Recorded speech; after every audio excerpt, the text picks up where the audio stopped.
Chapter 1. Becoming a true heir of a wealthy family. Do you wish to cure Yongwei? Do you desire to possess more women? Do you aspire to ascend to the pinnacle of life, smiting your foes? Do you long to make the world kneel before you? Bind yourself to the most powerful ace system 077 to receive all rewards. While engrossed in a novel, Shen Qingling scoffed, boring.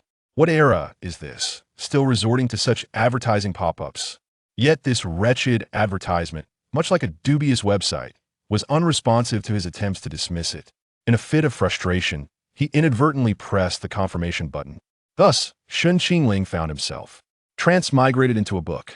He was now face-to-face with a woman, their eyes locked and their chests pressed together. Shen Qingling felt as though he was about to lose his mind. What sort of game was this? Before him knelt a completely naked girl, bound by ropes, with tape across her mouth, her beautiful eyes filled with terror as she gazed at him. And he held a pair of scissors. What madness is this? Why was he thrust into such a situation? This world did not revolve around him. It seemed to be playing him for a fool. A mechanical voice echoed in his mind. You are Shen Qingling, born into poverty, yet possessing an extraordinary visage as a cool-headed academic prodigy. The number of girls who secretly admired you could stretch to France, and in the classroom, girls often fought fiercely just to catch a glimpse of you. The love letters you received outnumbered the exams you had taken, while the boys spoke of you with envy and jealousy. At this moment, you remain unaware of your remarkable heritage, yet your family is about to find you. Regrettably, in 1 hour, you will face disgrace and ruin. Please, as the host, alter Shen Qingling's destiny and accomplish the task of a triumphant reversal in life. Furrowing his brow at the voice in his head, Shen Qingling realized the plot. How familiar it seemed. A sudden flash of insight struck him. This was the very novel he had read before his untimely demise. The fake heir of a wealthy family desires a perfect life. He had transmigrated into the world of the book. Moreover, he had become the tragic true heir, Shen Qingling, who bore the same name. His childhood sweetheart regarded him as a backup lover. His fiancée was resolutely breaking off their engagement for the sake of a fake heir. His sister viewed him as the family's disgrace, and his father was obsessed solely with wealth and power. His mother was powerless and timid. A heartless father, an incapable mother, a biased sister, a scheming brother, and he, with nothing at all. Shen Qingling's vision darkened. Take me home. Let me go home, child. 077. Apologies, the system only facilitates transmigration, not a return. Please hurry. You have only 1 hour until your disgrace. Shen Qingling quickly surveyed his surroundings. He was in the abandoned restroom of the original host's university. The restroom. He recalled this scene as the Gu family was about to locate the original host. The male lead, Gu Yijin, sought to ruin the original host's reputation by framing him. Gu Yijin had orchestrated the original host's abduction to the restroom, intending to knock him unconscious. A naked girl was tied up in a stall, bearing the marks of abuse. According to the original plot, in an hour, police and reporters would arrive. The original host would be falsely accused of kidnapping and attempted assault. Due to the lack of concrete evidence, he would not be imprisoned, but his reputation would be irrevocably tarnished, precisely what Gu Yijin desired. The original host's former glory would be extinguished, making him a target for public scorn. Because of this incident, the Gu family would also hold the male lead in disdain, marking the beginning of Shen Qingling's tragic life. Thus, this event must be prevented at all costs. Shen Qingling gazed at the innocent girl before him. Fear etched across her features, and an electronic screen flickered in his mind. Confronted with the bound girl, your choices are: A. Smile and threaten her. Miss Song, you wouldn't want this predicament exposed, would you? Comply with me. B. Flash a domineering smile, gripping her chin. Woman, you have piqued my interest. C. Extend a sinful hand towards her, casting aside any pity for this delicate flower, fully embracing the role of the villain. D. Act as a Sigma male, ignoring the beauty before you, and leave without hesitation. Shen Qingling replied, I choose E. He sensed this was not a legitimate system. However, by coincidence, he was not a conventional individual either. The options A, B, C, and D felt lackluster. He preferred something more substantial. Thus, he opted for E. Shen Qingling extended his hand towards her. Her eyes were wide with fear, tears brimming as she shut them tightly when he reached out. Yet, contrary to her expectations, a slap did not land instead. The tape over her mouth was ripped away, and a large coat fell over her exposed body, concealing her wounds. She regarded Shen Qingling with astonishment, her terror transforming into confusion. Shen Qingling spoke calmly. There's only 1 hour left. To be brief, I did not inflict the injuries upon you. I too was lured here and knocked unconscious. The one behind this has a singular aim, to frame me for your kidnapping. If I truly intended to harm you, I wouldn't do so in a school setting. I am not that foolish. Miss Song, you wouldn't want this image of yourself to be seen, would you? Do you know my identity? Shen Qingling certainly did. The girl before him was the daughter of the Song group. Had it not been for the reporter's exposure afterward, no one at school would have known her true identity. Song Jining had encountered a girl who falsely claimed to need help due to menstruation. Naively, she had followed her to the restroom, only to awaken bound and alone while the deceitful woman had vanished. In the original story, Song Jining knew that Shen Qingling was not her captor, but no one would believe her explanation. Instead, she was further victimized by fabricated photos published by reporters bribed by Gui Jin, depicting a manipulated image of her and the Shen Qingling. As a result of the unethical reporter's exposure, these images spread widely, leading to incessant gossip about Song Jining at school. Even when the Song family attempted to suppress those posts and photos, she remained trapped in her own world. She isolated herself at home, ceasing to attend school, ultimately succumbing to depression and taking her own life by jumping from a tall building. I'm aware of this, so you should understand that I have no motive to kidnap you unless I am tired of living. Song Jining's gaze flickered, her mind racing with thoughts. The person before her was well known, the cool-headed academic prodigy, Shen Qingling, a figure virtually every girl at the university recognized. She had no enmity with him indeed. He had no reason to act thus, unless he sought to ruin his own future. Though she was unsure how he had discerned her identity, there was no time for further contemplation. Resolving the immediate predicament was paramount. Seeing Song Jining silent, Shen Qingling continued, if you remain unconvinced, soon the police and reporters will arrive, intent on ruining my reputation. Your own will suffer as well. If my words are validated, you'll follow my instructions. How does that sound? Song Jining nodded. All right, I believe you. What must I do?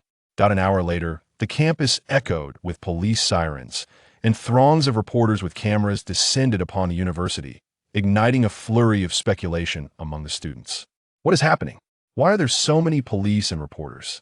I heard a girl was kidnapped, so someone called the police. What? A kidnapping at our school? How atrocious.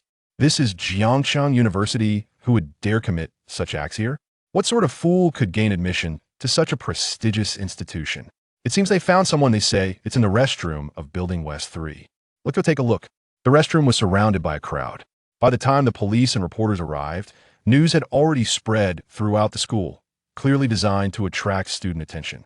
Upon arrival, the police's first order of business was to disperse the crowd. However, before they could act, the restroom door swung open on its WNAT. This moment, the reporters had already focused their cameras on the entrance, all eager to capture the first-hand news of the sensational kidnapping incident that had occurred at Jiangcheng University. A strikingly handsome young man, clad in a white shirt, emerged carrying a girl in his arms. Chapter 2. An Unprecedented Value. The girl, dressed in a complete black coat, leaned against Shen Qingling, her face pale, her arms wrapped trustingly around his neck. A gentle breeze tousled his hair, as if even the wind favored him. His deep, captivating eyes bore an air of solemnity, accentuating his cool and aloof demeanor. His exceptionally long legs drew attention, and his hands, which held the girl, were as defined as slender bamboo. The camera magnified nothing but flaws in others. Yet this young man appeared flawless in every respect. The reporters incessantly clicked their cameras, making it seem like a glamorous red carpet event. The police rushed forward, but Song Jining refused to let go of Shen Qingling. She looked at him and softly said, I want him to stay with me. I'm scared. The officers exchanged glances before inquiring, did he save you? Song Jining nodded, tightening her embrace around Shen Qingling. Though Song Jining was the center of attention, her attire remained intact, devoid of any visible injuries, thus averting the tragic fates often depicted in novels. The onlooking students could not help but gossip, their focus shifting from Song Jining to Shen Qingling's striking visage. Shen Qingling is incredibly handsome. Men become infatuated. Women lose their composure. He's the antidote to depression and the savior of forlorn hearts. Shen Qingling has already captured hearts. He speaks of cherishing small creatures, yet neglects this devoted admirer. Goodness, Shen Qingling is so striking, resembles a male lead from a novel. If I were that girl, I would never forget him. He's too handsome. I always thought Shen Qingling was attractive, but today, he's like a flower without fragrance. Now I see his allure. Not only is Shen Qingling handsome and academically gifted, but he's also kind-hearted. I wonder how he saved that girl. I can guarantee that this photo will trend online. Shen Qingling is bound to become famous. Outside the police station, Shen Qingling sat on a bench, pondering his next steps after completing his statement. His greatest regret was not finishing that book. The plot had been too extraordinary, and he had found the male protagonist personality unappealing, causing him to abandon it midway. Little did he know he would become entangled in this unfortunate system and be thrust into the narrative. The male lead, Gu Yijin, was a quintessential antagonist, selfish, ruthless, and responsible for countless deaths. Shen Qingling was merely one of many unfortunate souls. Although he had altered the original protagonist's disgraceful fate, Gu Yijin would undoubtedly seek retribution, and upon returning to the Gu family, he would likely encounter even more traps. The storyline might also shift due to his presence, diverging from the original narrative, leaving Shen Qingling in a realm of uncertainty. Beyond his handsome visage, he felt he possessed nothing. Host, do not worry, you have successfully taken the first step in altering the original protagonist's fate and earned 3,000 points. By the way, I haven't had the chance to ask, what exactly are you, and what can these points do? I am the Goddess System 077, you may call me Chi-Chi. As long as you earn the affection of the opposite sex, the system will reward you with corresponding points, which can be exchanged for various advantages in the shop to assist you in completing tasks. 077 had specifically chosen Shen Qingling. He was exceptionally attractive, perceptive, and capable of embodying both aloofness and innocence, a paragon of charm. In his previous life, Shen Qingling was an actor of striking looks and impressive talent, having courted numerous goddesses. He was the perfect host for the goddess system. Before him, a panel materialized. Name, Shen Qingling. Age, 18. Height, 188 centimeters. Attractiveness, 94. XX, 25. Health, 60. Combat power, 65. Reputation, 20. Affection value, 50. Points, 3,805. Special abilities, none. Target goddesses, 0. Reversal progress, 10. Main quest progress, 1. Side tasks, not activated. Shen Qingling's attention was immediately drawn to the 25. Chi-Chi, that 25 isn't what I think it is it? Indeed, hosted is precisely what you envision. That's just not too much. Moreover, the host possesses the ability for extraordinary encounters. So this book must be aimed at female readers. The author must have immense talent to write such scenes. With Kiki's help, the host can surpass even 18. Let's cut to the chase. Please explain the rest. Certainly. The host's primary task is to reverse the original protagonist's fate, achieving a life of triumph. Side tasks will activate randomly, and completing each will yield corresponding rewards. Targeting the goddesses involves acquiring their affection values. Ordinary individuals' affection values can be disregarded, as they convert directly to points, but the designated goddesses must be pursued to reach maximum affection. What if I choose not to pursue them? The system will perish without energy, and so will you. Is it that dire? Indeed, these goddesses are intertwined with the narrative, and pursuing them alters their fates. Understanding the system's mechanics, Shen Qingling realized that these goddesses likely faced grim destinies linked to the male lead, Gu Yijin, and by pursuing them, he could change their outcomes. But I haven't pursued anyone yet. Where did this 50 affection value come from? And what about the extra points?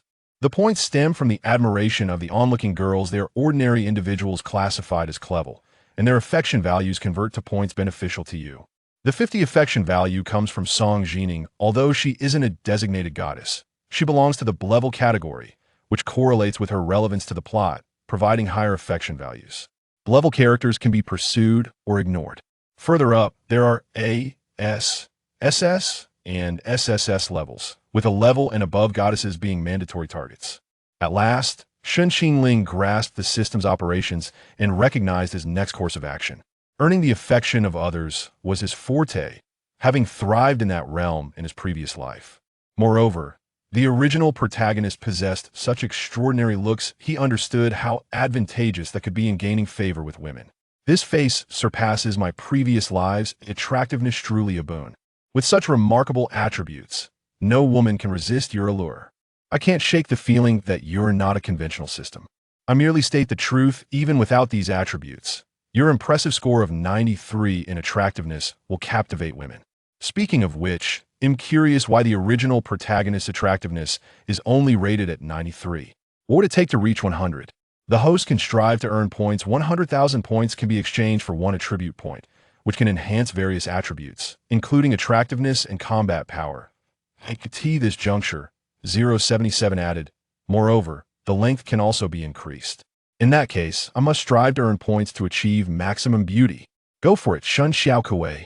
Shen Qingling chose to disregard the latter part of the system's statement, feeling that this system was rather cheeky and not entirely serious. Just then, someone lightly tapped her shoulder. She looked up to see a young girl standing there, beaming at her. Thank you, Shen Qingling. Chapter 3. The girl who strategizes through imagination upon catching sight of Shen Qingling's handsome visage.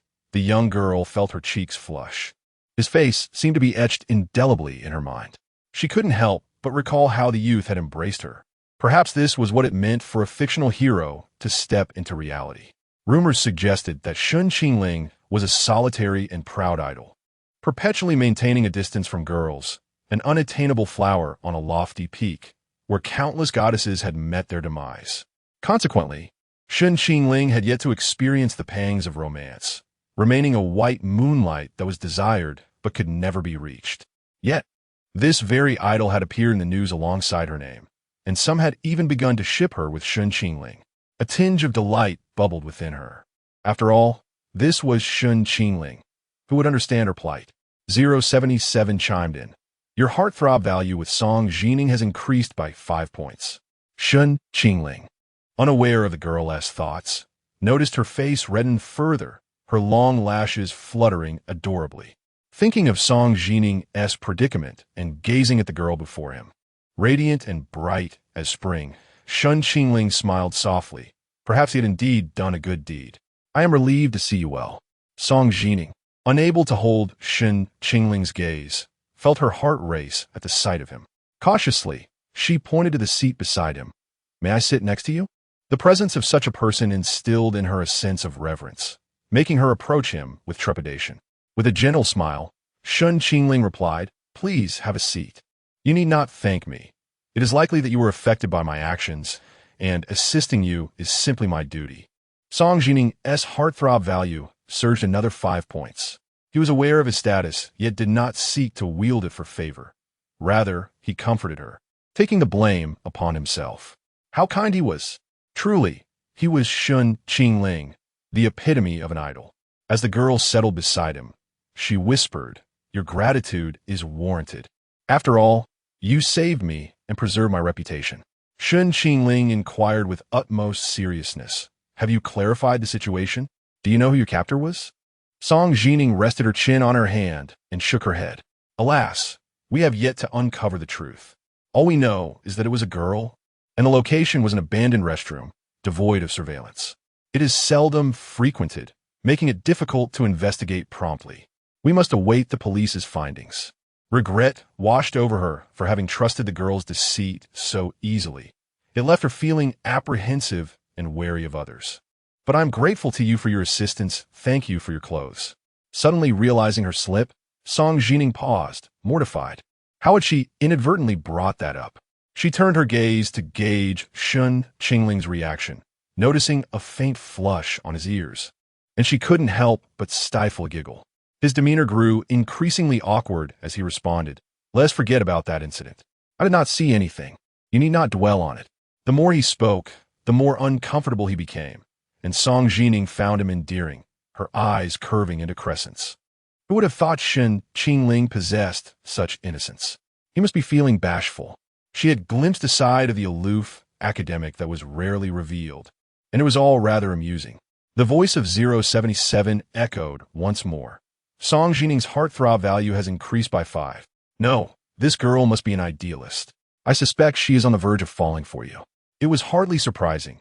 The original persona was perceived as a cold idol, and encountering such a contrasting side would naturally pique her interest. With a countenance as charming as mine, and a pure heart, no woman could possibly resist, he mused, especially considering that she was a young lady from a prestigious family accustomed to the charms of dashing suitors. You should be grateful to the original for crafting such an impeccable persona for you. No worries. Even if the original were a philanderer, I could still win them over. He thought, I can easily masquerade as the type they admire. At that moment, Song Jining's phone rang, prompting her to excuse herself to take the call.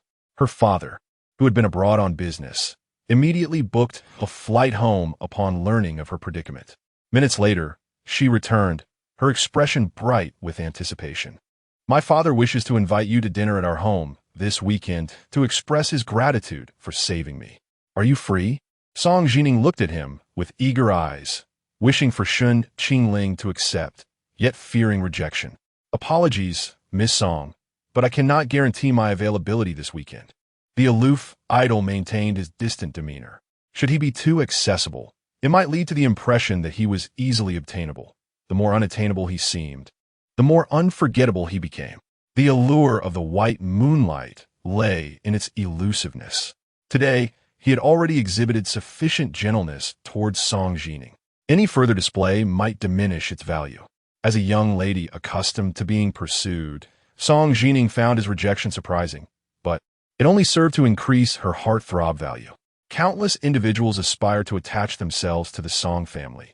Yet here was Shen Qingling, who chose to decline such an opportunity, a rarity indeed. Do you have other commitments this weekend? She inquired, puzzled. Shen Qingling replied with unwavering calmness. I'm seeking part-time employment.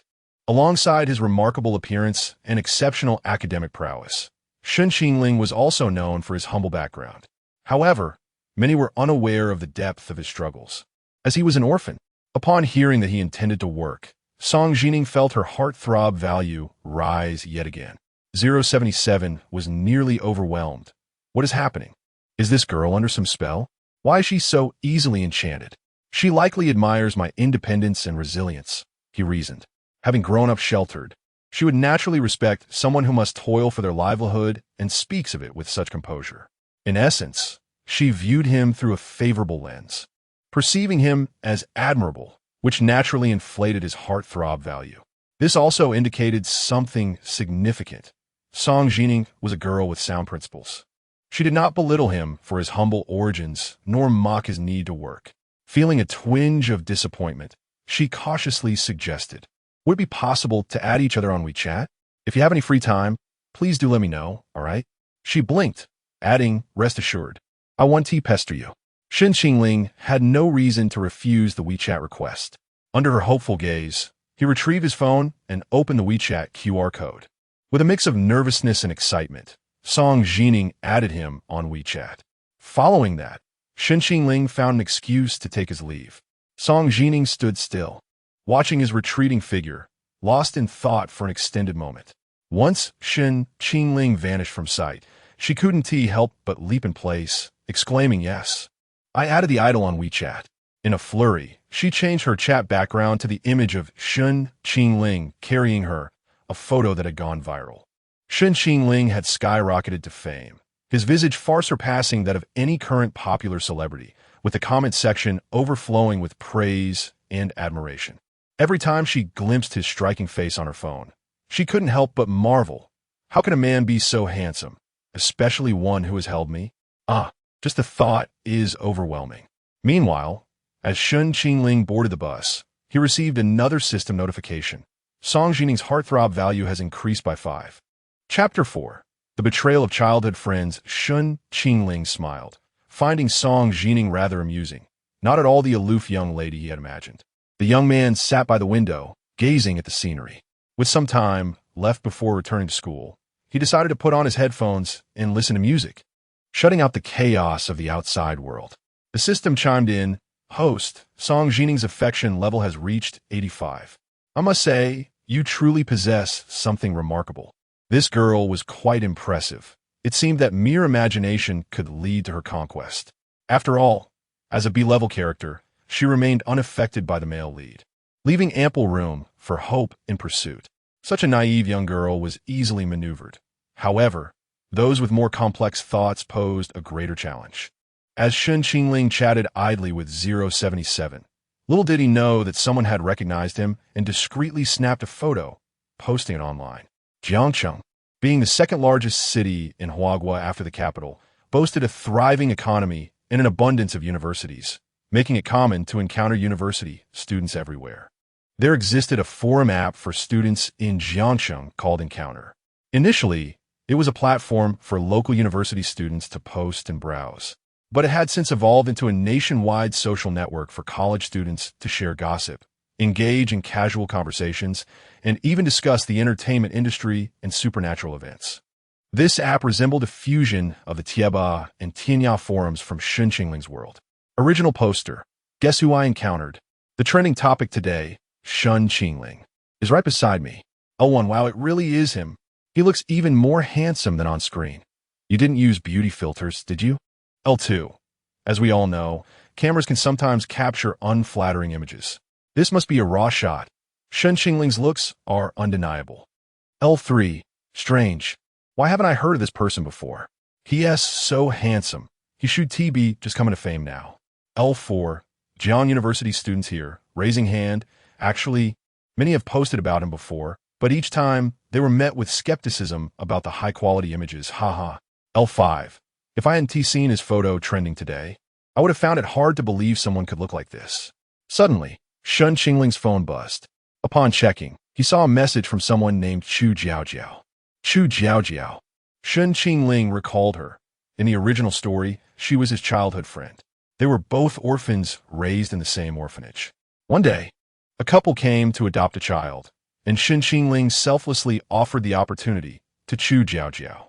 After being adopted, she led a normal life, yet their connection remained intact. Chu Jiaojiao's new home was not far from the orphanage, and Shen Qingling would wait for her every day to walk to school together. Her adoptive parents knew of Shen Qingling, and thus they grew up side by side. Shen Qingling treated her with utmost kindness, showering her with the little tenderness he possessed. But she failed to cherish it. In the original narrative, she accepted bribes from Gui Jin and accused Shen Qingling of having sexually assaulted her, claiming it happened multiple times. She portrayed herself as a timid and weak character, afraid that no one would believe her due to Shen Qingling's academic excellence, thus remaining silent. The Shen Qingling she described was a hypocritical, selfish, and twisted rapist. In front of the camera, Chu Jiaojiao wept bitterly, garnering sympathy from countless individuals and deepening the public's disdain for Shen Qingling. They had attended the same elementary and middle schools, and even high school together, only to part ways in university. Their former classmates were well aware of their relationship. They had been inseparable, and many girls envied Chu Jiaojiao for receiving Shen Qingling's care and affection. Therefore, when Chu Jiaojiao spoke, everyone believed her without question, for why would a childhood friend lie? Due to Chu Jiaojiao's unfounded slander, the rumors transformed into what everyone assumed to be the truth. And public opinion shifted from skepticism to belief regarding the original host's alleged kidnapping and attempted assault on Song Jining. Shen Qingling could not fathom Chu Jiaojiao's true feelings towards the original host, nor did he wish to know. Regardless, the actions she took in the original story were unforgivable. His mere presence had altered the course of events, but that did not absolve her of her past collusion with Guijin. Given the chance, she would undoubtedly betray the original host again. In Shen Qingling's eyes, Chu Jiaojiao had already been sentenced. She was beyond redemption. He opened her message, noting that she remained pinned at the top of his WeChat. Frowning, he swiftly unpinned her message. She did not deserve that distinction. Jiaojiao, Qingling, your post on Encounter is trending. A college friend spotted you on the bus, and everyone is saying how handsome you are. Shen Qingling lowered his gaze, a cold smile creeping onto his lips. Were it not for his knowledge of the original story, Chu Jiaojiao's facade would have been hard to see through.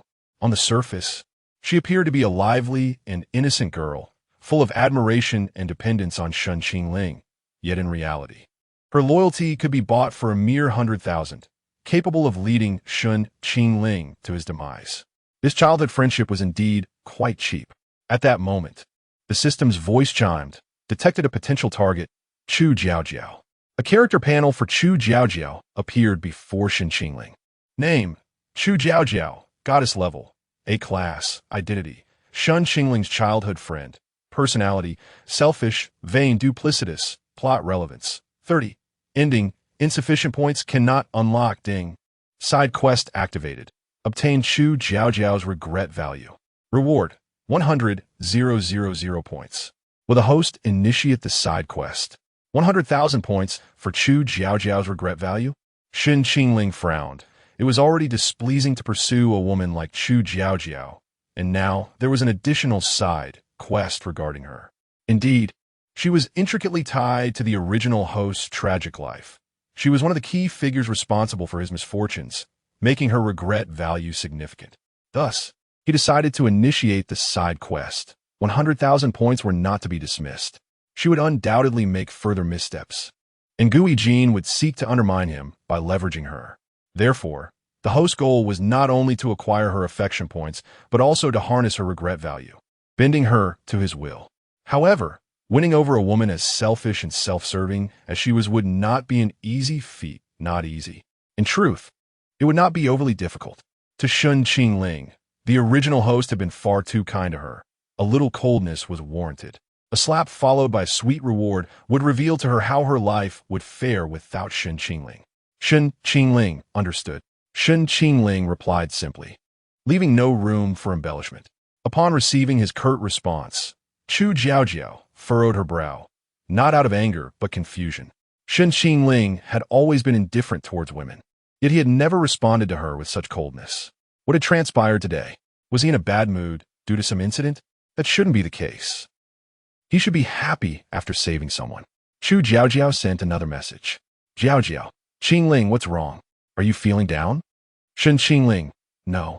Jiaojiao, then why did you only reply with 3 words? You've never done that before.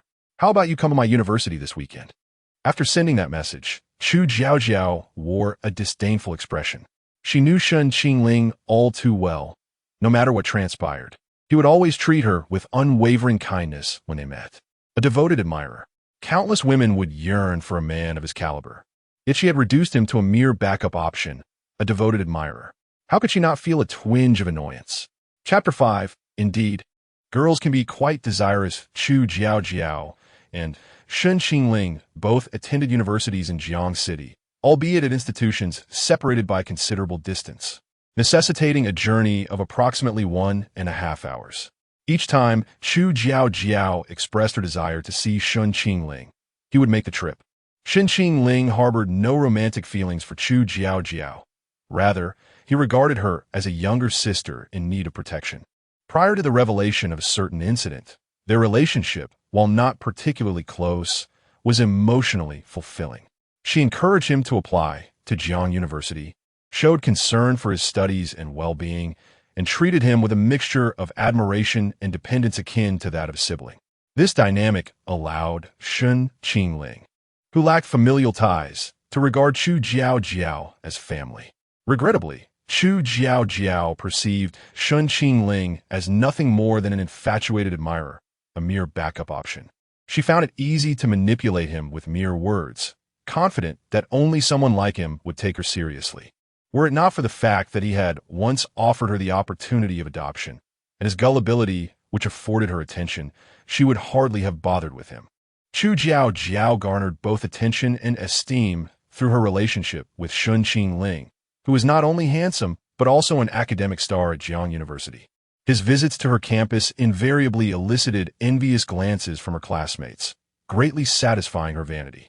At that moment, her roommate passed by and remarked with a smile, Jiaojiao, are you chatting with that academic star from Jiang University again?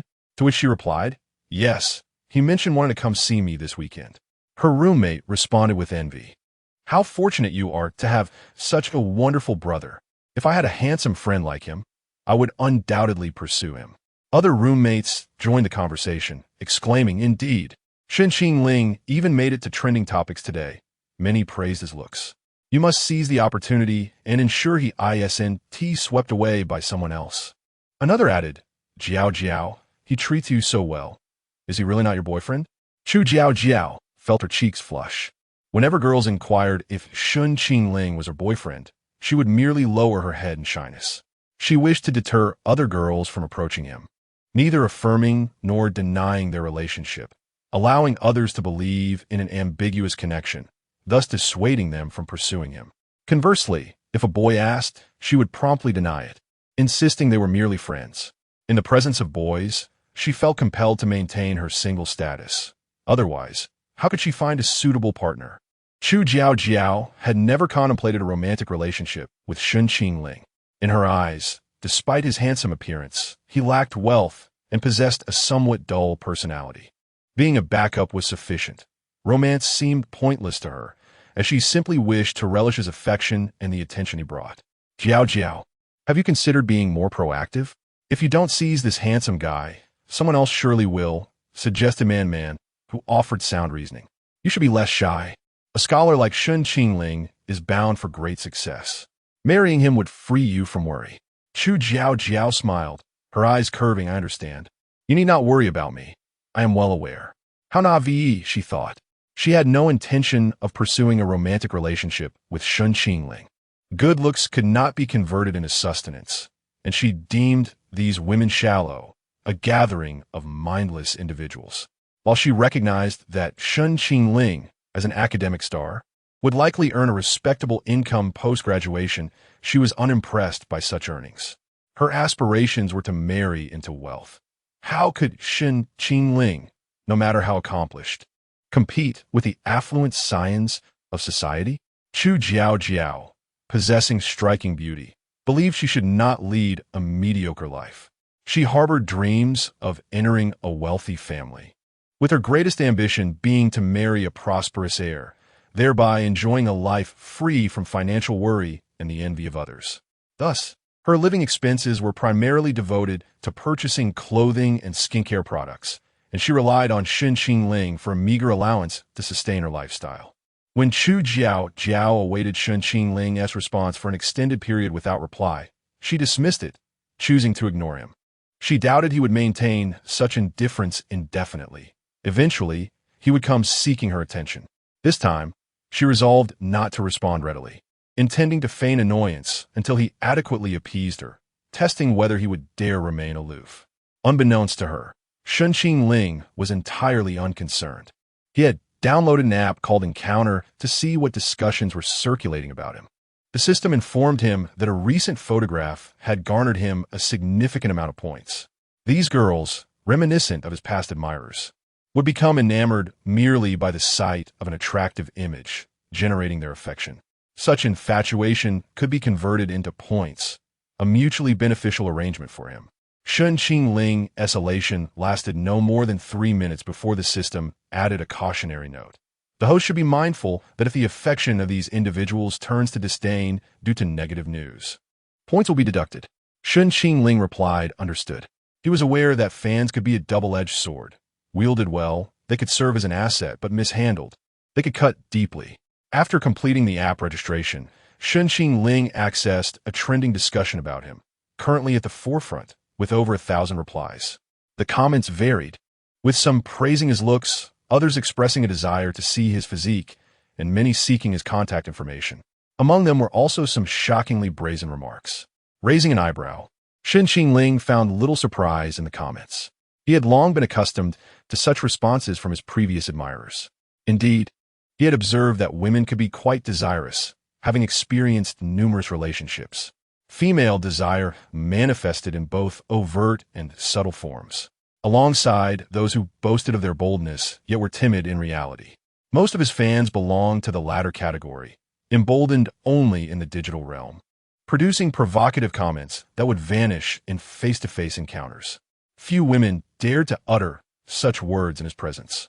Those who did were either exceedingly self-assured or intoxicated to the point of losing their inhibitions. However, he was soon to encounter a woman who embodied that very boldness. Chapter 6. The abstruse and caustic young Lady Shen Qingling. Your eyelashes are remarkably long. Oh, are yours as well? Shen Qingling found himself cornered against the wall, unable to escape the advances of the woman. This was precisely the type of woman he had described. One who, after indulging in drink, became entranced and disoriented. He could only wonder if she would be horrified upon regaining her senses and recalling her actions. To understand the context, we must rewind several hours. Shen Qingling worked part-time at a CAF near Jiangxing University. Initially, he only worked there on weekends, but due to a prior commitment to attend a dinner at the Song family home with Song Jining, he had swapped shifts with a colleague. To avoid attracting attention, he typically wore a mask while working, and today was no exception. From Monday to Friday, the CAF was not overly crowded, and after a brief stint of activity, Shen Qingling leaned against the wall to rest. At that moment, a system notification chimed. Potential target detected, Ruan Mingyi. Name, Ruan Ming, goddess level. A identity, young lady of the Ruan family. Personality, abstruse, caustic, lacking affection. Plot relevance, 30 ending, insufficient points. Unable to unlock. Shen Qingling raised his eyes to the entrance, where he observed a woman supporting another as they entered. Their attire and demeanor unmistakably signaled their affluent backgrounds. They were undoubtedly daughters of wealthy families. The woman being assisted was none other than Ruan Mingyi, the target of Shen Qingling's intentions. Puzzled, he mused, I have no recollection of this name. Is there a plot involving her in the original narrative? 077 responded, Indeed, though you may have overlooked it. She is the sworn enemy of your future fiancé, Sheng Xia. At a banquet, they quarreled, during which Ruan Mingyi doused Sheng Xia in red wine. Gu Yijuan, defending Sheng Xia, incurred Ruan Mingyi's wrath and subsequently harbored resentment towards her, eventually orchestrating the ruin of Ruan Mingyi's beauty. The subsequent developments remain for you to unlock. Having gleaned enough information from 077, Shen Qingling anticipated the unfolding events. Ruan Mingyi had publicly humiliated Gu Yijuan, and given Gu Yijuan's temperament, retribution was inevitable. Ruan Mingyi's fate would likely not diverge significantly from that of the original protagonist. He discreetly observed Ruan Mingyi and her companion, Yi Qiao, as they settled at a window-side table. Their entrance had captivated the attention of many patrons. Ruan Mingyi was strikingly beautiful, not in the innocent, youthful manner, but rather as a bold and dazzling beauty. Her features were exquisitely defined, and her deep blue eyes hinted at a mixed heritage. Her fiery red lips accentuated her allure, and her tousled wave cascaded down her shoulders, her gaze slightly unfocused from intoxication. Seizing the opportunity while Yi Qiao placed their order, Shen Qingling leaned closer to eavesdrop on their conversation. Just as he approached, he overheard Ruan Mingyi indignantly declare, How am I to compete with her when her bosom is larger than my head? Yi Qiao, glancing at the menu handed to her by Shen Qingling, replied, Your chest is not insignificant either. Besides, what comparison are you making? She's nothing more than a big busted fool. With a sigh, Ruan Mingyi lamented, Yet he is drawn to such foolish women. If happiness were a fleeting dream, I would be forever ensnared by a husband lost in slumber, accompanied by passengers who remain silent on their journeys. Yi Qiao quickly interjected, We're in a CAF. Let us refrain from such talk. She pointed to the coffee on the menu. 2 of these, please. As Yi Qiao lifted her gaze, she locked eyes with Shen Qingling, momentarily taken aback by the beauty of his eyes. He acknowledged her with a nod before stepping away. Yi Qiao nudged Ruan Mingyi's arm. Did you notice that server just now? He is quite the handsome fellow. Server? What of it? My instincts tell me he is a dashing rogue, Ruan Mingyi scoffed. Spare me, Qiao Qiao. I have completely given up on men. I, Ruan Mingyi, shall never again be captivated by any man. Yi Qiao rolled her eyes, well aware of her friend's tendencies, falling for every charming face she encountered. Yet, her sharp tongue had driven away every suitor, leaving her without a meaningful relationship thus far. Which man has held your interest for more than a month? That is not my fault. They simply failed to keep my interest alive. Yes, you're always right. At that moment, Yi Qiao's phone lit up with her boyfriend's call, her eyes sparkling with excitement. Mingyi, my boyfriend is calling. I'll step outside to take this. Stay here and sober up. Understood, love-struck fool, Ruan Mingyi replied, though she had no intention of heeding her friend's advice. Instead, she retrieved the unfinished bottle of red wine from her bag and continued drinking. Meanwhile, two men at a nearby table had been observing Ruan Mingyi for some time. Seeing her alone, they approached her. Beautiful lady, why are you drinking alone? Are you feeling down? Would you like us to keep you company?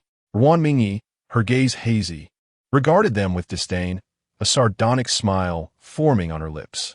Her mood had already soured, and the sight of these unattractive men attempting to engage her only intensified her irritation. Do you not own a mirror?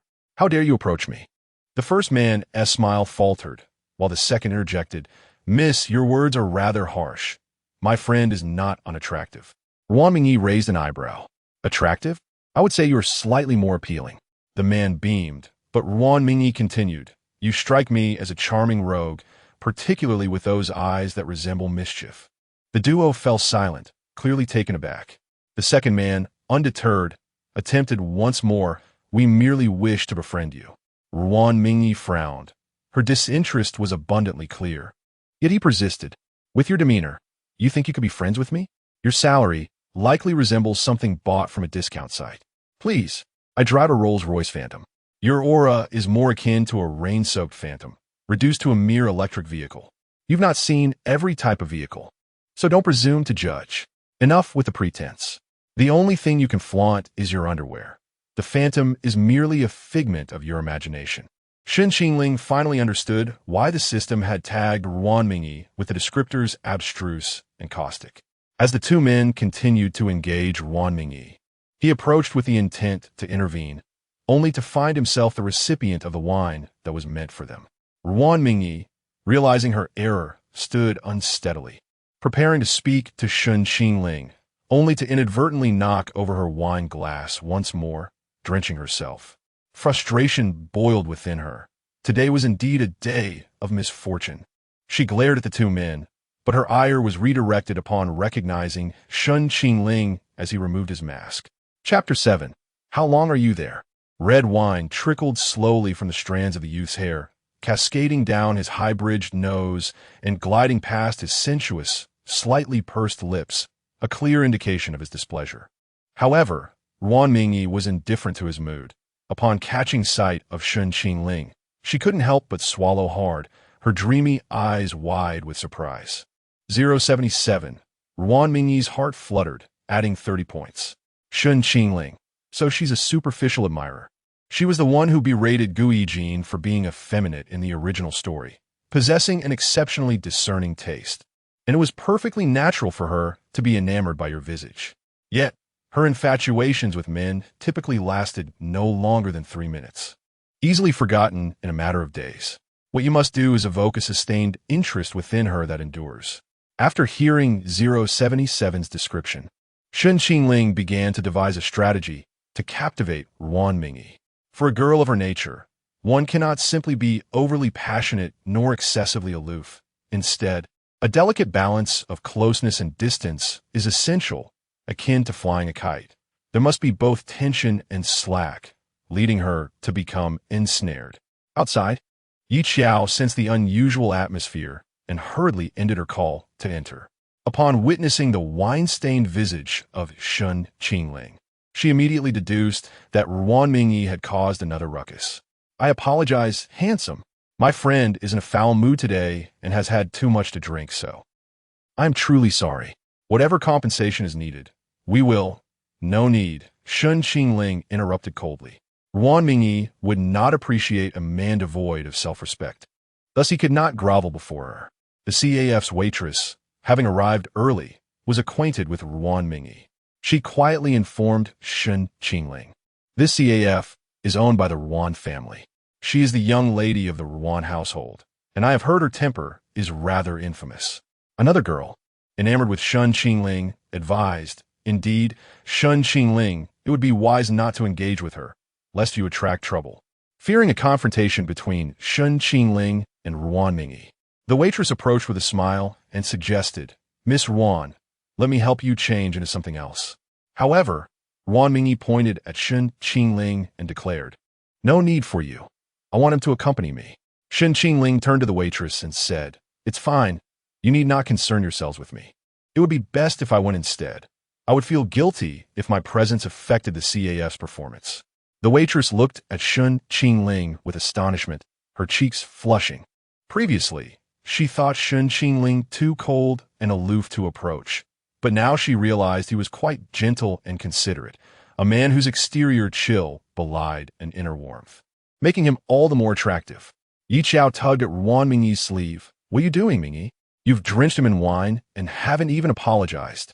Ruan Mingyi, swaying unsteadily, grasped Shen Qingling's arm. "Shen Qingling, right? I apologize. I will go to the restroom to apologize." Just then, she lost her balance and fell into Shen Qingling's embrace. He frowned slightly. Yi Qiao stepped forward to support Ruan Mingyi, addressing Shen Qingling. "I'll help her inside. Will you come with us?" Shen Qingling nodded, following the two into the restroom. Fortunately, the restroom had separate stalls, sparing them from an awkward situation. Yi Qiao guided Ruan Mingyi into a cubicle to change clothes while Shen Qingling stood at the sink, washing the wine from his face. Though the stains on his clothing remained stubbornly intact, he gazed into the mirror. After being splashed with water, his features appeared even more striking. Then, he heard Ruan Mingyi's voice from inside. "Who has a bigger chest, me or that woman?" You are the biggest. She is practically flat," he replied. "Then why is he with her and not with me? The way you mocked him, he must be furious." "What did I say?" "You said you wanted to be with him for a long time, but you neither grew nor endured." "Did I say that? But I haven't even slept with him. I haven't even touched his hand." "You asked his ex-girlfriend, didn't you? She went to him to complain, and after a quarrel, he blocked you." "All right. I was wondering why I felt like drinking today." Yi Qiao sighed helplessly at the drunken girl before her. After changing, she helped Ruan Mingyi out. Spotting Shen Qingling, Ruan Mingyi beamed and pushed Yi Qiao's hand away, moving closer to him. "You are so handsome, way more attractive than the men I used to like." Seeing Shen Qingling silent, she pouted in dissatisfaction and poked his chest. "Why aren't you speaking?" "Oh, I forgot to apologize. I'm sorry. I didn't mean to splash you. I intended to douse those two ugly ones. You're handsome, so I wouldn't waste it on you."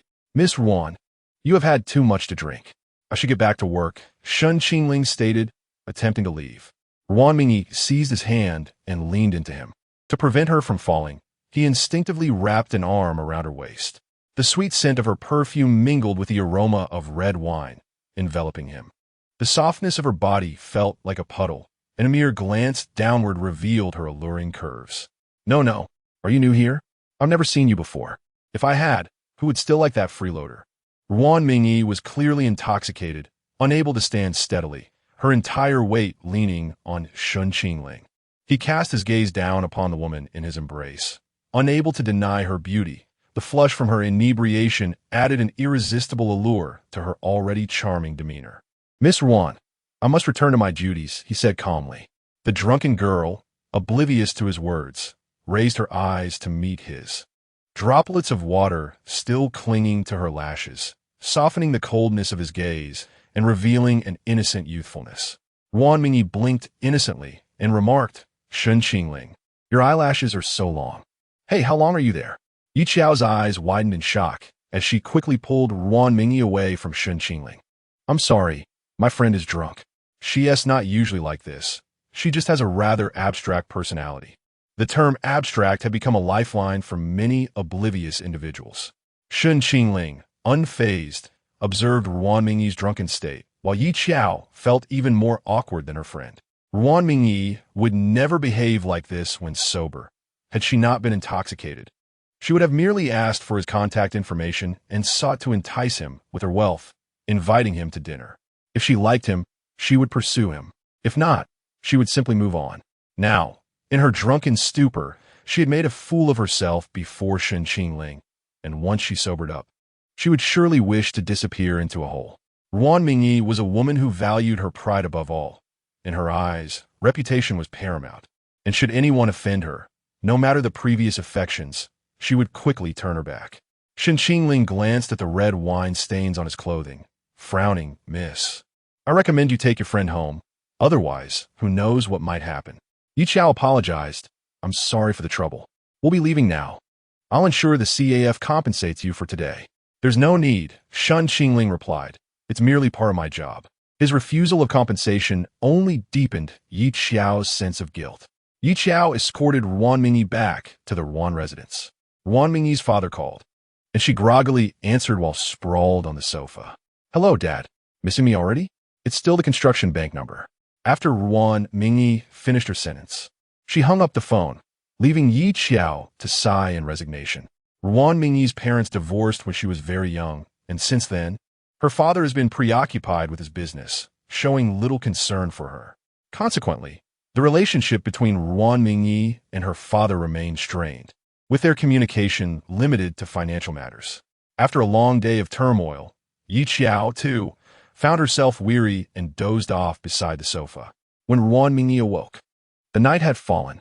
She rubbed her temples, frowning. Ouch. Why does my head hurt so much? What happened?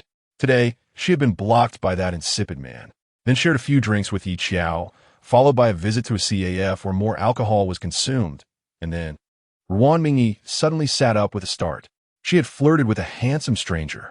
Chapter 8. Does Shen Qingling truly have it?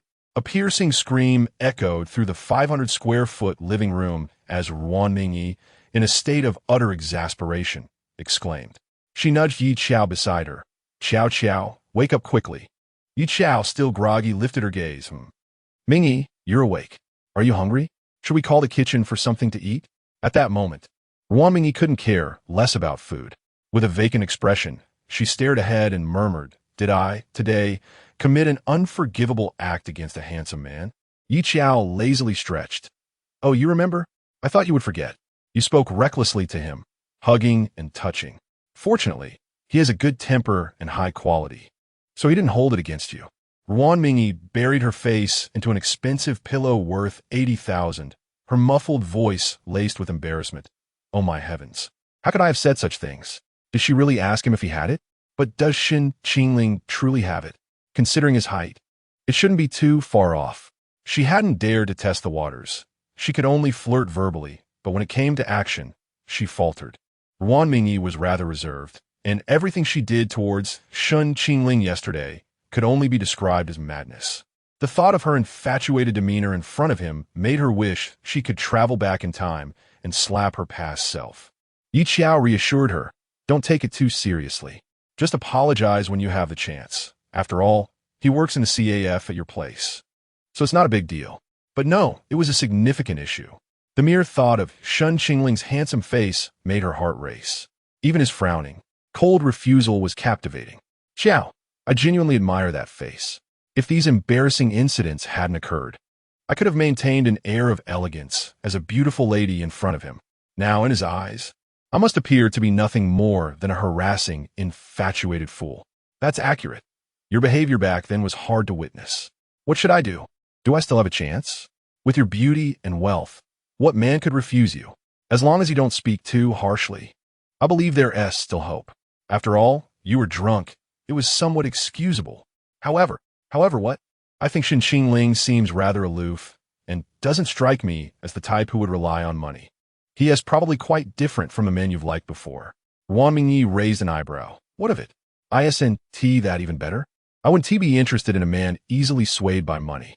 Before long, Ruan Mingyi managed to acquire Shen Qingling's WeChat, intending to use her old methods to approach him.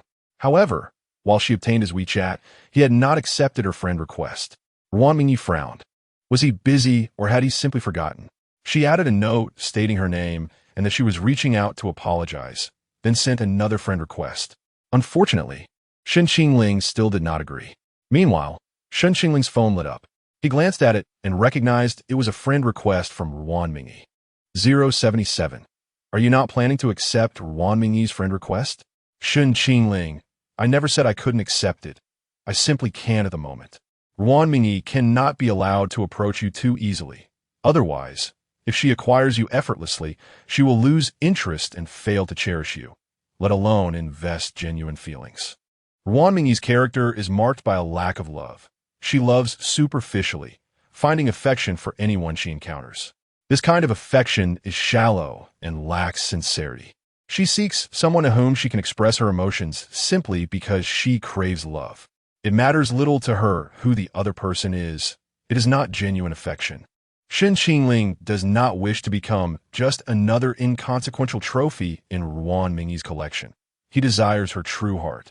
One could surmise from this that Ruan Mingyi's upbringing was less than ideal, not in terms of wealth, but in emotional nurture.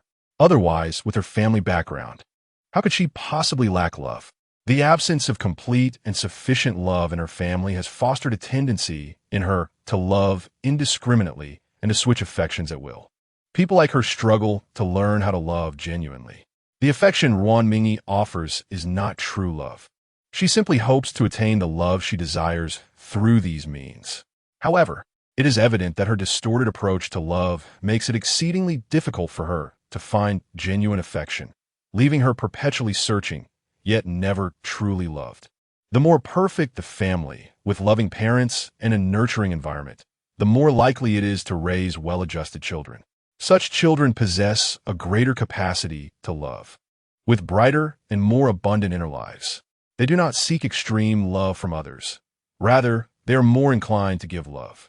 Why would they yearn for what they already possess? Shen Qingling has encountered many individuals like Ruan Mingyi, regardless of gender. They ultimately inflict wounds upon those they claim to love. Shen Qingling hopes to change her, provided she is still redeemable. Glancing at the time on his phone, Shen Qingling noted it was nearly midnight. He needed to sleep on time, as he had an early class the next morning. As a diligent student, he could not afford to be late. The original owner had rented an off-campus apartment for convenience, situated not far from the school, a mere 10-minute walk. Early the next morning, Shen Qingling arose, opened his wardrobe, and was met with a uniformity of white shirts, rendering him momentarily speechless. Thankfully, it was spring, and he had jackets and trench coats to wear. Otherwise, one might think he donned the same attire each day. Shen Qingling donned a mask and slipped into a trench coat before stepping outside. The original owner favored wearing a mask, and so did Shen Qingling. The former did so for discretion, wishing to avoid drawing too much attention. Shen Qingling, having been a star in his past life, adopted this habit to prevent revealing his identity and to evade paparazzi and obsessive fans. Thus, he habitually wore a mask when going out. Arriving early at the classroom, he immediately captured the attention of his peers. In his previous life, Shen Qingling was a top-tier actor, possessing both popularity and skill, and was a regular feature in high-profile fashion magazines. It is often said that women steal the spotlight on the red carpet. Yet, Shen Qingling consistently outshone even the female stars. He seemed to possess an innate allure, particularly in the way he moved and carried himself. It was hard to articulate, but he was undeniably more attractive than the average person. To speak in ethereal terms, it was star-like. In simpler language, he had a striking physique. In truth, Shen Qingling's poise was the product of rigorous training. As an accomplished actor, every gesture, every smile, and every frown had been rehearsed countless times in front of a mirror. He understood how to smile most charmingly and how to cry most compellingly. Such a man, among ordinary people, would undoubtedly be a stunning presence, one that few women could resist. Shen Qingling removed his mask and casually chose a seat. As usual, no one dared to sit beside him. His reputation for being aloof was well known, which naturally kept others at bay. Even if one were to occupy the seat next to him, they would only sense an overwhelming chill, feeling as though they were inviting humiliation upon themselves. No one wished to approach him under such circumstances. Yet today, the discussions surrounding him were more numerous than ever. Hey, have you all noticed that Shen Qingling seems to have become even more handsome? I feel like he is somehow different, yet his face remains the same, and he is still the same person. How strange. Could it be that after seeing that stunning photo, he has gained a fan filter? Does his face even need a fan filter? Isn't he just objectively handsome? Even I, a man, find him attractive. That's an undeniable fact. Handsome is handsome. No one said he wasn't he before. It's just that he seems to possess a greater aura today. Why does the same trench coat evoke such a distinct aura when worn by him? Just a moment ago, as he entered with a mask adorning his face, he resembled a model on the runway. One might easily mistake him for a celebrity. Chapter 9. The cold-faced Shen Qingling was inundated with the continuous notifications of his affection points, which had been transformed into credits. He glanced at the system panel. Name, Shen Qingling. Age, 18. Height, 188 centimeters. Length, 25 centimeters. Attractiveness, 93. Health, 60. Combat power, 65. Reputation, 21. Affection points, 117. Credits, 29. 799. Golden Finger, none. Strategy Goddess, 0. Expand. Song Jining Strategy Progress, 85. Chu Jiaozhou Strategy Progress, 30. Ruan Mingyi Strategy Progress, 32. Reversal Progress, 10. Mainline Progress, 3. Side Quests Unlocked. Expand. Side Quest 1. Obtain Chu Jiaozhou's Regret Points. Progress, 0. Originally, Shen Qingling had only accumulated a little over 3,000 credits, but now, thanks to his trending presence yesterday and the affection points provided by the girls at school today, he had amassed over 20,000 credits. Such a significant increase in just one day suggested that maintaining long-term exposure was indeed essential. Ordinary affection points were quite useful. As long as he could maintain his visibility, he should be able to gather 100,000 credits soon.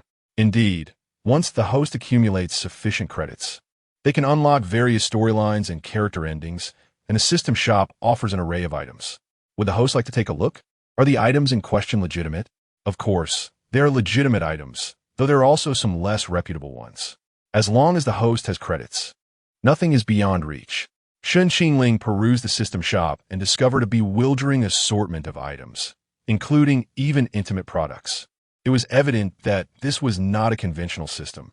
However, with his current credits, he could afford nothing and could only browse. Before long, the teacher entered, prompting Shen Qingling to set aside his thoughts and focus on the lesson. Although he had inherited the original owner's memories and knowledge, neglecting his studies would only lead to a decline in performance. He could not afford a transition from an academic star to a failure. Meanwhile, Ruan Mingyi had risen early, meticulously applying her makeup before heading to a CAF.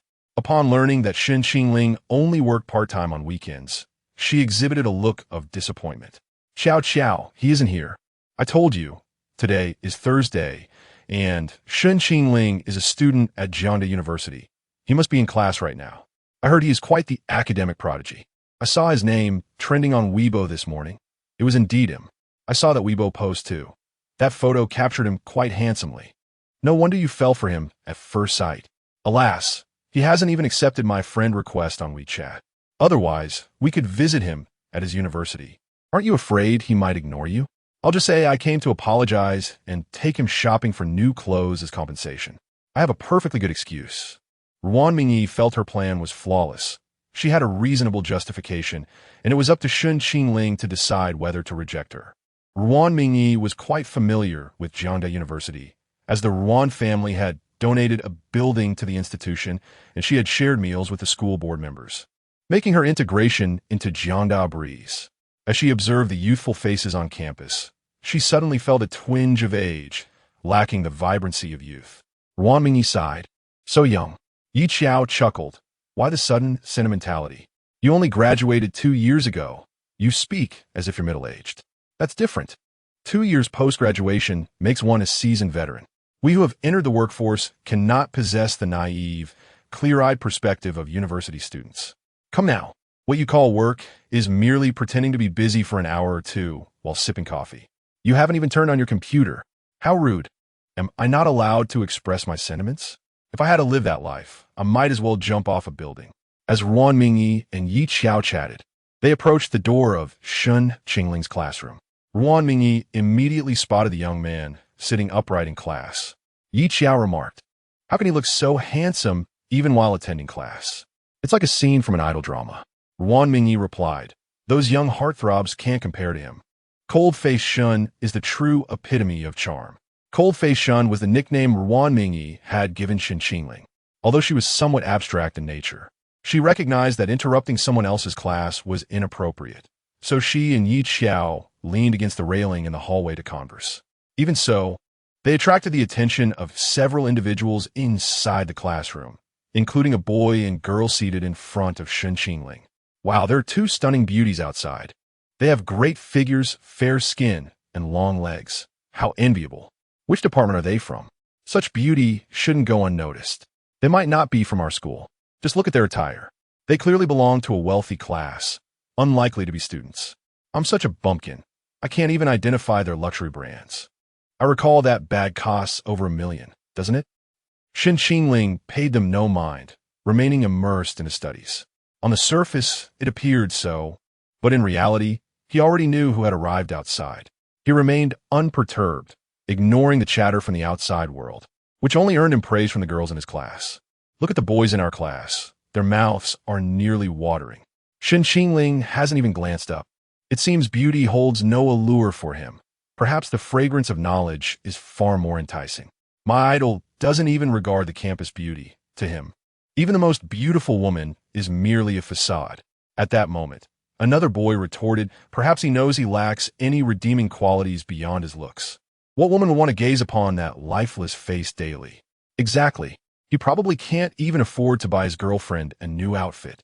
He has to work to pay for tuition. Would such a person dare to pursue such beauties? They probably wouldn't even look at him. Ha ha. Those two beauties combined are worth more than his lifetime. I believe his fear of dating stems purely from embarrassment. If you girls knew how stingy he is in private, would you still idolize him? His little sense of superiority would vanish. Shen Qingling is merely short on cash now. That doesn't mean he will always be broke. You can all stew in your jealousy. A few boys laughed heartily, while the girls discussing Shen Qingling turned crimson. How despicable. They only know how to attack Shen Qingling for being poor. What a pathetic bunch. Before long, the bell rang, and students began to exit the classroom, some even engaging with Ruan Mingyi, who maintained a cool demeanor. Whispers circulated about who Ruan Mingyi and her companion were there to see. Who do you think they are here for? Sheng Chuan? Xie Xiao? Or perhaps Shen Qingling? It can't be Shen Qingling. Who would dare approach him like that? Wouldn't they fear being embarrassed? Then it must be Xie Xiao. There are plenty of beauties chasing after him. Xie Xiao could attract such beauties? I don't believe it. Then it must be Chang Chuan. He's quite handsome too. As Shen Qingling stepped out of the classroom, he immediately spotted Ruan Mingyi. Their eyes met, and he turned to leave, but Ruan Mingyi blocked his path. Hey, Shen Qingling, do you remember me? Chapter 10. The suspected poor god of wealth loses dignity from money. Shen Qingling's expression was rather stoic as he lowered his gaze towards Ruan Mingyi, his demeanor perpetually frigid. The youth's slightly pursed lips hinted at his impatience.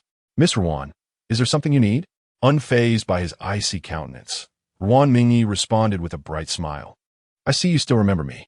Shen Qingling's words dripped with a hint of sarcasm. Miss Ruan has left a profound impression on me. I am here to apologize for yesterday's incident. I would like to invite you to dinner as a gesture of goodwill.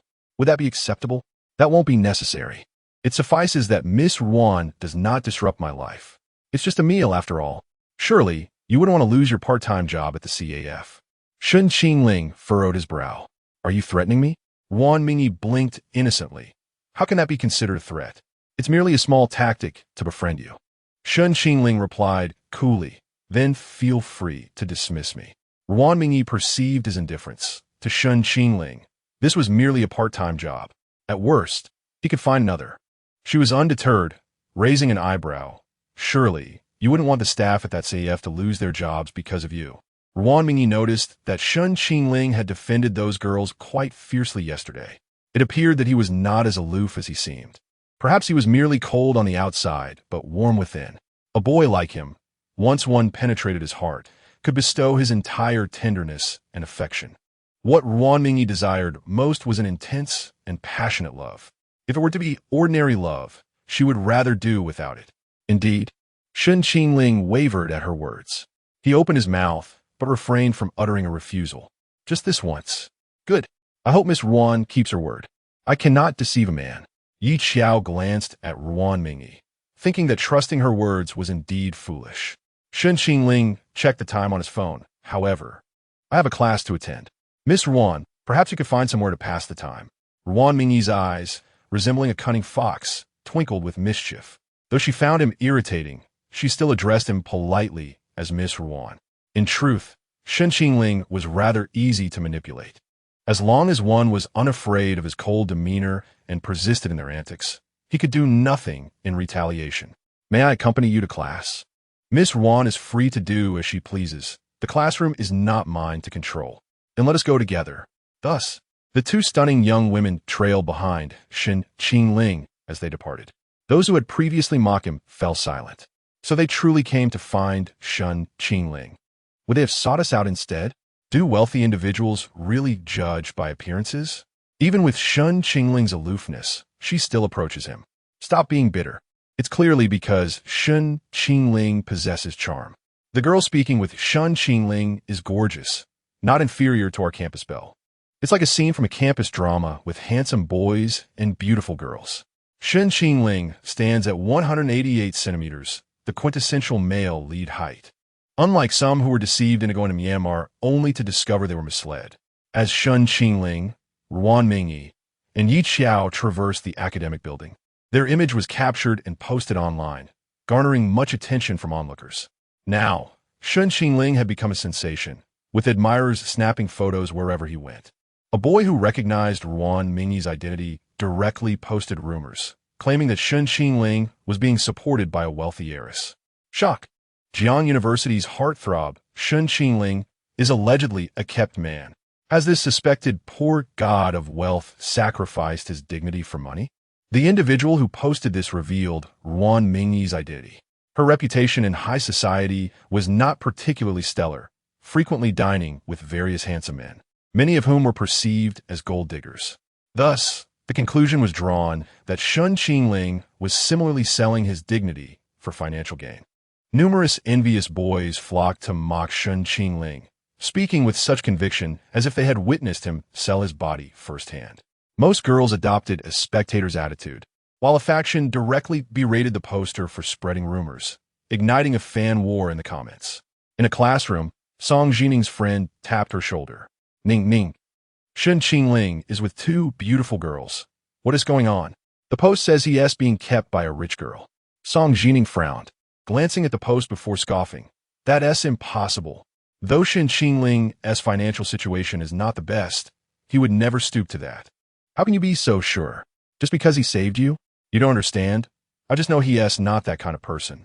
But Shen Qingling has never been this close to girls before. Perhaps those two ladies are pursuing him. This isn't the first time such a situation has arisen. Song Jining pondered for a moment before standing up decisively. She decided to skip class. She arrived at the classroom where Shen Qingling was, noticing Ruan Mingyi and Yi Qiao seated on either side of him, the room buzzing with hushed discussions. Shen Qingling remained oblivious, exuding an air of calm.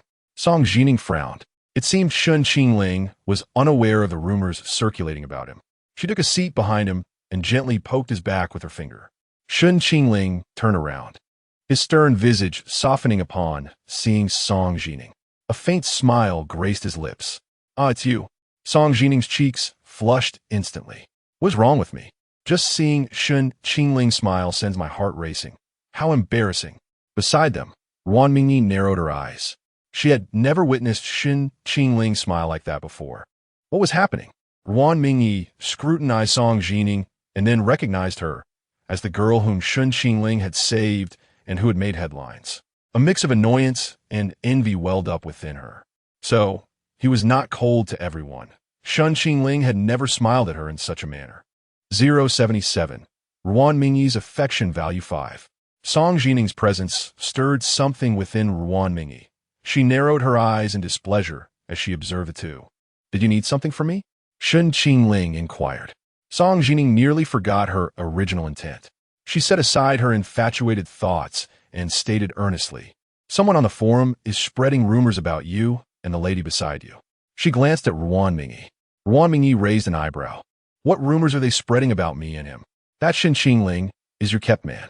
Ruan Mingyi burst into laughter. I wish that were the case. But someone is unwilling. Shen Qingling maintained an indifferent expression. The innocent shall remain untainted. These are merely rumors. Song Jining pouted. But I don't want you to be misunderstood. Shen Qingling's eyes flashed with surprise, and Song Jining realized how ambiguous her words sounded. Her face turned crimson as she stammered. No, what I meant was, you should not be misrepresented for something you haven't done. In any case, I believe you and this lady are entirely innocent. Ruan Mingyi, being a few years older than Song Jining, could easily read the girl's thoughts etched across her face. She offered a dangerously charming smile. Little sister, this is not a misunderstanding. I truly wish to keep him. Chapter 11. Is Shen Qingling white or pink? Song Jining furrowed her brow, addressing the young lady. Regardless of your thoughts, your actions are bound to cast a negative light on Shen Qingling. He is not the person you portray him to be. Ruan Mingyi, aware of the impropriety, extended her hand. Let me see the post. Song Jining unlocked her phone and handed it to Ruan Mingyi. The woman's crimson nails glided slowly across the screen, and with each passing moment, her smile deepened. Her expression one of growing intrigue. She read aloud. Shen Qingling succumbs to the influence of the young lady for monetary gain. Surely, she has devoured him whole. His absence over the weekend likely suggests he is engaging in unsavory work. Just how much has the young lady offered him? If only she had expressed her willingness to partake in such endeavors. I could have matched her offer. Must it be Ruan Mingyi? Could he not succumb to my allure? My family is not impoverished either. Shen Qingling appears robust. Can the young lady manage alone? Why not include me? You all ponder whether Shen Qingling is white or pink.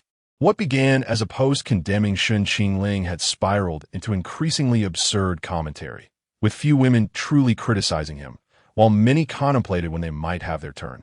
Unable to bear it any longer, Shen Qingling snatched the phone and closed the screen. Stop reading. Ruan Mingyi glanced at him, noticing the pink hue creeping into his ears. The typically aloof youth now radiated shyness, his fair complexion tinged with a delicate blush of embarrassment.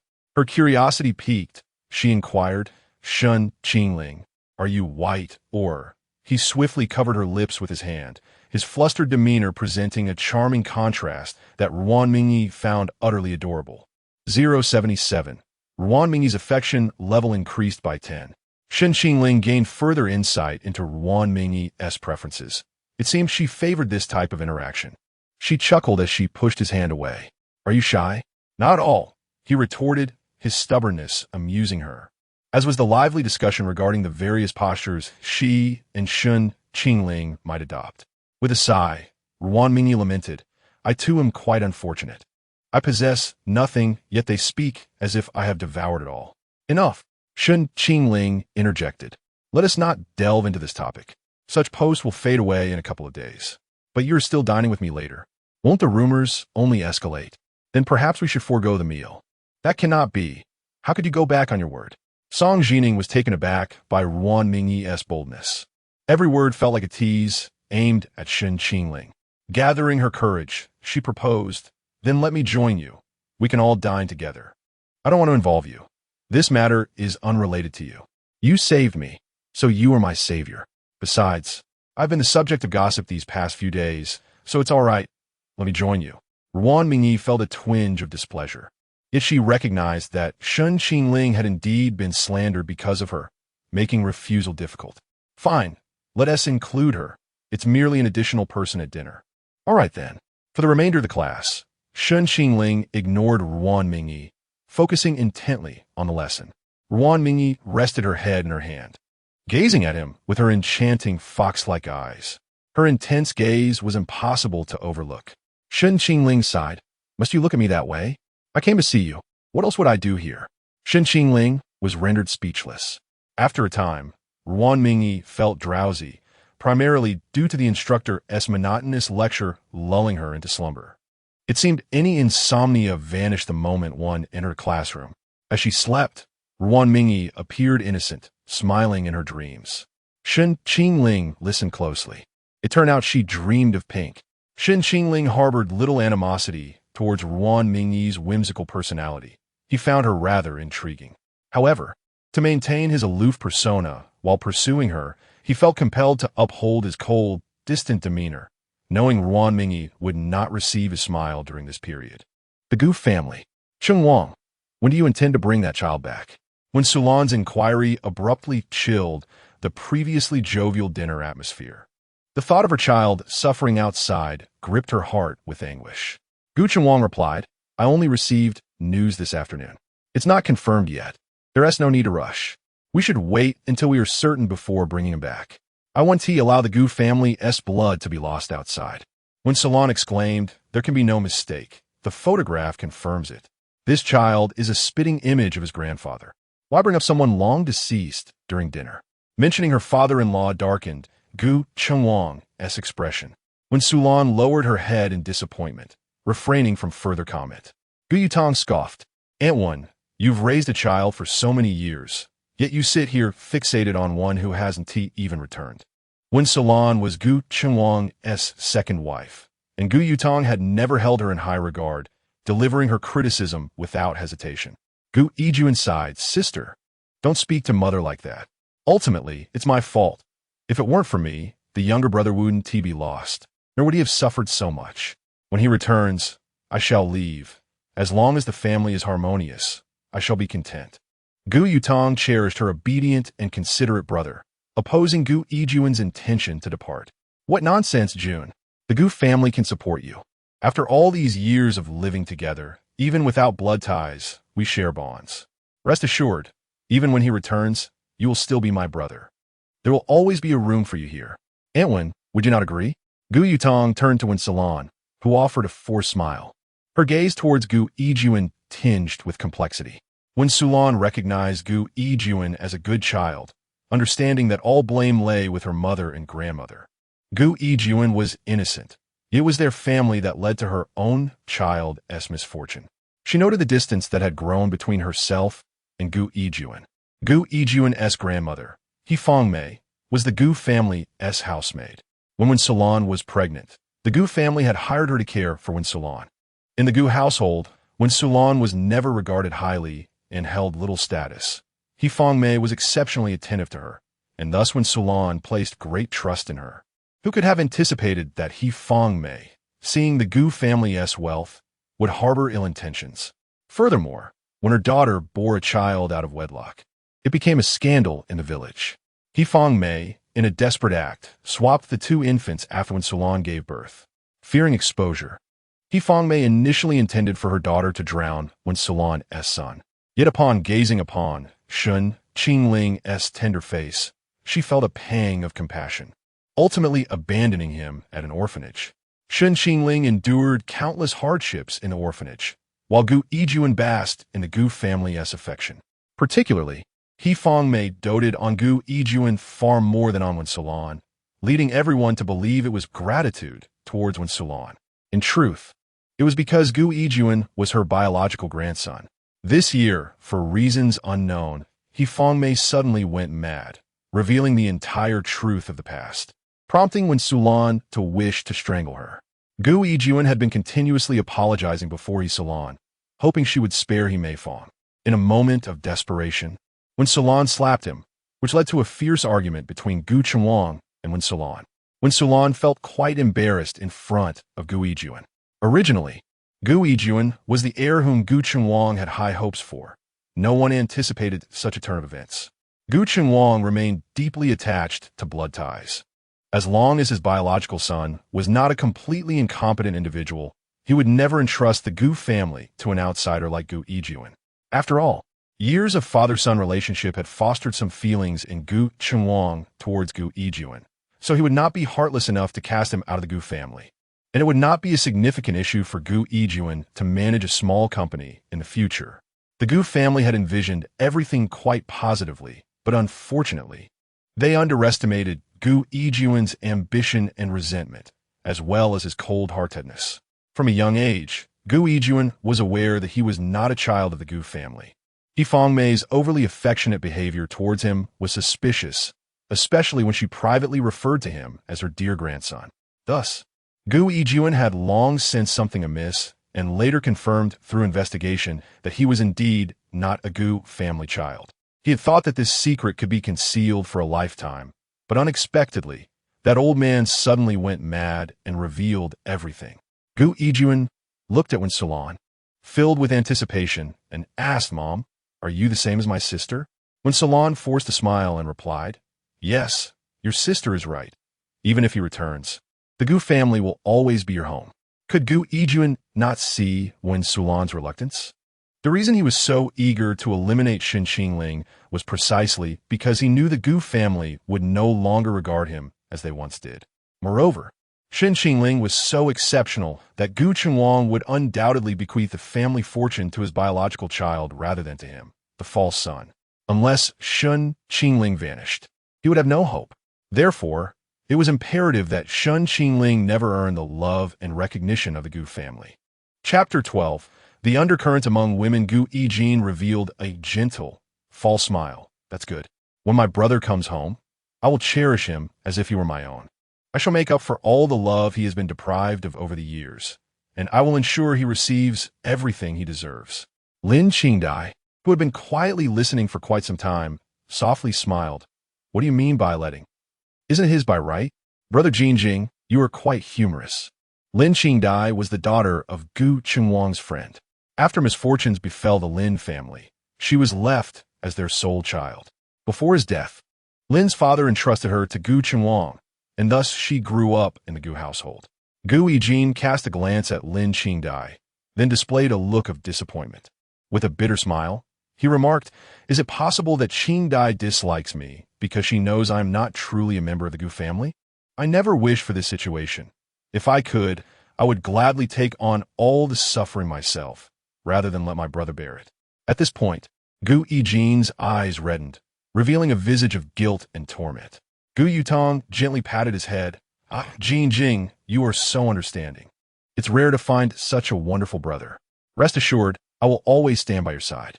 As for the newcomer, her lips curled into a cold smile. A child raised in an orphanage cannot be that remarkable. I dare say he is not even comparable to our Jinjing. As long as he doesn't bring shame to the Gu family, that will suffice. Lin Qingdai furrowed her brow and coughed gently. "Sister, I must leave for school now. I will return to meet my true brother when he comes home." The term true brother pierced Gu Yijin's heart. He could not comprehend why Lin Qingdai had been targeting him lately, especially since he had once been a mere silent shadow without presence. What could possibly be the reason? Gu Qinhuang had little desire to discuss this matter. If the child belonged to him, he would take him in. If not, he would leave it be. There was no point in excessive words. Only when Sulan remained concerned about the situation. Knowing that Shen Qingling was studying at Jiang University, she rushed there even before finishing her meal. Shen Qingling was dining in the cafeteria with Ruan Mingyi and several others.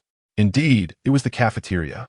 Although Ruan Mingyi had suggested dining at a restaurant outside the campus, Shen Qingling insisted on avoiding such extravagant establishments.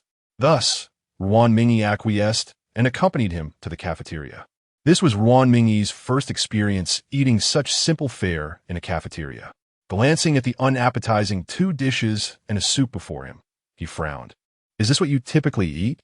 Shen Qingling merely replied with a faint, Ruan Mingyi had intended to flirt with him in a fine dining setting, not to share a meal of vegetarian dishes in a crowded cafeteria.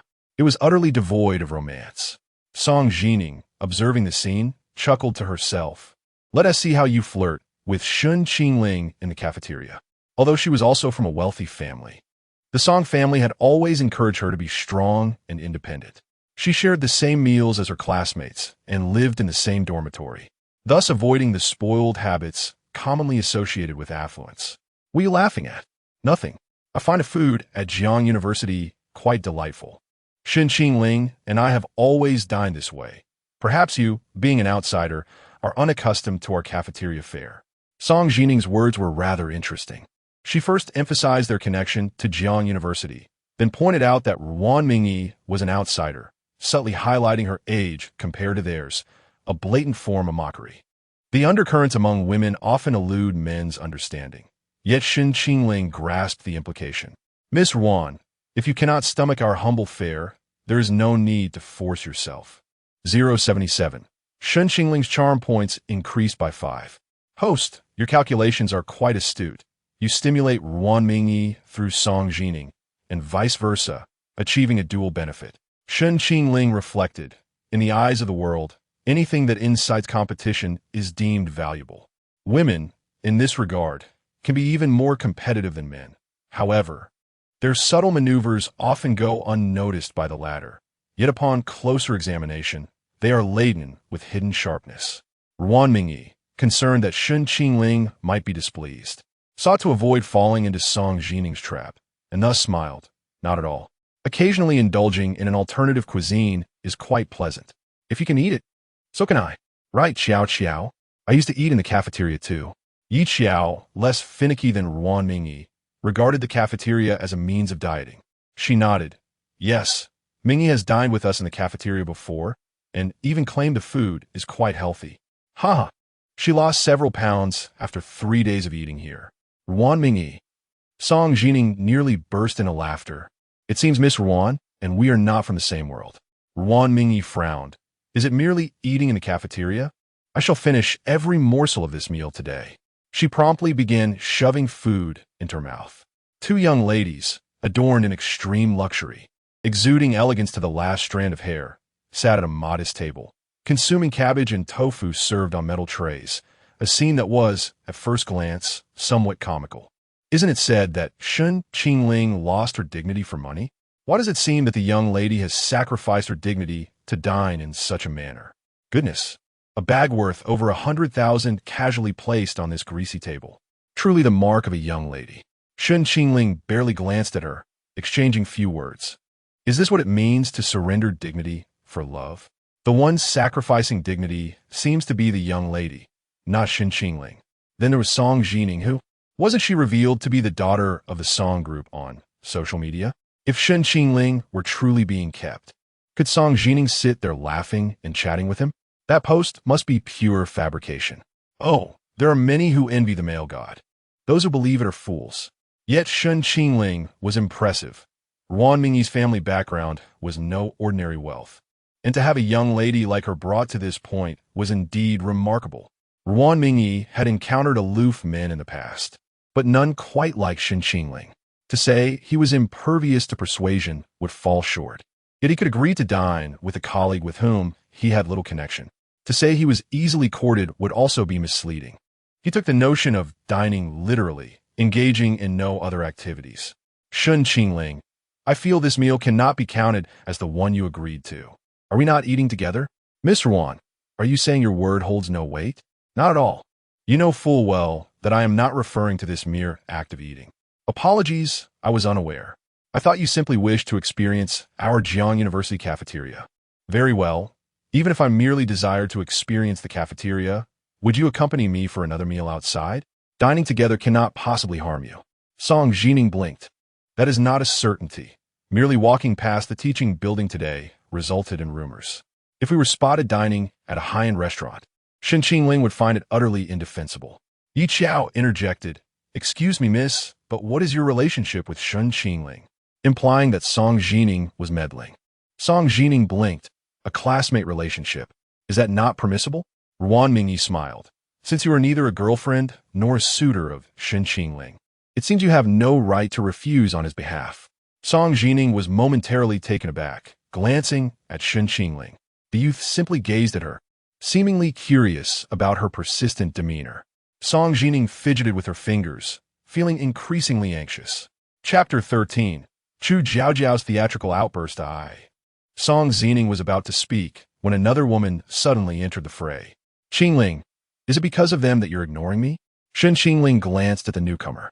It was Chu Jiaojiao. Not only Chu Jiaojiao, but also her two roommates, seemingly intending to stir up trouble for Shen Qingling. Ruan Mingyi and Song Jining looked at Chu Jiaojiao and her companions with curiosity, while Yi Qiao wore an expression of amusement. Another stunning beauty. Shen Qingling's romantic prospects were indeed flourishing. Chu Jiaojiao possessed the quintessential looks of a campus belle, pure and lovely, with flowing hair and long, fair legs revealed beneath a white dress. At this moment, she gazed at Shen Qingling with an expression of disappointment and sorrow, her eyes brimming with tears that seemed ready to spill at any moment. Anyone unaware of the situation would feel sympathy for her, perhaps even thinking that Shen Qingling had callously abandoned her. Shen Qingling, however, remained composed. He inquired coolly, Do you need something? Chu Jiaojiao responded incredulously, Qingling, after all our years of friendship, you can only coldly ask if I need something? Could it be true, as they say, that you're being kept by a sugar mama and no longer care about your childhood sweetheart? So, All those promises you made to me mean nothing? You said you would always be good to me, that everyone else would come second, but now you've truly disappointed me. Chu Jiaojiao unleashed a torrent of emotion, tears streaming down her face as she portrayed a woman consumed by heartbreak. Her roommates, filled with compassion, supported the wavering girl and rebuked Shen Qingling. Shen Qingling, how can you do this to Jiaojiao? She loves you so much. Why would you hurt her like this? So that's why you haven't visited Jiaojiao in so long. You found new loves, haven't you? 3 beautiful women. Quite the blessing for you, Mr. Academic. We foolishly believed you were sincere toward Jiaojiao and always encouraged her to be more assertive. It seems it's for the best, as you're not worthy of Jiaojiao's genuine affection. Don't say any more. Jiaojiao has already given her heart, but someone doesn't appreciate it.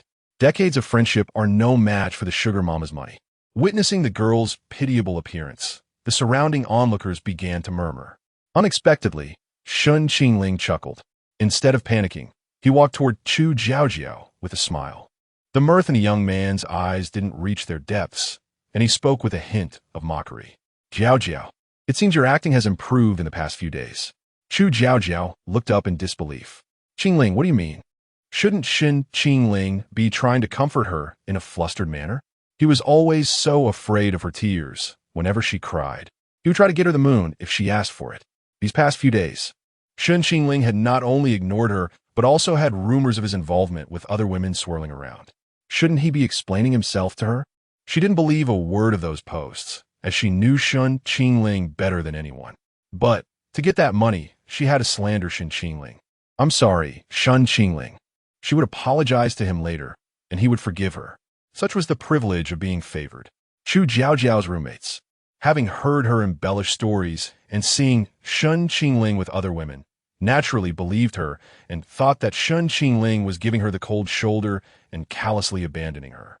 Shen Qingling, how can you speak to Jiaojiao like that? You 3 came here without any explanation and slandered my reputation. How would you have me speak? Slander you? What have we said that isn't true? Aren't you the one who betrayed Jiaojiao and is involved with other women? Shen Qingling laughed, but the smile sent shivers down Chu Jiaojiao's spine. Shen Qingling never acted this way. Had he changed, or had she never truly understood him? From beginning to end, Shen Qingling's every reaction was unexpected. If this had happened to the original owner, he would have immediately explained himself to Chu Jiaojiao. Unfortunately, the original owner was not eloquent and would likely have been successfully slandered by Chu Jiaojiao. It seemed Chu Jiaojiao had accepted benefits from Guijin. Otherwise, she wouldn't have staged this scene. Chu Jiaojiao asked anxiously, "What are you laughing at?" "Nothing. I'm just asking what our relationship is. Are we childhood sweethearts? Read fewer novels and uninstall that tomato app. Can you speak plainly? We're good friends who grew up together. Good friends who would use words like betrayal and abandonment." Chu Jiaojiao's breath hitched, and a hint of panic flickered in her eyes. She bit her lip and said, "But isn't our mutual affection an unspoken understanding?" "That's right. You often visit Jiaojiao at our school, give her so many things, and spend so much money on her. Are you as attentive to other women as you are to Jiaojiao? What else could it be but love?" Shen Qingling nodded. "I'm indeed very good to her. I give her whatever she wants, and I even give her a monthly allowance." "You admit it. So, does that make her my girlfriend?" "I've always treated her like a little sister. Everything I've done for her is because I consider her family. I don't have any romantic feelings for her. Or she wouldn't have always told you I was just her brother. She's never admitted in front of you that there's anything else between us. Has she? I know very well how she feels about me. In her eyes, I'm just a showpiece to be flaunted, an ATM to withdraw from at any time." Chu Jiaojiao, have you ever had any genuine feelings for me? Shen Qingling lowered his gaze to Chu Jiaojiao. The sadness and disappointment in his eyes stunned her completely. Shen Qingling's eyes were too captivating. Chu Jiaojiao could act, but so could he. He was a professional actor, and his performance would only be more outstanding and immersive than hers. No one could remain unmoved by those eyes. Not even the onlookers could see his sadness, let alone Chu Jiaojiao, who was facing them directly. If she had even a shred of feeling for the original owner, she wouldn't be indifferent. Chu Jiaojiao was foolish and wicked, but her heart wasn't made of stone. Chu Jiaojiao's eyelashes trembled. Why did she feel sad when she looked into Shen Qingling's eyes? This shouldn't be happening. She didn't like him. She found him rigid and boring. She hated his concern, and she only wanted to use him, without a hint of sincerity. The words she had prepared were stuck in her throat. Chu Jiaojiao felt guilty. He knew everything. He knew her vanity, knew she was only using him, yet he was still foolish enough to be good to her. Why was he so foolish, Shen Qingling? Chu Jiaojiao's tears fell unexpectedly. She refused to answer the question. She ought to express her genuine affection for him, to declare that she harbors feelings for him, to convey that their hearts are intertwined, like childhood companions entwined in innocence. Yet, in this moment, she finds herself utterly speechless. Shen Qingling retrieved her phone and revealed the chat history between herself and Chu Jiaojiao to her two roommates. Do you see? This is the truth you have yearned for. Chapter 14. Shen Qingling, the first on Jiang University's must-see list. Shen Qingling meticulously skimmed through the records, which contained no hint of ambiguity, only familial concern and various chat logs and transfers. In contrast, Chu Jiaojiao frequently resorted to various tactics to solicit money from Shen Qingling, or would implore him to visit her at school under the pretext of bringing her gifts, all to satiate her vanity and garner envy from other women. Unexpectedly, Chu Jiaojiao's roommates realized they had been manipulated by her, and in their fury, struck her across the face. This woman spoke nothing but falsehoods.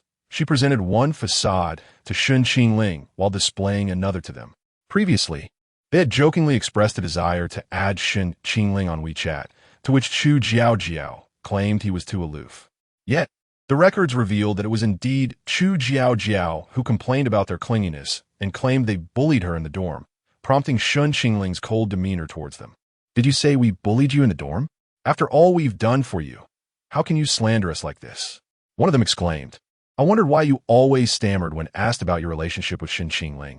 Turns out he simply does not fancy you. What delusions you harbor. I can see you clearly now. Wang Ke once mentioned that you denied your relationship with Shen Qingling in front of the boys, yet acted ambiguously around us, fearing it would affect your chances with wealthy heirs while simultaneously keeping other women away from him.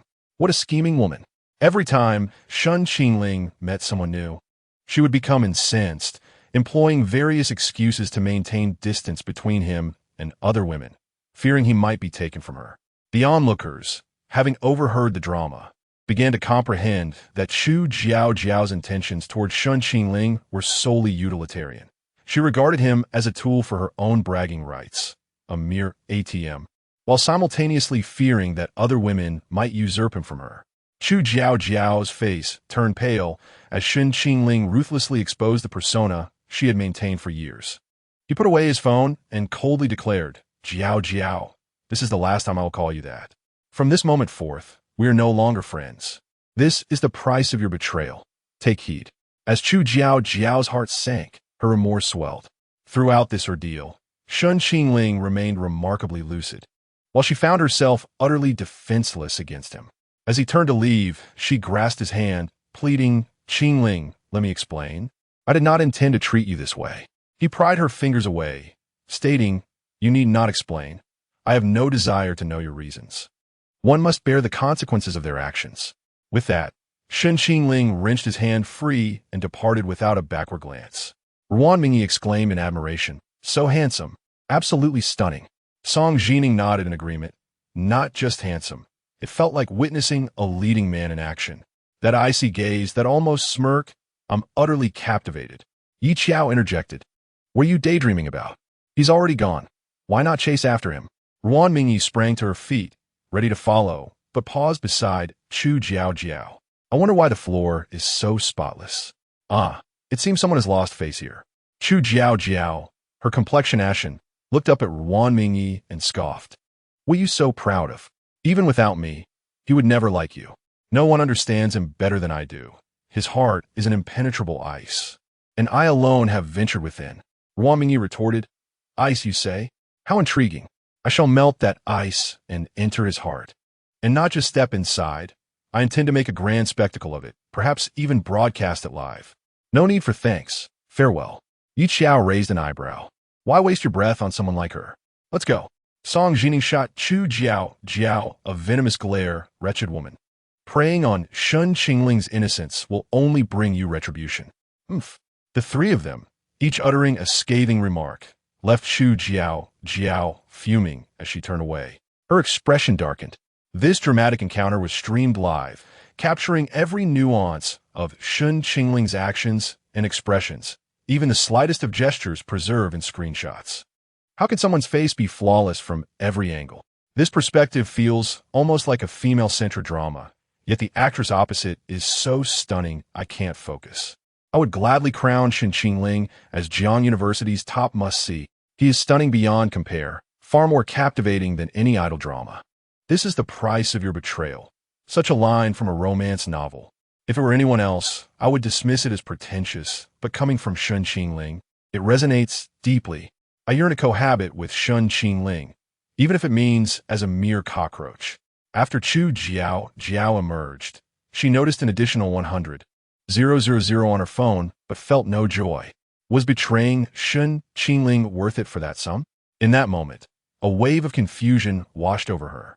The phone rang, and she answered. Hello. The money has been transferred. Keep your mouth shut. If a word slips, you may endanger your life. I want to know why you targeted Shen Qingling. That is not for you to inquire. With that, the caller hung up. Lost and disheartened, Chu Jiao departed. At that moment, when Sulan stepped out from behind a tree, deep in thought, why had someone suddenly begun to target Shen Qingling? Who harbored such animosity against him? Though she wished not to entertain the thought, she couldn't help but suspect Guijin. Could it truly be him? Currently, it remained mere speculation, and she possessed no evidence. With a sigh, she hoped it was not as she feared. The thought of Shen Qingling being used and betrayed by Chu Jiao filled her with guilt and sorrow. A child raised in an orphanage, his only childhood companion had accepted bribes to harm him. How heart-wrenching it must be for him, though the boy appeared composed. The sorrow in his gaze was enough to tug at her heartstrings. Like his grandfather, he was a child of cold exterior, yet warm heart. When Sulan's expression softened, she was certain Shen Qingling was her child. No matter what, she must protect him and ensure he is never harmed again. When Sulan made a call, seeking 2 individuals to safeguard Shen Qingling, fearing that someone might attempt to harm him, she hoped her child would soon return to the Gu family, so she could make amends for the love she had failed to give him. Guijin and his friend were drinking at a private club. After watching the live stream of the encounter, he couldn't help but smash his phone in frustration. Useless.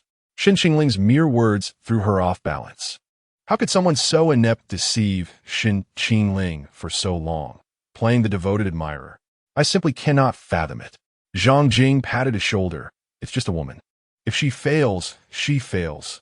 Once he returns to the Gu family, we will have ample means to deal with her. Guijin gulped down a drink.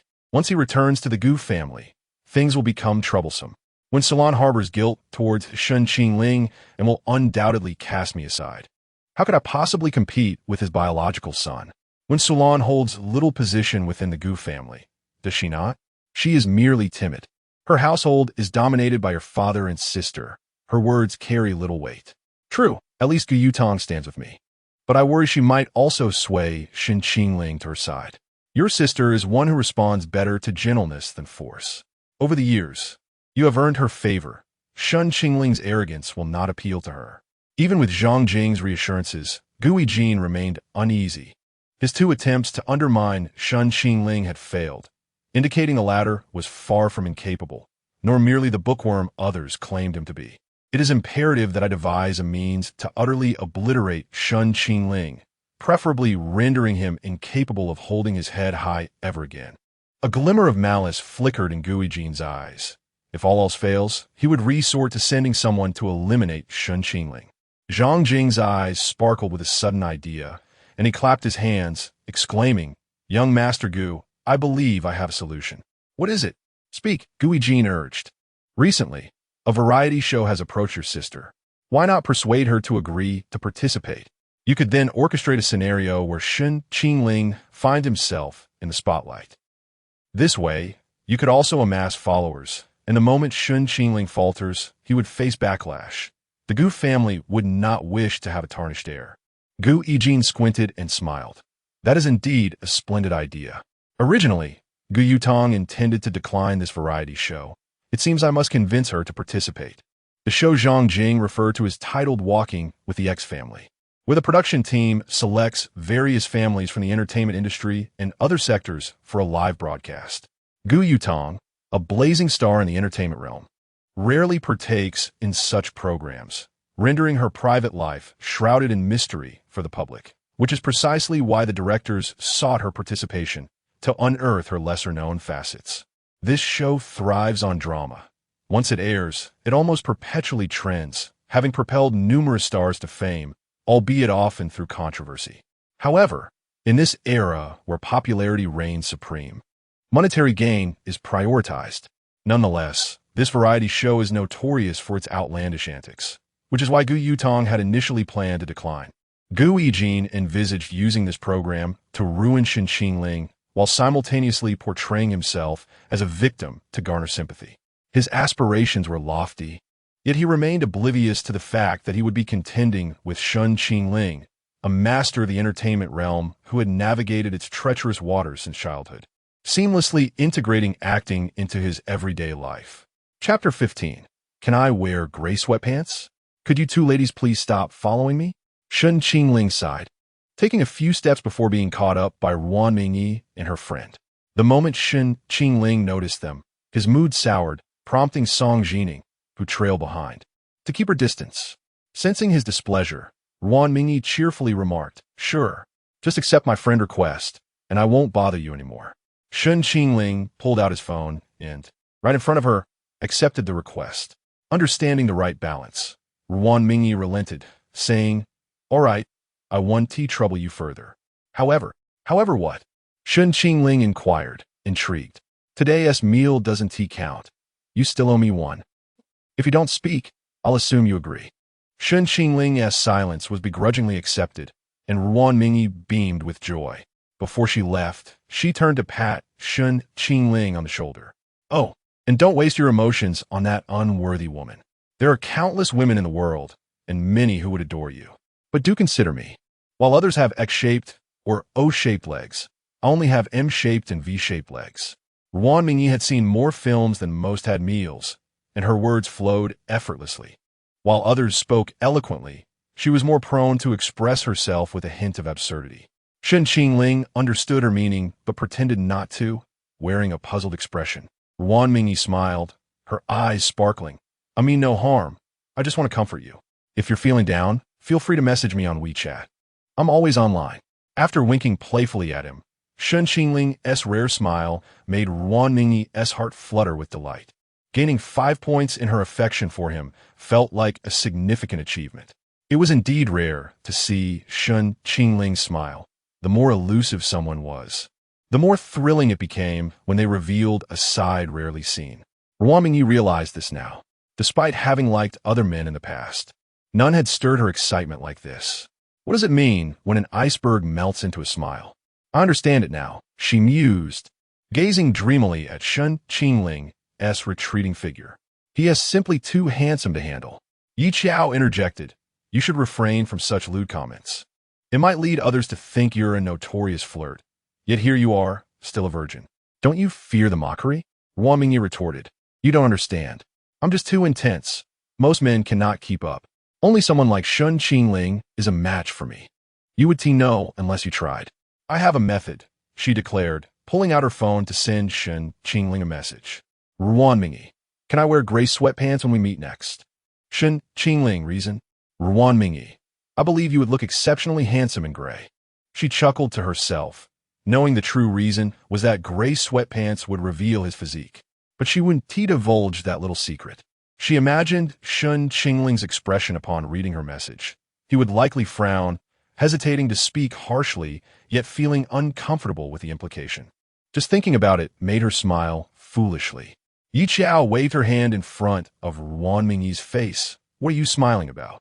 Shen Qingling is so adorable." "I don't get you. An iceberg isn't cute. He is just handsome, but I see nothing beyond that." "You don't understand." "Fine.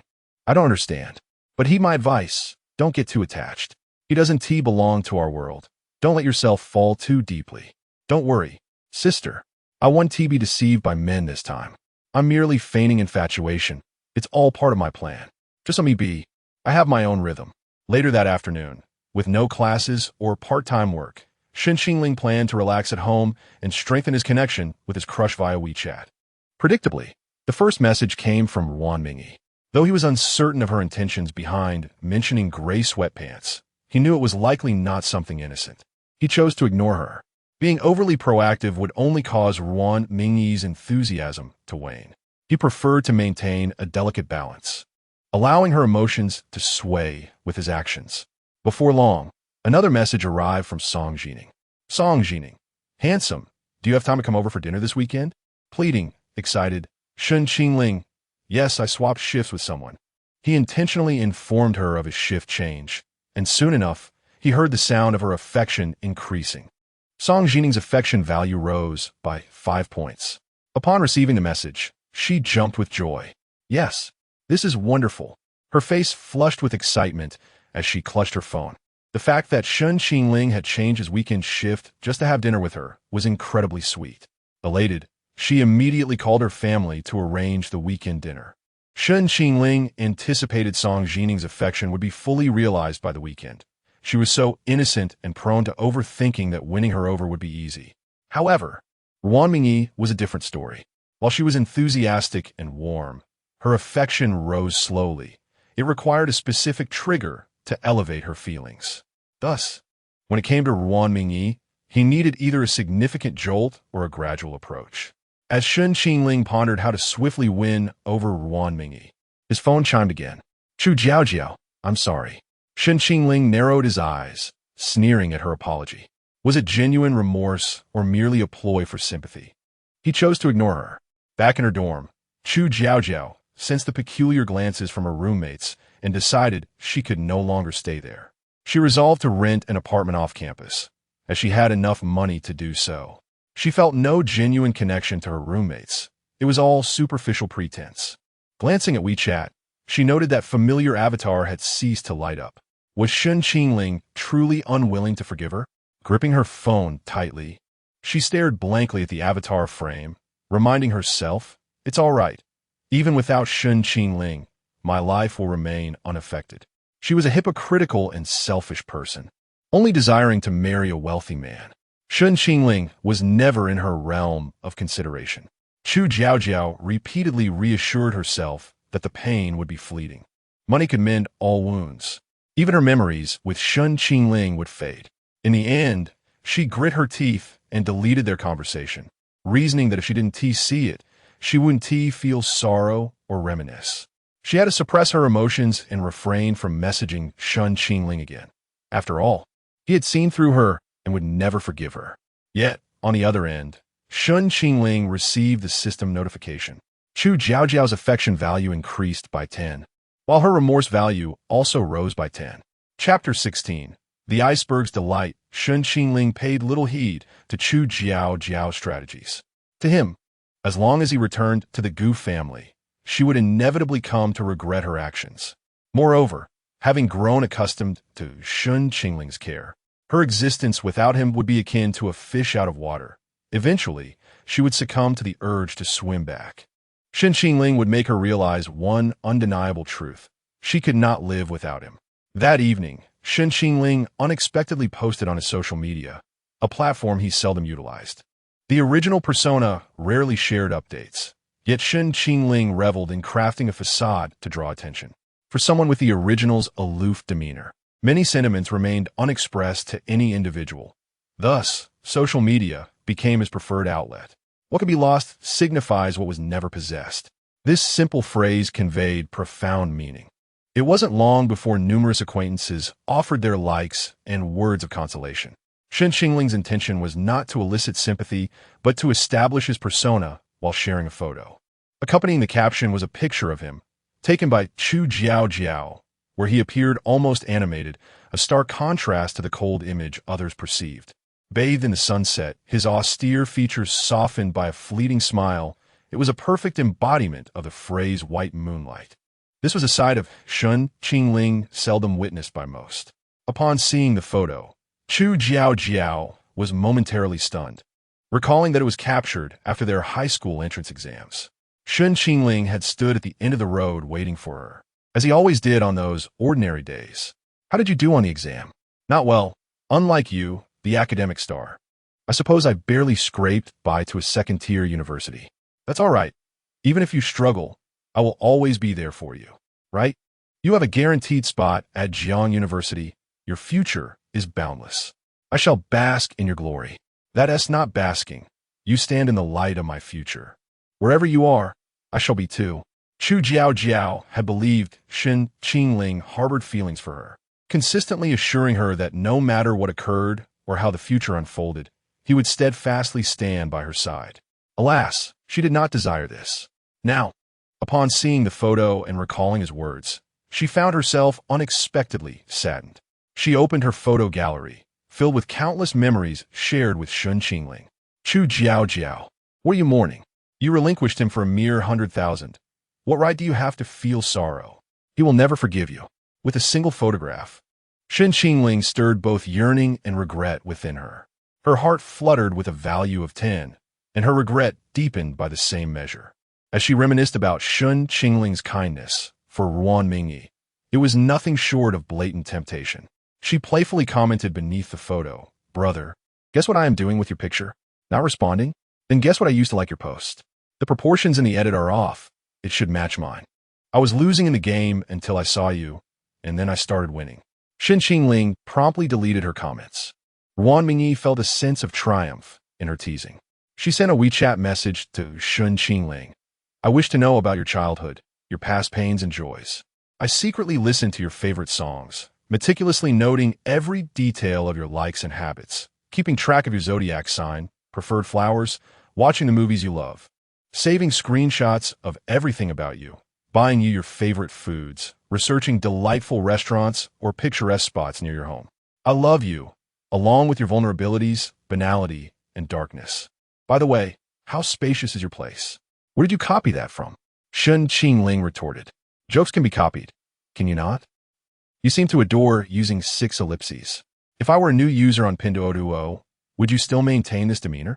Must you be so abstract? Can't we discuss something normal? There are normal topics. I just forgot to grab a fork with the cake I bought. Just have the shop send another one. The shop is closed. Could you send a fork to me?"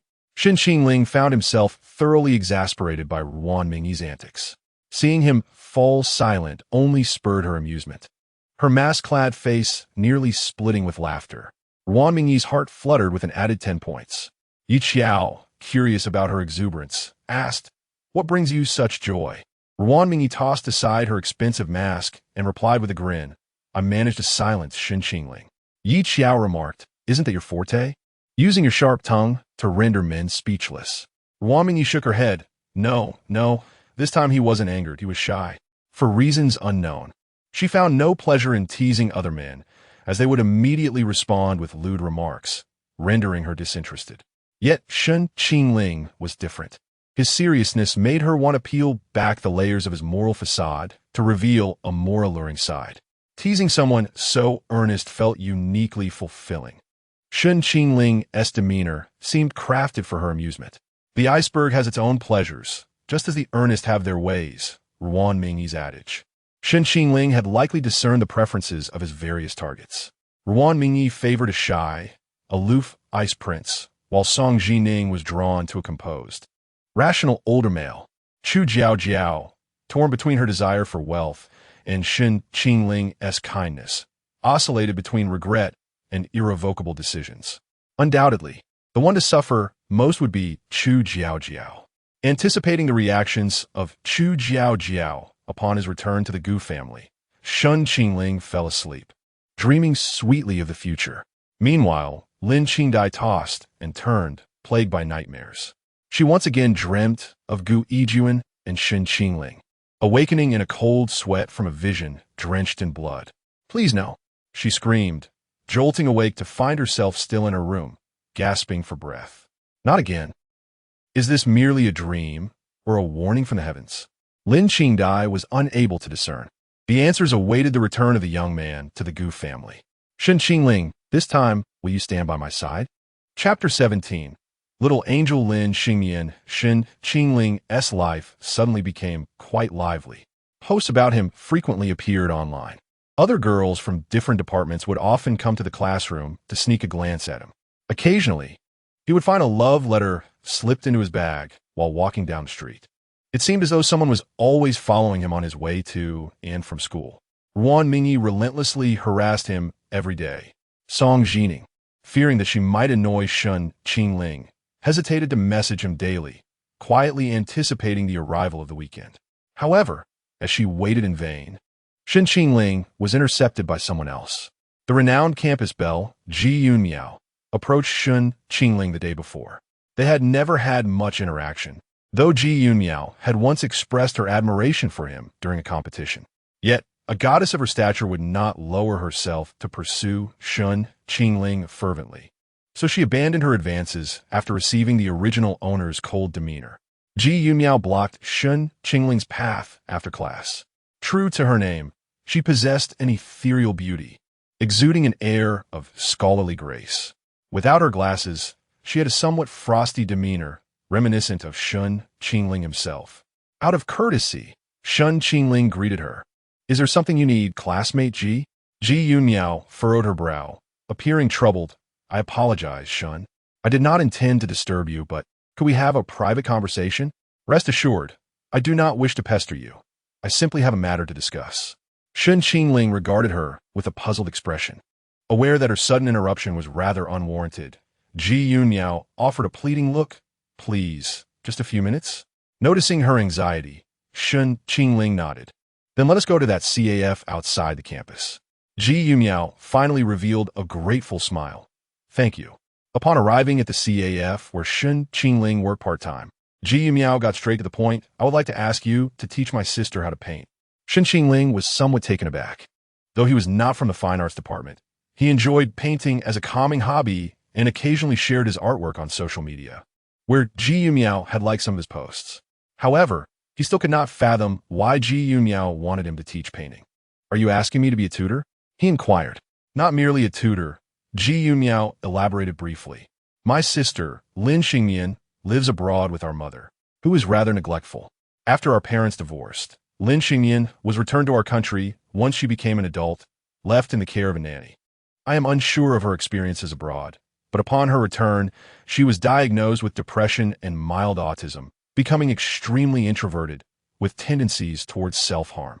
Ji Yunmiao had tried various methods to help her, but nothing seemed effective. Now, whenever Lin Xingmian showed interest in something, she would do everything in her power to encourage it. Yesterday, I happened to see your posts, and she glanced at them, remarking that you were handsome. Lin Xingmian also enjoys painting. I showed her your work, and she seemed quite fond of it. Therefore, could you please be her teacher? She is very lonely, and I cannot reach her world. Please, could you help me? You can rest assured, I will pay you 3 times the usual tutoring rate. Or if you have any other requirements, please do not hesitate to mention them. I will do my utmost to accommodate you." Ji Yunmiao's eyes began to glisten with tears. Feeling hesitant, Shen Qingling was torn.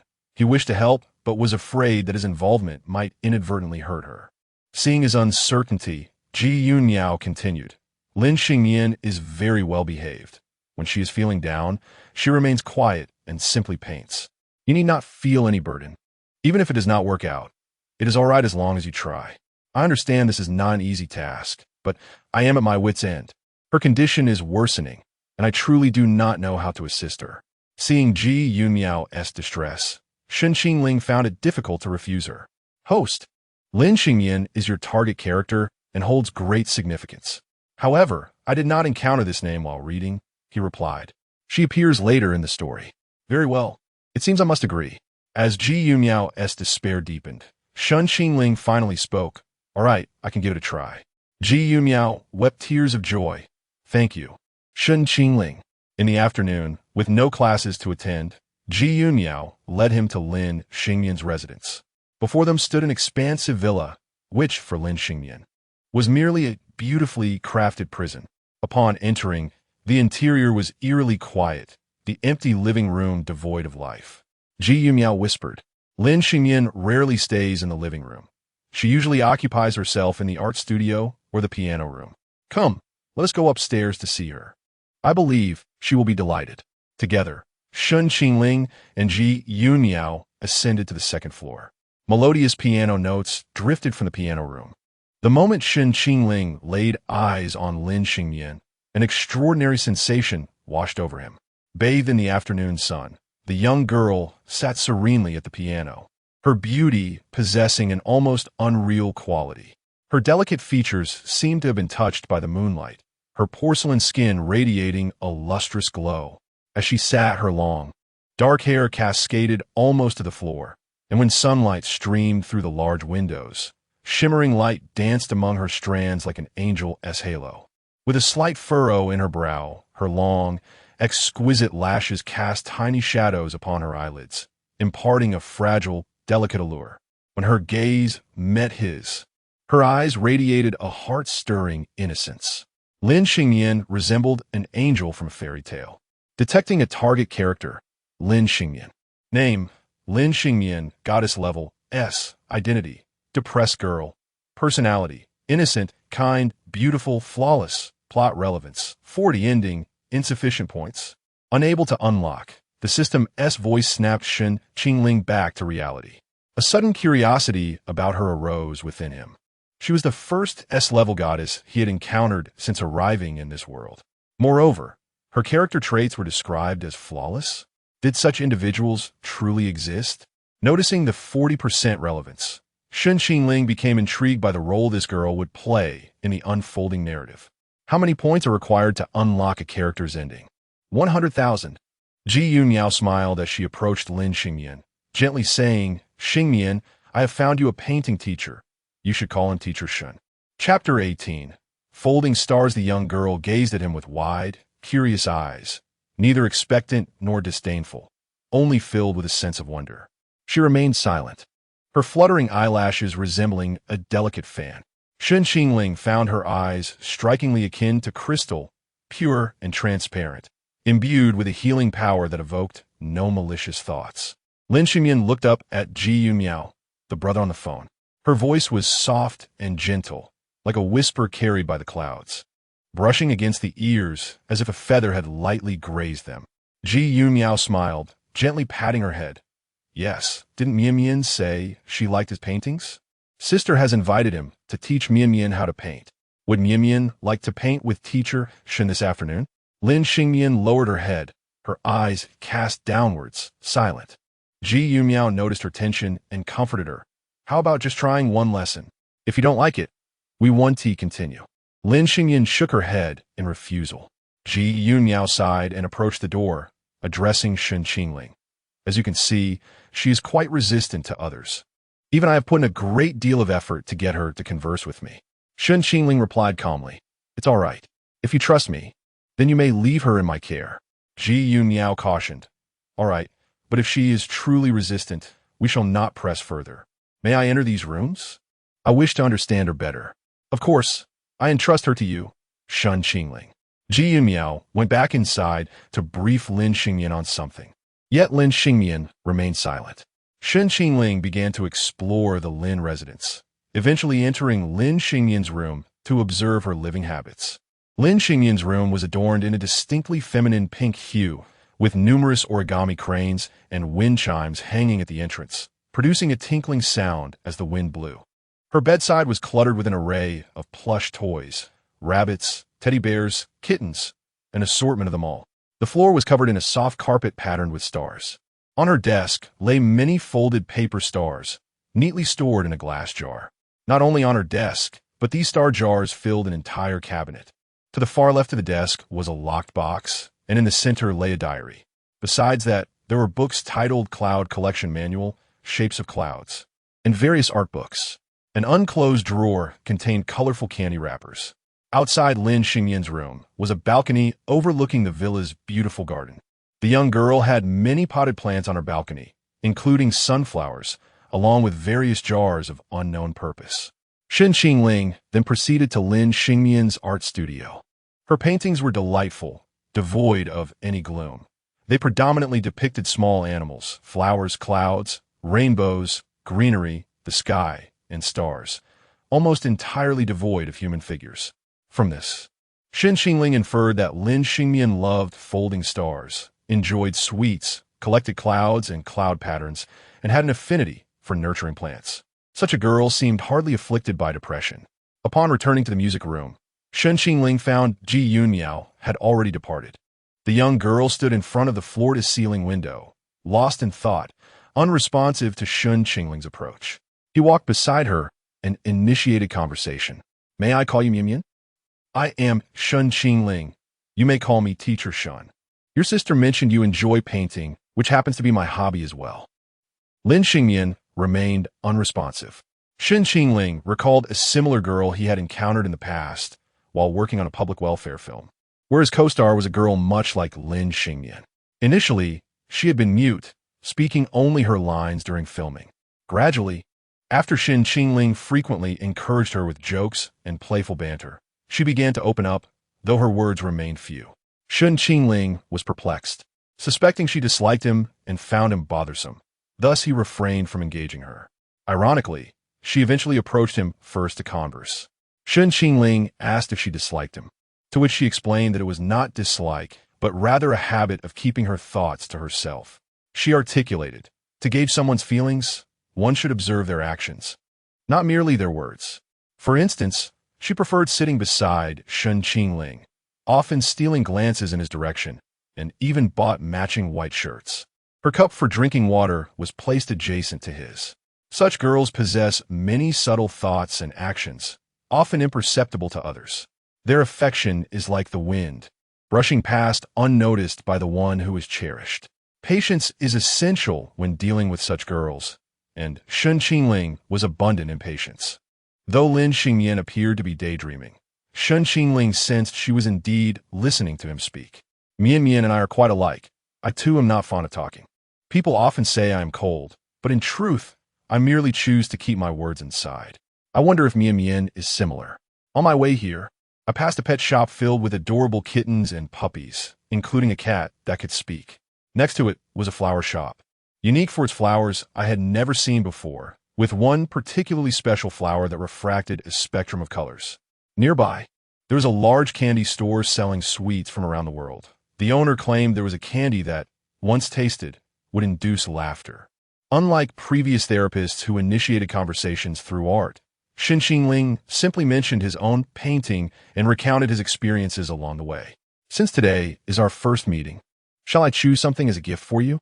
Finally, Lin Xingmian stirred. She blinked and looked at Shen Qingling. Her gaze was innocent, yet he could not decipher what she wished to convey. "If you remain silent, I shall assume you agree." He wrote the numbers 1, 2, and 3 on paper, folding them into stars. "Whichever you choose will be our meeting gift." Without waiting for Lin Xingmian to respond, Shen Qingling took out the paper and wrote the numbers. However, Teacher Shen is not very adept at folding stars. Perhaps Mian could assist. Initially, Lin Xingmian remained motionless, but Shen Qingling, undeterred, intentionally folded a star poorly.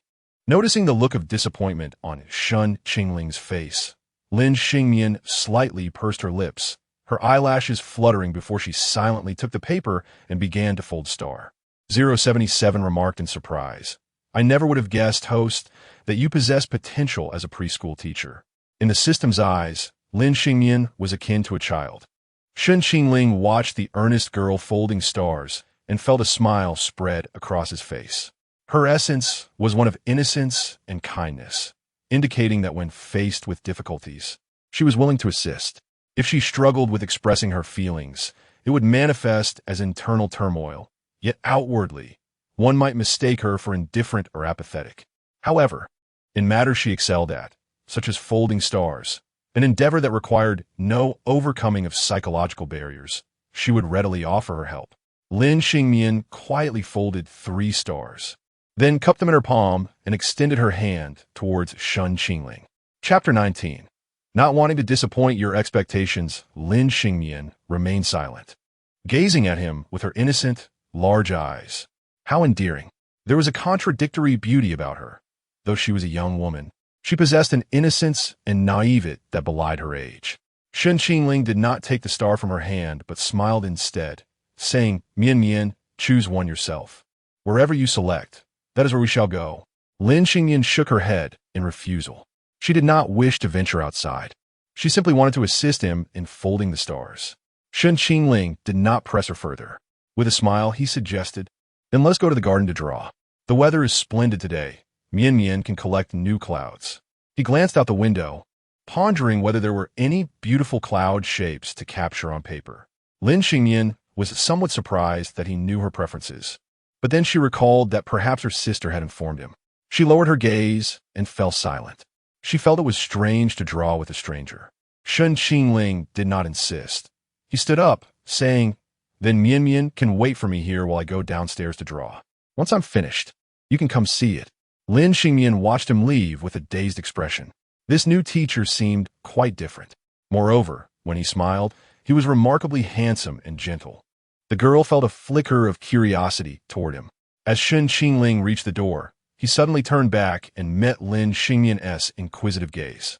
Her eyes darted away, tightening around the hem of her white dress. "Mian Mian, may I borrow your drawing tools?" Lin Xingmian, unable to meet his eyes, nodded gently. Shen Qingling took the drawing tools and went to the garden downstairs. Lin Xingmian sat by the floor-to-ceiling window, watching him paint. This new teacher, Shen, resembled a painting himself. His manner of creating art was captivating. For Lin Xingmian, the sudden presence of a stranger in her quiet world compelled her to pay attention, provided that she did not find the individual utterly disagreeable. Time passed incrementally. Shen Qingling deliberately painted slowly. He checked the weather forecast, noting that rain would come soon. Jiangxing's weather was notoriously unpredictable, especially during this rainy season, where storms often arrived swiftly and departed just as quickly. Before long, the skies indeed darkened. Yet the young artist continued his work in the garden. Lin Xingmian's delicate brows furrowed slightly. It was about to rain. Why was he still outside? Shen Qingling was merely contemplating whether she might come down. Her descent would signify a first step taken. If she did not, he would gift her the painting, at least demonstrating his earnest intentions. The rain began to fall lightly from the sky, but Lin Xingmian remained indoors. She was strongly resistant to the idea of stepping outside. Leaving the confines of her home was a daunting task. She wished to avoid the tumult of the outside world, feeling secure only in her tiny corner. Though Shen Qingling felt a tinge of disappointment, he understood that such change could not occur overnight. Lin Xingmian's heart was tender and easily moved. As she watched him remove his coat to shield the painting from the rain, her expression began to shift. Taking a deep breath, Lin Xingmian stepped out of the piano room. Shen Qingling returned to the living room, drenched but holding the painting intact. He smiled, presenting the artwork. "Mian Mian, are you not coming down to take a look? I have finished." Seeing his genuine and gentle gaze, Lin Xingmian felt a strange pang in her heart. Her first instinct was inexplicable sadness. Why was he being so kind to someone like her, a mere stranger he had just met? In the past, her sister had brought others to their home, yet they felt entirely different. She could sense their insincerity, knowing they were merely motivated by her sister's generous rewards. However, Shen Qingling did not seem to be driven by monetary gain. Lin Xingmian was not foolish. She recognized that he, like her sister, was a top student at Jiang University. Just yesterday, her sister had remarked that he was quite the academic star, and had he chosen to tutor others, he would earn far more. Yet here he was, patiently attempting various ways to coax her. Even as she had given up on herself, both her sister and this stranger refused to abandon her. She stood there for 3 minutes, ultimately moving her feet to descend the stairs. Instead of immediately looking at the painting, she lifted her gaze toward the rainwater on Shen Qingling's face. "Why are you getting soaked over just a painting?" This was the first time Shen Qingling had heard her speak such a lengthy sentence since their meeting. He earnestly explained, "This is the promise I made to Mian Mian. As your teacher, if I cannot keep my promises, how can I possibly teach you well?" She reiterated, "It's just a painting." Shen Qingling shook his head. "It is not merely a painting. You are waiting on it, Mian Mian. You should be looking forward to it. Teacher Shen does not wish to let your expectations fall short." Lin Xingmian stared at him in astonishment, her eyes seemingly sparkling. Shen Qingling suddenly smiled gently again, saying, "It's just a bit of rain. It's nothing to worry about." In that moment, Lin Xingmian's heart fluttered with newfound warmth. Shen Qingling had inadvertently touched upon a profound point within her. Each of her anticipated moments had crumbled, leaving her with an ache that resonated to her very core. Yet this person, through a simple painting, expressed a desire not to let her hopes fade. Observing her stillness, Shen Qingling decided to give her some space. Making a favorable impression on their first meeting was already a positive step. He gently placed the painting on the table and smiled bashfully. Given my current state, I am not in a position to teach Mian, so I shall take my leave. As he turned toward the door, Lin Xingyan could no longer restrain herself. Teacher Shen? Shen Qingling looked back at her. Will you be coming again tomorrow? Chapter 20. She is very fond of Teacher Shen. Shen Qingling finally moved her. He smiled gently. Come on. Mian has already called me Teacher Shen. How could I not come? Lin Xingyan revealed a shy and helpless smile. Her lips adorned with two delicate dimples that could sweeten anyone's heart. Shen Qingling raised his eyes to the sky. The once overcast heavens had transformed into a clear expanse, with a rainbow gracing the horizon, which felt like a purification of the soul. He turned to the girl once more and asked, "There's a rainbow outside. Mian, would you like to see it?" He stood at the door while Lin Xingyan lingered within. After a moment of hesitation, and under Shen Qingling's expectant gaze, she cautiously approached the door. Today's sky seemed particularly different. The view through the glass appeared distinct from reality. Shen Qingling extended his hand. Step outside to see it more clearly. It's more beautiful. Lin Xingyan bit her lip, yet she could not help but shake her head and take a step back. Shen Qingling chuckled. Lin Xingyan was puzzled by his laughter, her eyes reflecting confusion. He stood before her, blocking the radiant light. If you are afraid to face it, then watch from behind me. Just take a glance. Do not miss the beautiful scenery. There are many things in life worth anticipating.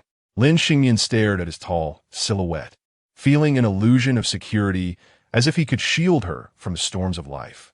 She took 2 steps forward and finally stepped outside, hiding behind Shen Qingling.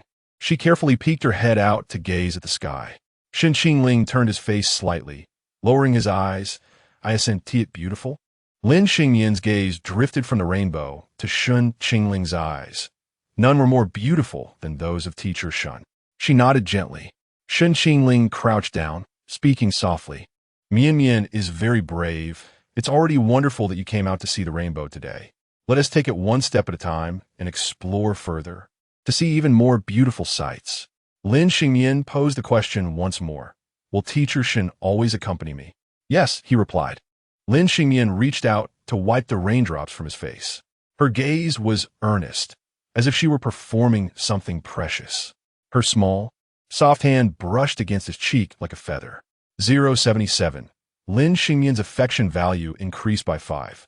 Shen Qingling paused momentarily, then smiled. It's all right, Mian. Don't worry about dirtying your hands. I'll just take a shower when I get back. Goodbye, Teacher Shen. See you tomorrow, Mian. Shen Qingling refrained from saying goodbye, only promising to see her the next day. Lin Xingyan felt a sense of reassurance. Despite having endured countless injuries, she could not help but succumb to the tenderness of Teacher Shen, nurturing expectations that perhaps should not exist. She hoped her hopes would not be dashed again.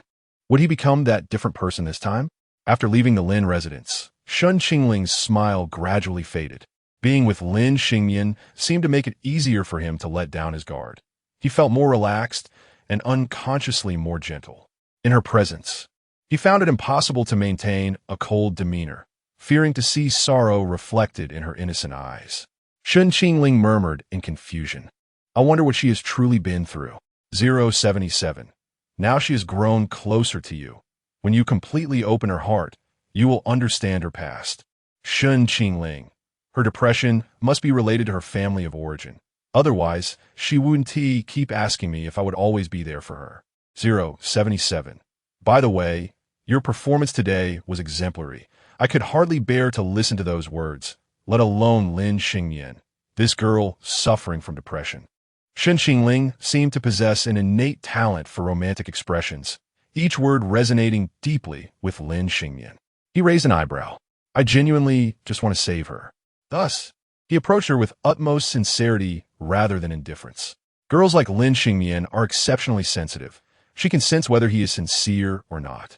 Therefore, he should never attempt to feign affection. As dinner time approached, Shen Qingling first visited the nearby market to buy some vegetables before returning to his rented apartment. He intended to prepare a simple meal, as some dishes outside paled in comparison to his own cooking. Shen Qingling presented a table filled with colorful, fragrant dishes. 077 exclaimed, "I didn't expect you to know how to cook." Women often say that to capture a man's heart, one must first capture his stomach. This sentiment applies equally to men. For women, culinary skills can be a significant advantage. Even if one's cooking is not exceptional, the effort will earn them points in her heart. Women can be complex yet simple at times. 077. So, does this mean you will have to cook for them every day? Wouldn't that be exhausting for you? Shen Qingling chuckled in denial. No. For women, this is merely a quality I need to showcase occasionally. As long as they know I can cook, it will earn me points. Given my financial situation compared to those of my previous partners, I do not need to cook daily. If I were to cook for them all the time, they would instead feel pity for me. So, this is like a medal. Everyone knows I have it, and seeing it once is sufficient. There is no need for me to compete daily. Shen Qingling was accustomed to waking up early to prepare breakfast for women, which would move them. In truth, this was a cheap gesture for him, yet women are often touched by such small details. 077. I understand now. You cooked today to establish an image on social media, so those girls would increase their affection for you. Am I right? Shen Qingling. Congratulations on your quick response, but unfortunately, your answer is incorrect. I want to post on social media. Once it becomes widely known, the element of surprise will be lost when the target sees me cooking. It's best if they witness it with their own eyes to feel moved. Furthermore, I should cultivate the persona that I do not particularly enjoy cooking, but I am willing to do it for her happiness. This will make her even more touched. 077. I see, but why did you cook for yourself today? Shen Qingling. It's been too long since I last cooked. I'm afraid of becoming rusty, so I practiced in advance. 077. I must say, you are quite the diligent man. It seems being a male idol requires more effort than the average man. Shen Qingling. Well, isn't that the case? Just as female idols achieve their status through hard work, they must pay more attention to maintenance, adhering to a strict skincare routine and occasionally visiting beauty salons. To maintain their figures, they must hit the gym or practice yoga, avoiding many foods that could lead to weight gain or breakouts, leaving them with few culinary pleasures. In essence, a goddess with flawless beauty requires both financial investment and effort. While true natural beauties exist, maintaining such a lure without effort necessitates either substantial resources or fortunate genetics. The former is far more common than the latter. Becoming a male idol is no different. My previous life as a male star required similar dedication. For instance, I needed to go to the gym, learn about aesthetics and fashion, and even taught myself how to style my hair and apply makeup. Thus, the first step toward becoming a male idol is to avoid laziness. Being both poor and lazy leaves one with only hardship. Fortunately, in this life, I have a system, so I need not compete in such ways. The original owner of this face is a testament to having won the genetic lottery, effortlessly maintaining an air of charm. 077 assured. With me by your side, you need not worry. I can provide you with anything you desire, including culinary skills. All these advantages can be purchased from the system's marketplace. Shen Qingling trusted 077's words, believing that the system's offerings were far from ordinary. After conversing with the system for a while, Shen Qingling glanced at his phone. Both Ruan Mingyi and Song Jining had sent him messages. Ruan Mingyi invited him to dinner the following evening, while Song Jining mentioned a lunch gathering at the Song residence. Unfortunately, Ji Yumiao had also messaged him. Qingling, I truly appreciate your willingness to be Mianmian's teacher. My sister adores you, though she struggles to express it. If it's convenient for you, I would like to invite you to join us for lunch at Mianmian's place tomorrow. Would that be possible? Ji Yumiao's decision stemmed from noticing the changes in Lin Xingyan. After class, Ji Yumiao brought a small cake to visit Lin Xingyan. The young girl was not playing the piano nor painting. She sat at her bedroom desk, gazing at the painting Shen Qingling had created for her. A sailboat amidst the sea. What could it signify? Ji Yumiao placed the cake on the table. Sister bought Mianmian's favorite little cake from her childhood. Do have a taste later. Lin Xingyan blinked, looking at the cake. Does teacher Shen enjoy cake? Ji Yun Miao, accustomed to her silence, smiled and inquired about the painting. This is done by teacher Shen, right? Yes, Lin Xingyan replied softly. What do you think of a new teacher Shen today? Should we have him teach you? Lin Xingyan gazed at the painting on the table and whispered, Teacher Shen is wonderful. She holds a deep fondness for teacher Shen. Chapter 21, Sincerity versus Deception. Teacher Gu, the audience is truly eager for your participation in our program. Please reconsider. This marked the third invitation Gu Yutong received from the production team of Walking with the X family. Reclining on the sofa, her exquisite and alluring features narrowed slightly, revealing a hint of impatience. She silently mouthed the word, decline. Beside her, her assistant Wenwen nodded in acknowledgement. Hello, I'm Yutong's assistant. Actually this, however, Gu Yijuan suddenly interrupted Xiao's words. Wenwen glanced toward Gu Yutong, who gestured for her to remain silent. Wenwen softly said, Please hold on. We have a matter to discuss. We will respond shortly. Leaning on the edge of the sofa with a hint of coaxing, Gu Yijuan said, Sister, why not give his program a chance? It wouldn't hurt. Gu Yutong blinked. It doesn't benefit me either. Exposing our family to the cameras could lead to negative publicity for the company. Gu Yijuan managed a bittersweet smile. Sister, I do have a selfish motive. Noticing his pitiful expression, Gu Yutong furrowed her brow in concern. What's wrong? What happened? Once the paternity test results come out, Father will bring Shen Qingling back to the Gu family. I'm merely an outsider, about to graduate and start my internship. With my status, I certainly cannot join Gu Corporation, or else Father and my brother might become suspicious. Gu Yutong immediately grasped his intent. You wish to enter the entertainment industry? Yes. Being with you brings me comfort. I don't know why, but I keep dreaming about being cast out of the house and having nowhere to go, even with you ignoring me. With a sigh, Gu Yutong felt a slight headache thinking about the family situation. Don't dwell on it too much. I've said it before, no matter what happens, you're still my brother. Entering the entertainment industry might not be a bad idea. I have resources and connections. The Gu family has its foothold in the industry. With your looks, it would be easy for you to make a name for yourself. Gu Yijuan's eyes brightened. So, does that mean you agree? Gu Yutong smiled. Let us consider it a stepping stone for you. This program has indeed launched many individuals into fame, but most have risen to notoriety. If you wish to emerge with a clean reputation, you must be mindful of your words and actions. At this point, Gu Yutong frowned again. However, with Shen Qingling returning home, he will inevitably be under scrutiny. Will his background not bring shame to the Gu family? Gu Yijuan lowered his gaze, knowing that this was precisely the effect he desired. The better he performed, the more Shen Qingling would appear lacking by comparison. After all, the entertainment industry was his safety net. Even if there were no place for him in the Gu family, he could still forge a path there. Sister, Father has said that if Shen Qingling is indeed a child of the Gu family, he will announce it to everyone. At that point, Shen Qingling will also make headlines, and our family will be discussed regardless. Rather than letting journalists speculate wildly, it will be better for everyone to see for themselves on the program. Even if my brother does not perform well, that is not our fault. After all, he did not grow up in the Gu family. The issue lies with him. As long as you and I are fine, no one will question the Gu family. Having heard so much from Gu Yijuan, Gu Yutong could only acquiesce. After all, she had no desire for this new brother. Gu Yijuan had grown up with her. The two shared a bond, but the new arrival, Shen Qingling, was uncertain. Gu Yutong signaled to Wenwen, who promptly contacted the production team. Having followed Gu Yutong for many years, Wenwen understood her character and family matters well, and knew how to articulate requests to the production team. Gu Yutong made it clear that her participation in the program was primarily for Gu Yijuan's benefit. The production team understood her intent. They were to elevate Gu Yijuan's profile.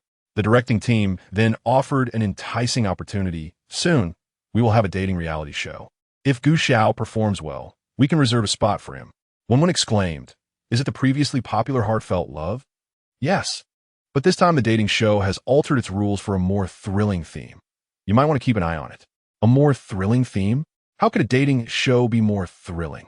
Meanwhile, Shen Qingling was surfing the internet. His attention caught by a trending dating show titled Lies in a Cage. Sincerity versus deception, love or lie. Sincerity as the wager. Lies as the weapon. Do you dare place your bets? Strip away sweet nothings. Only those who survive will know true love. We kiss through deception, while sincerity becomes a weapon. When love turns into a game of deceit, can those who survive be trusted? This is a grand gamble, with the stakes being millions in prize money and a lifelong partner. Sincerity, lies, love, money, confrontation, truth, games, traps, choices. The most perilous experiment in love. Are you ready to be deceived? The promotional tagline for this show was captivating, drawing in a considerable audience with merely a conceptual announcement. The comments below brimmed with anticipation. This year, heartfelt love is going big. This tagline is so intriguing. Finally, it's not just boring dating. I want to see the excitement. It looks like a love version of Werewolf. Someone has to play the deceiver. I wonder how the producers will select participants. I hope my sister can be on this. Don't get your hopes up. Director Jiang never follows the conventional path, so he surely choose the expected participants. If it were you, what would you choose? Shen Qingling mused. If it were me, I would choose the millions in prize money. After all, one's life encompasses more than a single love. Had such a show existed in his past life, it would have been tailor-made for him. As a player of deception, he would undoubtedly secure the grand prize. Unfortunately, the entertainment industry in his previous world was not as advanced, and such a dating show would have been unthinkable. He never anticipated that the entertainment landscape here was far more daring than in his previous life. In his former world, anyone bold enough to appear on a dating show as a love deceiver would have been publicly vilified. After a brief glance, Shen Qingling lost interest. He planned to retire early to prepare for his meeting with Lin Xingyan. He rescheduled lunch with Song Jining to the evening, which wasn't a breach of promise. As for Ruan Mingyi, that could wait until later. Ruan Mingyi, having not received a reply from Shen Qingling, was queried by Yi Qiao. Has the cold-faced guy not responded yet? I checked. His zodiac sign indicates he is not one to reply quickly. Okay, I was joking. I suspect he is probably asleep. Well, make sure to talk to him well tomorrow. You absolutely cannot lose to that vixen Sheng Xia this time. I certainly lose. Sheng Xia has Gu Yijuan. I have Shen Qingling. I can easily overshadow her. Chapter 22. Teacher Shen resembles an angel. The following day, Shen Qingling awoke to a message from Ruan Mingyi. Ruan Mingyi, if you are unwilling to dine with me alone, how about joining me next week at the Sheng family's banquet? Ruan Mingyi, aren't you about to graduate and start your internship? I can introduce you to several CEOs of major corporations, which would be beneficial for your future career. Please consider it, cold-faced brother. Ruan Mingyi, I beg you, please, pretty please, accompany me to this event. I desire a handsome male companion to impress others, and with your looks, you will undoubtedly dazzle the crowd. Upon seeing the keyword Sheng family, Shen Qingling narrowed his eyes. In Jiangcheng, there was only one Sheng family that could evoke such concern and desire for attention from Ruan Mingyi. Sheng Xia, the fiancée of Gu Yijuan. Gu Yijuan was indeed engaged to Sheng Xia, and their families were in a strategic alliance, ensuring that the Gu family would be present at the gathering. Ruan Mingyi and Sheng Xia were arch-rivals, perpetually at odds. Thus, the prospect of appearing before both Sheng Xia and Gu Yijuan alongside Ruan Mingyi filled him with anticipation regarding their reactions. For Shen Qingling, such a grand spectacle was not to be missed. He was determined to attend. Shen Qingling accepted Ruan Mingyi's invitation, and her affection for him increased. Although he needed to maintain a facade of indifference, a little sweetness now and then would elicit great joy and appreciation from her. After a brief morning routine, Shen Qingling ventured out. On his way to meet Lin Xingyan, he passed by a flower shop and suddenly recalled the flowers she tended on her balcony. Perhaps bringing her a bouquet would brighten her day. Stepping out of his car and entering the shop, he browsed for a moment before selecting a bouquet of baby's breath. The Lin household buzzed with excitement, a rarity brought on by the presence of Shen Qingling. Today, Ji Yunmiao was cooking personally, while Lin Xingyan stood outside the kitchen, observing her busy sister. She twirled a lock of hair around her finger and softly inquired, "Sister, will Teacher Shen come?" Ji Yunmiao, noticing her sister's anxiety, smiled reassuringly. "He promised to come for dinner. You needn't worry." Teacher Shun is not one to break his word. Ji Yunyao held Shen Qingling in high regard, having witnessed his meticulous nature during the competition. Whatever he promised, he would deliver. She trusted in his integrity wholeheartedly. Seeing her sister in such a good mood, a stark contrast to her usual quiet demeanor, Ji Yunyao suspected she was eagerly anticipating Shen Qingling's arrival to teach her. Tentatively, she suggested, Mian, Teacher Shun should be arriving soon. Would you mind going outside to check? Lin Xingmian recalled Shen Qingling's words from the previous day. She needed to step outside and explore the wider, more beautiful world. Nodding slightly, she turned and walked towards the door. Ji Yunmiao stood in amazement. Her sister had actually complied. In the past, no amount of persuasion had convinced her to venture outside. What magic did Shen Qingling possess to have transformed her in such a short time? Yet, this was a positive change, and Ji Yunmiao felt a surge of happiness. She smiled, realizing she owed a debt of gratitude to Shen Qingling. Upon arriving at the Lin residence, Shen Qingling immediately spotted the girl standing at the door. Lin Xingyan was clad in a pink plaid dress, adorned with a white cardigan, which accentuated her soft and delicate appearance. Due to her nervousness, she had tucked her hands into her sleeves, casting her gaze downward as she nervously shifted her feet, her bunny slippers bobbing with each movement. Shen Qingling's heart softened at the sight. Mian, hearing his voice, Lin Xingmian lifted her head, her eyes gradually lighting up. Like a magician, Shen Qingling produced the bouquet of baby's breath from behind him, slightly bending forward to present the flowers to her. In the sunlight, he appeared almost angelic, casting a glow that rendered the flowers somewhat overshadowed. Shen Qingling's striking looks elicited a moment of awe from Lin Xingyan. For reasons unknown, she felt a wave of warmth wash over her, her cheeks growing warm. An idea flitted through her mind. Teacher Shun is like an angel, though his wings are invisible. Hidden from view. Is something wrong? Don't you like them? Shen Qingling inquired. Lin Xingmian shook her head, cautiously accepting the bouquet from his hands. Gazing at the flowers, she couldn't help but smile brightly. Lin Xingmian's affection increased by 10. Shen Qingling paused, surprised that a mere bouquet could elevate her affection so significantly. Being much taller than her, Lin Xingmian had to look up to speak with him. Her big eyes gazed at him as she softly uttered, Teacher. Yes? What is it, Mian? At that moment, she fell silent, merely wanting to call out to him to confirm that he was indeed real. He did not disappoint her. He met her expectations. Lin Xingmian carried the flowers into the kitchen, glancing at Ji Yunmiao and then at her bouquet.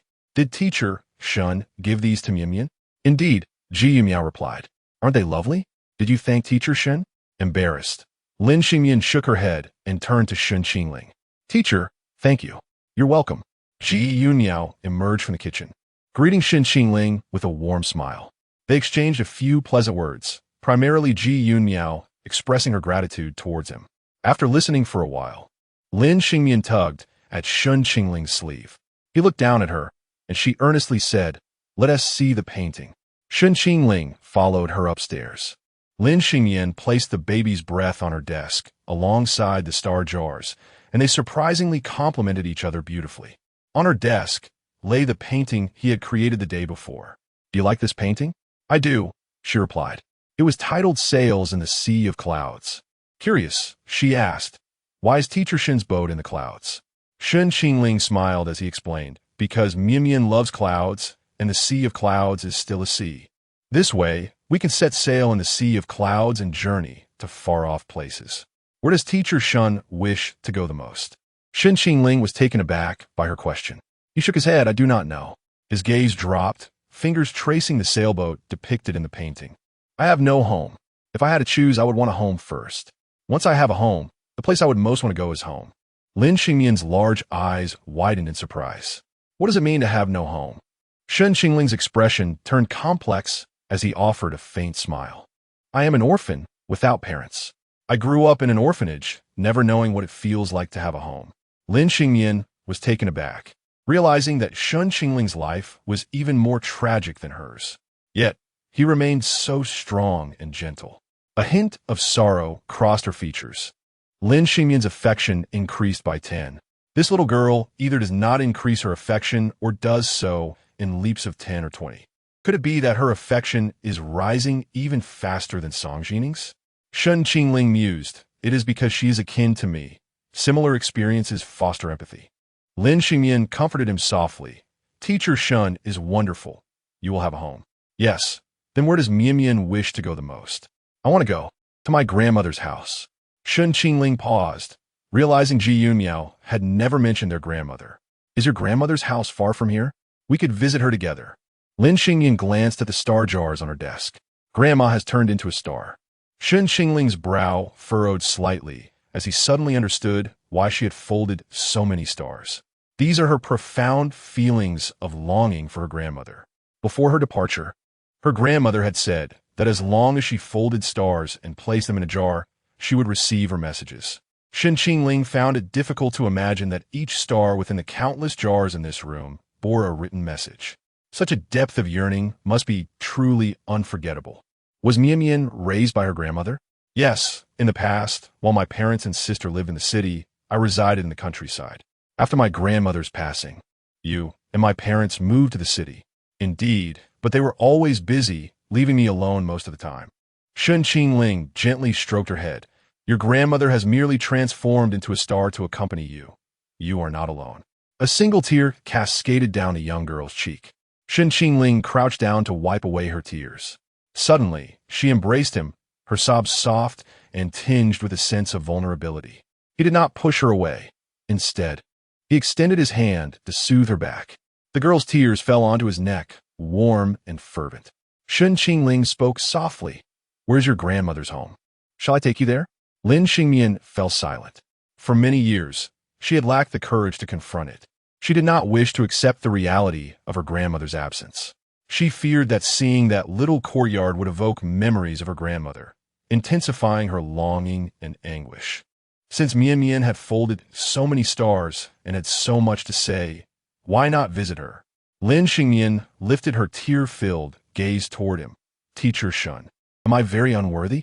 Her grandmother had urged her to live well and face life positively, yet she had failed to do so. Mian is wonderful, but I have achieved nothing. I did not bring happiness to my grandmother. To her, Mian's mere existence was already a source of joy. Lin Xingyan completely broke down, clutching the fabric of Shen Qingling's shoulder, weeping in pain. The emotion she had suppressed for so long erupted at that moment. Yet all she could do was cry. Beyond tears, she felt utterly powerless. For she could not see those who had departed, could not alter the inevitability of life and death, nor could she reclaim anything. Her life was defined by longing and separation. Come with me, let's go out, Mian. All right, I want to visit my grandmother. Chapter 23. The sail in the sea of clouds. Ji Yunmiao stood outside the door, listening to it all, and upon completion, tears streamed down her face. A deep sense of guilt weighing heavily on her heart. Her parents had initially desired a son for their second child, but fate delivered a daughter instead, leaving them disappointed. Her mother harbored a subtle disdain for her younger sister as a result. In their impoverished early years, being the elder sibling, Ji Yunmiao was sent to live with their grandmother while her parents focused on securing her a good education.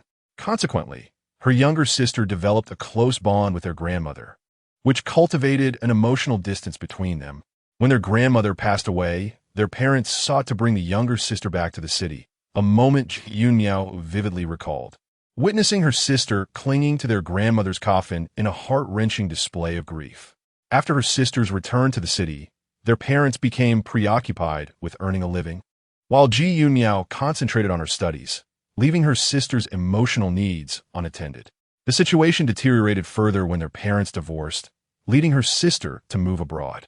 Their mother exhibited little concern for her younger daughter, and Ji Yunmiao could only imagine the hardships she faced. In her youth, she felt powerless to intervene in her parents' decisions. Now, as an adult wishing to make amends, she realized it was too late. Lin Xingyan had never blamed anyone. She consistently attributed the reasons for their family's disarray to herself. She felt like an extraneous presence, believing her birth had caused her grandmother hardship and her parents' marriage to deteriorate, culminating in their divorce. Even when living abroad with their mother, she perceived herself as a burden, convinced her existence brought her mother distress in her new family. She endured bullying from her sister and abuse from her stepfather, with her mother attributing all the blame to her. She repeatedly questioned her worthiness, feeling inadequate, unremarkable, and imperfect. She never directed her resentment toward Ji Yunmiao.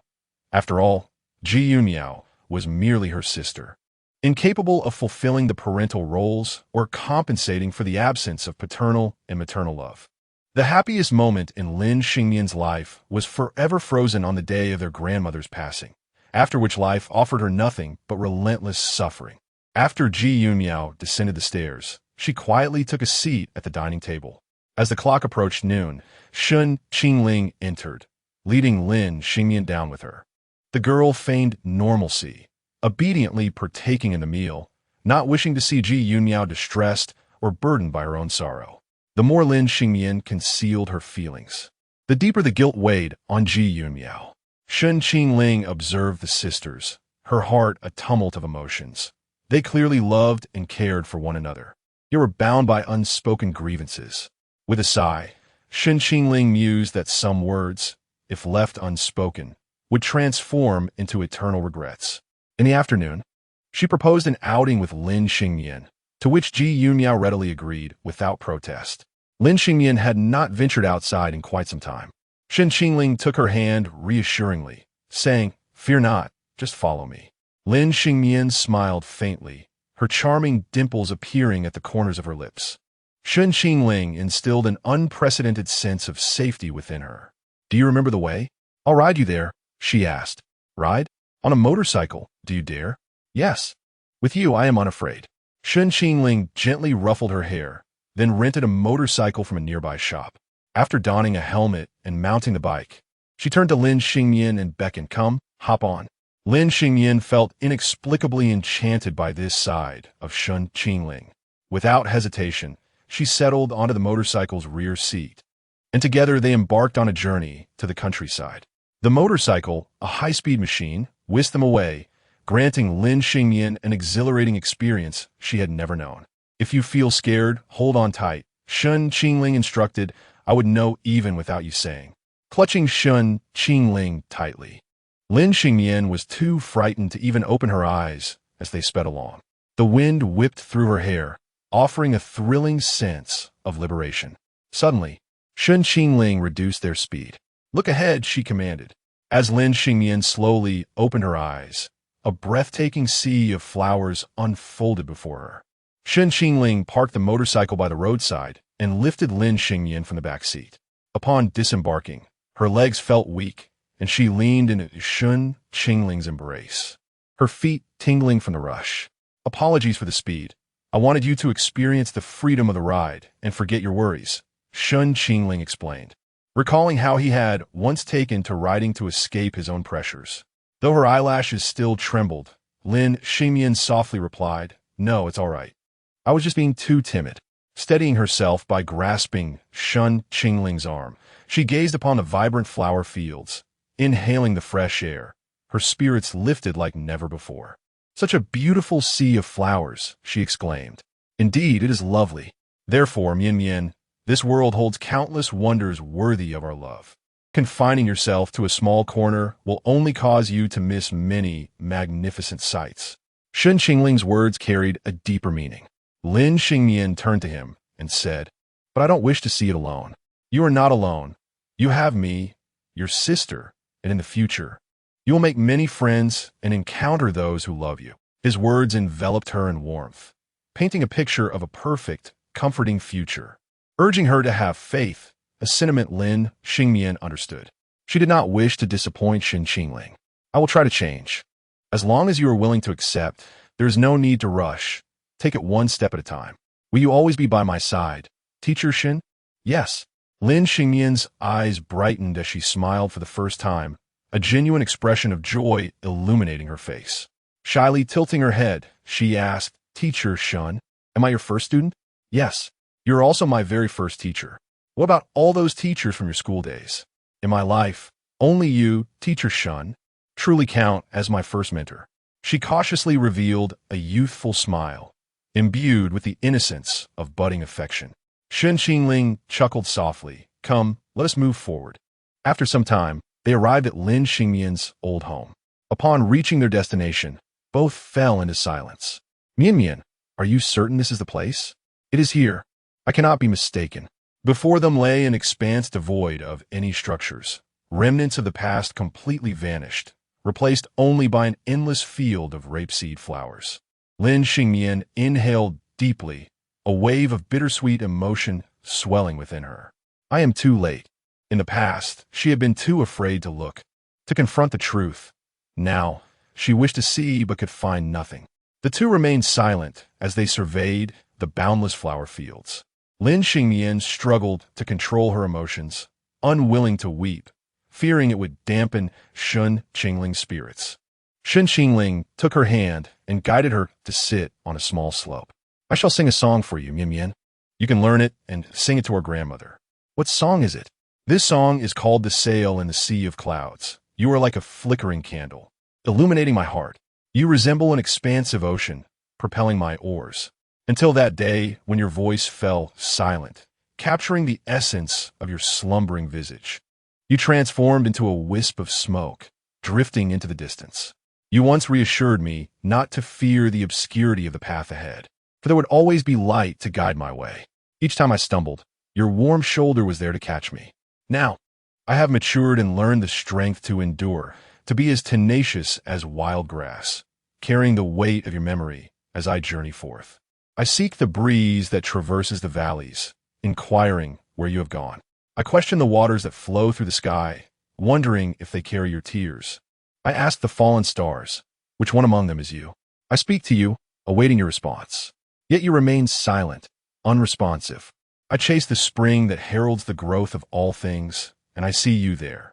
I traverse the vast wilderness of another time and space, rushing towards you. Your gentle hands caress my tear-streaked cheeks, telling me not to worry, for you will always protect me.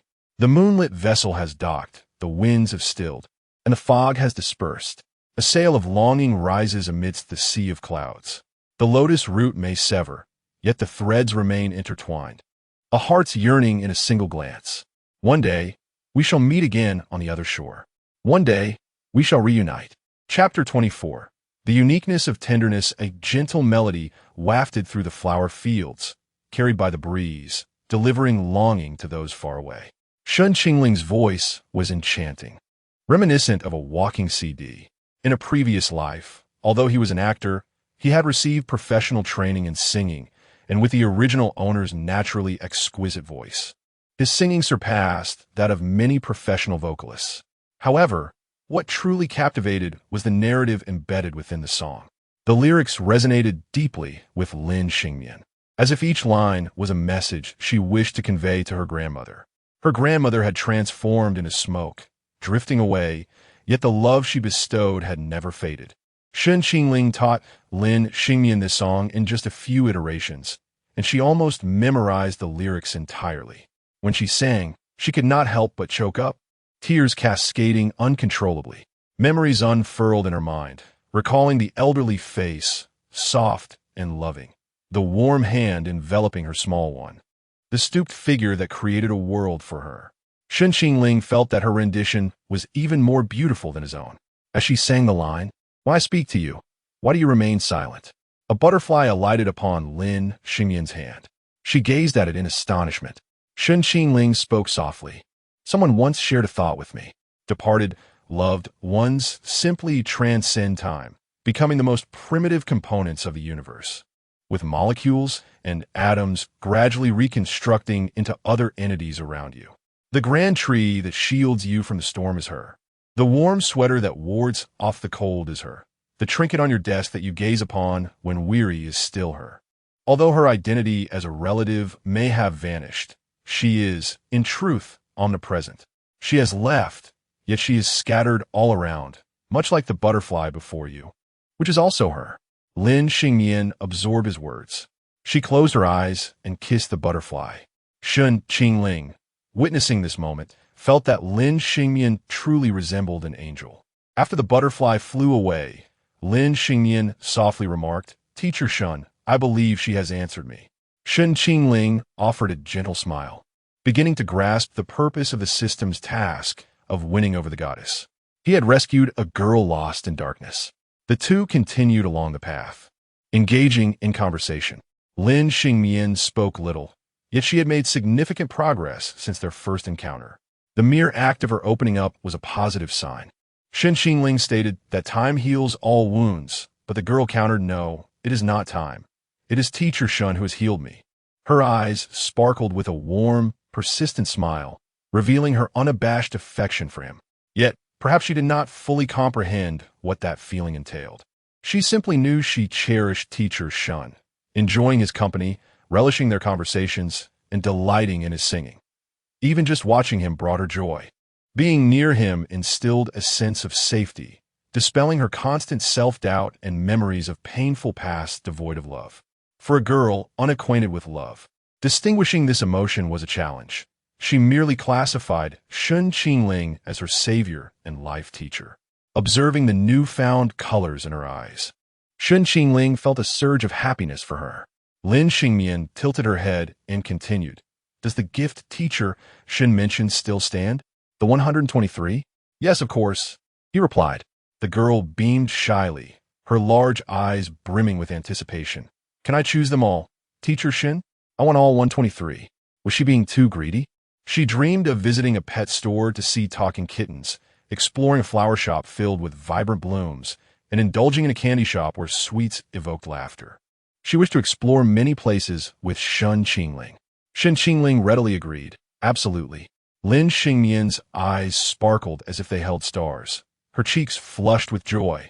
Sweet like a small cake. Will Teacher Shun come to teach me on weekend from now on?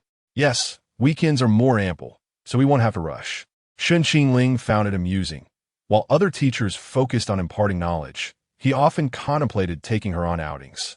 Am I being a bit neglectful of my duties? Teacher Shun can do no wrong. I enjoy being with you, Lin Xingmian replied. If you wish to paint, we shall paint. If you desire to go out, we shall go out, or we could venture outdoors with our sketchbooks. Sketching sounds wonderful. Before long, it was 4 p.m. Shen Qingling returned Lin Xingmian to the Lin residence. After bidding farewell to the little angel, he was headed to the Song family for dinner. What a busy day it had been. After Shen Qingling left, Lin Xingmian retrieved the phone that Ji Yumiao had gifted her. She rarely used it, and it was already covered in dust. Would it still function? To connect with Teacher Shun, she needed to activate the device. With Ji Yumiao's assistance, Lin Xingmian logged into her long-neglected WeChat, finding only a handful of contacts. She felt like a hermit who had been estranged from society for ages. It had only been a year, yet she struggled with her phone. The girl furrowed her delicate brows in frustration. Ji Yumiao comforted her. It's all right, Yumian. We'll take it slow. You're clever, and once you find something intriguing, you'll learn it in no time. Lin Xingmian smiled softly. I want to add Teacher Shun on WeChat to talk with him. Suddenly concerned, she asked, when should I message him? Will he be too busy? Am I bothering him? How to explain this to Mian?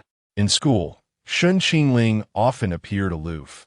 It was uncertain whether he would respond to messages from others. Yet, he seemed to exhibit remarkable patience with Lin Xingmian, almost transforming into a gentler being in her presence. Ji Yumiao pondered whether to caution her sister. Sister, what's wrong? Nothing. I just wanted to mention that Teacher Shun is quite a reserved person at school. Many wish to converse with him, but he maintains strong boundaries, often preferring solitude. However, he is different with you, Mian. I've never seen him so tender with anyone else, so he likely won't mind your messages. Lin Xingmian grasped the implication. Teacher Shun treated her differently than he did others. She felt a sudden awareness. Why was that? With her sister, he was polite yet distant. Thus, his unique tenderness for her felt singular and extraordinary. A wondrous transformation stirred within Lin Xingmian, like a delicate flower blooming quietly in her heart. She felt both joy and shyness, unable to pinpoint the source of this emotion. The girl returned to her room, burying her face in her quilt. Her cheeks felt warm, and she bit her lip to regain composure. Yet, an inexplicable sensation surged within her, her heart racing uncontrollably. When a breathlessness became overwhelming, she threw off the quilt and sat up, immediately catching sight of the painting on her bedside table. She approached it and instinctively traced Shen Qingling's profile on the boat depicted in the artwork. The cool, sharp lines of his side profile were softened by his gentle eyes. Lin Xingyan fell into a reverie. Chapter 25. Aspiring to be the center of attention before attending dinner at the Song residence, Shen Qingling purchased a gift as a token of goodwill. He arrived precisely on time, neither early nor late. It became evident to Shen Qingling why Song Jining possessed such a cheerful disposition. Song Jining's family was harmonious. Her parents deeply in love. Though her father was a businessman, he exuded the aura of an intellectual, wearing glasses and speaking with a refined demeanor. He revealed during conversation that he had once been a university professor before entering the world of commerce. Her mother, a ballet dancer, was both graceful and witty. Her speech imbued with a hint of laughter, creating an atmosphere akin to a gentle spring breeze. It was clear that Song Jining had grown up enveloped in love. Since entering the affluent circle, Song Jining's parents had encountered numerous spoiled heirs, which led them to adopt a strict approach to her upbringing. Aside from enjoying better food and clothing, she received no special treatment throughout her life. She was modest and cheerful, even worrying about her allowance. No one could discern her prestigious background, as she faced challenges and grew just like any other child in her class. Her parents never resorted to bribing teachers or sought to send her abroad for studies. She attended schools based solely on her merits, and as a result, she excelled and gained admission to Jiang University. This time, if it weren't for Qingling, they would not have known what transpired. As parents, we sincerely thank you. This is our small token of appreciation. Please accept it. Though they disdained using money to influence teachers, they nevertheless offered financial gratitude to Shen Qingling. They were not pretentious. They understood the significance of money, especially for a child like him. Shen Qingling could perceive their sincerity. From the perspective of Song Jining's parents, while other forms of gratitude might not be necessary, money was genuinely helpful to him. Yet, Shen Qingling chose to decline. With a gentle smile, he responded, "Thank you, Uncle and Aunt. Your kindness is appreciated, but such a gift is too extravagant for me. I merely fulfill my duty, and I am already delighted to be invited to your home for dinner." Upon hearing this, Song Jining's parents ceased their insistence. They recognized that Shen Qingling was a principled youth, humble and courteous, with a promising future ahead. Observing Shen Qingling's smiling demeanor as he conversed with her parents, Song Jining felt utterly captivated. Shen Qingling was simply adorable. Song Jining harbored a unique sentiment for him, akin to admiration for a male idol. Yet she also felt a maternal tenderness, wishing to witness his growth and success in attaining the future he desired. In the entertainment industry, fans of this nature are often referred to as mother fans. Their affection does not stem from a desire for possession, but rather a wish to see the individual happy and thriving, achieving their aspirations, much like a mother's perspective toward her son. Song Jining embodied this sentiment, thoroughly enchanted by Shen Qingling. That evening, Shen Qingling and Song Jining took a stroll, and as their conversation flowed, her enthusiasm soared, almost compelling her to extol him endlessly. The mother fan watched her beloved child with increasing satisfaction. Shen Qingling reciprocated with compliments, elevating her youthful heart, and her already affluent emotional state swelled to its fullest. Before departing, Song Jining inquired about Shen Qingling's future aspirations. Beneath the starlit sky, the youth's gaze held a newfound tenderness. "I wish to become the center of attention." Song Jining paused, suddenly grasping the implication. Being the center of attention meant he would not belong to just one person. After a brief moment, she beamed with joy, exclaiming, "You can definitely do it. You are Shen Qingling, destined to be admired and revered, so I believe you will become that person of great renown. Even if others forget, she would forever remember the one who rescued her from the depths of despair, the boy who captivated the masses." That photograph remained her screensaver to this day, destined never to change. She understood they inhabited different worlds, that he would soar to far greater heights, but as long as she could gaze up at his existence, it was more than enough for her. Song Jining did not seek possession. She simply wished to witness him, to be a friend by his side, and that sufficed for her happiness. "Jining, yes, you are the most cheerful person I have ever met. I truly envy you. Shen Qingling admired her sincerity. Her ability to give love without hesitation, devoid of careful concealment or calculations of gain and loss, embodying only the pure admiration and clarity of a young girl. Nurtured by love, she was more willing to offer her genuine affection, prioritizing the happiness of those she cherished. She would not be the one to obsess, for that would only confine her within a cage, and Song Jining would never allow that for herself. Because she loved herself too, she refused to become a prisoner of her emotions, possessing a clear sense of self.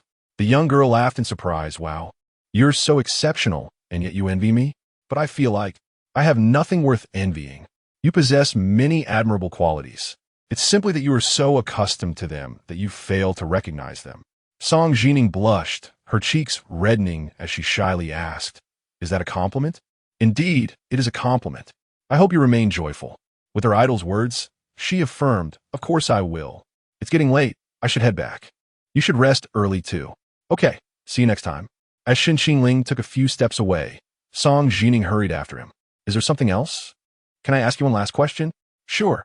Are we friends now?" "Of course we are." "That's wonderful. Goodbye, idol. See you again." With a heart full of joy, Song Jining returned home, and Shen Qingling's mood shifted as well. Reflecting on the original narrative featuring the girl who fell into despair, he now observed her vibrant spirit and felt a profound sense of purpose in his presence within this world. He realized he possessed the ability to alter the destinies of others. Host, Song Jining's affection for you has reached its peak. The imagination of young girls is truly formidable, as she seems to be endlessly enamored with you. Shen Qingling replied, "She is a pure-hearted individual. Once such a girl develops feelings, her affection naturally intensifies swiftly." Congratulations, host. You have successfully captured Song Jining's heart, earning 50,000 points. However, since she is not a designated target, the points are limited. Song Jining was classified as a B-level character, someone who could be pursued or not, yet her vivid imagination propelled her feelings forward, inadvertently positioning herself as a target of affection. Shen Qingling glanced at the data panel, taking it all in. Name, Shen Qingling. Age, 18. Height, 188 centimeters. Length, 25 centimeters. Attractiveness, 93. Health points, 60. Combat power, 65. Reputation, 21. Heartthrob value, 245. Points, 81,048. Special abilities, none. Goddess strategies, 1. Expand Song Jining strategy progress. 100 Chu Jiaojiao strategy progress. 35 Ruan Mingyi strategy progress. 50 Lin Xingyan strategy progress. 70 counterattack progress. 12 main quest progress. 4 side quests. Activated expand side quest. 1. Attain Chu Jiaojiao's regret value progress. 20 upon reviewing the progress bar. Shen Qingling raised an eyebrow. Ruan Mingyi's heartthrob value is merely slightly higher than that of Chu Jiaojiao. This woman. 077. After all, host, you have not treated her with much kindness. Compared to other targeted individuals, she is somewhat more complex, making her conquest less straightforward. Shen Qingling smiled with a hint of mischief. No matter, the banquet at the Sheng family is imminent, and I shall stir her heartthrob value into motion. This banquet is destined to be anything but tranquil. Chapter 26. Merely a tool for comparison if we were to draw a parallel with the entertainment industry. Song Jining embodies the devoted fan, while Ruan Mingyi represents the obsessive dream girl and toxic admirer. She yearns for Shen Qingling's undivided attention, loathing any other woman who dares to covet him. In Ruan Mingyi's eyes at this moment, Shen Qingling is merely a target of her affection. She does not genuinely care for his feelings. This is the crux of Shen Qingling's strategy in winning over Ruan Mingyi. She remains oblivious to the true essence of love, and to grasp its meaning, she must inevitably endure the pangs of heartache. 077 has already preordained Ruan Mingyi's emotional demise in her pursuit of love. On the eve of the gala, Ruan Mingyi arrived at Jiang University. A woman exquisitely adorned once again captured the attention of her classmates outside the classroom, with some recognizing her as the one who had previously sought out Shen Qingling. "Look, Miss Ruan is back," they remarked. Shen Qingling appeared unfazed, his gaze fixed on the gray-haired professor, Did not the beauty outside entice him as much? Having encountered countless beauties, Shen Qingling remained composed. I saw our campus belle, Ji Yunmiao, having coffee with Shen Qingling last time. I wish I could experience the same treatment. I'm not greedy. Just give me one of the goddesses by Shen Qingling's side. Oh, come on, take a good look in mirror first. As the bell for class rang, Shen Qingling emerged with a book in hand. Ruan Mingyi was the first to arrive, and Shen Qingling casually inquired, "Why are you here alone today?" Ruan Mingyi teased, "What? Do you fancy my dear Qiao Qiao?" Shen Qingling merely pressed his lips together in silence. Ruan Mingyi chuckled, "Oh, come on, I was just joking. You're so serious. Qiao Qiao is off on a date, which means I can enjoy a world of two with you. I just like being the subject of jokes." Suddenly, Ruan Mingyi stepped back, scrutinizing Shen Qingling from head to toe. "What are you looking at? Hey, don't deny it. You look quite charming when you say that with your rimless glasses." Shen Qingling turned to leave, and Ruan Mingyi followed, continuing her jest. "Do you know how that feels?" Shen Qingling was all too familiar with her antics. He knew her words would inevitably turn crass. With a cold scoff, he retorted, "What do you think is occupying your mind?" Ruan Mingyi's eyes sparkled mischievously. "It's you." Shen Qingling responded with silence, his ears slightly flushed. Ruan Mingyi found it amusing to see him like that. "All right, I won't tease you anymore. We have a gala tomorrow night. Let me take you shopping for a new outfit." "No need. I'll dress formally enough." "That won't do. You must make a dazzling entrance." "Let me explain the significance of this gala." "How significant?" "There's a woman who is my arch-nemesis, and I hope you can overshadow her partner, allowing me a chance to retaliate. She mocked my date at the last gala, likening him to a duck. It infuriated me." Shen Qingling's expression turned frigid, his tone equally so. "So, I'm merely a tool for your comparison."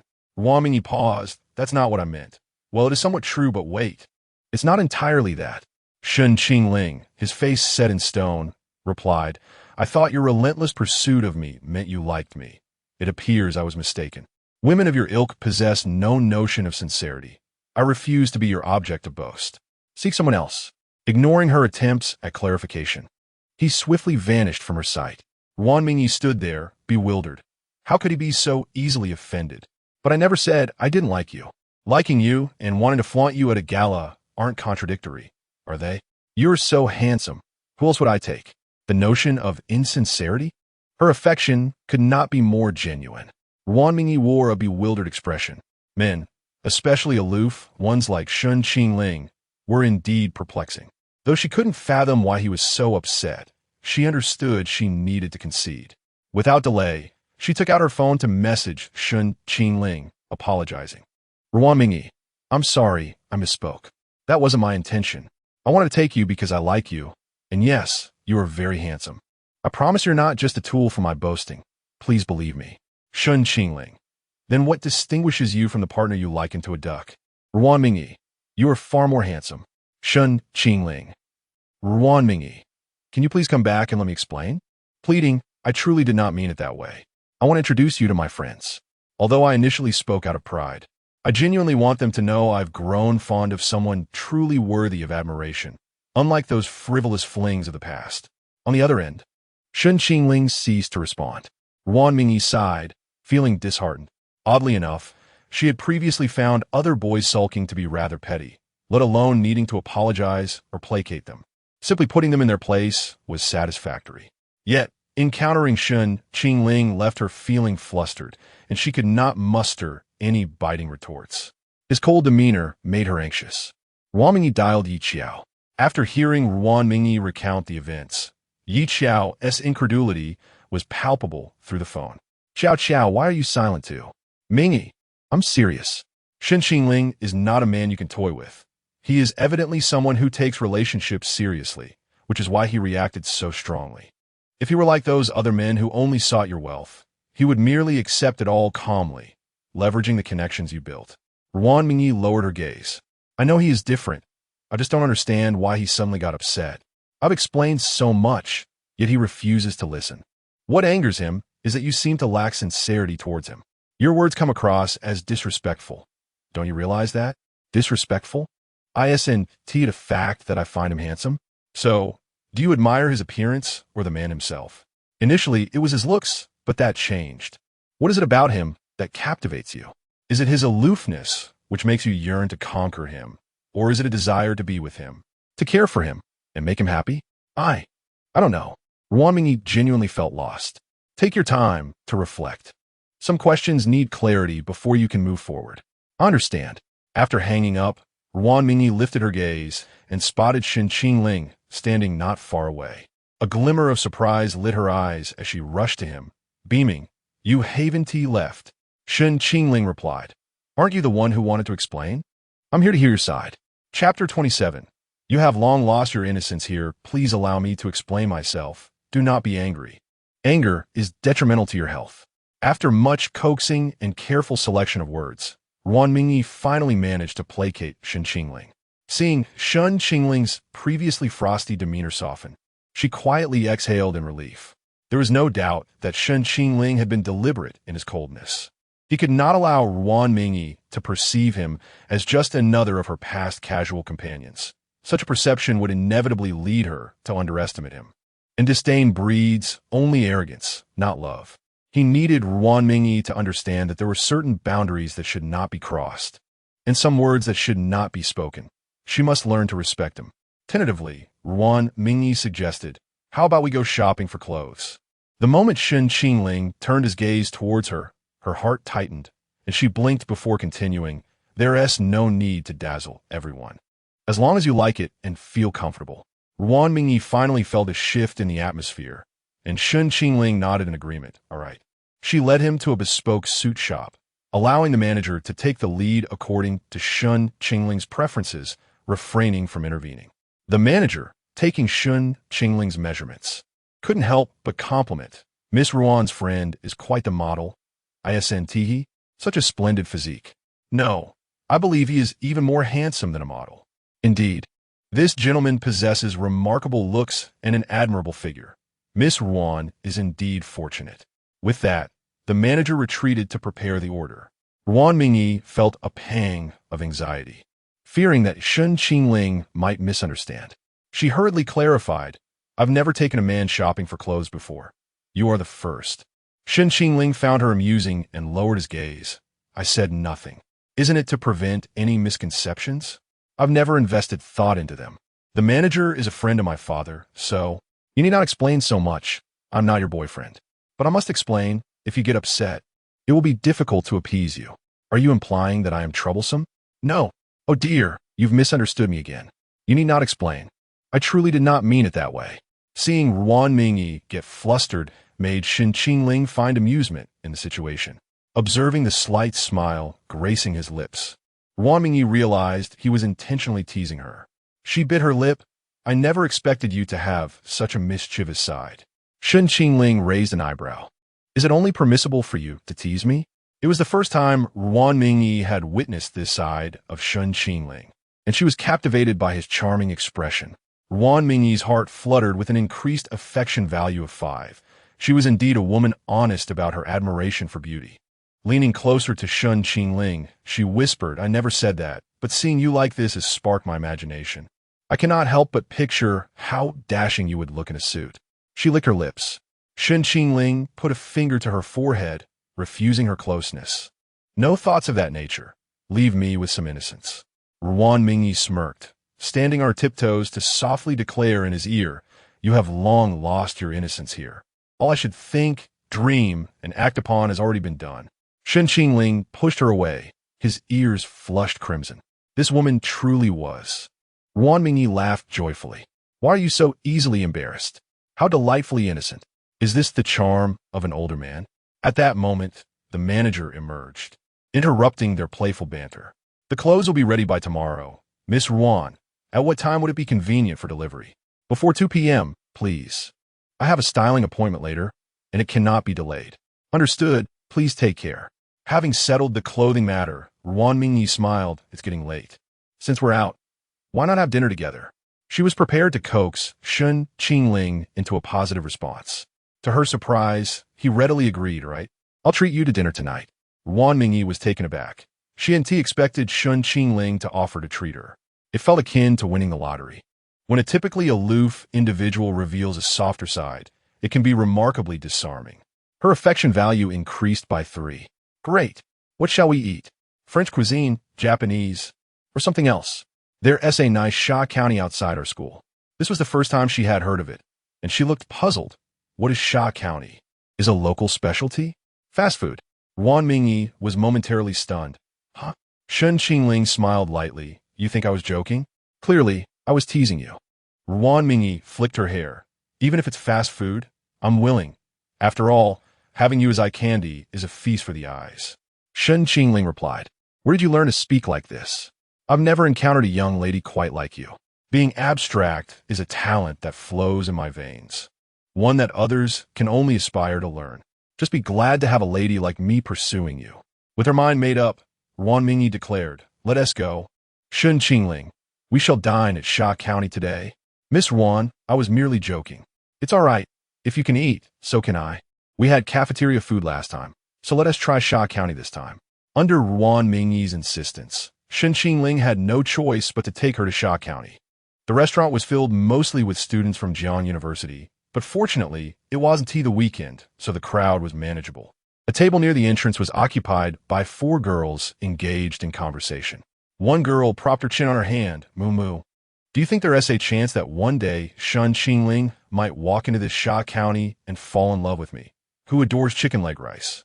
What's wrong? Did today's chicken leg rice have mushrooms? I think you've overindulged. You probably fainted from overeating. What is the difference between this and the overbearing CEO loves me? Shen Qingling could never. Before she could finish, her eyes widened in disbelief. What's wrong? You turn around. Oh my gosh, Shen Qingling. Her voice was loud enough to draw the attention of both Shen Qingling and Ruan Mingyi, who had just entered. Shen Qingling glanced over, and the girls quickly averted their gazes to their plates of chicken leg rice. Today's chicken legs are exceptionally juicy, aren't they, Moo? Indeed, and the soup is quite delightful. I mean, very tasty. Shen Qingling found their antics amusing and smiled before he and Ruan Mingyi moved to the front to place their order. The girls were left in a daze. Did Shen Qingling just smile at me? It must be that we embarrassed him into laughing. He is so handsome. Is that the smile of an aloof male god melting? I might just drool. I'm putting made Shen Qingling laugh on my resume. I'll have it inscribed on my tombstone. Chapter 28. The Battle of Shaxian. The appearance of Shen Qingling and Ruan Mingyi in Shaxian was undeniably conspicuous, prompting immediate discussions among bystanders. The discourse surprisingly revolved around the notion of, what a miser. Shen Qingling is so poor that he brings a young lady to eat in Shaxian. The original poster intended to see Shen Qingling criticized, yet the thread took an unexpected turn. Few comments condemned Shen Qingling.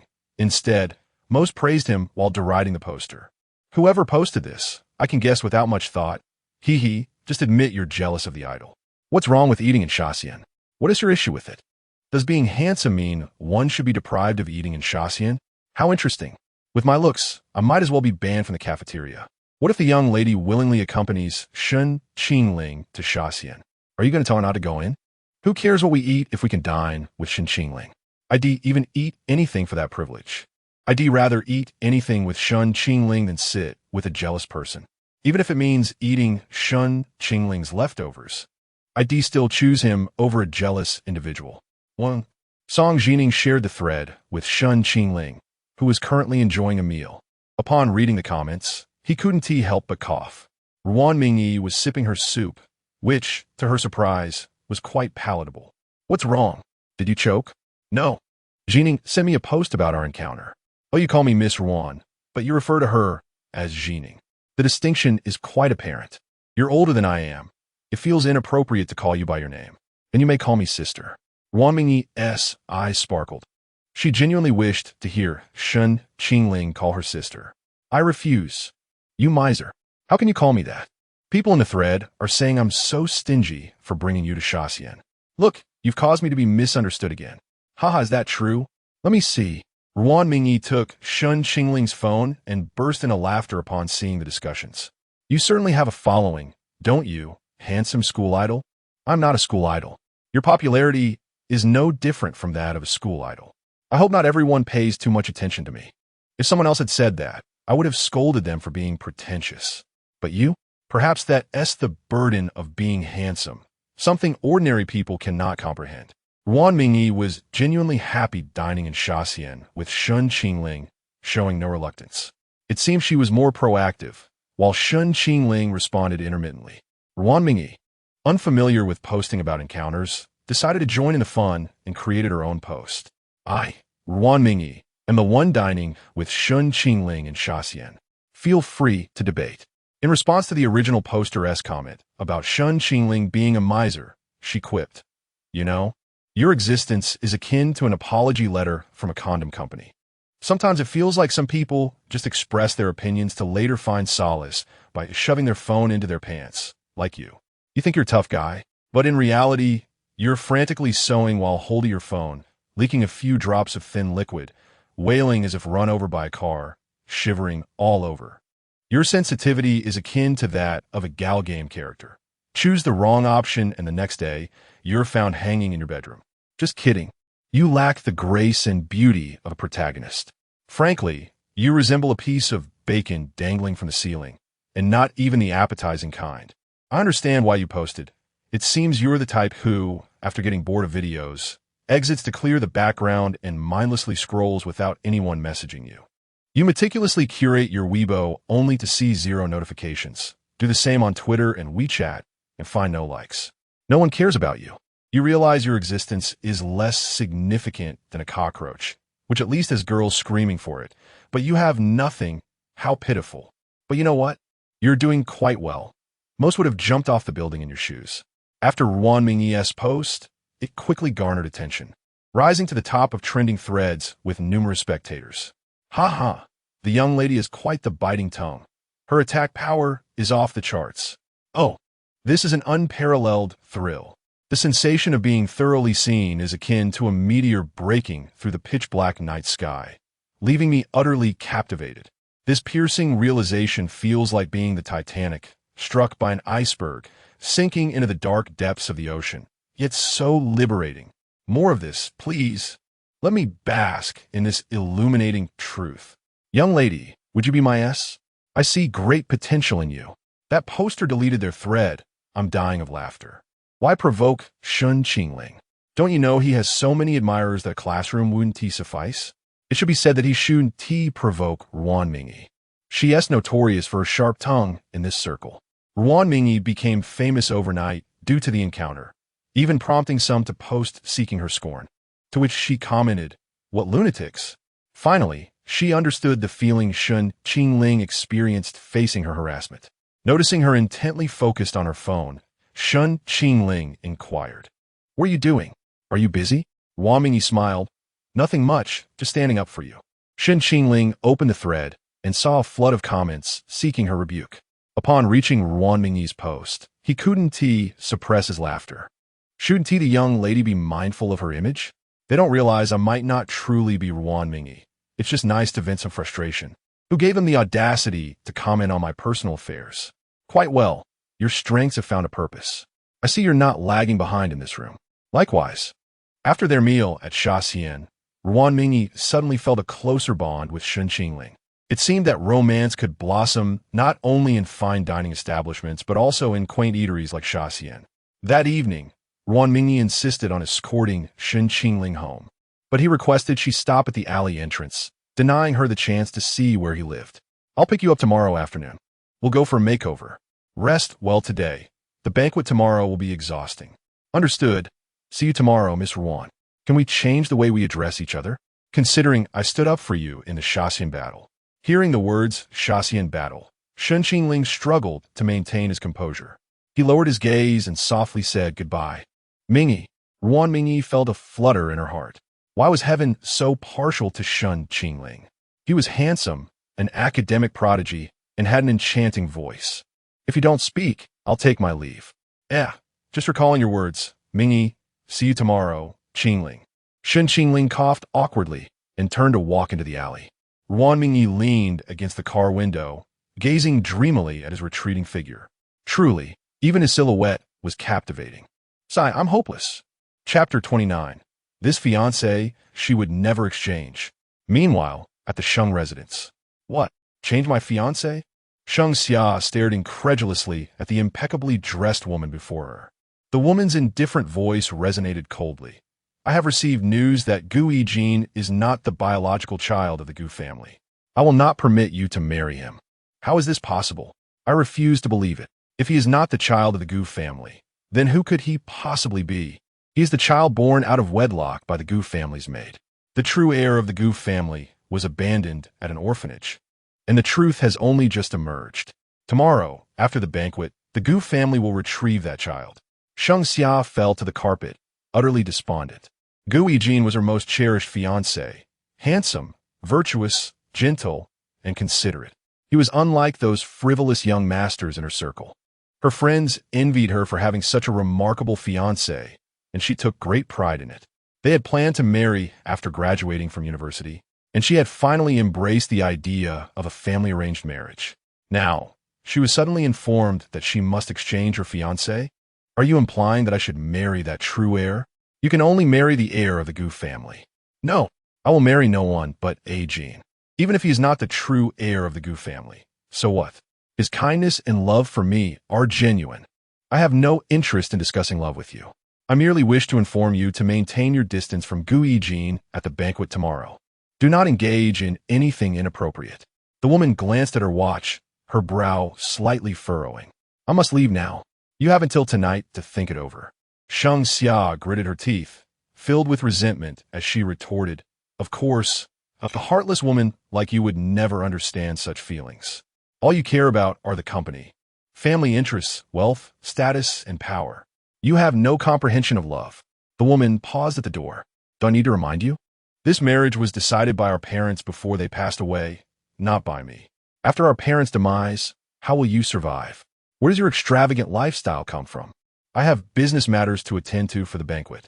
I warn you not to create any disturbances tomorrow. Even when confronted by Sheng Xia's accusations, her voice remained as calm and indifferent as ever.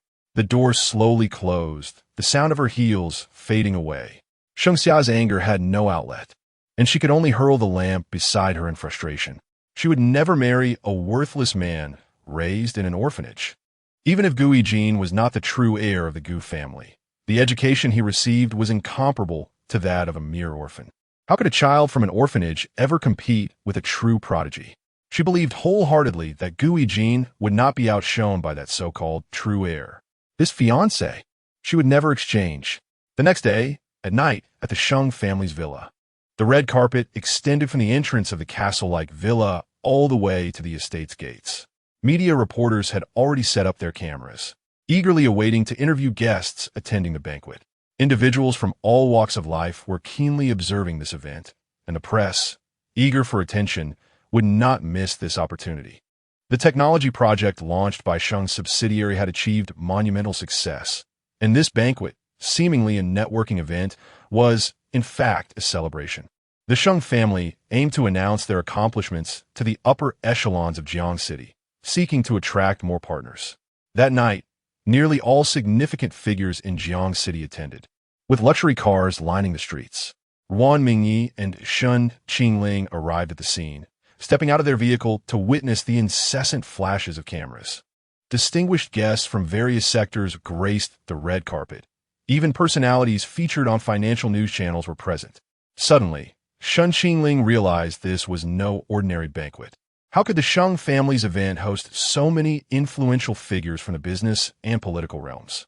This was not a typical high society affair. Hell Shen Qingling glanced at the radiant woman beside him. Hell Mingyi, clad in 15-centimeter Jimmy Choo patent leather heels, wore a crimson velvet dress that flared out into a 3-meter-long train from her waist. Her strikingly beautiful face, akin to a wine-soaked visage, captivated the soul. Her full red lips curved slightly, and her eyes, adorned with golden powder, fluttered like wings. The deep V neckline revealed skin as white as snow, while a Van Cleef Arpels diamond brooch clung precariously to her attire, with pigeon blood rubies on her collarbone dazzling enough to blind Hell Shen Qingling. Hell Mingyi casually swept aside her curls, the rose gold tassel earrings chiming softly.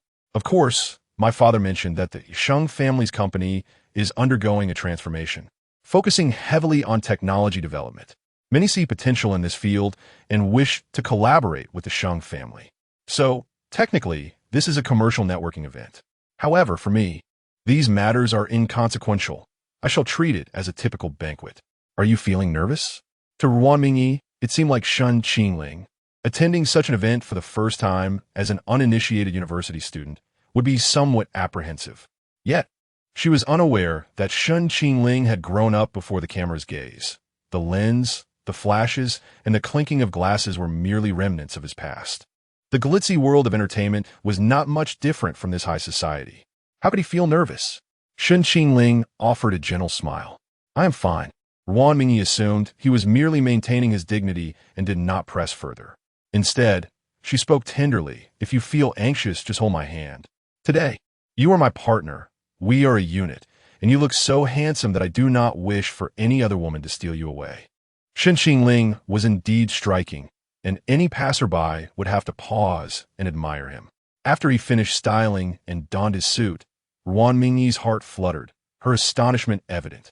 Uncertain whether it was her infatuation or if Shen Qingling truly possessed an extraordinary charm, she found him to be the most handsome and charismatic man she had ever laid eyes upon. I'm not a man who is easily swayed, rest assured. Shen Qingling adjusted his cufflinks, the dark suit adorned with subtle azure patterns, a rare fabric woven from black butterfly shell pearls, flowing like the waves of a midnight sea as he moved. With that one gesture, Ruan Mingyi felt her legs weaken. Despite being a university student, he exuded a poised elegance that belied his youth. It was peculiar, enchanting. She adored it. Ruan Mingyi linked her arm with Shen Qingling's and walked down the red carpet, allowing the media to capture their moments. From a moment Ruan Mingyi and Shen Qingling arrived, the photographer's flashes had not ceased. While such high society events were never lacking in stunning individuals, the combination of Ruan Mingyi and Shen Qingling was a sight to behold. Both possessed extraordinary beauty. Shen Qingling's attire and demeanor mirrored that of a genuine young master from a prestigious family, even more so than those born into affluence. His skin radiated a porcelain-like glow, with sharp features that appeared chiseled, and his cold, distant eyes exuded an air of intimidation when not smiling. After standing for a moment, they moved on, and when reporters sought to interview them, Ruan Mingyi promptly declined. Upon entering the estate, they were greeted by designated hosts. Shen Qingling casually surveyed the estate, gaining a deeper understanding of the Sheng family's power. The original text suggested that the Sheng family once stood on equal footing with the Gu family. But with the emergence of a new heir, the Sheng family would surpass the Gu family. It seemed this new heir was not to be underestimated. How could Sheng Xia be so foolish, being a child of the same family? Shen Qingling pondered. As Ruan Mingyi and Shen Qingling formally entered the banquet hall, they captured the attention of many. Chapter 30. Others welcome all. Yet he rejects all the chandelier, a magnificent creation of 3,000 crystals, hung from the villa as dome, casting shimmering reflections upon the Italian Carrara marble floor like scattered stardust. The gilded mirrors adorning the walls multiplied the images of guests, creating a labyrinthine interplay of reality and illusion. To the east, a wall had been transformed into a cascading champagne tower, where waitstaff navigated gracefully, pouring the amber liquid into flutes with a sound reminiscent of clinking gold coins. An orchestra of 20 musicians filled the air with melodious strains, as the resonance of the cello harmonized subtly with the swaying of the crystal chandelier. Ruan Mingyi observed the scene. On her right were business people engaged in conversation, while socialites and young gentlemen reveled with drinks and danced to her left. She led Shen Qingling towards the right side. The strikingly beautiful stranger instantly drew the attention and whispers of the socialites. Whose child is that? I don't think I've seen her before. Xiao Xian. Do you know her? Not all. I heard from Xia that there are many guests from Beijing this time. Perhaps she's a newcomer from there? So handsome. I thought the Sheng family had invited a celebrity. Those small-time stars lack such presence. He clearly belongs to a distinguished background. Yet, the woman beside him seems somewhat familiar. Hey, isn't that Ruan Mingyi? How did she get acquainted with such a figure? Let us go and find out. 3 women, each holding a glass of champagne, approached. Ruan Mingyi recognized them immediately. They were part of Shang Xia's circle, a group she particularly despised. One of the curly-haired women smiled and asked, "Mingyi, is this your arranged marriage partner? Care to introduce us?" Ruan Mingyi quickly discerned their intentions. They likely mistook Shen Qingling for some wealthy heir, undoubtedly envious. She feigned a smile and replied, "Indeed." Lu Qianxian smiled gently at Shen Qingling, raising an eyebrow as she extended her hand. "Hello, what should I call you?" Ruan Mingyi stepped in front of Shen Qingling, leaning towards Lu Qianxian. "I believe your male companion is over there. Apologies, but we have other matters to attend to."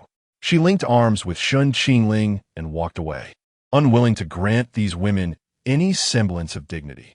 Lu Qianxian's hand hovered awkwardly in the air. Once Ruan Mingyi departed, she coldly scoffed. "What is there to be proud of?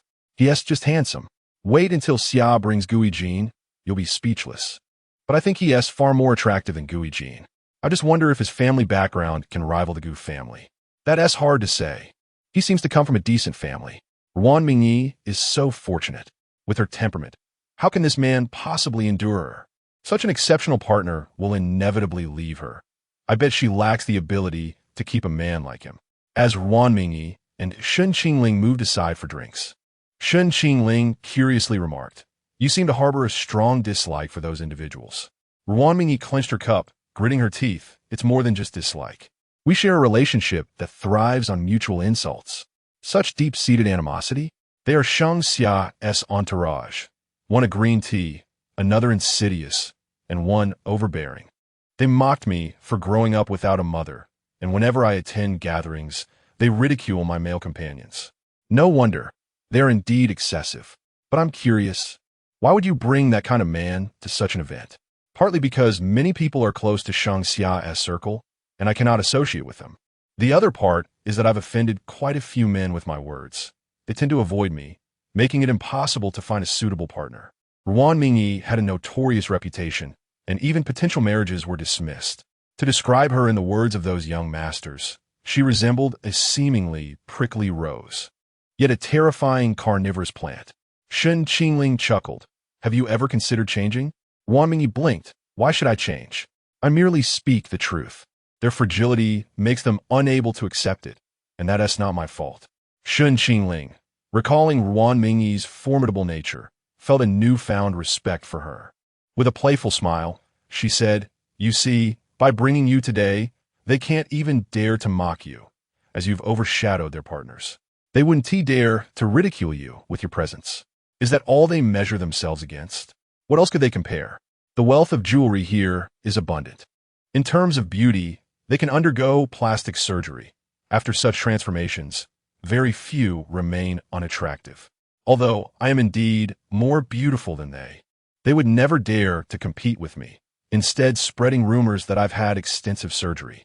Thus, they can only attack me through men, primarily because Shang Xia has a remarkable fiancée whom she flaunts endlessly." Shen Qingling lowered her gaze. Shang Xia must have learned about the change in fiancé by now.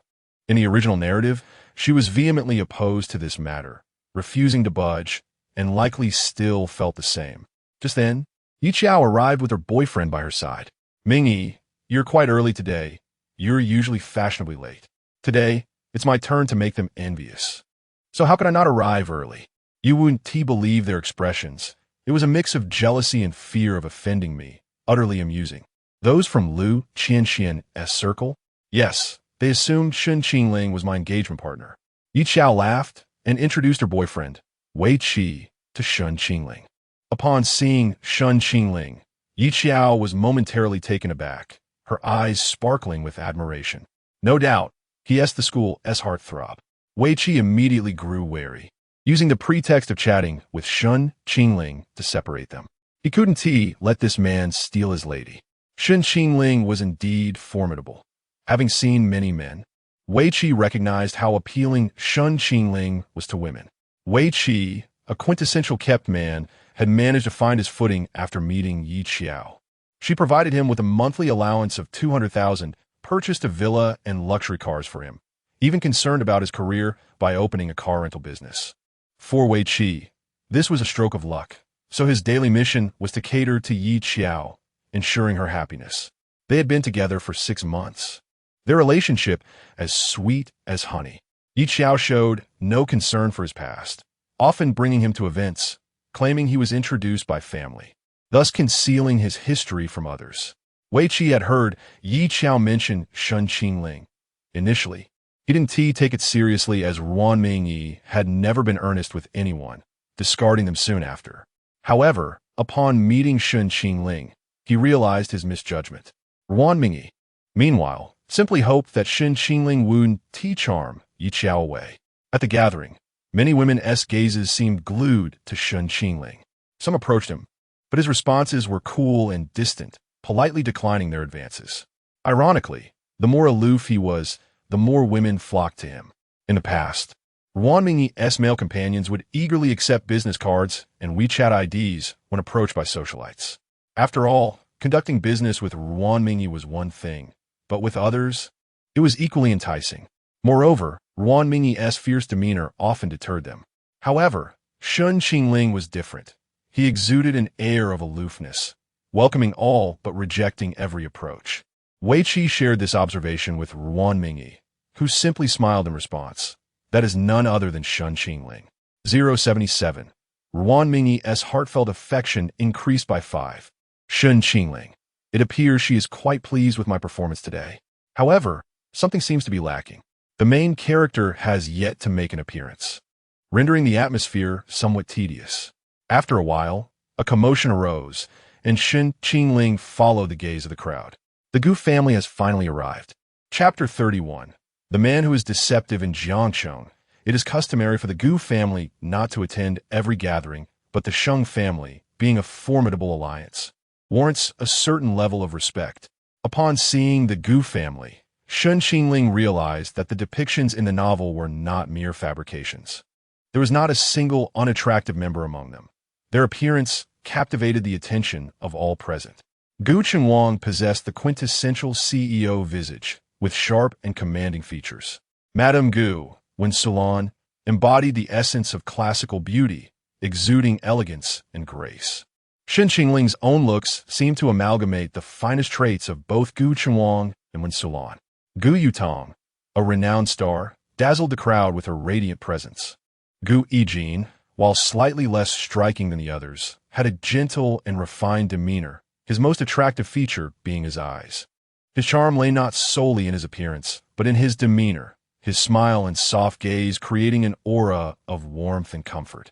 Shen Qingling narrowed her eyes, recalling how Gu Yijin had deceived everyone in the original story. He portrayed himself as innocent and kind-hearted, a pitiable victim. Previously, Gu Yijin held an esteemed reputation within Jiangcheng's elite circles, especially among the socialites who viewed him as the ideal marriage candidate. Alas, he was not as virtuous as he appeared. Ruan Mingyi scoffed, hypocrite. Shen Qingling, perplexed, inquired, "Who are you referring to?" Ruan Mingyi raised an eyebrow. "The one on the far left. That is Shang Xia's fiancé, a sanctimonious charlatan." Feigning ignorance, Shen Qingling replied, "A charlatan? On what grounds do you say that? He seems rather different from your description. One can know a person's face, but not their heart." In front of Shang Xia and these young ladies, he presents himself as a virtuous and devoted individual.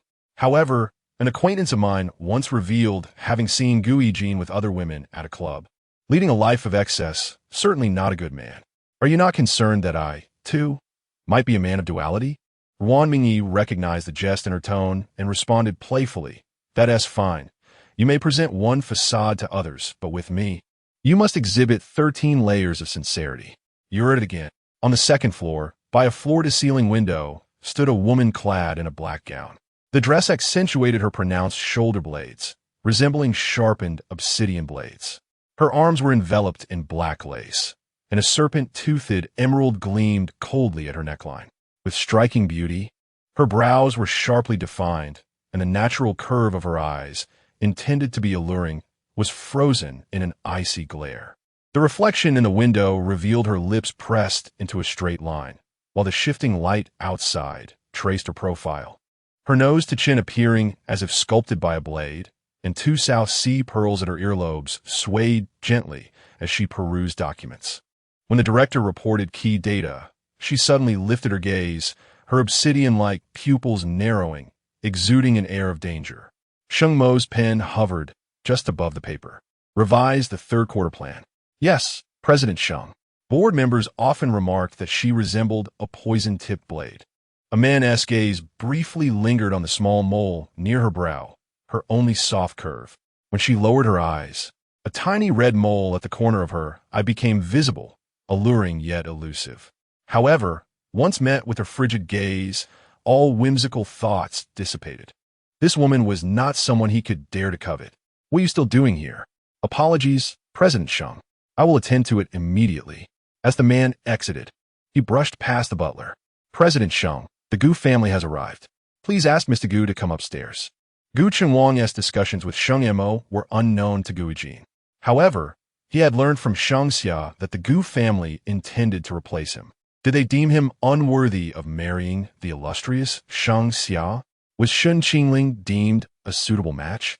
He could not believe that Sheng Mo, who had always looked down upon him, would ever consider Hell Shen Qingling. Xia, since you are aware, let us heed your sister's advice and maintain a distance. Otherwise, I will have difficulty explaining to my father upon my return if she sees us. Sheng Xia resolutely assured him, Ajin, do not worry. I will not agree to any replacement. I will only marry you. You're the only one for me. The foolishness of this woman was unwavering. Yet what good would it do? The Sheng family was not hers to command.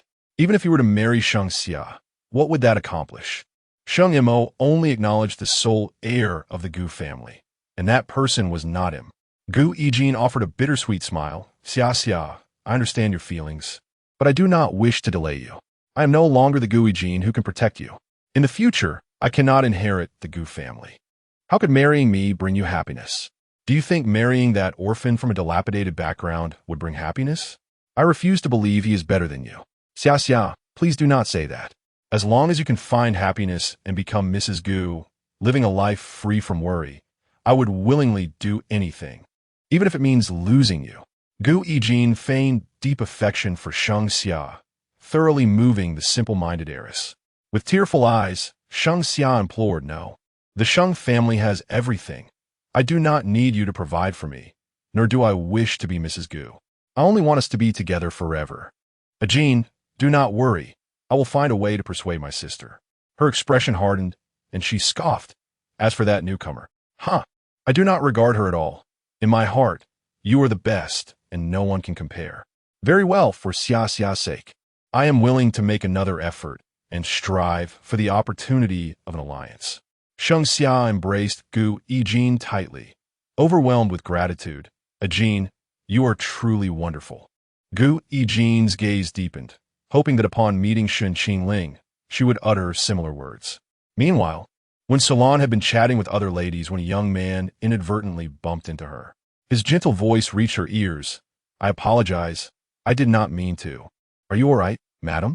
When Salon looked up and smiled, but upon recognizing the young man, her voice faltered, her smile froze, and her astonishment was unmistakable. What is it? Hell Shen Qingling gazed at her innocently, her eyes filled with curiosity. Gu Yijin may be adept at deception, but so too was she.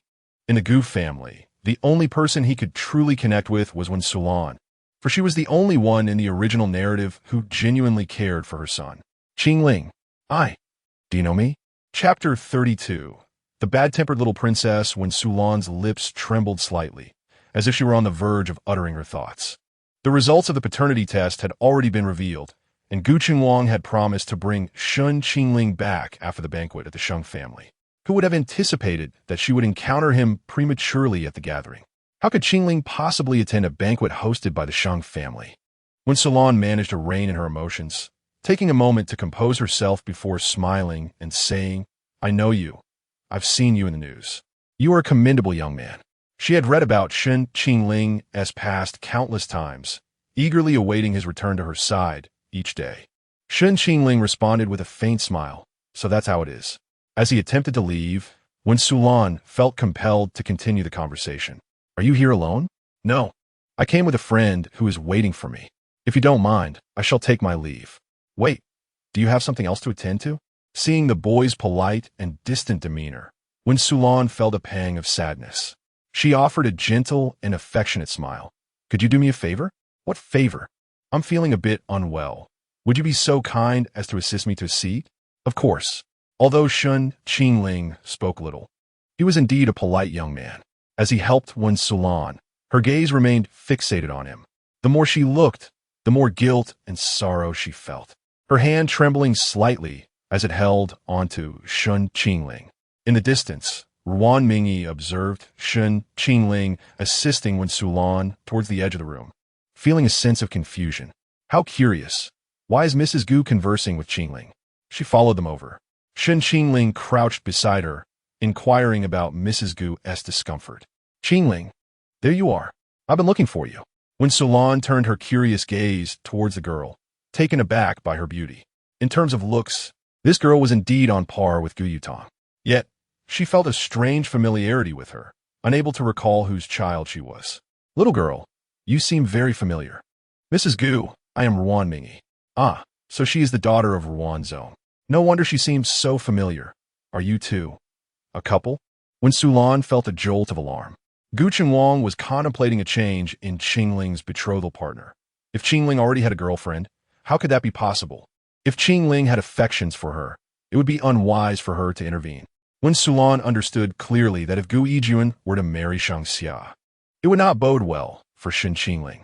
She did not wish for Gu Yijuan to ally with the Sheng family against her child. Ruan Mingyi smiled openly, not yet.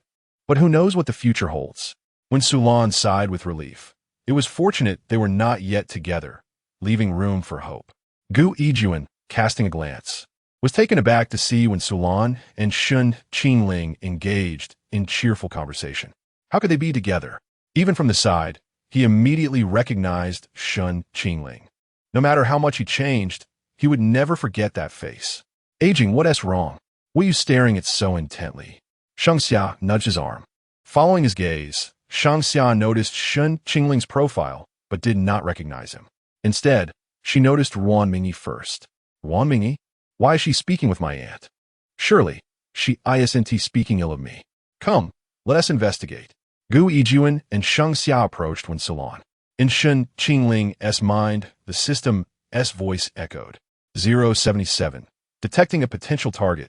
Shangxia. Name. Shangxia. Goddess level. A grade. Identity. Shen Qingling's fiancée. Personality. Simple-minded, spoiled. And willful. Plot relevance. 40. Ending. Insufficient points cannot unlock. Ding. Side quest triggered. Obtain Shangxia's regret value. Reward. 100,000 points. Shall the host commence the side quest? Let us proceed. I want to let 100,000 points slip away. Shen Qingling assessed the young woman who might become his fiancée, as the betrothed of the male lead. Shangxia's beauty was undeniable. Her sweet features, with a delicate oval face adorned with large, expressive eyes resembling those of a cat, a finely sculpted nose, and full, rosy lips, made her appear like a refined little princess in her white lace gown, her hair softly curled and adorned with a diamond-studded hairpin, shimmering under the lights. However, this princess had a rather foul temperament, clearly spoiled by her family. Shangxia clung to Gu Yijuan's arm, as if to assert her claim. Aunt, I've heard about the situation, but my engagement with aging cannot change. I shall marry no one but him. When Sulan's expression shifted, glancing anxiously at Shen Qingling, the youth remained composed, seemingly unaffected. Well, he was still unaware of the situation and would naturally not react. However, having witnessed Shangxia's attitude, it was likely he would not be willing to accept it. When Sulan attempted to salvage the situation, Xia, let us discuss this privately. You are still young, and some matters cannot be viewed solely from a present perspective. Gu Yijuan, feeling dejected, interjected, does mother think I am unworthy of Xia? Ruan Mingyi exchanged a puzzled glance with Shen Qingling, shrugging in confusion. Mrs. Gu, since you have family matters to discuss, we shall take our leave. Very well. Suddenly, Shangxia halted Ruan Mingyi, her expression turning wary. Wait, Ruan Mingyi, why are you with my aunt? What are you plotting? Ruan Mingyi regarded her as if she were mad. What concern is it of yours? Do you live by the seaside, meddling in others' affairs? Your mouth hasn't changed. It's still as insufferable as ever. Shang Xia scoffed, shifting her gaze to the back of Shen Qingling. Is this your companion? I hope it's not the same as before with all those unsavory characters. Shen Qingling turned to face Shang Xia. The girl had initially intended to mock Ruan Mingyi as before, but upon seeing the young man's visage, she was momentarily stunned. The interplay of light from the crystal chandelier and the banquet hall enveloped him in a halo of contrasting brightness, creating a visual impact akin to a deity's descent. The light danced across his sharp brow, while the fringe of his hair cast shadows over his eyelids, failing to conceal the piercing depth of his elongated gaze.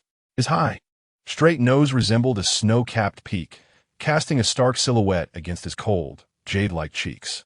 His displeasure rendered his lips a straight line, while the line of his jaw became increasingly pronounced with each subtle movement.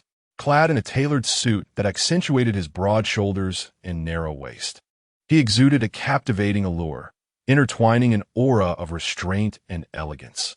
Cold, austere, noble, and sharp. This was Shen Qingling's first impression on Shang Xia.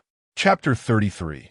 The downfall of Shen Qingling in the sweltering summer. Shang Xia clutched Gu Yijin's hand, her fingers trembling slightly. Wasn't he the kind of man one would only find in novels? Aside from her penchant for spending lavishly, one of her few hobbies was reading novels. Upon seeing Shen Qingling's face, she could no longer dismiss him as merely an unattractive figure. How could there be such a handsome man? In that fleeting moment, she almost believed he had stepped out of the pages of a book. 077. Shang Xia's heart fluttered, increasing by 15. Shen Qingling remarked, "This young lady's heart is quite honest." He cast a bemused glance at Gu Yijin's expression.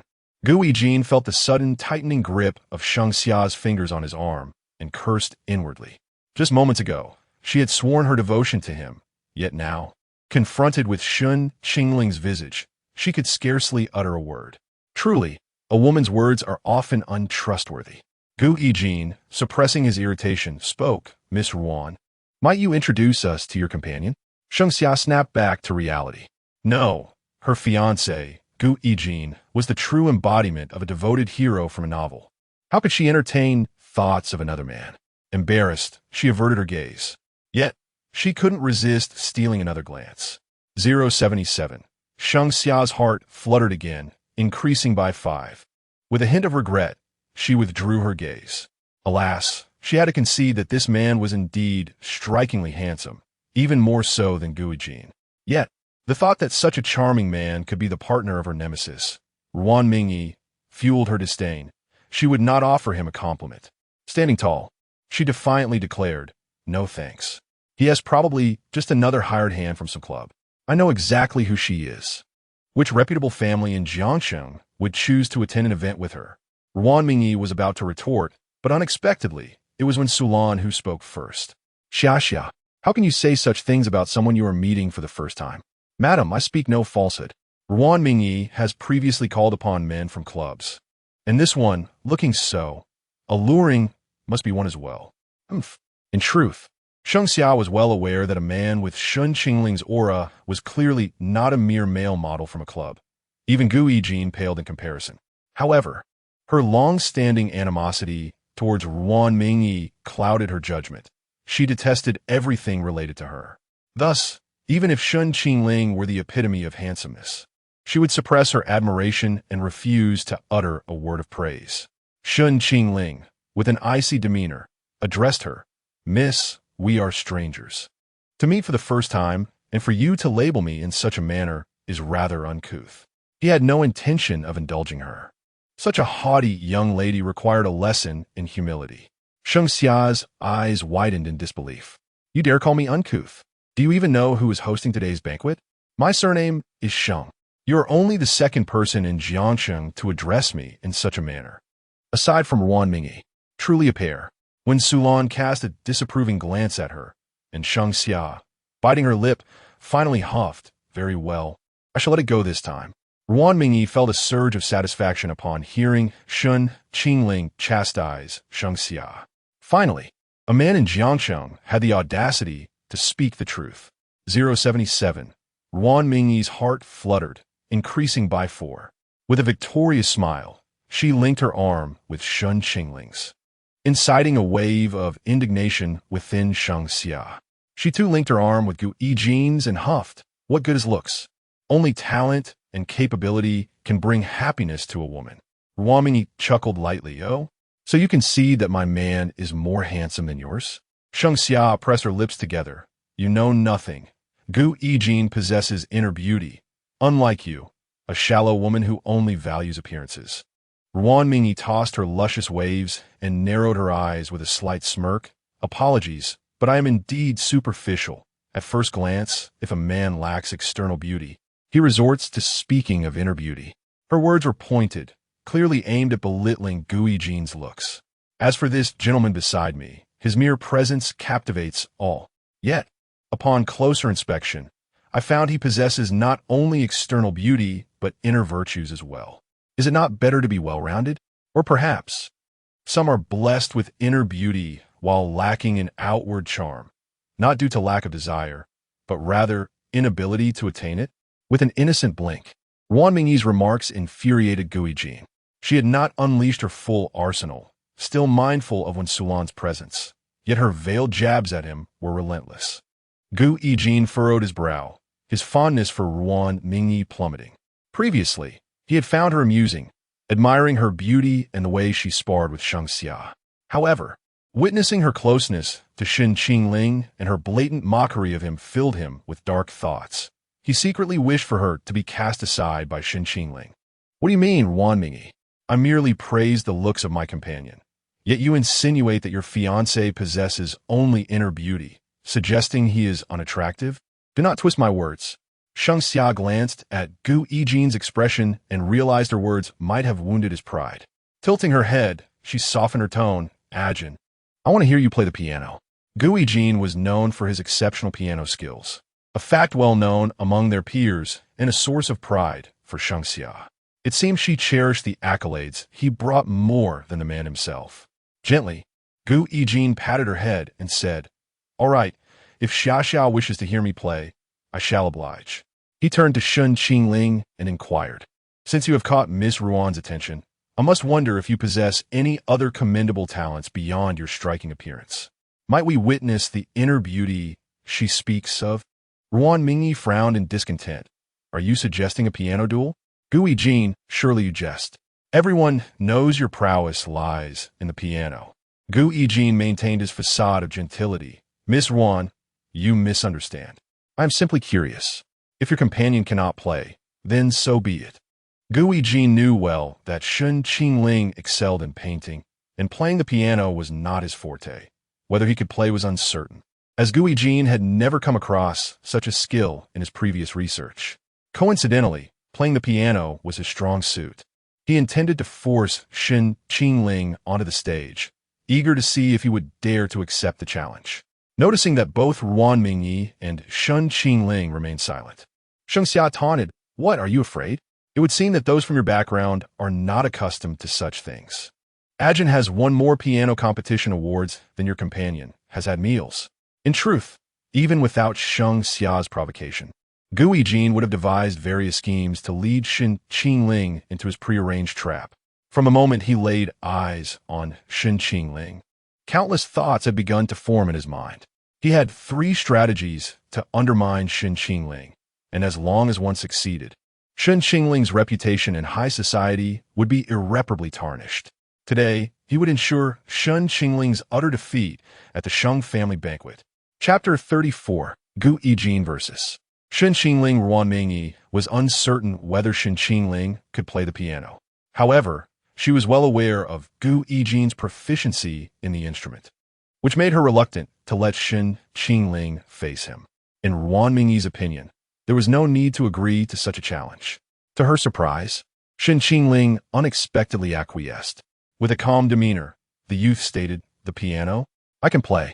Gu Yijin displayed a wry smile, suggesting that if Shen Qingling's decision stemmed from a sense of competition, there was no need to force an agreement.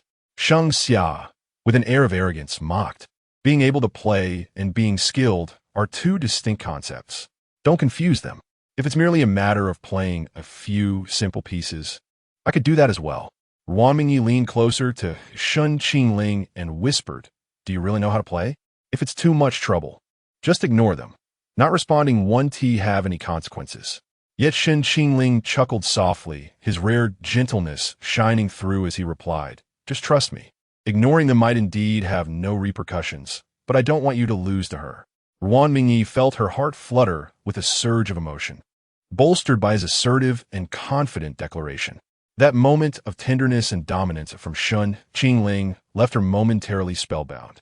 Was it possible that Shen Qingling, who was often perceived as aloof and taciturn, could so effortlessly express such sentiments?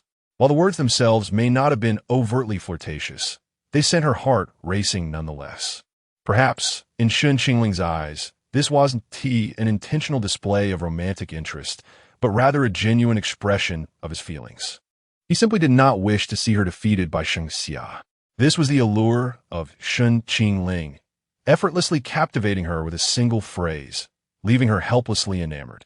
A smile danced in Ruan Mingyi's eyes as she teased, "Why say such things on purpose? You're making me think you might actually like me. I never said I didn't like you." Shen Qingling's affections were not ones to be verbalized lightly. Ruan Mingyi was momentarily taken aback, her previously tranquil heart now stirred by his words. She recalled the saying, "To discern a man's true feelings for you, one should observe not merely what he says, but rather what he does."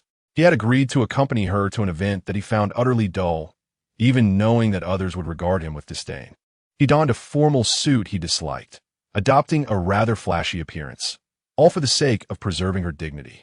At that gathering, numerous women, some even more refined and charming than Ruan Mingyi, cast their alluring gazes upon him, but he rebuffed them all. She overheard them refer to him as an unattainable flower atop a lofty peak. Yet this lofty blossom was gradually being plucked by her, piece by piece. The once frosty youth was now jesting with her, eager to win a reward that held little significance for her. For the first time, Ruan Mingyi realized that her assumption of Shen Qingling's disdain for her was misguided. Perhaps he harbored a hint of fondness for her. Ruan Mingyi felt a surge of emotion. This subtle recognition of his affection was far more impactful than a multitude of declarations of love. "Hey, have you two finished flirting yet?" Sheng Xia observed Ruan Mingyi. Captivated by Shen Qingling's gentle smile, her astonishment evident. She didn't claim to know Ruan Mingyi completely, but she was certain that this woman had never taken love seriously. She had assumed Ruan Mingyi approached her current situation with a similar nonchalance. Yet it appeared that was not the case. Moreover, that smile of his was indeed quite charming. Sheng Xia felt a flutter of her own heart. Shen Qingling turned to Sheng Xia and asserted, "I said I can play. Do you have anything else to add, Miss Sheng? Then I shall consider that an agreement. Yijin, you go first." Gu Yijin felt as though she were being treated as a pampered pet. Nevertheless, she had grown accustomed to Sheng Xia's ways. With a gentle smile, she replied, "I shall proceed then. Xia, do enjoy this piece, as it is especially for you." Sheng Xia nodded, somewhat dismissively. "Sure, Yijin, you go ahead. I will listen attentively." The banquet hall featured a small stage with a piano, upon which a renowned pianist, Zhong Qing, was performing.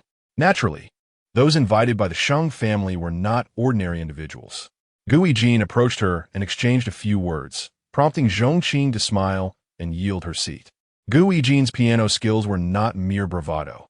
Though he could not rival the likes of top-tier masters, he could easily outshine many young heirs and heiresses in this circle. Sheng Xia's entourage quickly surrounded her, lavishing praise.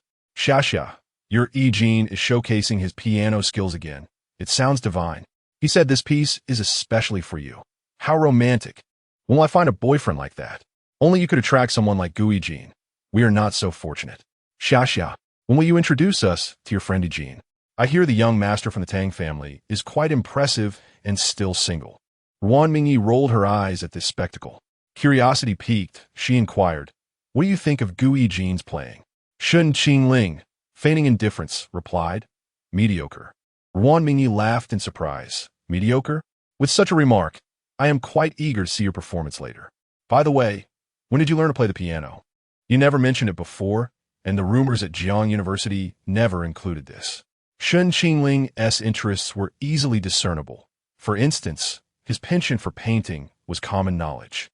Yet, piano was entirely new to her. When did I learn? Certainly just now. With 077 in hand, what gold finger could I not acquire? Chi-Chi, how many points do I need to purchase a top-tier piano master's gold finger? Considering this is your first purchase, I'll offer a discount. A mere 100,000 points. Are you kidding? Even with a discount, it still costs 100,000 points? If you prefer a top-tier master, yes. However, I can offer a more affordable option for 70,000 points. That would suffice to outplay Guijin. Shen Qingling gritted his teeth. That's unacceptable. If I want to make a statement, I must buy the best. 100,000 points, is it? I'll take it. Host, you currently have 98,049 points. That is insufficient. Is the bond between us fading? You're nitpicking over such a trivial amount? Very well, given your exceptional performance, I will extend credit for this small sum. Just remember to repay me next time. Beep. Congratulations, host. You have acquired the gold finger of a top-tier piano master. Deduction of 100,000 points completed. We welcome your next visit. Immediately, Shen Qingling felt a wave of dizziness wash over him, as though something had been infused into him, leaving him invigorated and transformed in demeanor. Shen Qingling glanced at the panel and discovered that her points had been reset to 0. However, a new attribute labeled charisma had appeared with a value of 87. This golden finger could actually enhance her charisma. It seemed her purchase was not in vain. Indeed, if the host were to acquire top-tier talents, the boost to charisma would be substantial, while martial arts purchases could augment vitality and strength. It all sounded remarkably reasonable. Shen Qingling pondered the piece she was to perform shortly, and 077 informed her that she could directly enter the system space for practice, which exemplified the marvels of the system. Shen Qingling appeared to be sitting quietly, eyes closed in meditation. Sheng Xia scoffed. Don't think pretending to sleep will help you evade me. Shen Qingling paid her no mind, leading Sheng Xia to bite her lip in a mix of frustration and embarrassment. Sheng Xia resembled a primary school student, torn between the desire to converse with Shen Qingling and the urge to tease him, ultimately seeking his attention. Unfortunately, he remained oblivious to her plight, intensifying her indignation and fueling her resolve to see him bow to her. A peculiar mindset reminiscent of a child. After a while, Gu Yijin descended from the stage, inevitably greeted by thunderous applause. Ruan Mingyi couldn't help but worry. Surely he hasn't fallen asleep? Shen Qingling slowly opened her eyes and replied, No, I merely practiced the piece in my mind ahead of time. Sheng Xia, exasperated, muttered, What are you pretending for? Practicing in your head? Do you think you're some piano master? Shen Qingling rose, preparing to take the stage. He adjusted his suit, and, with a sidelong glance at Sheng Xia, boasted, You'll see soon enough. It's still not too late for you to apologize now. Sheng Xia huffed. Look at you, so full of yourself. Apologize to you? Just make sure you don't play too poorly. You'll owe everyone an apology then. Chapter 35. Shen Qingling is a genius as Shen Qingling ascended the stage. He brushed past Gu Yijin, both casting knowing glances at one another. The moment Shen Qingling stepped into the spotlight, it seemed as though the surrounding lights dimmed, drawing the collective gaze of the audience firmly towards him. On stage, Shen Qingling appeared as if he were the very embodiment of a protagonist. In this game, I am the leading character. Shen Qingling met Gu Yijin's eyes from the stage, where Gu Yijin's seemingly gentle gaze concealed a sharp edge, akin to a venomous serpent poised to strike at any moment. The audience below found Shen Qingling's visage unfamiliar, their curiosity piqued regarding his identity. Is he a newly debuted pianist? How remarkably handsome. I've never seen him before. He's not just a pianist. He seems to be the engagement partner of Miss Ruan's family. Truly, he is strikingly handsome. Such a stunning man is engaged to Ruan Mingyi? Unbelievable. Is this real? I cannot believe Ruan Mingyi could find such a man. This is too handsome. My heavens, even the stars pale in comparison. Sheng Xia and Ruan Mingyi made their way to the front row, where the noble women were captivated by Shen Qingling's allure. The previously empty points surged rapidly at that moment. Ruan Mingyi smiled. The praises he receives are for his musical skill, temperament, and family background, but not for his looks. Sheng Xia, do you wonder why? Sheng Xia scoffed. Just a pretty vase, nothing to be proud of. Jin can outplay him by a mile. Ruan Mingyi confidently lifted her chin. Then let us wait and see. If Shen Qingling claims he can, he certainly will. After bowing to the audience, Shen Qingling took his seat. The crystal chandelier above the banquet hall reflected a myriad of shimmering lights upon the piano, the reflections flowing down the dark sleeves of his suit, painting a celestial river upon the polished surface of the Steinway. His long, elegant fingers hovered above the black and white keys, resembling the wings of a crane momentarily resting on a snowy expanse. Oh my, such beautiful hands. They're simply born for playing the piano. I study fine arts, and those hands are a masterpiece in themselves. These hands deserve to be displayed in the Louvre. The light upon his face seemed meticulously crafted, sculpting his profile into a perfect work of art. Witnessing Shen Qingling's profile, the crowd comprehended the meaning of a sculpted visage. Under the illumination, his features appeared enhanced. The bridge of his nose softened by the gentle glow, shadows from his lashes dancing across his cheeks, while a slight furrow graced his brow as the music began. The young man's hands danced across the keys, mimicking the fluidity of moonlight. The piece he played effortlessly captured the hearts of everyone present. In an instant, those who had initially been enamored by his looks found themselves entranced by the melodies produced by his gifted hands. Below, Jin's breath hitched, utterly astonished that the individual before him had once been an obscure figure in the piano world. He gazed intently at Shen Qingling, disbelief washing over him. This was impossible.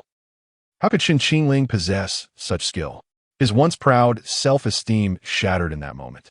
How would Sheng Xia perceive him now? He turned to glance at the woman beside him. Sheng Xia was already entranced, her wide eyes transitioning from disdain to astonishment, then to sheer admiration, ultimately succumbing to the enchanting dream spun by Shen Qingling's performance. Sheng Xia covered her racing heart, thinking, this is the male lead from a novel. Such astonishing beauty, such elegant poise, such mesmerizing piano skills. 077. Sheng Xia's heart fluttered increased by 10. Jin's countenance darkened. How could this happen?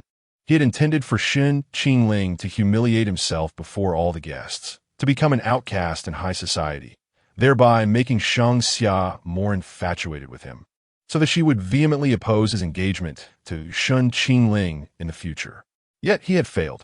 The banquet hall fell into a profound silence, save for the sound of the piano.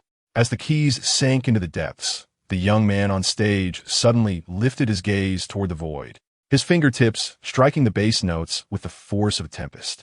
Zhong Qing, unable to contain her disbelief, slowly rose from her seat. On the second floor of the villa, a woman had been watching Shen Qingling intently for a long time.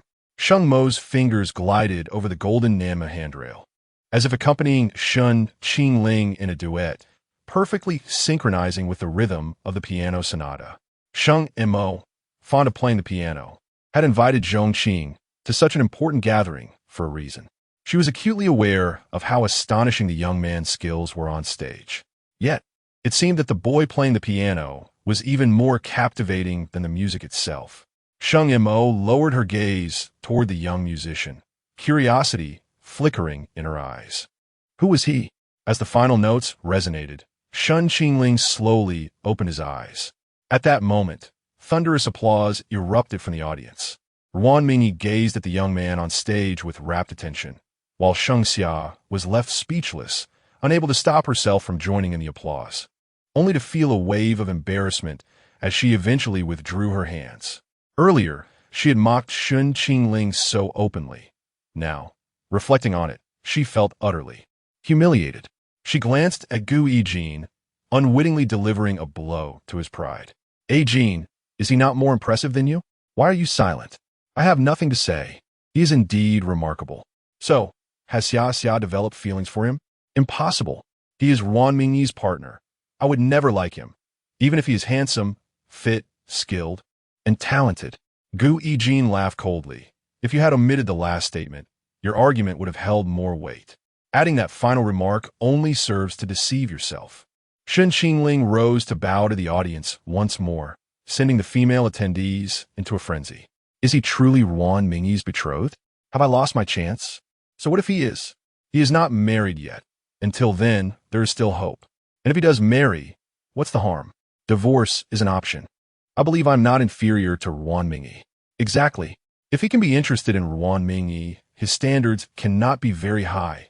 Besides her looks, what does Ruan Mingyi have to offer? Secretary Zhang, find out his background. I want to know everything about him within 3 minutes. How could someone so extraordinary have remained anonymous until now? What have the piano circles been doing, neglecting such a talent while fawning over the wealthy heirs, specifically Gu Yijin? Is there really such a figure in the piano world? Judging by Zhong Qing's reaction, she seemed equally astonished. This must be his first public performance. Zhong Qing, clapping, approached the stage, her face a picture of shock as she gazed at Shen Qingling with awestruck admiration. The more one understood, the clearer it became that Shen Qingling was a prodigy, a genius embodying both technical prowess and emotional depth. What is your name? A mere unknown. Chapter 36. The missing diamond necklace. Shen Qingling left with a very modest answer before stepping down. Many people surrounded him, eager to uncover his identity. When they failed to do so, they sought his contact information, all of which Shen Qingling declined. Ruan Mingyi exerted considerable effort to squeeze in and disperse the crowd. The woman's eyes sparkled as she gazed at him. Shen Qingling. How many surprises do you still have that I am unaware of? There should be many, I suppose. Ruan Mingyi was overjoyed, nearly wishing to embrace him publicly and plant a kiss, but she refrained, considering Shen Qingling's bashfulness. Thus, her excitement could only be expressed through words. Shen Qingling, to be honest, even if you were merely a fleeting moment, I would still accept it. If you were merely a needle, I would still accept it. Why don't you deny it? It can't possibly be true, right? If it were a day and a night, would you accept it? Hearing Shen Qingling respond to her jest, Ruan Mingyi laughed in surprise and delight. You've finally caught my contagion. Shen Qingling, slightly helpless yet laced with affection, replied, one who stays close to vermilion becomes red. One who stays close to ink becomes black. One who stays close to you becomes yellow. Ruan Mingyi bent over in laughter, her affection for Shen Qingling intensifying. After her laughter subsided, she leaned in closer to his ear and whispered, do you know what it means to stay close to you? What? To stay close to you is to be infatuated. All women would go mad for you. Shen Qingling glanced around, noticing that the gazes of numerous women were fixated upon him. Undoubtedly, he had become the focal point of the entire gathering. Feigning nonchalance, Shen Qingling remarked, perhaps it's best to leave it be. I hadn't anticipated such an effect from a casual performance. Ruan Mingyi raised an eyebrow. A casual performance? Is this the humble brag of a gifted master? Do you realize that your casual performance is something countless individuals strive for their entire lives to achieve? If you were to play earnestly, the piano world would tremble. The sight of Shen Qingling and Ruan Mingyi conversing together elicited envy and jealousy from many women. The Gu family members were particularly astonished by Shen Qingling's display. Gu Chengwang, Wen Sulan, and Gu Yutong stood in conversation. Wen Sulan said, Chengwang, when do you plan to inform Qingling of his lineage? Wouldn't it be better for him to return sooner? Everyone is speculating about his identity. Although Gu Chengwang was also impressed and acknowledged Shen Qingling's piano skills, as the heir to the Gu family, he believed that exceptional piano skills were of little consequence. He had never cared for Gu Yijin's performances in the past. As an heir, he sought decisiveness, cunning, ambition, and strategy. These were merely embellishments. Gu Chengwang replied, it would be too hasty to tell him now. If you truly cannot wait, let us discuss it after the banquet. Gu Yutong's disdain and aversion towards Shen Qingling slightly lessened. It seemed this brother was not entirely inept. Yet, she still preferred Gu Yijin, with whom she had grown up. At this moment, Gu Yijin was feeling humiliated by Shen Qingling.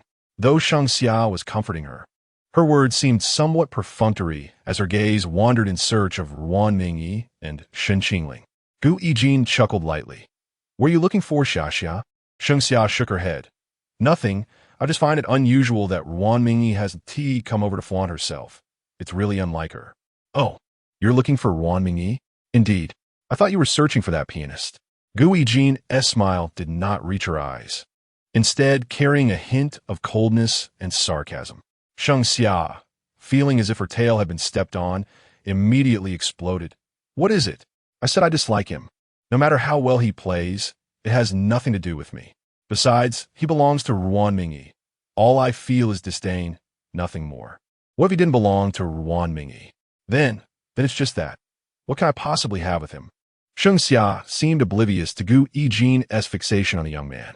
You vent your frustrations on me after losing. Forget it, you're in a bad mood. I won't hold it against you. Just calm down. With that, Sheng Xia left.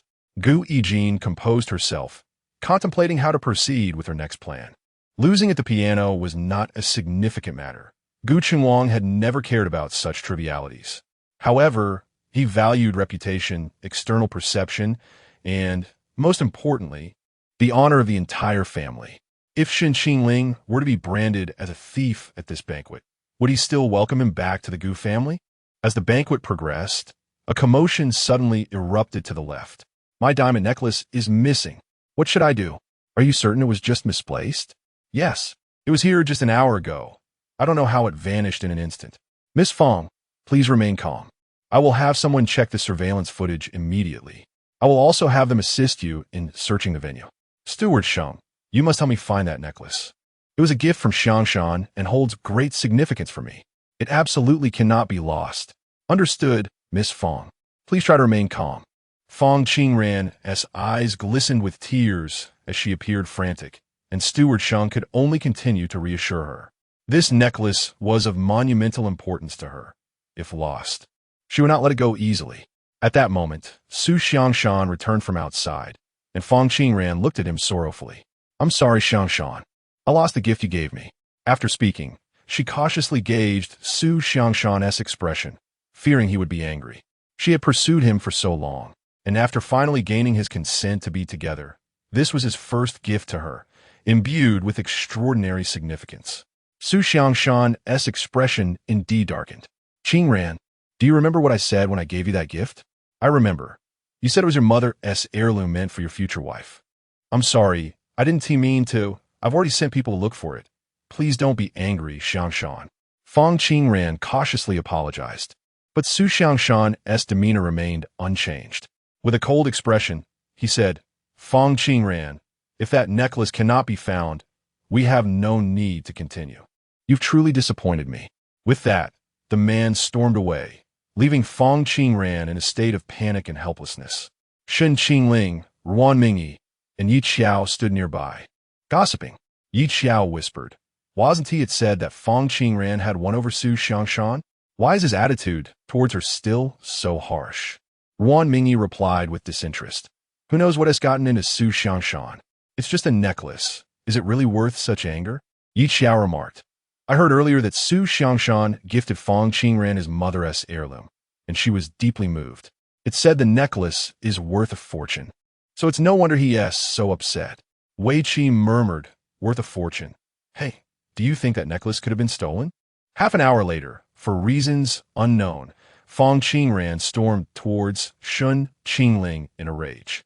The woman charged at him, raising her hand to strike. But Shen Qingling seized her wrist. Ruan Mingyi reacted quickly, pushing her aside. What are you doing, Fong Qingran? Have you lost your mind? Fong Qingran glared at Shen Qingling with wild eyes, filled with hatred. It's you. You stole my necklace. You thief. Chapter 37. Is it a quest for something or a hidden agenda? Ruan Mingyi understood that Shen Qingling could not possibly engage in such actions and prepared to argue passionately with Fong Qingran. Shen Qingling shielded Ruan Mingyi behind her, casting a cold glare at Fong Qingran. I am not acquainted with you, nor do I have any knowledge of the necklace you speak of. What evidence do you possess to substantiate the claim that I have taken your necklace? I reviewed the surveillance footage. At today's banquet, I encountered you alone. No one else approached me. Fong Qingran retorted. Is this your so-called evidence? If not you, then who? Everyone present at this banquet holds a certain status, and you are the only one brought here by Ruan Mingyi. Fong Qingran scoffed, disdain evident in her gaze as she appraised Shen Qingling from head to toe. I have heard that you're not Ruan Mingyi's intended partner, nor a family heir, merely a destitute student from Jiang University. The onlookers began to murmur among themselves. I knew it. Ruan Mingyi usually brings people of lesser stature. Why the change in style this time? With that looks. Perhaps she is financially supporting him? No wonder his background was elusive. We assumed he hailed from Beichong, but he is clearly from a different class. I wondered why I had never encountered such a character before. Turns out he is Ruan Mingyi's kept boy. Even if he is a student at Jian University, engaging in such disgraceful conduct outside is unacceptable. However, there is still no evidence implicating him. Perhaps we should refrain from hastily concluding, lest we wrongfully accuse him. Fang Qingran remarked, she is right. Beyond him, who else would covet a mere necklace? Fang Qingran declared condescendingly, you should either surrender the necklace voluntarily, or I will report this to the authorities. I do not wish to escalate this matter. Shen Qingling remained composed, retorting, you are free to involve the police. Seeking assistance in recovering lost items is entirely reasonable. However, as I have not touched your belongings, pursuing me is futile. You, even at death's door, you still wish to argue. Fang Qingran exclaimed. A search of your person will reveal whether you have stolen it. A search? Are you a police officer? Do you possess a search warrant? Shen Qingling narrowed her eyes, an air of danger emanating from her gaze. Fang Qingran faltered under the intensity of that gaze. Her lips pressed together as she averted her eyes. Your refusal to allow me to search indicates your guilt. Are you seeking something else under the guise of searching? At this, Ruan Mingyi could not help but laugh. She stepped closer to Shen Qingling, her tone teasing. Fang Qingran, could it be that you have developed an interest in him and are attempting to take advantage of the situation? The previously tense atmosphere became lighter due to the banter between Shen Qingling and Ruan Mingyi. Fang Qingran's face flushed as she stomped her foot in indignation. What nonsense are you spouting? I merely wish to retrieve my necklace. Who would covet his body? Ruan Mingyi smirked. Just moments ago, many women were surrounding him. Weren't they all eyeing him? Fang Qingran retorted, those are their affairs. My heart belongs solely to Xiang Shan. Do not attempt to divert the conversation. If you persist in this absurdity, do not blame me for resorting to harsher measures. Just as Fang Qingran believed she might call for the intervention of the Sheng family. Shen Qingling surprisingly acquiesced. Very well, then search me. Should you find nothing, I will not accept mere apologies. You yourself stated that if nothing is found, I may deal with you as I please, for the item must be on your person. Agreed, but I have a stipulation. What is it? You must conduct the search here, in front of everyone. If we leave this place, I could be misrepresented, and you could easily twist the narrative. Search me here. Fang Qingran felt a wave of embarrassment wash over her, as though ants were crawling on her skin. Xiang Shan had insisted that this matter be resolved privately to avoid public humiliation. If she searched him here, he would surely be displeased. Moreover, was it appropriate to touch a man in front of such a large crowd? I will have someone else search you. I shall not lay a hand on you, lest you claim I harbor ill intentions. That will not suffice. It is your necklace that has gone missing. It is not someone else's responsibility to prove my innocence. You cannot falsely accuse me and simply walk away. Shen Qingling raised her chin, taking a step forward, and with a hard gaze, she looked down at the petite woman. Search me. Fang Qingran stood frozen, now trapped in her own predicament. Gu Yijuan in the crowd frowned, realizing Shen Qingling was not adhering to the expected norms. Shen Qingling possessed a strong sense of pride. How could he possibly agree to such a public search? Was the information he had gathered flawed? Was Shen Qingling's aloofness merely a facade? If that were the case, he might be far more formidable than he had anticipated. Initially, Gu Yijuan presumed Shen Qingling would never consent to a public search, and he would subsequently allow the Sheng family to intervene, taking Shen Qingling away to resolve the matter discreetly. As long as Shen Qingling was removed from the public eye, everything would fall into place. After all, the necklace was in his possession. He could orchestrate matters as he pleased. Yet, Shen Qingling refused to leave and was willing to undergo a search in broad daylight, now compelling Fang Qingran to do the same. Gu Yijuan sensed that the situation had taken a turn for the worse. Observing Shen Qingling's tranquil demeanor, the opinions of those around began to shift. What is Fang Qingran doing? Now that she is being asked to search him, she hesitates. Is she truly attempting to defame someone?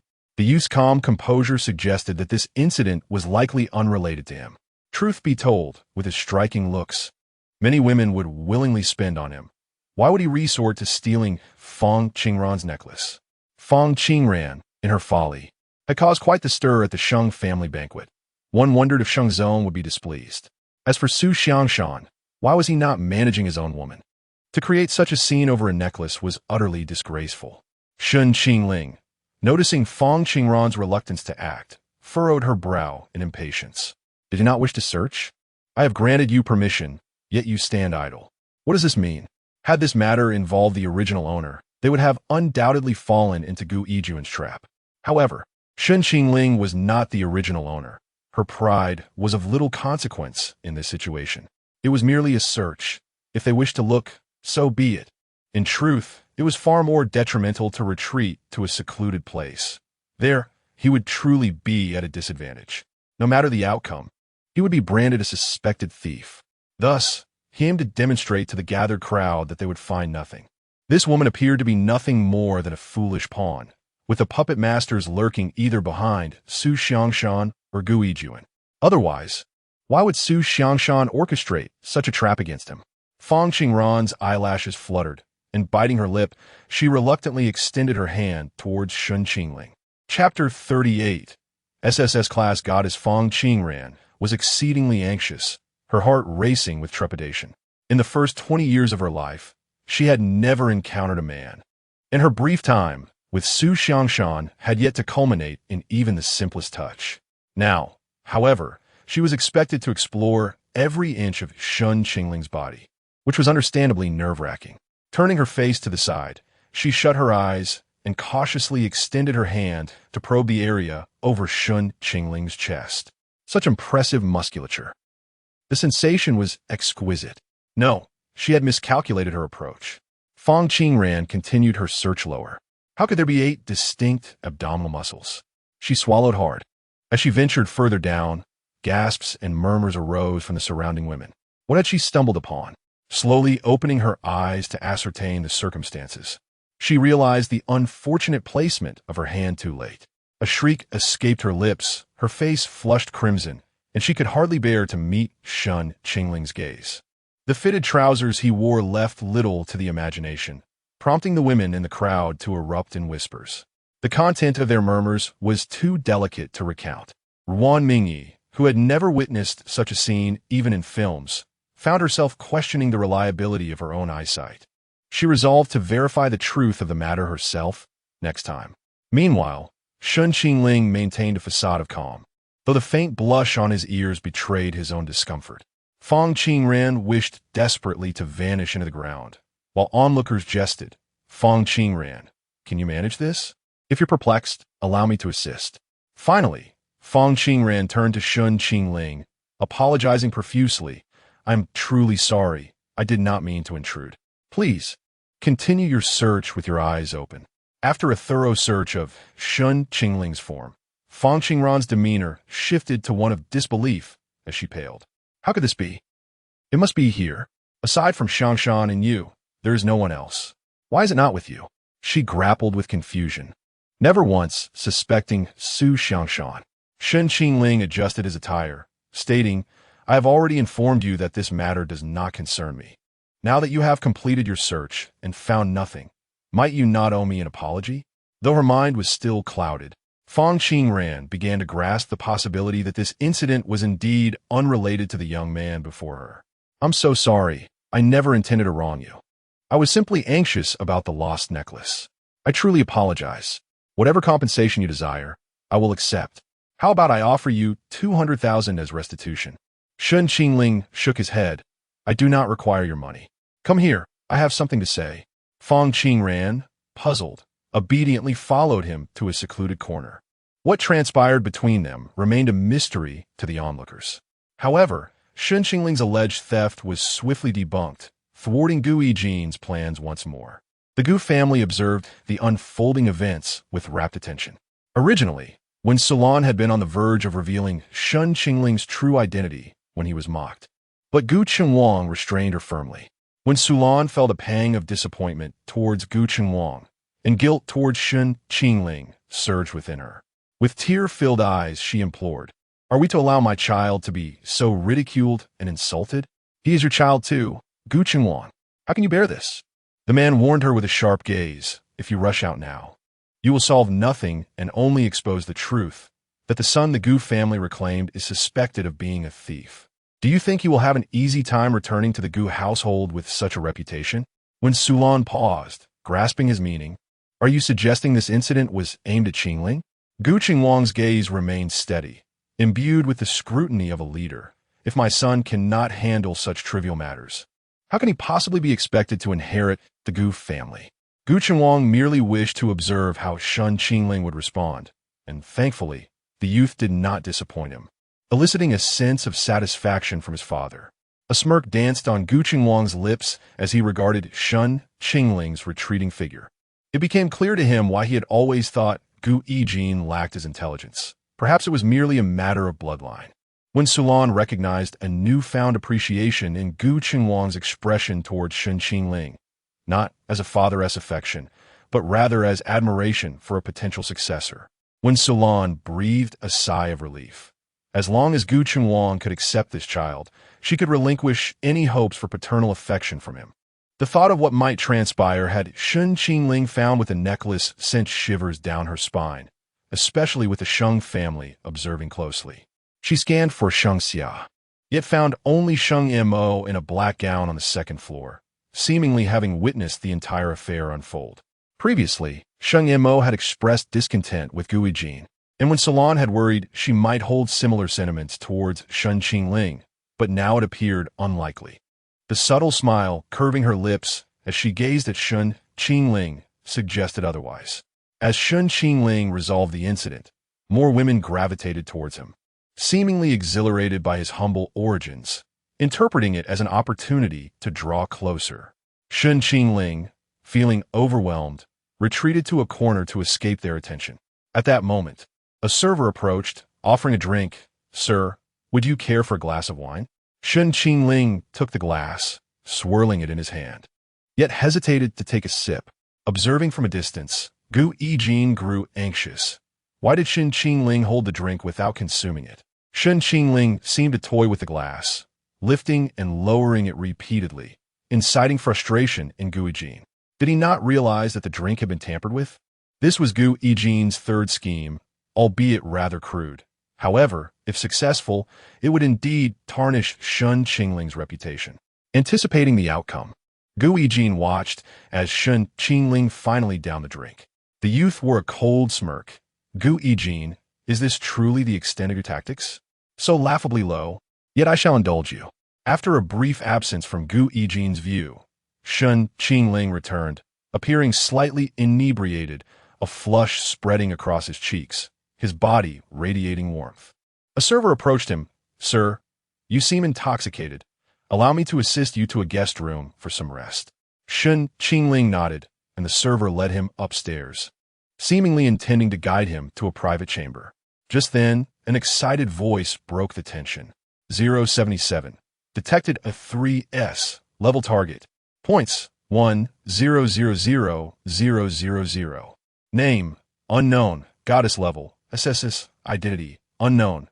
Personality, unknown. Plot relevance, 70. Outcome, insufficient points, unable to unlock. Shen Qingling snapped back to attention.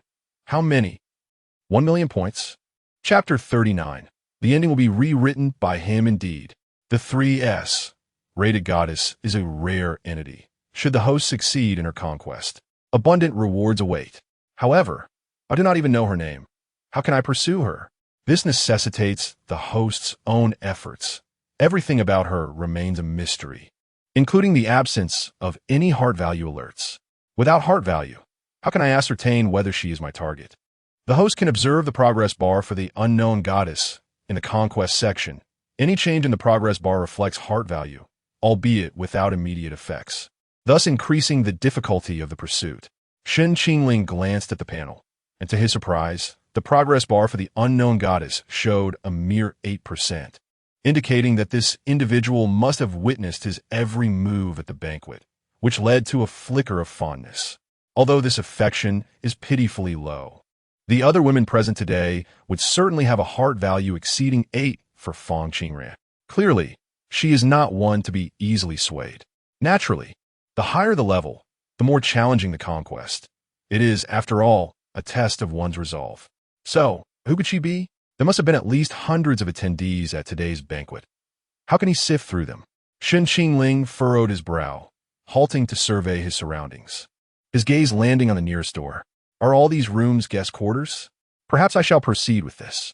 Apologies, sir, but this is the office of General Sheng. Guest rooms are further ahead. Oh, General Sheng. There is only one General Sheng in the Sheng family. Sheng Mo, the sister of Sheng Xia. Could it be her? Shen Qingling recalled that in the original text, there was scant description of Sheng Mo. Her appearances could be counted on one hand. She was either portrayed as the one who achieved great feats for the Sheng family, or as someone who subtly disdained Guijin.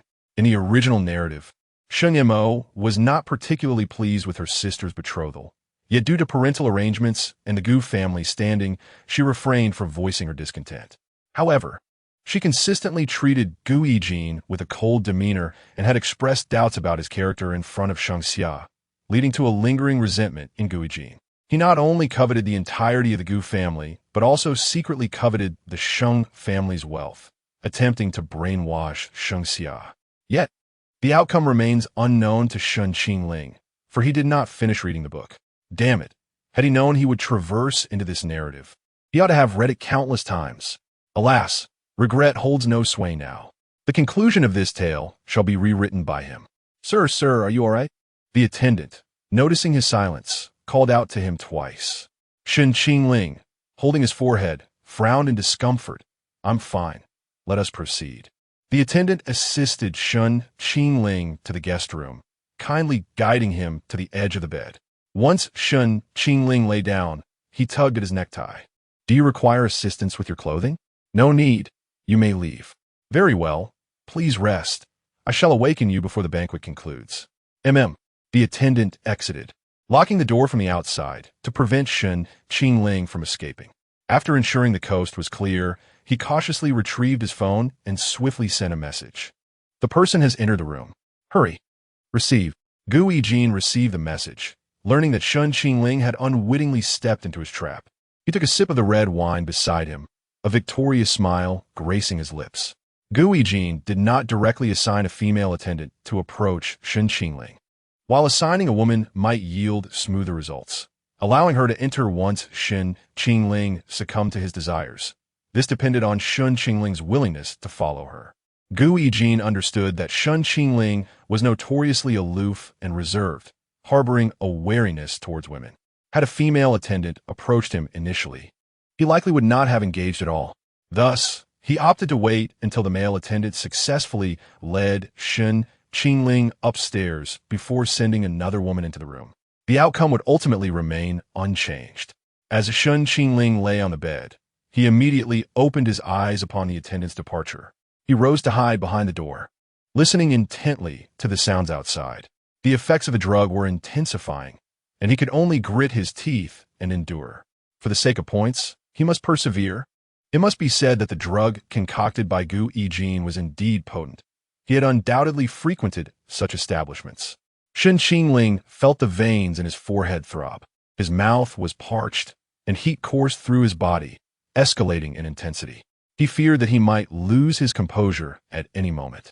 Fortunately, with the aid of the 077 system, he would not completely lose control. Otherwise, he would not dare to play such a dangerous game with Guijin. Before long, footsteps echoed outside the door, and Shen Qingling's expression darkened with danger. A female attendant entered, and before she could react, Shen Qingling swiftly knocked her unconscious. Gazing down at the woman sprawled on the floor, he smirked coldly. With such meager allure, did she dare to dream of seducing him? He rifled through her belongings and, upon finding her phone, promptly powered it off. Peering through the crack of the door, Shen Qingling noted that the attendant was nowhere to be seen. He surmised that the attendant had gone downstairs to fetch someone. Should Shen Qingling remain here, drugged and unconscious, he would inevitably fall victim to the woman's ulterior motives, leading to a scandalous encounter that would leave unmistakable marks and trigger screams for help. When the attendant returned with others, she could easily twist the narrative, claiming that Shen Qingling had assaulted her, thereby painting him as a debauched predator. Though the scheme of gooey jeans is lowly, it is ruthlessly effective. Even if Shen Qingling attempted to explain himself, it would be to no avail. The mere sight of him in such a disheveled state would irreparably tarnish his reputation. Sometimes, the truth is of little consequence, and Gu Yijin understands this well. Once the incriminating photographs circulate, redemption will be elusive. Would the Gu family still acknowledge him as their own? Given Gu Qinguang's disposition, it seems highly unlikely. To see him utterly disgraced in public? Such tactics are hardly formidable. Shen Qingling approached the mirror, tousling his hair and loosening his clothing. His face bore an unnatural flush, his body burned with fever, and his gaze was hazy, clearly indicating his compromised state. Having prepared himself, he opened the door and stepped out, following the contours of his memory. He arrived at Sheng Mo's door and pushed it open without hesitation. Fortunately, it was not locked. The room was dim, illuminated only by the soft glow of a yellow floor lamp casting light upon the woman. She stood by the window, lost in thought, initially mistaking the noise for a subordinate reporting in, but few would enter so brazenly. She turned, frowning, and raised her gaze. "Who is it? Do you not know to knock?" Chapter 40.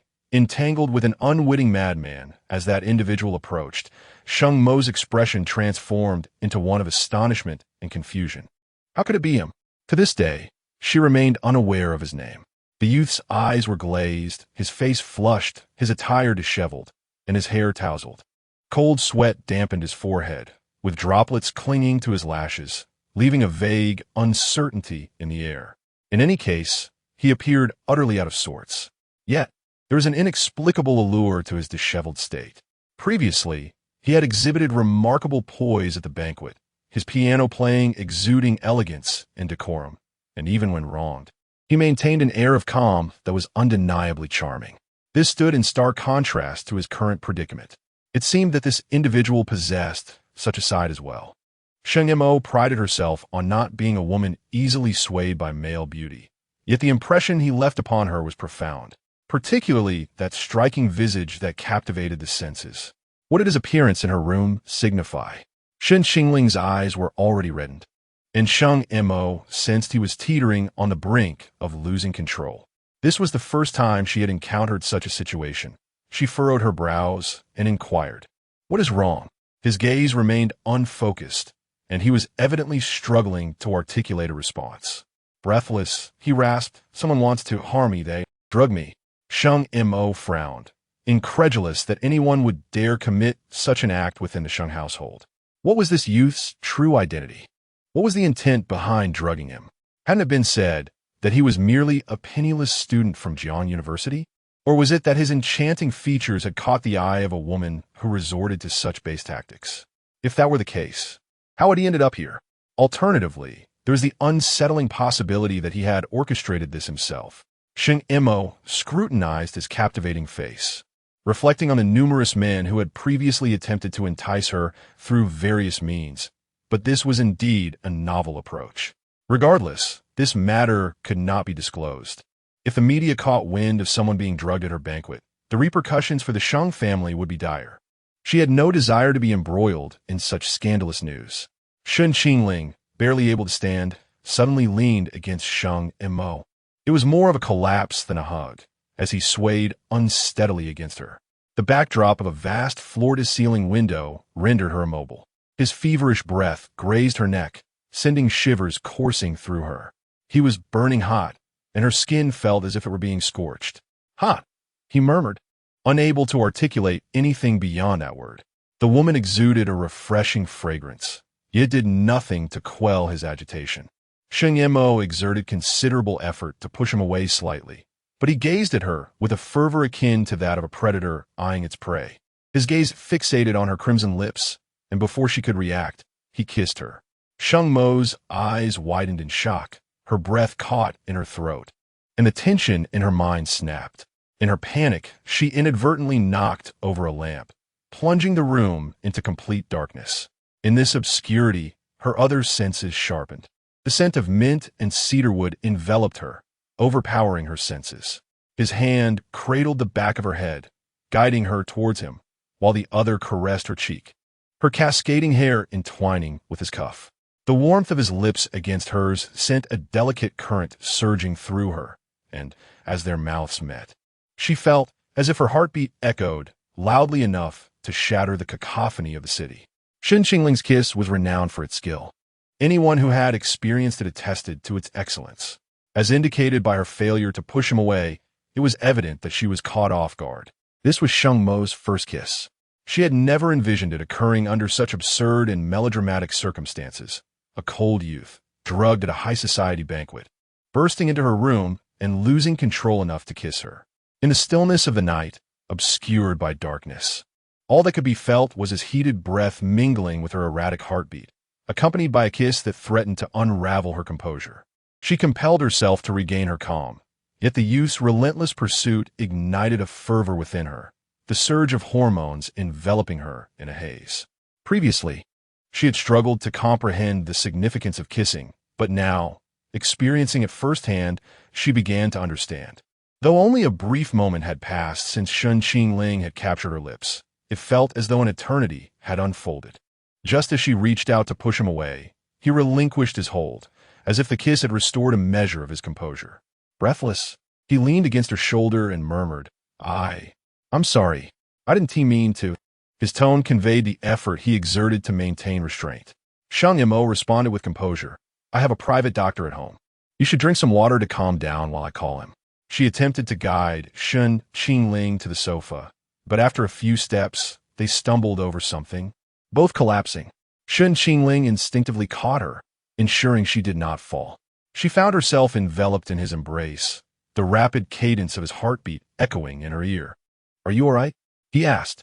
"I'm fine," she replied, though internally she was anything but. The events of the day had spiraled far beyond her control. "Could you please let go of me?" "Apologies," he said, his voice tinged with embarrassment as he gently released her. Sheng Mo bore no ill will towards him. Her sole desire was to retrieve her phone and summon Dr. Qin. Rising, she located her phone on the sofa. "Come to the third room on the second floor.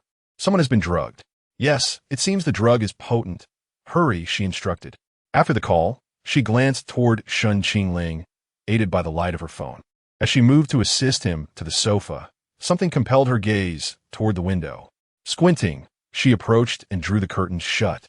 The room was now enveloped in complete darkness, and as she reached for the light switch, Shen Qingling grasped her hand. "Are you going to turn on the lights?" "Yes." "Why?" "Could you not turn on the lights?" "Why not?" Sheng Mo inquired, and silence enveloped the room. She raised an eyebrow. "Are you afraid I might see you?" Shen Qingling pressed his lips together. "It's embarrassing." Sheng Mo discerned that he possessed a fiercely proud nature. If she were in his position, she too would wish to conceal her vulnerability. She lowered her eyes, appraising him as he suddenly shielded his gaze, revealing only his prominent nose and slightly parted lips, still marked by her lipstick. The recollection of their kiss resurfaced. "Why hide your eyes? Are you afraid to look at me? Is it embarrassment or a fear of losing control?" She knelt down, gently removing his hand, locking her gaze onto his. "You dared to kiss me earlier, yet now you cannot even meet my eyes?" Shen Qingling opened his eyes to meet hers, a furrow forming in his brow, his gaze a blend of longing and restraint. The sight of his restrained desire elicited a smile from Sheng Mo. He remained oblivious to the tumultuous nature of the woman he had inadvertently entangled himself with. Chapter 41, Mr. Sheng and the man kiss in the room. A knock echoed at the door, prompting Sheng Mo to withdraw her gaze and rise. "Come in, Doctor." Qin paused momentarily upon entering the dimly lit room. As the woman stepped into the light by the doorway, it became evident that she did not wish for Dr. Qin to see the young man inside. Typically meticulous, her hair was now slightly disheveled, her lipstick smudged, and her eyes tinged with red, a clear indication of. Qin Zhou felt an overwhelming astonishment, pondering the identity of the person within, who dared to provoke a tiger in its den. He sensed he had stumbled upon a significant revelation. Yet, adhering to his professional decorum, he refrained from inquiring further. Mr. Sheng merely needed to consume the pill, and that was sufficient. Sheng Mo accepted the medication from his hand and promptly ushered him out. Once alone, she crouched beside Shen Qingling again. Before I give you this pill, you must answer me one question. All right, have you ever kissed another woman before today? Shen Qingling was unable to discern the woman's expression, unaware that her eyes held scrutiny and peril. If he did not provide the answer she sought, it was unlikely he would leave this place unscathed. No. Upon hearing the desired response, Sheng Mo revealed a satisfied smile, placing the pill into Shen Qingling's mouth. After a brief moment, as the warmth dissipated from his body, he felt a tranquility wash over him. Noticing his calming breath, Sheng Mo inquired, "Can we turn on the lights?" "Yes." As she illuminated the room, Shen Qingling stood, meticulously fastening the buttons of his shirt up to the top, adjusting his hair. Sheng Mo, observing the trace of lipstick on his lips, remarked with a subtle expression, "Aren't you going to wipe off that lipstick?" At her words, he flushed once more. Sheng Mo found his reactions intriguingly contrasting. During the performance downstairs, he exuded elegance. When wronged, he remained composed. Under the influence, he emanated allure. And now, having regained his usual stoicism, he blushed at her comment. Was this what it meant to be a pure-hearted young man? Shen Qingling wiped away the mark from his lips, and the sight of the red hue reminded him of something, causing him to divert his gaze from Sheng Mo. She surmised he might be recalling their kiss. She slowly approached him. "What is your name?" Sheng Mo was not one to engage in excessive conversation unless something piqued her interest. "Why are you not answering me?" "It's not important." Shen Qingling aimed to leave her with the impression that he was not deliberately approaching her. If today's events were driven by a clear intent, they would lose their charm and serendipity. As anticipated, Sheng Mo's inquisitive nature resurfaced once she regained her composure. "Then do you know who I am?" "Yes, I heard from an attendant while passing by." "Why did you specifically enter my room?" Her questioning bore an air of pressure, as if she were relentlessly cornering Shen Qingling. She sought to detect any signs of deceit or guilt on his face. If this encounter had been meticulously orchestrated, her regard for him would plummet, potentially leading to feelings of revenge for being deceived. Conversely, if it were mere happenstance, her intrigue in the young man would undoubtedly intensify. Having portrayed many roles in his past, Shen Qingling found today as performance unchallenging.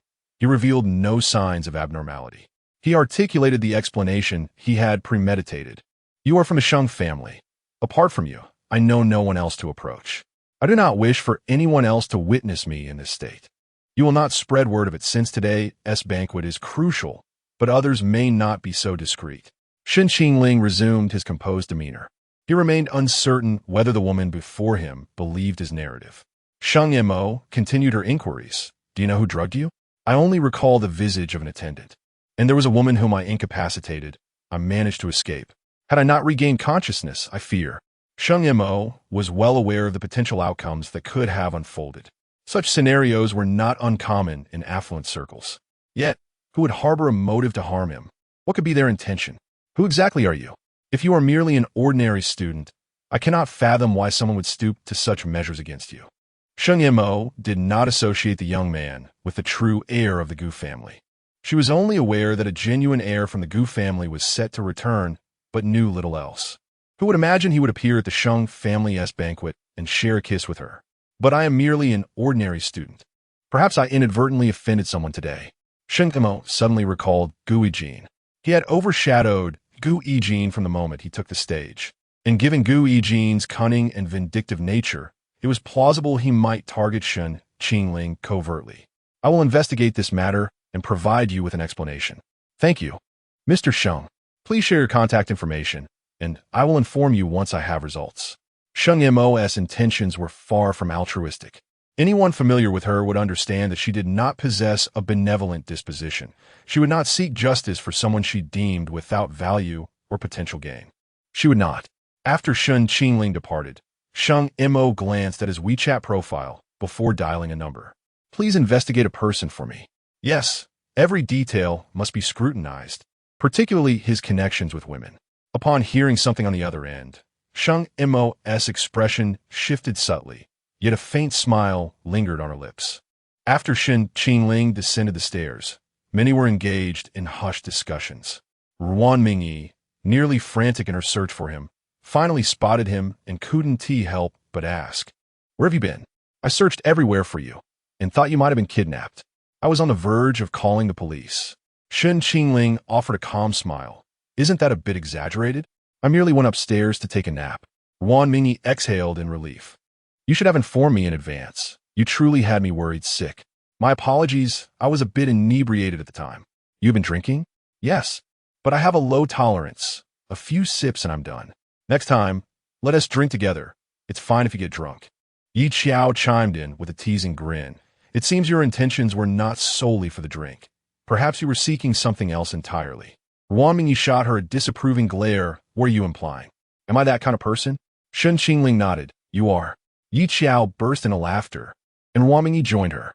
At that moment, Wei Qi whispered, "Have you seen the trending topic? Mr. Sheng is on the hot search." Ruan Mingyi blinked in surprise. "Isn't it normal for Mr. Sheng to trend? Today is the Sheng family's banquet. The media is all over it." Wei Qi shook his head. "It's not about that. The trending topic reveals that someone has exposed Mr. Sheng kissing a man in a room, and everyone is speculating about the identity of that man." Chapter 42. The absence of men in her eyes. Ruan Mingyi glanced at her phone to check the trending topics. The president of Sheng Corporation engages in a passionate kiss with a man. She clicked in and found the comments quite amusing. "I thought it was a male president kissing a man, so I eagerly clicked in, only to find otherwise. I thought so too. I was surprised to see it was a female president. She looks like a stunning beauty from her silhouette, with an incredible figure. What a pity we can't see the man's face. Who could possibly win the heart of this high and mighty flower from Sheng? I'm utterly in awe. The photo looks like a scene from a blockbuster movie. The atmosphere is so captivating. Surely, the angle wasn't chosen by chance? No way. The president is in a relationship? I can't imagine her in a romantic context. All I remember is her fierce demeanor when reprimanding people in the company, which is quite intimidating. Could it be that she maintains her cold demeanor even while in love? If that were the case, it would be a form of training. Any man who could withstand her scrutiny must possess extraordinary charm, as her standards are undoubtedly high. That man seems quite tall, like a double-door refrigerator. One can tell he must be extraordinarily handsome without even looking. In the photograph, only Sheng Mo's silhouette could be seen. Along with the man leaning down to kiss her, their faces obscured. Shen Qingling had anticipated being photographed during such a brief moment. Yet, considering the multitude of reporters present today, it was evident many sought to unearth juicy details about the wealthy elite. Shen Qingling remained composed, feigning ignorance. He glanced at the progress bar of the unidentified goddess, and indeed, it had changed. However, it had merely increased from 8 to 15.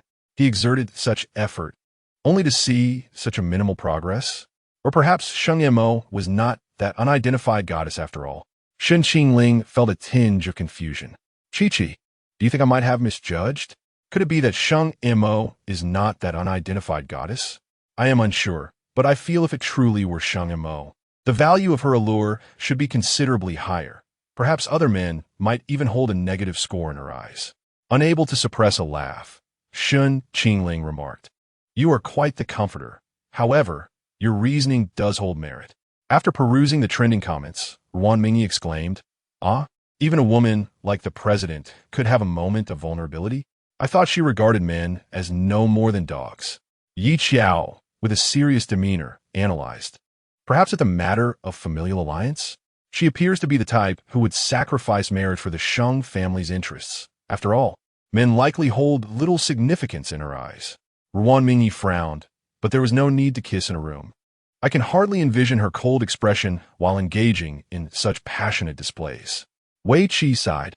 "I am curious about what kind of man could capture the heart of a woman like the president." Another lady nearby joined the discussion. Perhaps he was merely a pretty boy used to stimulate hormones? The president would only utilize financial means for such purposes. I doubt any man could achieve that. You nearly made me laugh to death. You speak as if the president sees nothing but money. Those who have interacted with her would know.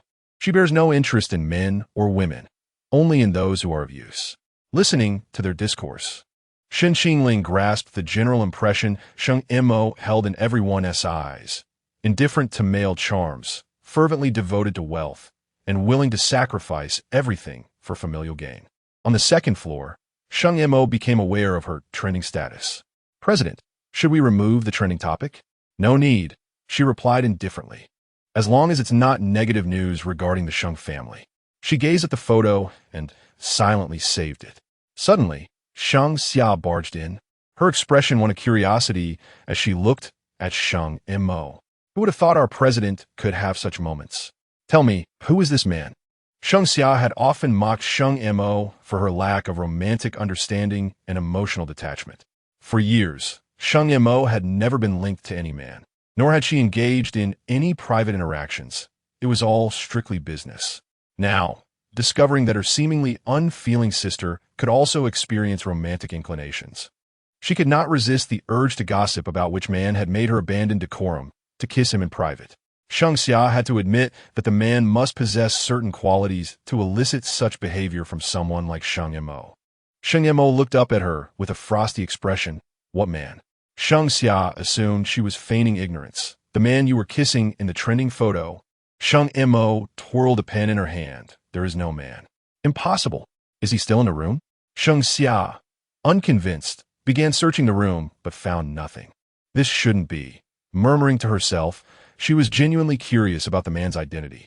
Approaching Sheng Mo with an unusually soft tone, she implored, I'm your sister. I won't spill the beans. Let me meet him. I'm just curious about what kind of man he is. Sheng Mo raised an eyebrow. So, curious? Sheng Xia nodded vigorously, yes. Sheng Mo replied candidly, I do not know. What do you mean you don't know? I am unaware of his identity. Ah, so you two fell in love at first sight and kissed here, only for him to vanish? Pretty much. You're pulling my leg. If you don't want to tell me, that's fine, but I will eventually find out. You can't keep it from me. Humph. With that, Sheng Xia left. She descended the stairs in search of Gui Jin, eager to gossip about the matter, but found no trace of her. Confused, she murmured, how strange. Where could Jin have gone? Fang Qingran suddenly appeared from nowhere. Sheng Xia, are you looking for Gui Jin? Yes, have you seen him? I did. He was by the restroom, seemingly with another woman. What nonsense are you spouting? Jin could never be with another woman. Sheng Xia felt anger rising. Suspecting it was some woman foolish enough to try to entice Gui Jin, she refused to believe he would betray her. Fuming, Sheng Xia marched toward the restroom. Fang Qingran smirked coldly. Gui Jin, if you dare use me, be prepared for the consequences from the Sheng family.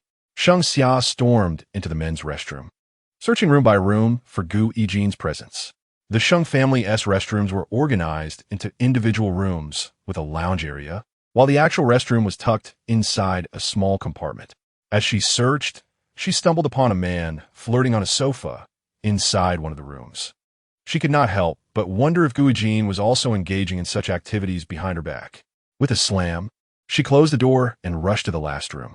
Gritting her teeth, she opened the door, eyes widening in shock at the sight before her, filled with fury.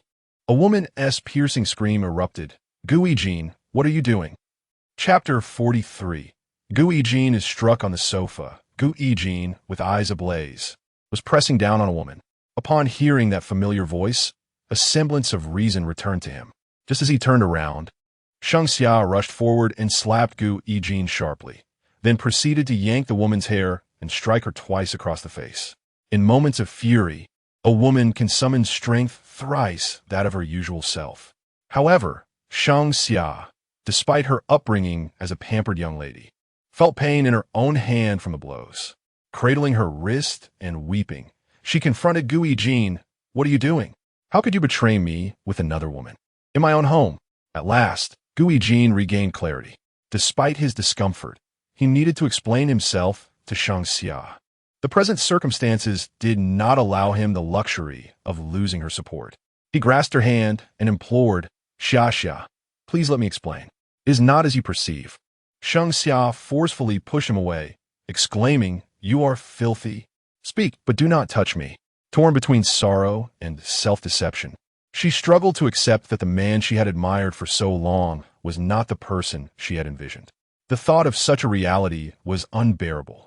It would render her previous declarations before Sheng Mo as nothing more than a jest. I don't know who slipped me that drink, but after I consumed it, I felt unwell. I intended to wash my face in the bathroom to regain my senses, and then this woman entered. It was her. She seduced me. Had you not arrived, Xia, I might have truly wronged you. If that had happened, I could never face you again. Gu Yijin was not foolish. He quickly identified the advantageous angle to explain his predicament to Shang Xia. He recognized that he had indeed been drugged, yet he also intended to engage intimately with the woman before him. Unlike the delicate and spoiled Shang Xia, this woman was fiery and uninhibited. No man could possibly endure such a long period without temptation. Shang Xia noted the heat radiating from Gu Yijin's hand and observed that his face appeared flushed.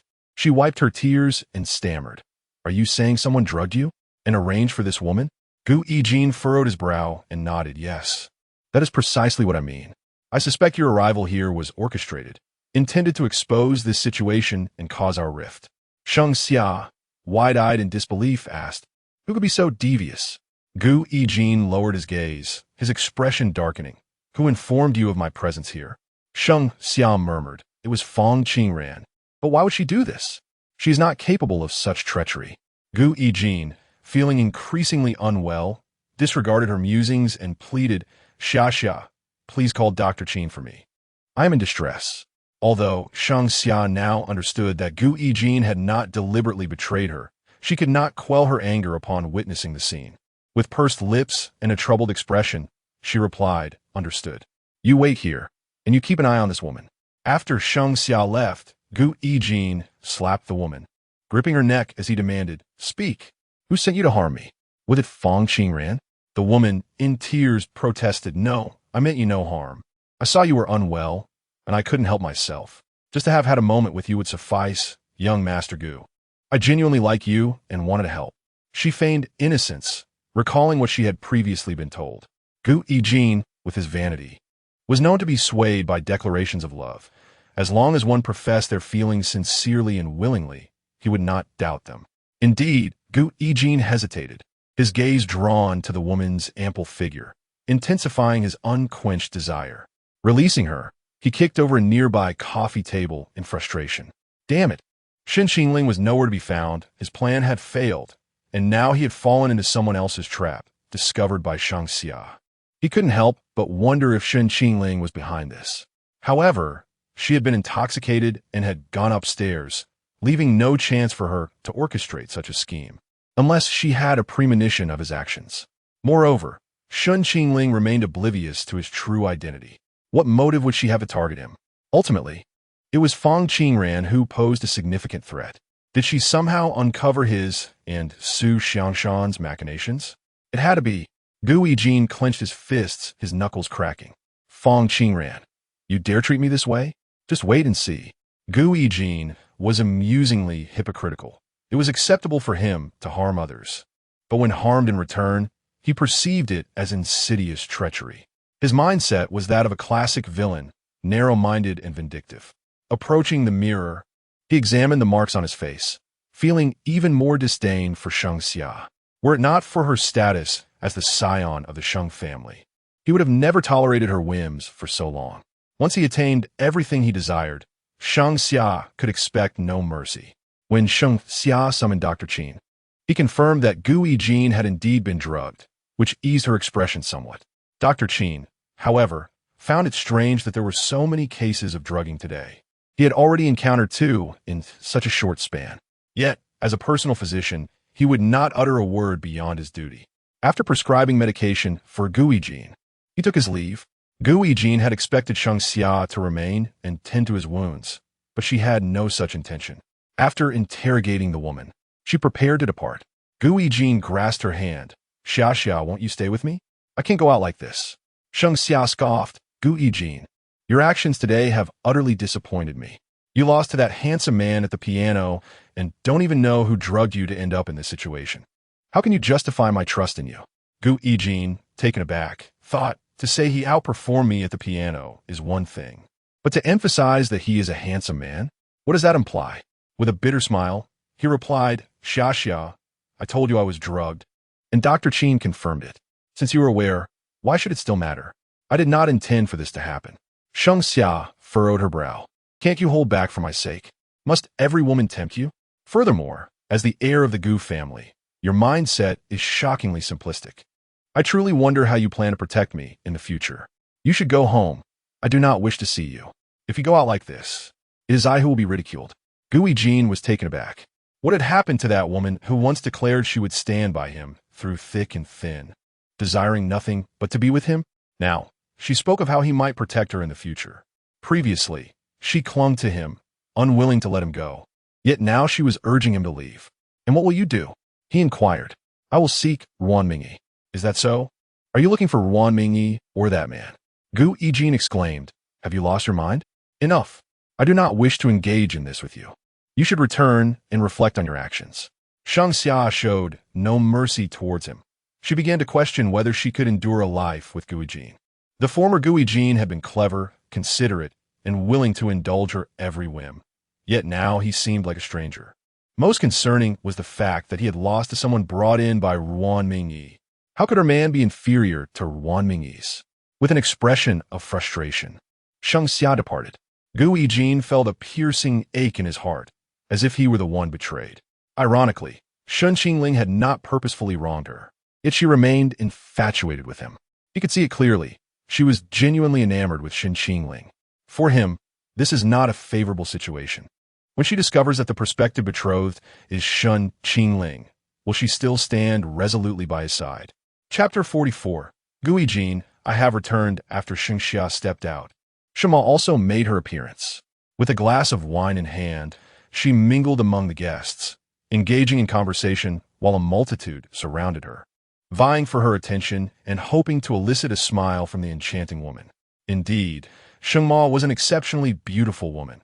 However, her remarkable qualities intimidated many men, causing them to hesitate. Alongside her brilliance was her domineering nature, coldness, and unyielding focus on self-interest.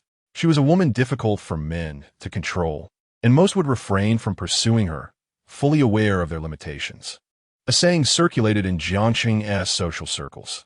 The likelihood of Sheng Ma marrying for money far exceeded her chances of marrying a man.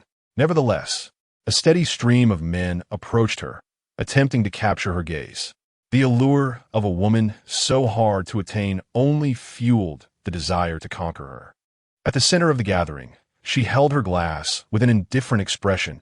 Even the faintest trace of a smile that was almost imperceptible emanated an aura of chill. As she surveyed the crowd, her gaze met Hell Shen Qingling's. She noticed the young man quietly observing her, who, upon realizing he had been caught staring, swiftly diverted his gaze, his ears tinged with a hint of crimson. Sheng Ma was taken aback by his shyness. Was she not the first woman he had ever encountered? This thought made his bashfulness seem understandable. Just as women hold on to memories of their first man, men too must cherish the memory of their first significant woman. Sheng Ma took a sip of red wine. Her previously kissed lips, now perfectly restored, left a faint mark on the glass. Her gaze was intensely penetrating, impossible to disregard. What was President Sheng observing? The next target. President Sheng remains so dedicated to her work. Perhaps today, she should allow herself to unwind with everyone. You all enjoy. I have some matters to attend to, my apologies. Sheng Ma gracefully approached Hell Shen Qingling. Ruan Mingyi and Yi Qiao felt inexplicably nervous upon seeing her. Although Sheng Ma was only a few years older, her commanding presence and accomplishments often made them feel inadequate, as though they were mere frivolous offspring of wealth, which, in some ways, they were. Is your father not here today? Sheng Ma's faint smile appeared unsettling to Ruan Mingyi and the others. She had never witnessed Sheng Ma display such a gentle smile, not even toward her own sister, Sheng Xia. Could it be that she intended to acquire her family's company? Ruan Mingyi, feeling a chill run down her spine, stammered, President Sheng, my father he's abroad negotiating business and hasn't returned yet. I'm sorry. Do not feel anxious. I was merely inquiring. Sheng Ma's gaze shifted to Hell Shen Qingling. And who is this beside you? I've not seen him before. Feigning unfamiliarity with Hell Shen Qingling in front of everyone gave Sheng Ma a playful sense of intrigue. However, She merely wished to probe the nature of Ruan Mingyi's relationship with the young man. Ruan Mingyi explained, "He is my friend. I couldn't find a male companion, so I had to invite him. After all, Shengxia always mocks me, and I didn't want to be ridiculed again." Just then, Shengxia approached them, overhearing the conversation. "Oh, Ruan Mingyi, so you took it upon yourself to report me to my sister in my absence, did you?" Feigning innocence, Ruan Mingyi replied, "I did not. I merely stated the facts. Did you not previously ridicule me by implying my friend was a mere escort?" Shengma frowned at Shengxia. "How can you be so rude to a guest?" Shengma thought to herself that Shengxia's words inadvertently implicated her as well. After all, her first kiss had been with this young man, making her feel somewhat compromised. Unaware of the underlying implications, Shengxia assumed Shengma was merely defending the family name and retorted, "I apologize, I did not mean it. It won't happen again." Only Shen Qingling's prowess had prompted such a rare apology from Shengxia. Remembering the way the young man played the piano, she blinked curiously and asked, "What is your name?" "I still do not know." Ruan Mingyi shot her a disapproving glance. "What are you so curious about? It's none of your business. He is my guest." Shengxia scoffed, "Is it not permissible to ask?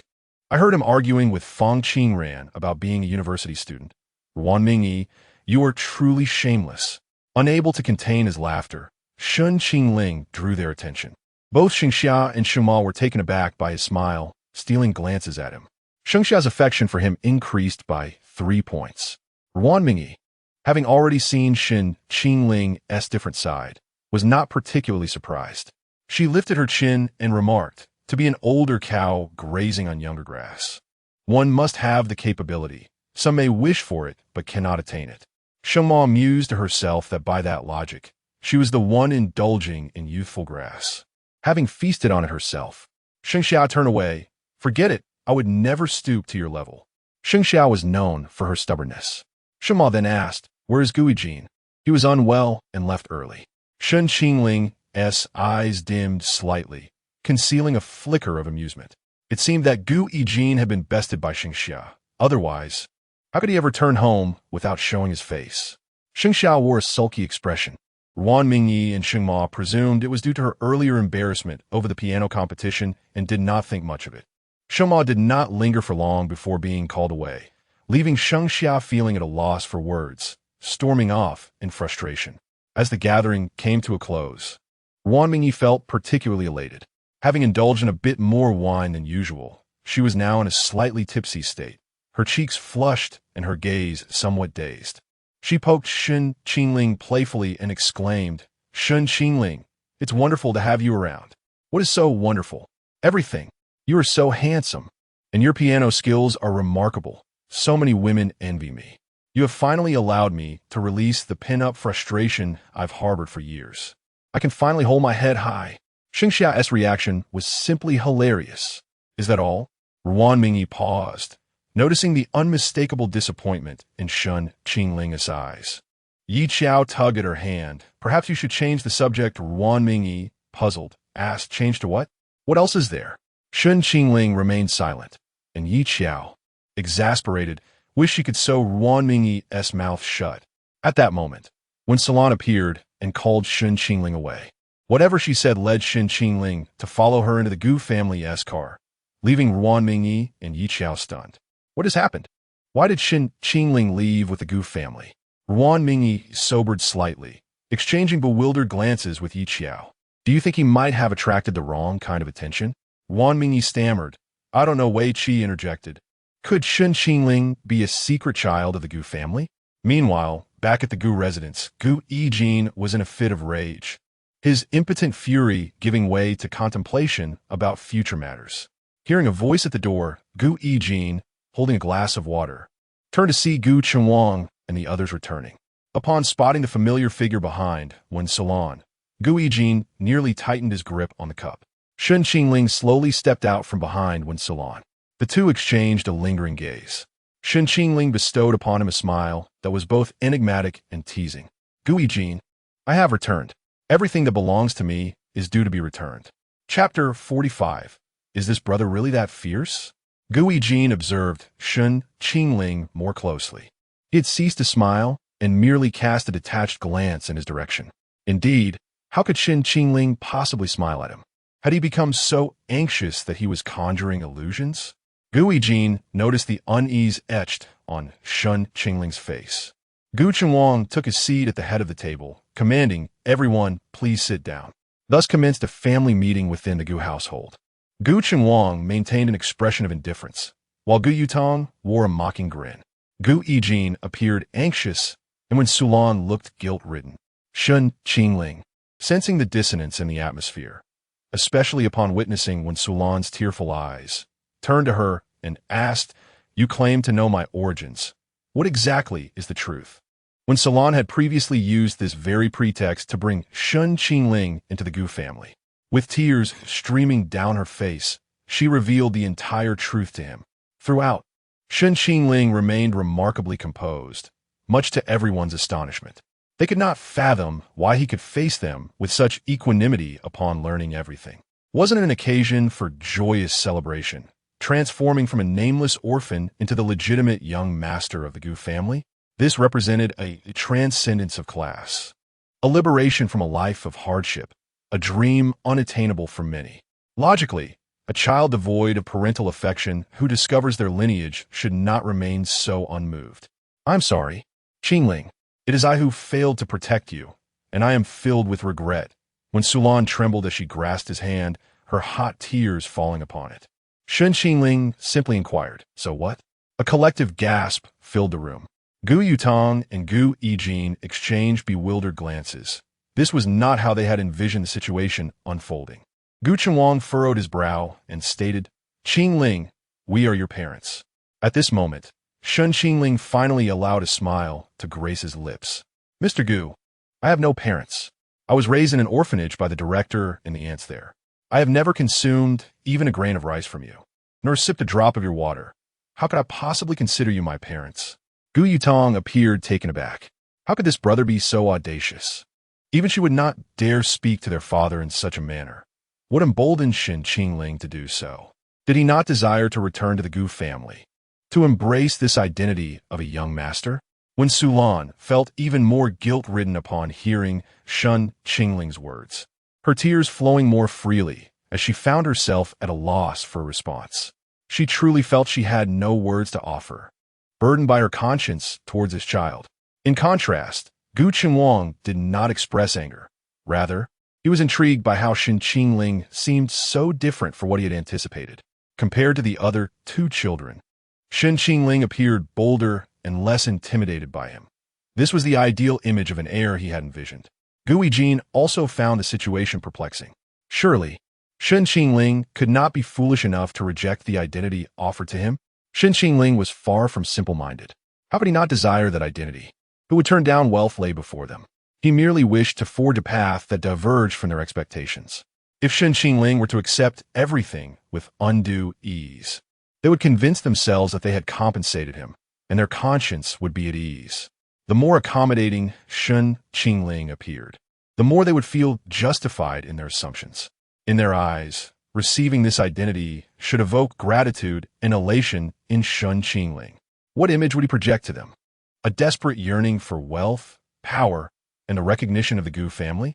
Such a portrayal would align perfectly with the persona Gu Yijin wished to impose upon Shen Qingling, as well as the preconceived notions held by the Gu family before their acquaintance with him. Why should Shen Qingling conform to their stereotypes? He would not. Consequently, Gu Chenwang would likely grow wary of him. Would he truly trust a child raised in an orphanage, one who had emerged from such humble beginnings? Would he not suspect that Shen Qingling's ease in accepting his new identity was merely a guise for coveting the family fortune? Gu Chenwang was inherently suspicious, and Shen Qingling was acutely aware of this. Not only would Gu Chenwang harbor doubts, but Gu Yutong and Gu Yijin would as well. Gu Yijin held an antagonistic relationship with him, but Gu Yutong did not. Although Shen Qingling held no fondness for this sister, he could not allow her to become an ally of Gu Yijin. Most importantly, there was when Sulan, too frail and vulnerable. Shen Qingling hoped her guilt could serve as a catalyst for change. 077. Host, won't your actions provoke Gu Chenwang, compelling him to abandon the thought of bringing you home? Shen Qingling Impossible. Would Gu Qinglong entrust his family's fortune to a child with no blood relation? Besides, with my presence, he would undoubtedly regard Gu Yijin as unworthy. Therefore, I am certain he will strive to secure my position. Perhaps my resistance will only reassure him further. Gu Qinglong was not merely a father to Shen Qingling. He perceived him as a custodian of the family legacy. He would regard Shen Qingling through the lens of an heir, rather than as a father would. Shen Qingling held no expectations of paternal affection from him. Gu Qinglong remarked, "Yet you carry the blood of the Gu family. Your mother endured 10 months of hardship to bring you into this world. You ought not to forget the debt of gratitude for your existence." Shen Qingling paused before asking, "So, Mr. Gu, what do you mean by this? Do you expect me to repay you for my birth?" When Solan shook her head, "Qingling, that is not our intention. We merely wish for you to return home, for our family to reunite and live harmoniously, to make amends for what we could not provide you. Your room is ready, awaiting your return." Shen Qingling flatly declined. "No need.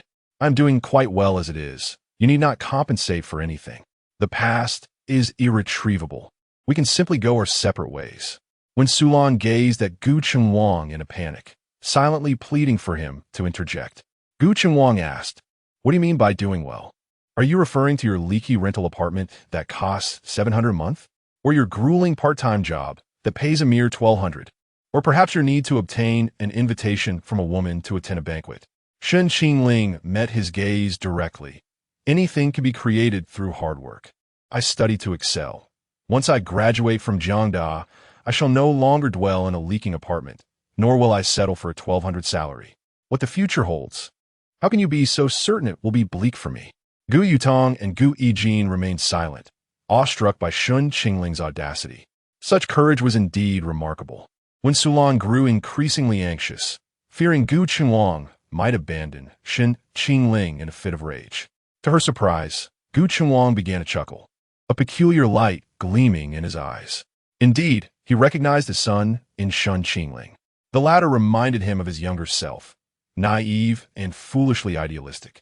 Gu Qinglong did not dismiss Shen Qingling's bravery and determination. Youth often engendered such illusions. He believed that through sheer will, one could alter their circumstances, creating a future reliant on education and knowledge.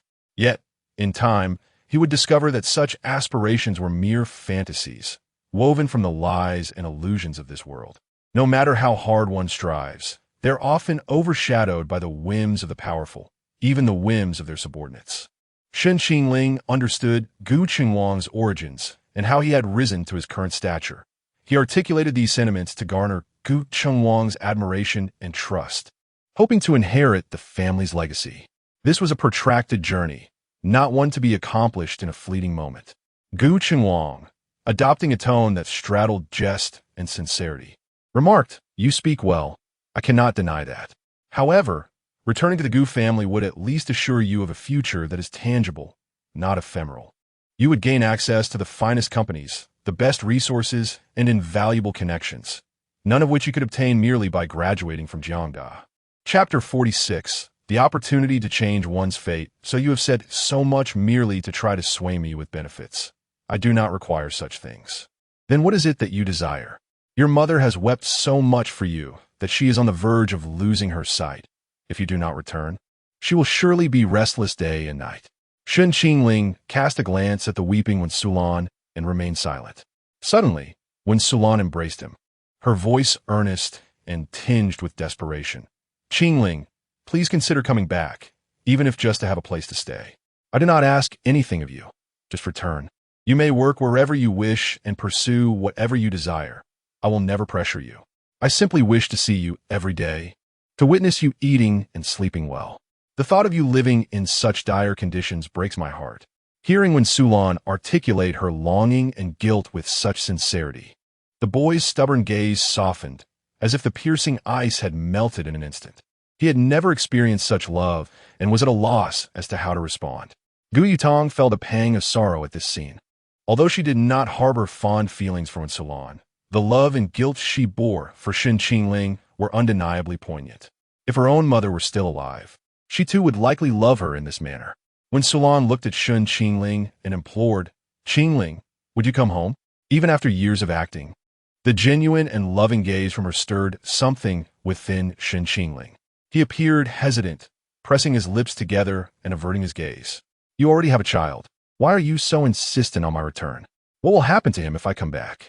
If my arrival renders another child homeless, it would be better if I did not return.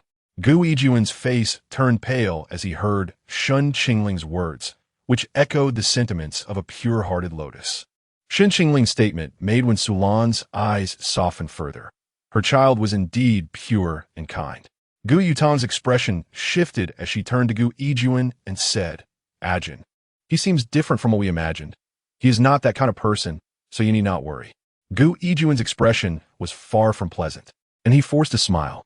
Yes, my brother is indeed very good. Why was Shen Qingling not angry? Why did he not confront him?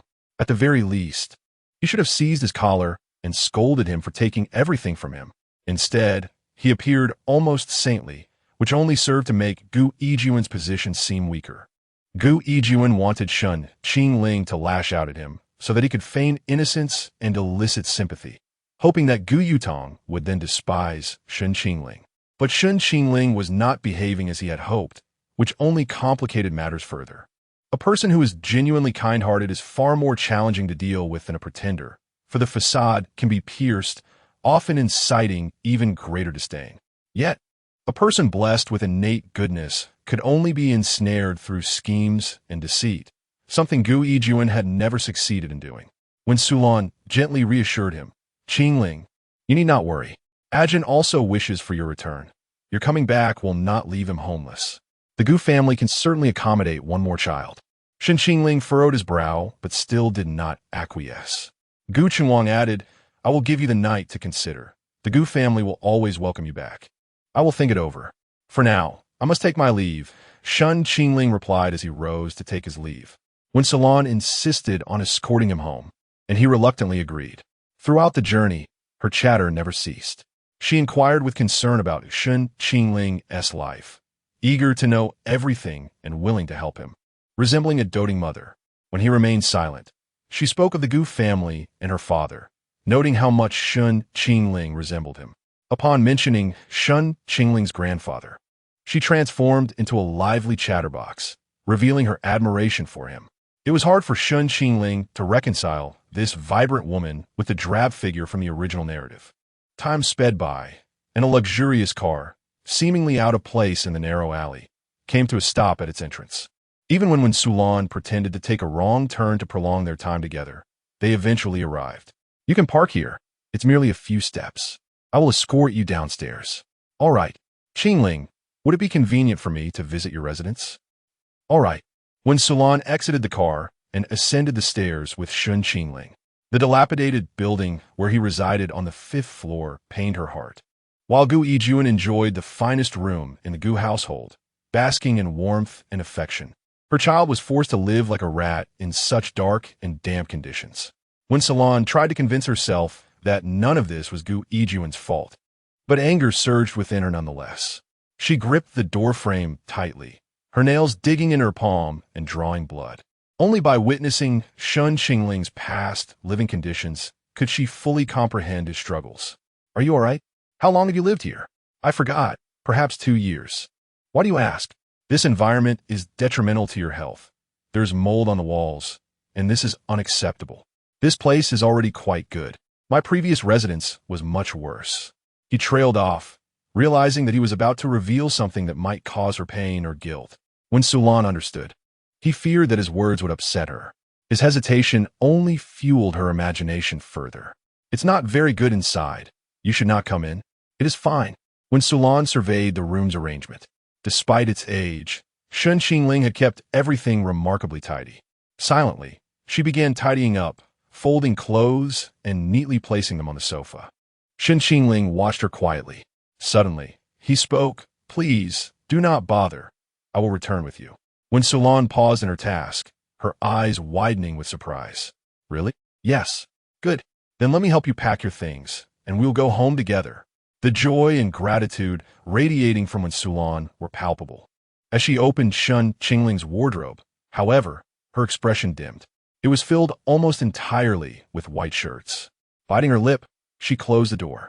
His possessions were meager, mostly books, and nothing else. Suppressing her tears, she said, "It is all right. If you do not want these, I will buy you new ones. Now let us go home." When they returned to the Gu residence, it was already 11 p.m. Lin Qingdai had just finished her evening studies and was met at the door by the mother and son, clad in her school uniform and holding her books. She turned to Hell Shen Qingling, her eyes widening in shock. Everything that had transpired in her dreams was indeed real. Shen Qingling had returned. Her opportunity to change her fate had finally arrived. Chapter 47. Will brother be angry with me? 077. Detecting a potential target. Lin Qingdai. Name: Lin Qingdai, goddess level. Has class, identity, daughter of Gu Qingwang's friend. Personality: intelligent, charming. Scheming. Plot relevance: 60. Ending: insufficient points to unlock. Shen Qingling found a summary of her personality rather perplexing. Can cuteness and cunning truly coexist? Moreover, he distinctly remembered that in the original narrative, Lin Qingdai did not possess such traits. He scrutinized the young girl before him. She bore a countenance as translucent as the tender buds of early spring, her features resembling a watercolor painting blurred by the mist of Jiangnan, embodying both purity and grace. Her brows were like wisps of smoke veiling the moon, her almond-shaped eyes glistening with a watery sheen, her nose exquisitely sculpted like jade, and her lips bore adorable dimples that lent a natural sweetness even when she was not smiling. This was a face untouched by the dust of the world, radiating an ethereal innocence. Clad in a school uniform, with her long black hair cascading down her back, she stood there with a book in hand, exuding an aura of youthful purity, a true essence of adolescence. At present, Lin Qingdai should be a senior in high school, commonly referred to as a repeater. Shen Qingling recalled that in the original story, she had chosen to repeat the year due to a poor performance in the college entrance examination, a failure that was largely tied to the male protagonist, Gu Yijin. The mere fact that Lin Qingdai excelled academically led Gu Qingwang to draw comparisons between the two in front of Gu Yijin. That year, Gu Yijin had already been accepted into university, a prestigious institution at that. Yet Gu Qingwang felt disappointed. In his eyes, given the educational resources available to the Gu family, Gu Yijin should have achieved more than merely being admitted to a first-tier university. In contrast, Lin Qingdai had simply attended school normally, without the guidance of renowned teachers or special treatment from her instructors. Gu Qingwang had never invested any effort into her. Her success was solely a product of her own diligence. From Gu Yijin's perspective, if Lin Qingdai outperformed him, Gu Qingwang's disappointment would only deepen. For this reason alone, on the day of the college entrance exam, Gu Yijin had slipped sleeping pills into Lin Qingdai's milk, causing her to fall asleep during the examination. Upon awakening, Lin Qingdai was utterly devastated, unable to comprehend the cause of her misfortune. She attributed it to her poor health or the overwhelming stress that had led to a restless night. She never suspected Gu Yijin, who had always appeared to her as a gentle older brother. Lin Qingdai had been living under the roof of the Gu family, where only when Sulan and Gu Yijin treated her kindly. She could never have imagined that the older brother she revered would betray her in such a cruel manner. However, for Lin Qingdai, this was not even the most tragic aspect. In the original tale, after choosing to repeat her studies, she continued to work hard, achieving top marks, and teachers believed she could gain admission to Jiang University. Yet, Gu Yijin harbored no desire for her to succeed. Unprepared for Lin Qingdai's decision to repeat her year, he resolved to shatter her hopes completely. The cruelty of Gu Yijin lay in giving her hope only to plunge her back into despair. This time, Lin Qingdai managed to participate in the college entrance exam, but on her way home afterward, she was struck by a vehicle, leaving her disabled. While in the hospital, she received an acceptance letter from Jiang University. Gu Yijin anticipated she would give up, but even with prosthetics, she was determined to attend classes. For the first time, Gu Qingwang took notice of Lin Qingdai. Previously, she had seemed like a delicate and obedient young girl, but this time, her indomitable spirit moved him deeply. Gu Qingwang promised her a position at the Gu Corporation after graduation, indicating a desire to nurture her talents. What transpired thereafter remained unwritten in Shen Qingling's knowledge. It was evident that Gu Yijin would not spare her. He would go to any lengths to obliterate anyone who dared to thwart his ambitions, especially when his interests were at stake. The original protagonist had acted thus, and Lin Qingdai was no different. Qingdai is back. When Sulan's voice interrupted Shen Qingling's thoughts, Lin Qingdai smiled, yes, Anwen. She then feigned curiosity, glancing at the boy behind when Sulan. Anwen, who is this brother? This is Qingling, as you know. Lin Qingdai's eyes widened in realization. Oh, so this is Brother Qingling. Just as I imagined, an outstanding brother. She leaned closer to when Sulan, saying, I told you he resembled Aunt Wen's child. When Sulan felt both pleased and slightly uneasy, playfully poking Lin Qingdai's forehead, you little rascal. Shen Qingling sensed that the Lin Qingdai before him was markedly different from the one in the original narrative. In that version, she was timid and obedient, rarely discussing matters concerning the Gu family. Most of the time, she was silent and compliant, not one to mock Gu Yijin. Why the discrepancy? Shen Qingling felt a sense of confusion. Lin Qingdai playfully poked her head out to greet Shen Qingling. Hi, Brother Qingling. I'm Lin Qingdai. Just call me Qingdai. Shen Qingling, still adjusting to the environment, nodded awkwardly. Lin Qingdai, noticing his discomfort, recalled her own initial days here. She approached him, initiating conversation. I heard you're a student at Jiang University. Yes. Lin Qingdai's eyes sparkled with excitement as she gazed at Shen Qingling. You're amazing. My greatest dream is to be accepted into Jiang University. It would be wonderful to be your junior. Shen Qingling, somewhat taken aback by her enthusiasm, relaxed a little when discussing familiar territory. He offered a gentle smile. If you work hard, you will achieve it. Lin Qingdai's demeanor shifted. Work hard, will I? You're lying. Despite her relentless efforts, she had ended up in such dire circumstances. With a smile, she declared, then I will certainly strive to gain admission to Jiang University. I want to be as exceptional as you, brother. When Sulan patted her hand, all right, let us go inside and talk. Upon entering, Gu Chunwang and the others were still seated in the living room, engaged in conversation about something unknown. Gu Yijin appeared sullen, while Gu Yutong remained quiet. Their expressions shifted to surprise upon seeing when Sulan returned with Shen Qingling.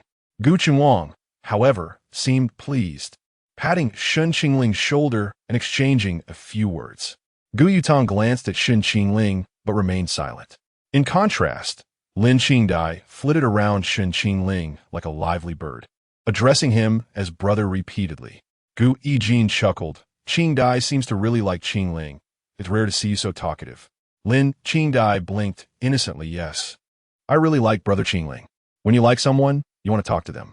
Gu Yijin's smile faltered momentarily. What did she mean by that? Was she implying that the others were not people she liked?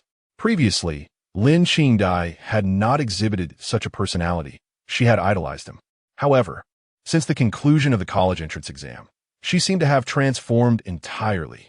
Gu Yijin rationalized that her drastic change in temperament stemmed from her overwhelming distress. Yet he felt no remorse as the instigator. Gu Yutong frowned. If you can't speak properly, go study. Lin Qingdai remained unperturbed, maintaining her cheerful demeanor. I'll go in a moment. By the way, I heard Brother Qingling is a student at Jiang University, a top student too. May I request him to tutor me? Gu Yutong scoffed. Didn't your teacher say you have the potential to be a Jiang University candidate? Surely that wasn't a lie. With a hint of grievance, Lin Qingdai lowered her head, but earlier, Sister Yutong said that Brother Yijin was also a Jiang University candidate. What if I end up like Brother Yijin and only get into a first-tier university? Lin Qingdai's remark subtly encompassed both boys, and Shen Qingling found it utterly hilarious. Her boldness was striking, and yet her expression remained one of genuine innocence, making it impossible to discern whether she was being intentionally provocative. Upon mentioning Gu Yijin's previous academic pursuits, Gu Chunwang furrowed his brow. It was not that he lacked capability. Rather, when one compared him to the offspring of other families, who either attended Jiang University or Chang University, it was evident that the educational qualifications of Gu's employee surpassed his own, which was quite embarrassing. After a few moments of lamentation, Gu Chunwang rose and ascended the stairs. Gu Yutong shot a glare at Lin Qingdai, exclaiming, Why must you bring up such matters? You are well aware that father has harbored lingering concerns about this issue. Your words are deliberate. Lin Qingdai's eyes glistened with unshed tears, resembling a forlorn little rabbit as she shrank closer to Shen Qingling. I apologize, sister. It was not my intention. It just so happened that you mentioned it. Had I known Uncle Gu was so displeased regarding Yi-Jin's pursuit of a first-tier university, I would have refrained from bringing it up. With this, she turned to Gu Yi-Jin, feigning innocence as she asked, Yi-Jin, you wouldn't hold a grudge against me, would you? Chapter 48. The innocent and kind Shen Qingling Gu Yi-Jin was on the verge of exploding with anger, yet he could not voice his frustration. He forced a smile and said, It's all right. You are unaware of the circumstances. Lin Qingdai furrowed her brows and sighed. It seems that Uncle Gu has reprimanded my brother in private more than once. Brother, do not be disheartened. Although Uncle Gu's biological son has returned, you have grown up here. He will still cherish the memories of the past. Gu Yi-Jin was utterly exasperated. Did she really need to remind him? The mention of biological son was akin to driving a dagger into his heart. The most awkward person in this household was no longer Lin Qingdai, but he, the pretender. Gu Yi-Jin. Shen Qingling could barely contain his laughter. Before Gu Yi-Jin could respond, he spoke up. I've already stated that I will not displace anyone. Things will remain as they were. I do not wish to harm others due to my arrival. Lin Qingdai turned to Shen Qingling. Brother Qingling is too kind. Brother Yi-Jin will surely be grateful to you. Gu Yi-Jin could no longer maintain a facade of displeasure. He stood up and said, It's late. Let us discuss this tomorrow. I shall retire for the night. Lin Qingdai called out to him, delivering another blow. Is Brother Yi-Jin's room still the same as before? Should I find you in a different room from now on? Feigning ignorance, Gu Yi-Jin ascended the stairs. Gu Yutong rolled his eyes and also left. Lin Qingdai displayed a sorrowful expression towards Wen Sulan and Shen Qingling. Did I say something wrong? Why is Brother Yi-Jin ignoring me? Wen Sulan shook her head in disappointment as she watched Gu Yi-Jin's retreating figure. Shen Qingling had endured so much over the years, and yet he bore no grudge against him, extending kindness instead, considering his position in this household. And what of Gu Yi-Jin? He could not withstand a few words. Moreover, Lin Qingdai did not mean any harm. She was a child she had watched grow up, obedient and sensible. It was merely Gu Yi-Jin's own narrow-mindedness that could not bear it. When Salon comforted her, It's all right, Qingdai. Do not mind him. Focus on your studies. Lin Qingdai gazed at Shen Qingling with anticipation. May I ask you to tutor me, brother? I promise it won't take much of your time. Just let me ask you questions when you are free. If you have no time, I will save them for next time.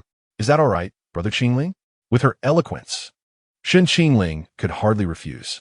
After a brief hesitation, he nodded, Very well. Lin Qingdai's eyes sparkled. Brother Qingling is so kind. Previously, apart from Aunt One, no one paid me any mind. I was afraid to ask others for help. Others?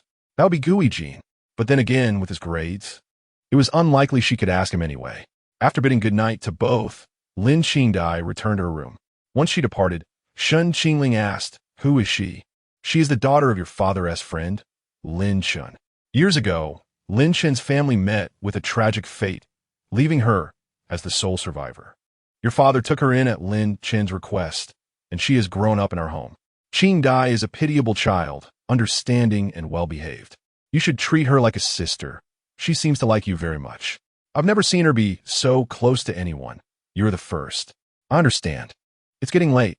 Let me show you to your room. Tomorrow we will explore the house. All right.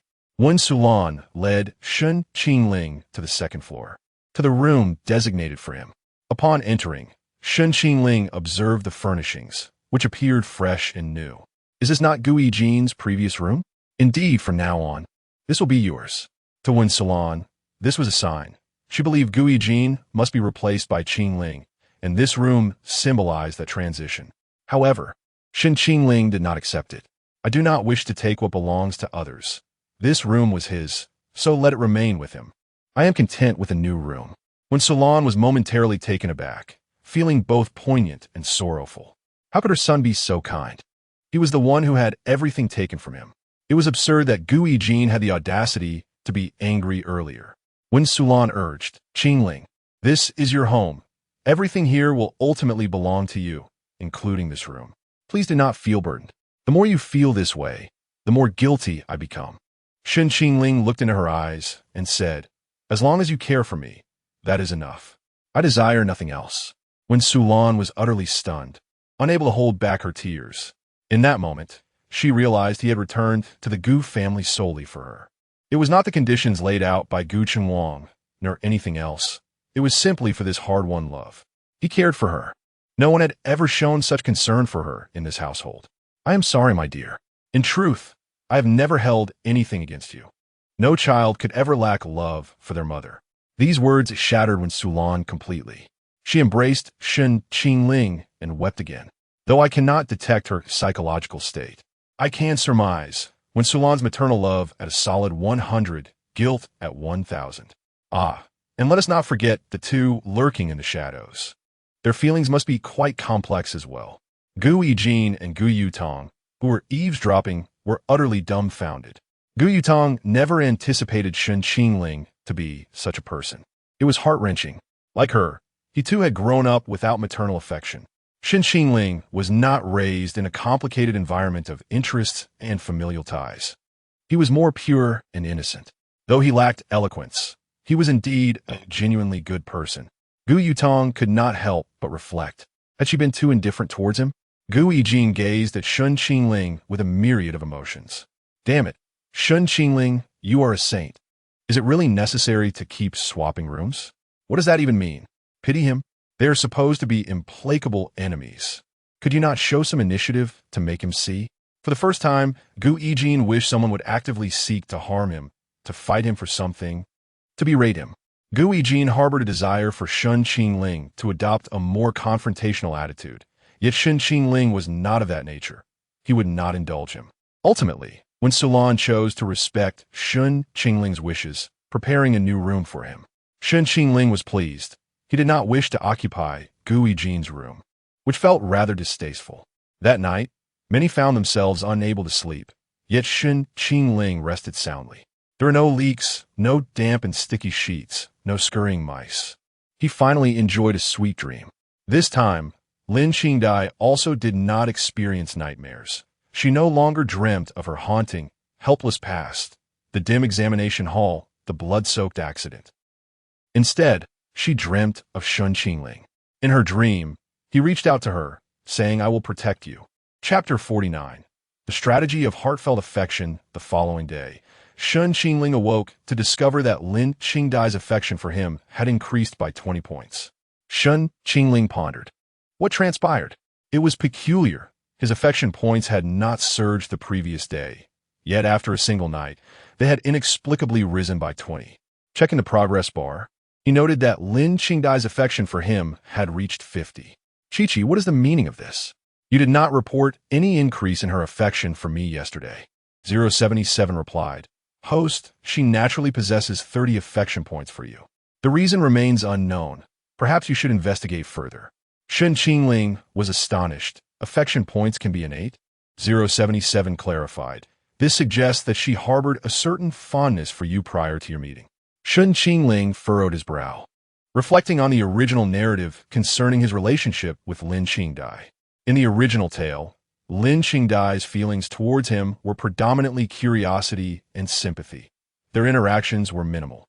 Following the expected trajectory, Shen Qingling returned to the Gu family in infamy, where he was largely scorned by its members. Only when Sulan stood by him, though her low status within the family rendered her support insufficient. Lin Qingdai was the quietest member of the household, always observing silently, rarely speaking. She noticed that Shen Qingling was not the villain everyone painted him to be. In various subtle ways, he exhibited more warmth than those around him. He was a kind and gentle soul, yet his silence became his defining trait, marred by an indelible stain on his character. As events unfolded, Lin Qingdai witnessed Shen Qingling's gradual descent into despair. She felt compassion and understanding for him, yet was powerless to assist. Both were among the lowest echelons of the family. With her own survival at stake, how could she save another? She once attempted to counsel Shen Qingling to escape. He replied, the world has forsaken me, yet she has not. Therefore, I cannot abandon her to leave alone. The she he referred to was Wen Sulan. Lin Qingdai comprehended everything and ceased her entreaties. Subsequently, she too fell into despair. Unlike him, however, she resolved to climb out of the abyss, for she was solitary and still had a chance to escape, while Shen Qingling and Wen Sulan remained eternally trapped at the bottom. As for their ultimate fates, Shen Qingling remained in the dark. He was genuinely curious about the conclusion of the tale. What trials did Wen Sulan and Shen Qingling endure thereafter? Did Lin Qingdai attain the freedom she yearned for? Did Gu Yijin truly inherit everything from the Gu family? What intricate entanglements existed between the characters he was meant to pursue in all of this? Shen Qingling's mind became a whirlwind, ultimately returning to the initial question. Was Lin Qingdai's innate fondness for him a result of her knowing something? Had she been aware of his true identity all along? Did she know he would return to the Gu family? Furthermore, her attitude towards Gu Yijin was notably ambiguous. According to the original text, she could not possibly harbor such animosity towards him unless she was privy to the truth. Could it be that Lin Qingdai had been reborn? He temporarily set aside this thought, intending to probe her when the opportunity arose. If she had indeed been reborn, she would presumably know what followed, and perhaps the answers he sought could be gleaned from her lips. Glancing at his phone, he noted the time, only 7 in the morning. The disciplined gentleman was one who adhered to an early bedtime and rise. After making his bed, he began his morning routine, using the time while brushing his teeth to check his WeChat messages. Most were from Ruan Mingyi, interspersed with a couple from Lin Xingyan and Sheng Mo. Ruan Mingyi. Qingling. I did not mean to upset you. I was intoxicated and spoke thoughtlessly. Ruan Mingyi. What is your relationship with the Gu family? Are you relatives or something else? Ruan Mingyi. Please don't ignore me. I recognize my error. Ruan Mingyi. Shen Qingling, the best, most handsome, most exceptional, and perfect Shen Qingling in the world. Will you respond to me? Their essay devoted admirer, awaiting your reply. Ruan Mingyi. Have you fallen asleep? Good night. I will come to Jiang University to see you tomorrow. Ruan Mingyi had clutched her phone, anticipating a response all night. Despite her declarations of independence, she had fallen into Shen Qingling's romantic snare. He chose not to respond. Ruan Mingyi's affection points had already soared to 80, indicative of fondness that had yet to blossom into love. It was time to give her some space. Shen Qingling would determine his strategy and attitude towards her based on these affection levels. A score of 10 to 30 typically represented mere admiration for his looks and talents. A score of 40 to 50 reflected a deeper appreciation for his intrinsic character. A score of 50 to 60 indicated a burgeoning interest, a desire to explore and grow closer to him. 70 points signified a mild fondness, a wish to engage in a romantic relationship. Only above 80 could true affection be claimed, while 90 points denoted love. A perfect score of 100 implied an unwavering devotion, willing to sacrifice everything for him. Affection points were easier to accumulate early on, but increasingly challenging as one approached the higher tiers, particularly beyond 80. If confronted with naive young women who lacked understanding of love, they might not even grasp the nature of their own feelings. Their hearts might yearn for love. Yet their actions might suggest otherwise, as was the case with Ruan Mingyi. She had developed a fondness for Shen Qingling, yet stubbornly denied the possibility of genuinely loving a man. Shen Qingling could perceive these affection levels, enabling him to see through their facades and contradictions. Yet they remained oblivious to the depth of their own emotions. The most challenging transition occurred between 80 and 90, the shift from liking to loving. Of course, Song Jining was an anomaly. Her love was unlike that of other women. It was a love that wished for his happiness rather than one that would drive her to self-sacrifice. Thus, Shen Qingling's strategy of affection was applicable only to certain women. Not all would develop according to his envisioned approach. He could only make educated guesses based on affection points, never fully endorsing this numerical assessment. To him, human love could not be wholly quantified. Love manifests in various forms, and each individual expresses affection in their unique manner. The opposite of Song Jining's love was a twisted obsession, an unhealthy possessiveness that disregarded the desires of the beloved. Such obsessive love grew increasingly terrifying with intensity. Shen Qingling had no desire to experience such suffocating affection. Scrolling down, he came across a message from Lin Xingmian. Lin Xingmian, Teacher Shun, I saw you playing the piano on my phone. It was truly beautiful. Lin Xingmian, am I disturbing you by messaging? Lin Xingmian, I'm sorry, Teacher Shun. Good night. From these 3 messages, Shen Qingling could almost envision the expressions of the young girl. The first message conveyed her eagerness to compliment him, filled with excitement and nervousness. The second reflected her cautious concern about disturbing him, revealing her inner turmoil. The third, lacking a response, expressed her unease and sadness. Having been utterly exhausted the previous day, he had fallen asleep immediately after showering, only turning on his phone in the morning after charging it overnight. He hastily replied to Lin Xingmian's messages. Shen Qingling, apologies, Mian Mian. I was too fatigued yesterday and my phone ran out of battery, which is why didn't he respond. Shen Qingling, you did not disturb me. I simply didn't see your message. It's not that I wish to ignore you. Shen Qingling, when we meet next, we can play the piano together. At this hour, Lin Xingmian had yet to awaken. She had watched Shen Qingling play the piano numerous times the previous night, eventually drifting off to sleep while waiting for his reply. Before sleeping, her thoughts were consumed by him, realizing only then that Teacher Shun was indeed a talented pianist. He radiated an ethereal glow upon the stage, contrasting starkly with her drab appearance. Despite the multitude of spectators before him, he remained utterly unperturbed, oblivious to the world around him, wholly engrossed in the piano keys before him. Even through the screen, she could sense his captivating charm. As the audience erupted in applause and cheers for him, the young girl couldn't help but think, Teacher Shun is truly remarkable. Will I have the courage to stand on stage and perform like him? The very thought of that scene made her anxious. Yet, contemplating the possibility of Teacher Shun being by her side seemed to quell her fears. Why did he not respond to her? Did he find her bothersome? Was she perhaps a bit too clingy? Acting like a child might be somewhat exasperating. She resolved to embody the spirit of a brave adult next time. So sleepy. ZZ. Chapter 50. The enigmatic logic of the president's young lady. The next message was from Sheng Imo. Sheng Imo, I have found the person who poisoned. Would you like to meet them? In truth, Sheng Imo could have inquired further before informing Shen Qingling of the outcome. Yet she opted to lure Shen Qingling to her residence through a baiting tactic. This statement revealed nothing. Shen Qingling, driven by curiosity, would undoubtedly visit her. Shen Qingling raised an eyebrow. As expected of the 3S goddess, she is indeed exceptional.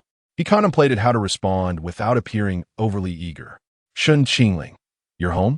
To his surprise, Sheng Imo, who had been busy all night, replied in an instant. Sheng Imo, yes. The disciplined president adhered to a strict regimen. For her, wasting time was tantamount to wasting money, as every second of sleep cost her $1,000. Shen Qingling, thank you. When are you available, President Sheng? Sheng Imo now? Shen Qingling was taken aback once more. With a skeptical mindset, he glanced at the progress bar, which stood a mere 15. It seemed insufficient to prompt such an immediate response from the goddess. Something felt amiss, as if the situation were not as it appeared. A heartthrob value of 15 could easily be attained by any passerby. Shen Qingling's strategy for winning over the 3S goddess had utterly failed.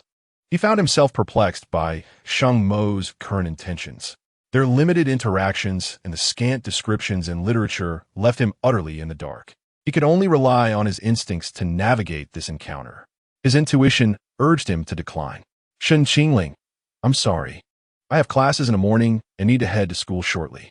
Sheng Imo, all right. Shen Qingling furrowed his brow at the WeChat dialogue. What did all right imply? Was there no follow-up? He decided not to rush things and chose not to respond further. This was a phase of tug-of-war. The one who took the initiative would lose, particularly for Shen Qingling. Being proactive would suggest ulterior motives. So he could only bide his time to create opportunities without appearing as the eager pursuer in her eyes. Meanwhile, seated in her office, Sheng Imo narrowed her eyes. She was not at home. She was at the company. If Shen Qingling truly went to the Sheng residence, he would not find her there. Sheng Imo remained suspicious of him. As the thrill of adrenaline subsided, Her wariness gave rise to doubt regarding Shen Qingling. Moreover, her logic was rather peculiar.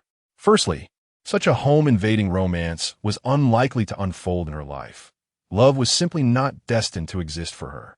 Secondly, Shen Qingling exuded an overwhelming allure, appearing too perfect, as if he were a crafted persona tailored specifically for her, a veritable trap.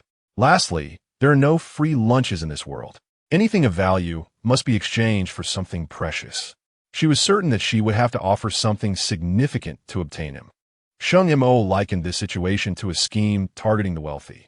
The terrifying aspect was that this scheme seemed flawless, devoid of any discernible flaw. If it were indeed a scheme, it was alarming. If it were not, it was even more so.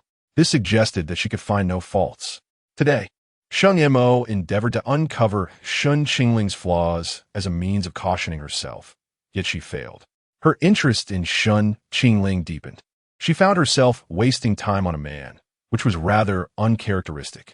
Gazing at the profile of Shen Qingling on her computer, she fell into contemplation. Shen Qingling descended the stairs to go for a run, and upon returning, he showered and changed in preparation for school. By the time he was dressed, it was already 8 o'clock. Breakfast was scheduled for 8, a rule set by Gu Chengwang. No one was allowed to sleep in. Seeing Shen Qingling with damp hair, Wen Sulan immediately expressed concern. "Qingling, did you shower this morning? Your hair is wet. You might catch a cold." "I ran a lap and sweated, so I took a shower. My hair will dry soon." "That won't do. Let me help you dry your hair. Come on, we need to hurry upstairs so you don't miss school." Gu Chengwang frowned and interjected, "You're doing it again.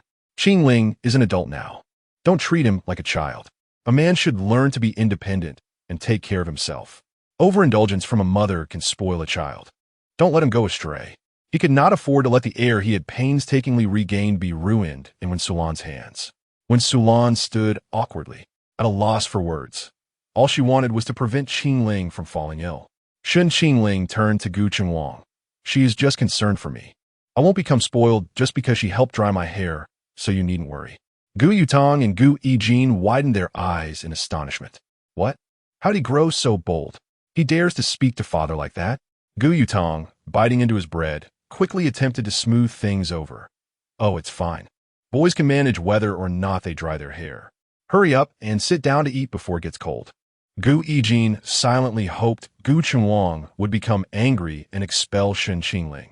Even if he couldn't be thrown out, a scolding would suffice. After all, in the past, he was the only one who faced reprimands at home. It was high time Shen Qingling experienced their father's wrath too. However, Gu Chengwang simply waved his hand. "Then go ahead. Gu Yutong, Gu Yijin, Wen Sulan." Shen Qingling nodded, saying nothing, and took Wen Sulan's hand as they went upstairs. Wen Sulan was still in disbelief, questioning, "Why didn't your father get angry? This is so strange." Shen Qingling replied, puzzled, "Why should he be angry? Did I say something wrong?" Wen Sulan shook her head. "Qingling, you did nothing wrong. It's just that your father has a rather irritable temperament. He detests being contradicted or having his words disregarded. Why is he acting this way today?" Wen Sulan was baffled. Gu Yijin felt the same way. Why? Why does Shen Qingling not face reprimand? Unable to suppress his curiosity, Gu Yutong asked, "Dad, you're not angry?" Gu Chengwang remained unfazed. What is there to be angry about? If he were to meekly agree, I would find him rather useless. It seems he cares for your Aunt One, and he is a good son who knows how to cherish his mother. Essentially, Shen Qingling was not acting out of defiance. Rather, he was standing up for Wen Sulan, avoiding triggering Gu Chengwang's sensitivities. If Shen Qingling were indifferent, it would imply that his return to the Gu family was not for Wen Sulan, but rather a performance for Gu Chengwang's benefit. His willingness to support Wen Sulan was commendable. He maintained a respectful yet assertive demeanor. In truth, Gu Chengwang had little patience for overly submissive individuals. Such people were unfit to inherit the Gu family legacy. Gu Yijin, after all, was one such person, submissive before him, yet displaying a soft demeanor to the world. How could such a person instill fear in others? Shen Qingling's demeanor, however, was quite fitting. It reminded Gu Chengwang of his own youth, who had not contemplated defying their father. He had once done so himself. It was perfectly normal. Gu Yutong observed with intrigue. Dad, it seems you really like him. Chapter 51. The essence of tea art. Gu Chengwang, feigning indifference, remarked, I wouldn't say I particularly like it. I am merely satisfied. Gu Yutong chuckled. You can pretend all you want, but that paternal gaze of yours is unmistakable. Gu Yijuan's expression darkened. It appeared that Gu Yutong, too, had been influenced by Shen Qingling. He prodded Gu Yutong's hand and inquired, Sister, what is the plan regarding the variety show? Gu Yutong replied, Let's wait until Aunt 1 and Shen Qingling arrive before discussing it. The entire family must be involved. We cannot do without anyone. Gu Yijuan, feeling anxious, asked, Is Shen Qingling also participating? How should we introduce our identities? The thought of revealing his status as a false young master in front of so many people made him uneasy. How could he possibly face such humiliation? Even if he joined the variety show, wouldn't he still be a subject of ridicule? Gu Yutong turned to Gu Chengwang. Dad, how do you intend to present Shen Qingling's identity? Gu Chengwang replied, We shall speak the truth. Gu Yijuan's eyes widened in shock. Before long, Shen Qingling and when Sulan descended. Gu Yutong briefly explained the family's participation in the variety show and mentioned Gu Chengwang's plan to host a banquet to announce Shen Qingling's identity. When Sulan was delighted, but Shen Qingling furrowed his brow. Seeing Shen Qingling's expression, Gu Yijuan felt an impending sense of dread. It seemed Shen Qingling's empathetic nature was about to resurface. What scheme was he concocting? As expected, Shen Qingling hesitated before speaking. Are we really going to publicly announce my identity? What about Gu Yijuan? Wouldn't he be ridiculed because of me? Especially on a variety show, a program viewed by so many, it would inevitably impact his life. He is still in university. How will he face his classmates and professors? Furthermore, those within our circle, his life is deeply intertwined with the Gu family. Without this identity, he may find it difficult to navigate. Gu Chengwang retorted, Why do you care about him? If you don't speak the truth, how can you naturally return to the Gu family? Shen Qingling countered, If all else fails, we could say I was lost and then found. There is no need to force him away. Many are aware of my past. The orphanage and my former classmates know me. Moreover, if the events of that year were to come to light, it would tarnish the Gu family's reputation. What would it say if a servant could replace a member of the Gu family? How would outsiders perceive that? With his gaze lowered, Shen Qingling displayed a facade of selflessness. His words garnered the favor of all, particularly Gu Chengwang. Shen Qingling, despite his own grievances, prioritized the Gu family's honor, even considering Gu Yijuan, who had taken everything from him. Gu Chengwang thought to himself, Truly my son. When Sulan marveled at her son's kindness, Gu Yutong, too, had a newfound respect for Shen Qingling. But was Shen Qingling genuinely so altruistic? Certainly not. Had Gu Yijuan's identity been disclosed from the outset, the audience might have loathed him initially, but that sentiment could change. Gu Yijuan excelled in garnering sympathy.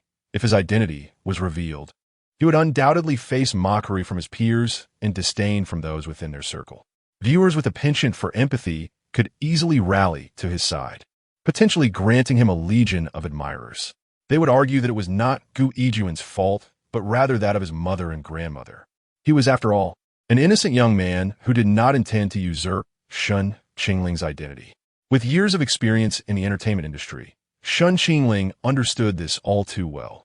He sought to extinguish such possibilities at their inception, ensuring Gu Yijuan could not play the victim.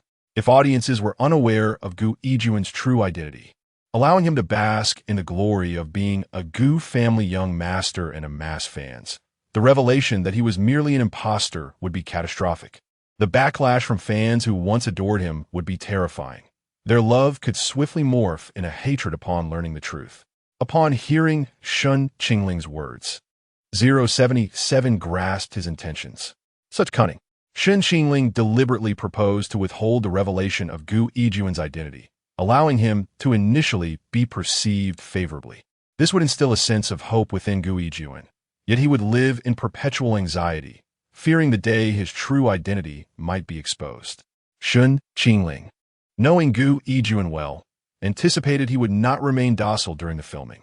Should Gu Yijuan act against him, the aftermath would surely elicit greater sympathy for Shen Qingling, while Gu Yijuan would face increased scorn and disdain. Shen Qingling aimed to cast Gu Yijuan from paradise into the depths of despair, granting him hope only to snatch it away, returning the favor in kind. Meanwhile, Shen Qingling would cultivate a favorable reputation. The Gu family would view him as kind-hearted, and audiences would be drawn to this striking contrast.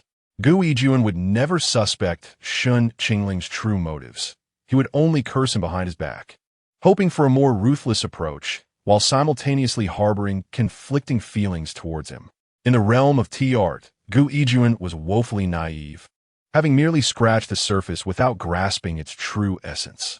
After Shen Qingling spoke, Gu Yijuan was left astonished. He had long doubted Shen Qingling's intentions, suspecting his words were merely a performance, but today's events dispelled that notion. Had Shen Qingling truly wished to harm him, he would have agreed to disclose his identity rather than choose restraint, thereby preserving Gu Yijuan's dignity. Fine then. Gu Yijuan had to concede that Shen Qingling was indeed unexpectedly benevolent. With a complex expression, he said, "Thank you for considering me in this way. Truly, you are the kindest person I have ever met. Yet, Shen Qingling, your kindness will not soften my resolve. Once I participate in this variety show, I shall show you the darker side of the internet." When Salon frowned, expressing concern, "But Qingling, this seems too unfair to you. I fear those who don't understand the situation may misinterpret your actions." Shen Qingling reassured her, "It's all right. If one stands upright, they need not fear shadows. I will conduct myself honorably, unconcerned with idle gossip." In an unusual display of support, Gu Yutong defended Shen Qingling. "In this industry, I am here for you. You need not worry about anything. Even if someone wishes to undermine you, they must possess the ability to do so." Gu Yijuan, with a darkened gaze, thought, "Dear sister, you remain unaware that the adversary is right beside you. Your presence only aids me in my plans." The next words from Shen Qingling left everyone in stunned silence. "It seems you have misunderstood my intentions. I do not plan to participate in this variety show." "Not participate? Why not?" "My personality is not suited for it. I am not eloquent and dislike being in front of the camera. It makes me anxious." A person who had thrived in the entertainment industry, claiming to fear the spotlight? 077 nearly burst into laughter, finding his performance quite convincing. Gu Yijuan pressed, "But what about your earlier comments regarding not revealing identities?" Shen Qingling explained, "I do not wish for my presence to alter the course of another's life. It holds no significance for me." Gu Yijuan pursed his lips. "Are you truly not participating?" Shen Qingling shook his head resolutely. "I will not participate." Gu Yijuan's mindset began to unravel. What was happening? What was this? It was exasperating. The usually theatrical Gu Yijuan felt utterly silent this time. Seeing Shen Qingling's unwavering stance, the others ceased their attempts to persuade him. Gu Yutong remarked, "Even though you want to be a guest on the show, there will still be cameras in the house. Regardless, they may capture you during meals or conversations. You can just go about your business. That should be acceptable, right?" Shen Qingling replied, "Yes, that's fine. I want to interfere with your filming." But that was a lie. He simply did not wish to make a mundane appearance. A guest appearance should be anything but ordinary. He aspires to be that seemingly unintentional yet astonishing figure who captivates the audience. He intends to transform this program into his own arena. Even if he's not a guest, what does it matter? A person's success is not solely dependent on the number of times they are in the spotlight, but rather on their ability to become the focal point of attention with each appearance. Chapter 52, 10 million in pocket money. After receiving the 10 million in pocket money, Shen Qingling largely fell silent, with Wen Sulan expressing her concern for him, to which he responded only with brief replies. Gu Yutong continued discussing the variety show with several others, as it was her first appearance on such a platform, and she was determined to avoid any mishaps. Although Shen Qingling appeared indifferent, he committed every word Gu Yutong uttered to memory. Walking with the X Family is a wildly dramatic and chaotic variety show. The program features not only the Gu family, but also selects 3 families for comparison, with the Gu family being one of them and the director's preferred choice for this season. Director He Chili tirelessly sought topics to generate hype, ensuring that the show would be rife with sensational drama upon its premiere. Remarkably, the show operates with minimal scripting when scripts are present. Those adhering to them often find themselves overshadowed by the truly eccentric participants. The production team excels in casting, deliberately avoiding families that appear bland or gentle. Instead, finding those capable of igniting trending discussions. Some families that initially seem warm and harmonious undergo dramatic reversals in later episodes, which is precisely what captivates the audience. The show is broadcast live, meaning that any flaws will inevitably be exposed on camera, unless one possesses acting skills so impeccable as to deceive the cameras. Everything is laid bare. Fortunately, the director made concessions during the signing with the Gu family, agreeing not to film the second-floor rest area, thereby ensuring a degree of privacy for them. However, apart from that, the daily lives of the main guests must be fully documented, including their commutes to school or work. The primary guests from the Gu family are Gu Yutong and Gu Yijin. Gu Qingling's work is strictly off-limits for filming, while Sulan's gentle demeanor lacks any explosive moments. And Lin Qingdai, currently repeating her studies, is wholly absorbed in her books. Thus, the production team designated Gu Yutong and Gu Yijin as the main guests, leaving Shen Qingling as the overlooked wild card. The director had been unaware of Shen Qingling's presence. Had she known about this intriguing addition to the Gu family's lineup, she would have seized the opportunity to feature him. His striking appearance alone would have guaranteed him a spot on the show. After noting the live broadcast schedule, Shen Qingling prepared to head to school. When Salon produced her car keys and offered them to him, inquiring, "Qingling, can you drive? You should take my car to school from now on." Shen Qingling had obtained his driver's license during the summer after graduating high school, but he was reluctant to draw attention by driving such an ostentatious luxury vehicle to school. Thus, he politely declined, stating, "I prefer not to drive such a flashy car to school. Thank you for your kindness, but I shall take the bus." When Salon pulled him aside and whispered, "You can take a taxi instead. I've credited 10 million in pocket money to your account. Use it as you wish, and if you ever need anything expensive, just charge it to my card." She handed him a black card. "How much? 10 million? Shen Qingling asked in disbelief. When Salon nodded, "Indeed. Just think of how exhausting it is to take the bus. With your looks, what if some ill-intentioned person takes notice? Boys must also safeguard themselves. But a taxi doesn't require such a sum. If you give me all this money, how will you manage your own expenses?" Shen Qingling countered. For his past self, 10 million was hardly significant. He could easily spend more on a watch. However, for his current self, it represented an astonishing fortune. When Salon held no significant status in the Gu family and was unaware of her financial standing, Shen Qingling realized he had underestimated the Gu family's wealth while reading. He had only gathered from the descriptions that they were affluent, but upon hearing when Sulan casually mentioned 10 million, he understood they were far from an ordinary wealthy clan. With a gentle smile, when Sulan reassured him, "You need not worry about me. I have inherited the family wealth from the Wen family, and those antiques and jewels are quite valuable. Although Gu Qinglong may falter in some areas, he ensures a generous monthly allowance. He is not a miser." In truth, with both the Wen family's assets and Gu Qinglong's monthly contributions, when Sulan's collection of jewelry alone exceeds 1 billion. Your grandfather used to enjoy handling those antiques, while your grandmother adored jewelry, and now it has all come to me. As she spoke of her parents, her expression dimmed, leaving only the weight of solitude. "Now you have me, and you will always have me," Shen Qingling comforted. When Sulan raised her gaze to him, her heart filled with unspoken words. Seeing Qingling reminded her of her late father, and she poured her affection for both her father and son into Shen Qingling. She took his arm as they exited, reminding him at the door, "Let's find a time to set up a trust. Everything will belong to you in the future. Spend freely. If you want something, just buy it. If funds run low, let me know without hesitation. It would pain me if you felt you couldn't spend. I owe you so much. If you don't have classes this afternoon, shall we go shopping for clothes? We can also buy some decorations for your room." Shen Qingling agreed, leaving the Gu residence under Wen Sulan's hopeful gaze. Habitually, he donned a black mask, pulled up his hoodie, and sought to blend into the crowd. Yet his towering height of 188 centimeters, remarkable long legs, and deep-set eyes continued to attract the attention of passers-by. On his way to school, he garnered numerous admiring glances, which translated into points. The first thing Lin Xingyin did upon waking was to groggily reach for her phone, noticing a message on WeChat. She instantly became alert and sat up in bed. Seeing Shen Qingling's reply, she couldn't help but smile sweetly, cradling her phone. Teacher Shun had responded to her. He didn't dislike her. He even wanted to play the piano with her. She lay back on her bed, swinging her feet in glee, her movements reflecting her joy. Tilting her head, she propped her chin in her hand, pondering what to say to Teacher Shun.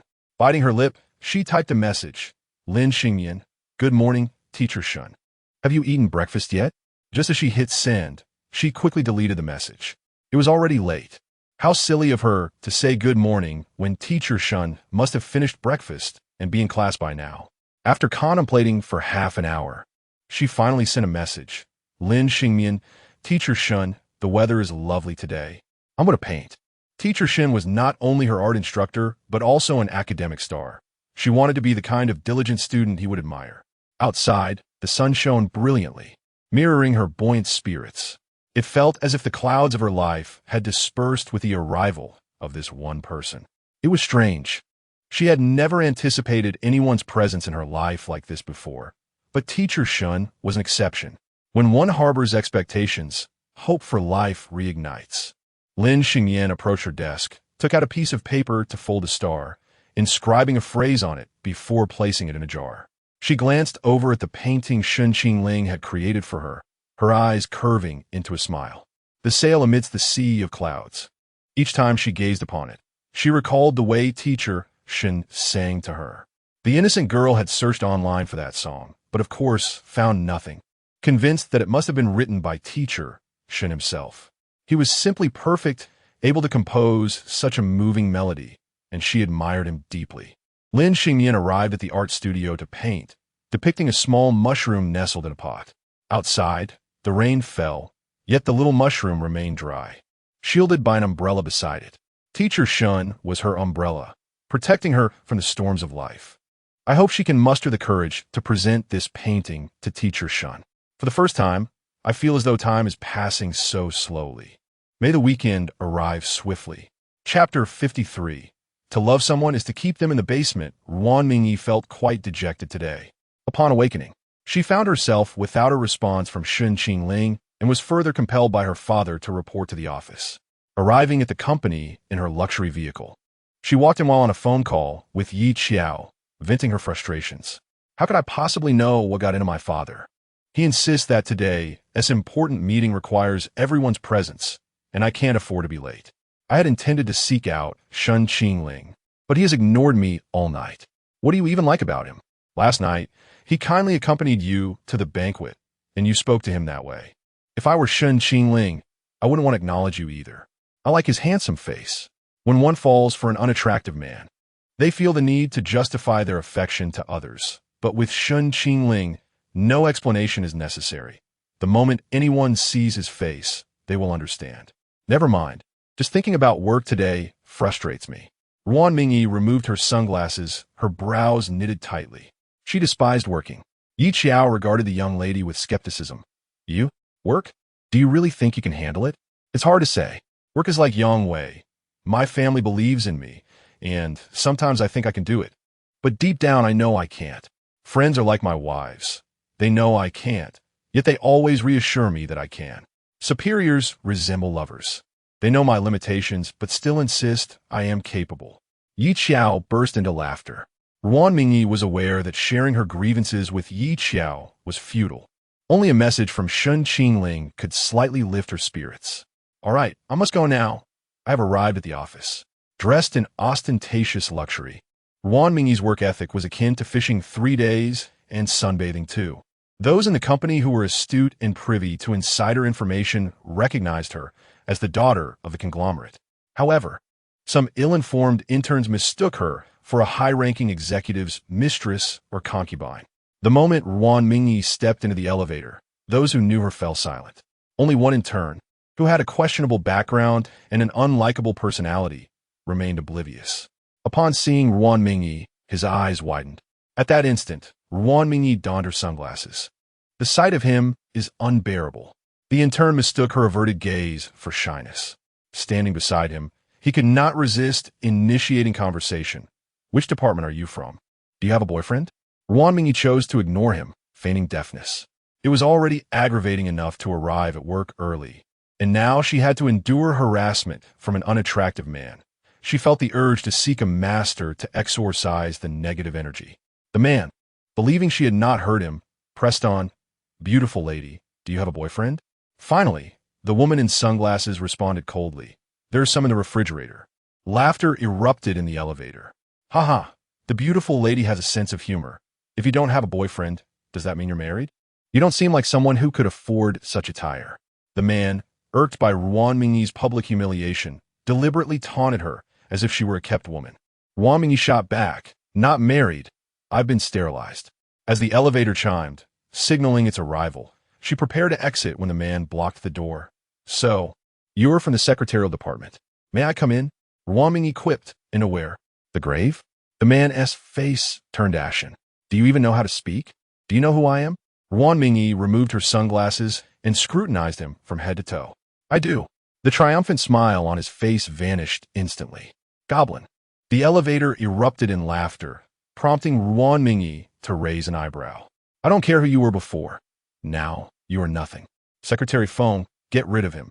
If I see this person in the office again, you can spend your life with him." Secretary Feng's pupils dilated in horror. He certainly did not wish to spend his life with this harasser. "Yes, Mississippi." Ruan Mingyi was infuriated from the start of her day and slammed her belongings onto her desk, unable to suppress a few expletives. At that moment, she overheard some employees discussing today's meeting. "Have you heard? It seems that President Sheng from Sheng Corporation is coming to our company. ISNT that the President Sheng who was trending on social media yesterday, that esser, President Ruan specifically flew back for her. President Ruan insists on properly hosting the guests from President Sheng's side. No mistakes can occur." Ruan Mingyi was not particularly surprised. It was quite normal for the Sheng family and the Ruan family to have minor collaborations, but a meeting requiring Sheng Mo's personal attendance was undoubtedly significant. No wonder her father insisted on her presence. Ruan Mingyi retreated to the restroom to freshen up before resuming her call with Yi Qiao to vent about the morning's events. As they spoke, she again brought up Shen Qingling. "Shen Qingling is still ignoring me. What should I do, Qiao Qiao? I've lost my appetite.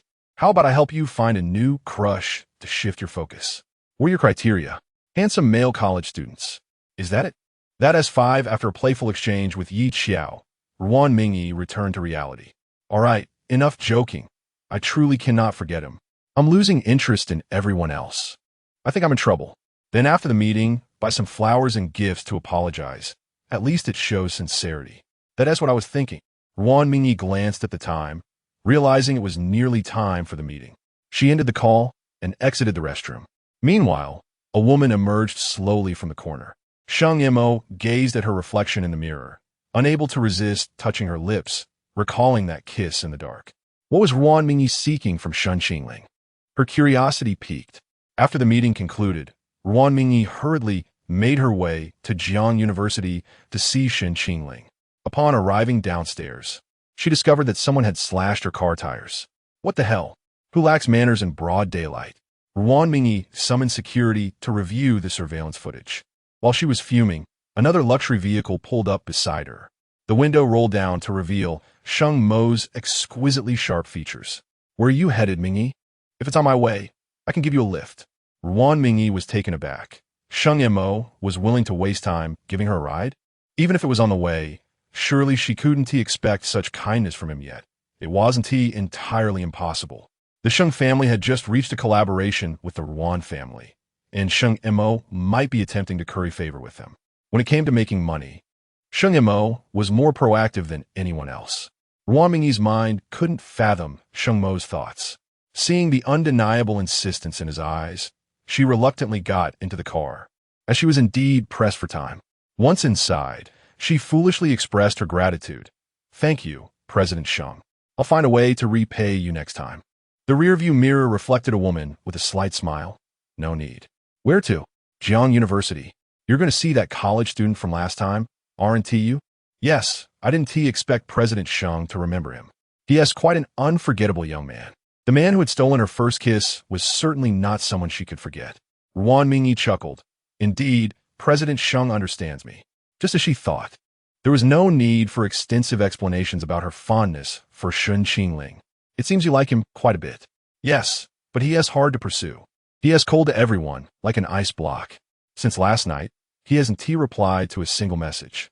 By the way, President Sheng, may I inquire about the identity of the man you kissed upstairs last time? It is someone you know. Ruan Mingyi's eyes widened. Someone she knew? Who among her acquaintances could possibly capture this one's attention? No matter how much she pondered, she couldn't fathom it. She soon realized that Sheng Mo might have intentionally answered that way to avoid disclosing anything. Sheng was merely jesting, she thought. Who among her acquaintances possessed such capabilities? Sheng Mo chuckled softly without responding, then inquired, have you had a quarrel? Ruan Mingyi sighed despondently. It isn't quite a quarrel.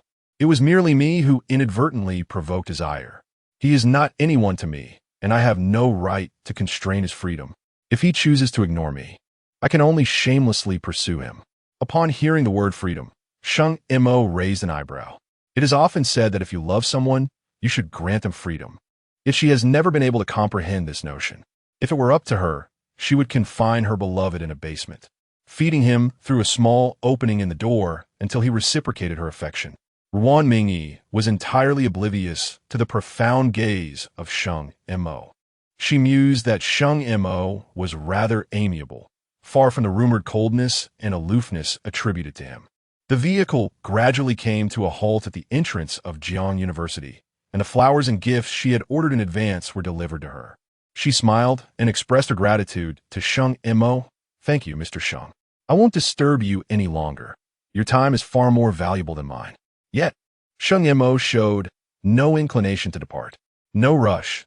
I happen to have some matters to attend to here as well. Oh, Mr. Sheng has business at Jiang University? Indeed. Oh, all right, then I'll take my leave. Mr. Sheng, you busy yourself. Goodbye. Goodbye. After Ruan Mingyi entered Jiang University, Sheng Mo took out his phone and sent a message to Shen Qingling.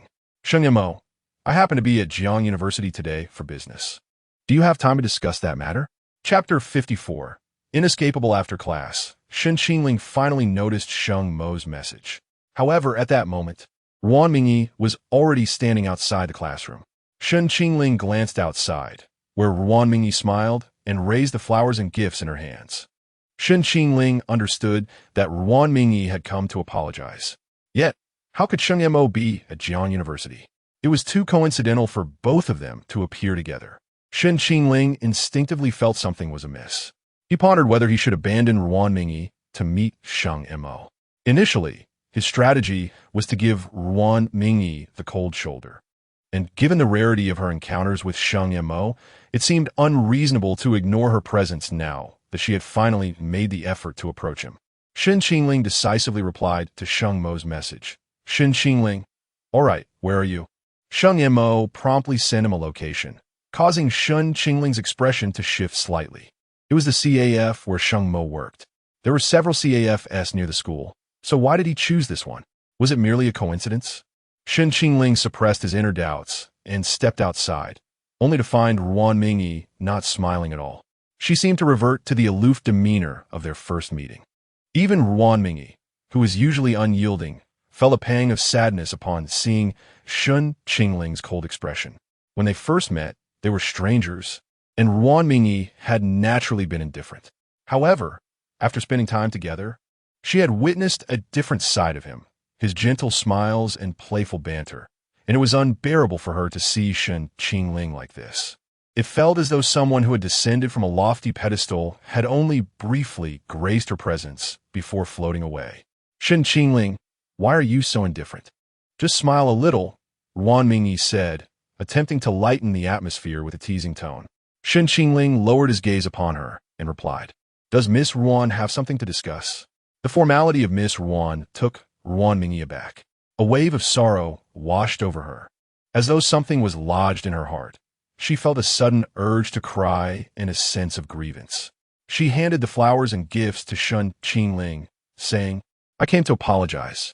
I truly didn't mean it last night. In truth, the fact that she didn't mean it only underscored the issue. Ruan Mingyi was puzzled by Shen Qingling's implication, her eyes expressing confusion. You view me this way. I'm merely an ornament hanging from your bag, a tool to bolster your image. You love only my appearance, and if I were not so striking, you would never stand by my side. Ruan Mingyi, half comprehending, replied. But, isn't that how connections between people work? Your exceptional looks attracted me, and though my family background might be slightly better, we still met because of fate.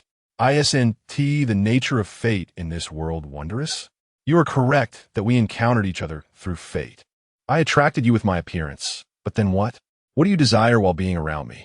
Is it genuine affection? Of course it is. I pursued you because I want you to be my boyfriend, Ruan Mingyi exclaimed. However, to be together, it cannot solely rely on looks. If we cannot reach each other as hearts, it's like a wall standing between us. You have never made an effort to understand me. You merely chase a result in your own way. Ruan Mingyi murmured softly, I don't understand what you mean.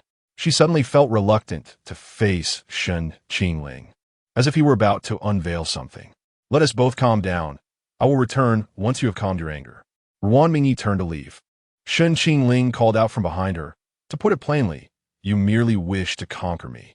Conquering a mountain that others find insurmountable would bring you satisfaction. Yet the essence of that mountain holds no significance to you. You merely desire the outcome. Shen Qingling pressed on, stepping closer to her with a voice as cold as ice.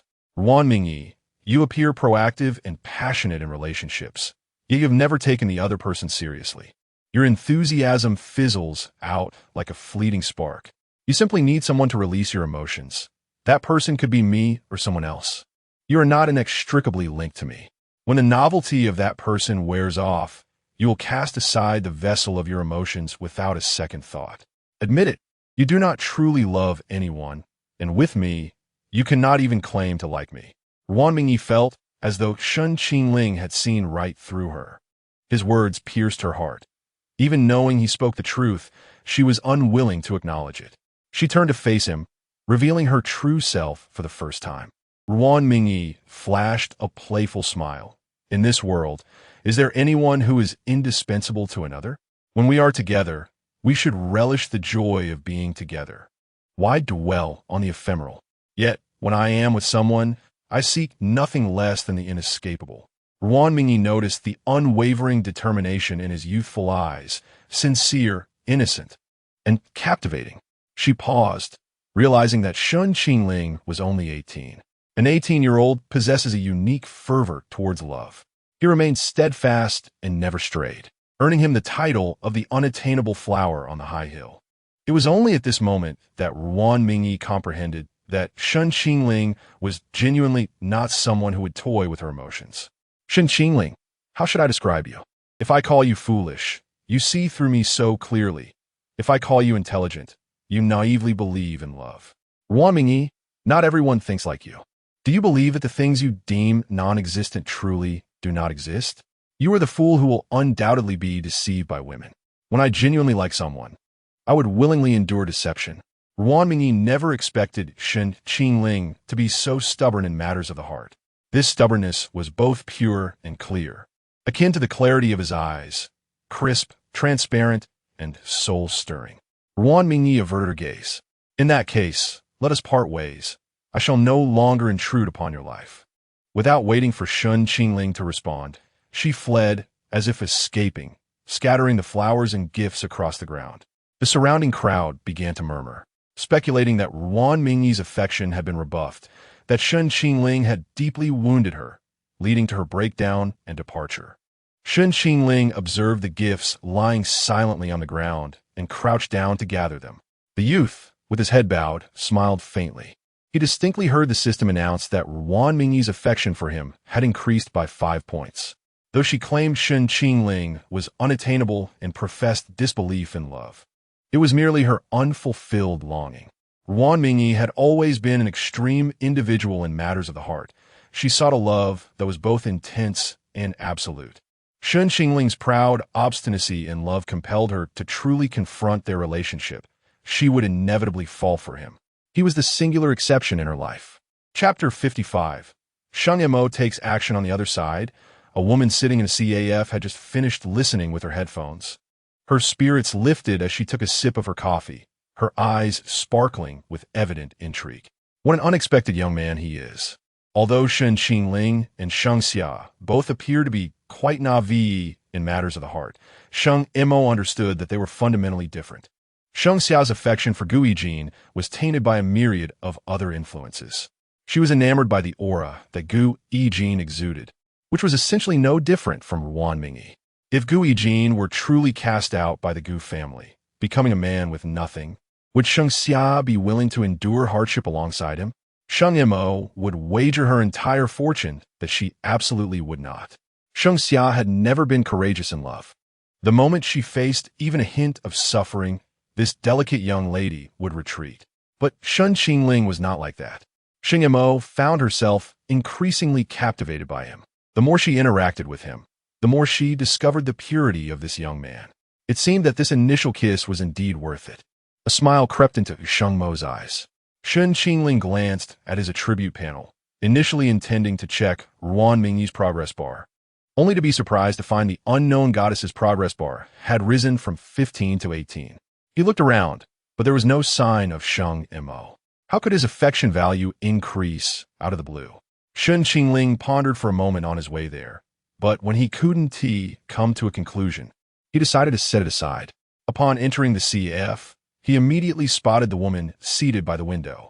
Sheng Mo was strikingly conspicuous. Dressed in a black professional suit and gold-rimmed glasses, with a laptop and documents spread across the table, occasionally lifting her coffee cup to take a sip. She truly appeared to be relentless in her work. After greeting his colleagues, Shen Qingling approached Sheng Mo President Sheng.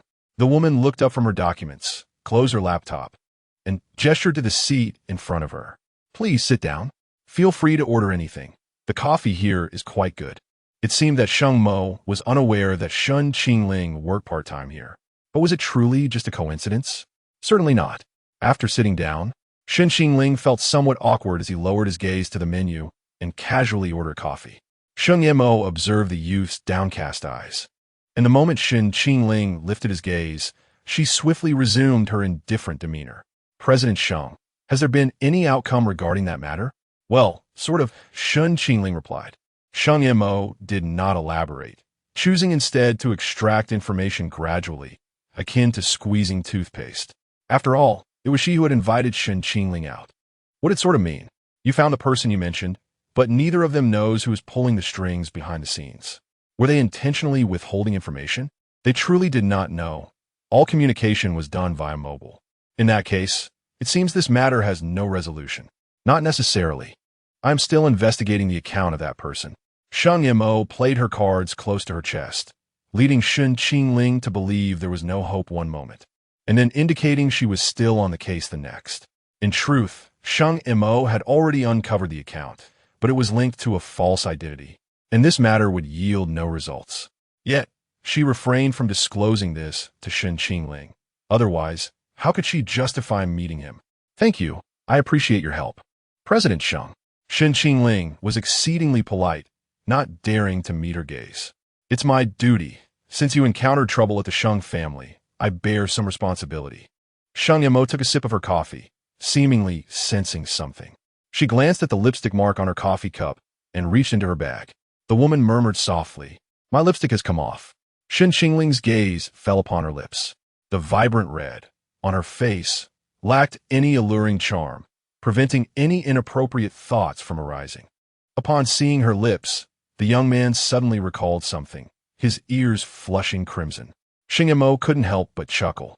It seemed she was not the only one fixated on that kiss. "Is Mingyi looking for you?"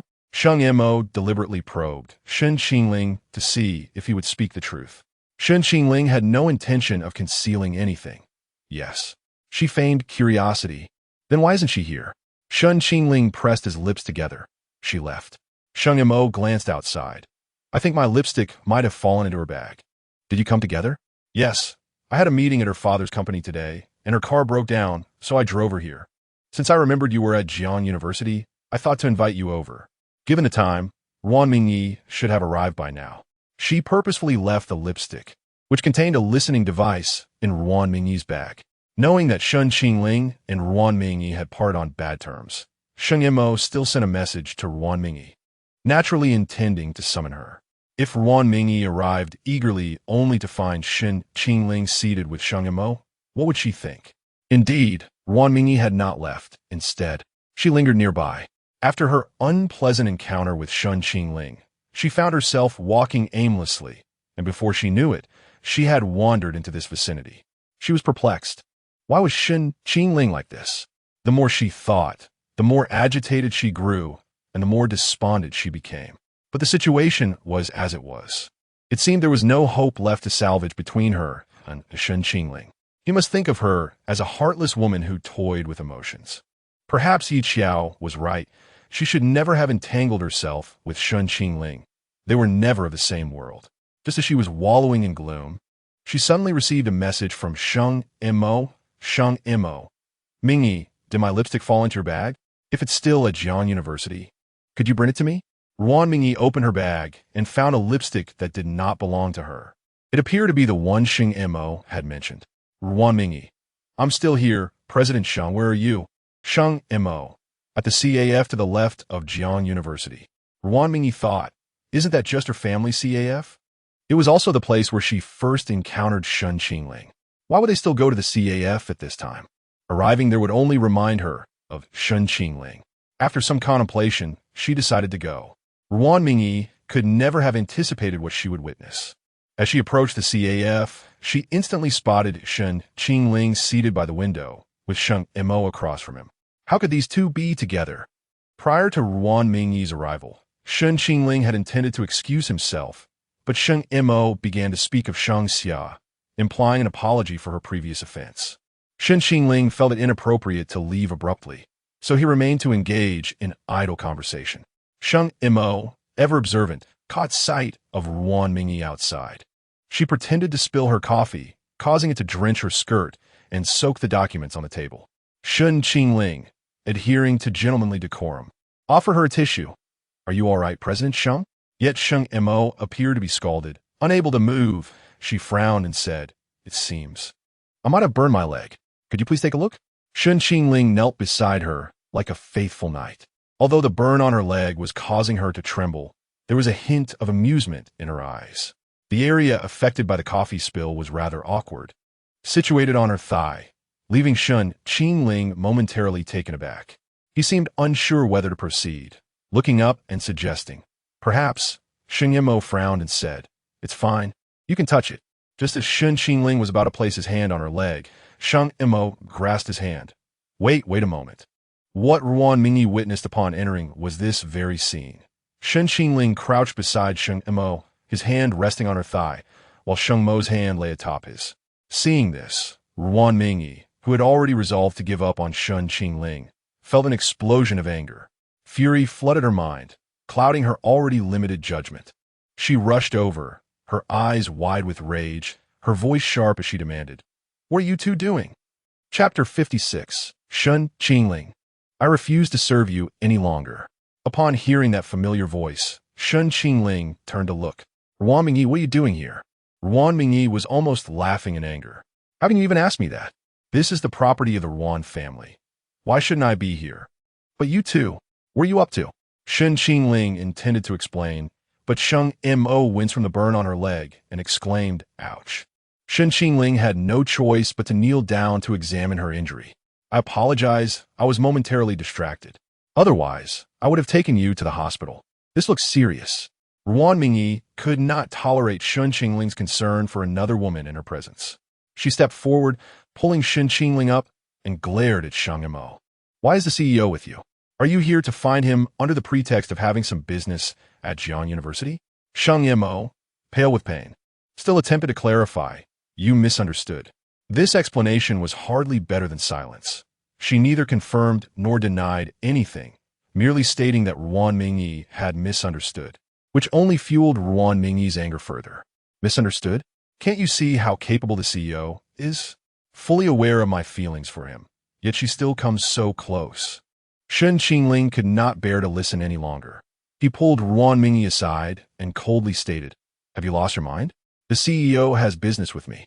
Not what you think. Her leg was burned by coffee, and she needs immediate medical attention. Ruan Mingyi was too angry to care about Sheng Mo's injury. She stubbornly demanded an explanation. All right then, what business could you possibly have? This was a matter Shen Qingling found difficult to articulate. Should he confess that he had been drugged and kissed Sheng Mo? Moreover, Sheng Mo had just told him that this matter should remain confidential to protect the Sheng family's reputation. Shen Qingling had already promised her. He could not go back on his word now. Naturally, with Shen Qingling's character, he would not. Sheng Mo had a clear understanding of this and immediately shook her head at him. Shen Qingling decided to ignore Ruan Mingyi entirely. He lifted Sheng Mo in his arms and brushed past Ruan Mingyi. Ruan Mingyi stood frozen, incredulous that he would leave her behind, carrying another woman away. She turned in disbelief to watch his retreating figure.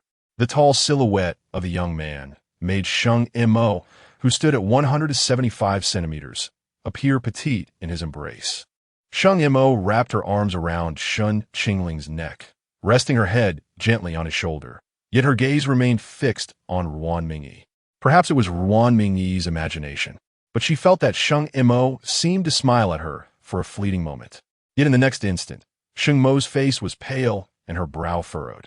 Ruan Mingyi was furious, wanting to rush over to confront them, but then she remembered her earlier resolve.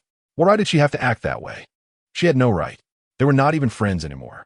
Ruan Mingyi approached the front desk to request a glass of cold water, gulping it down in one breath.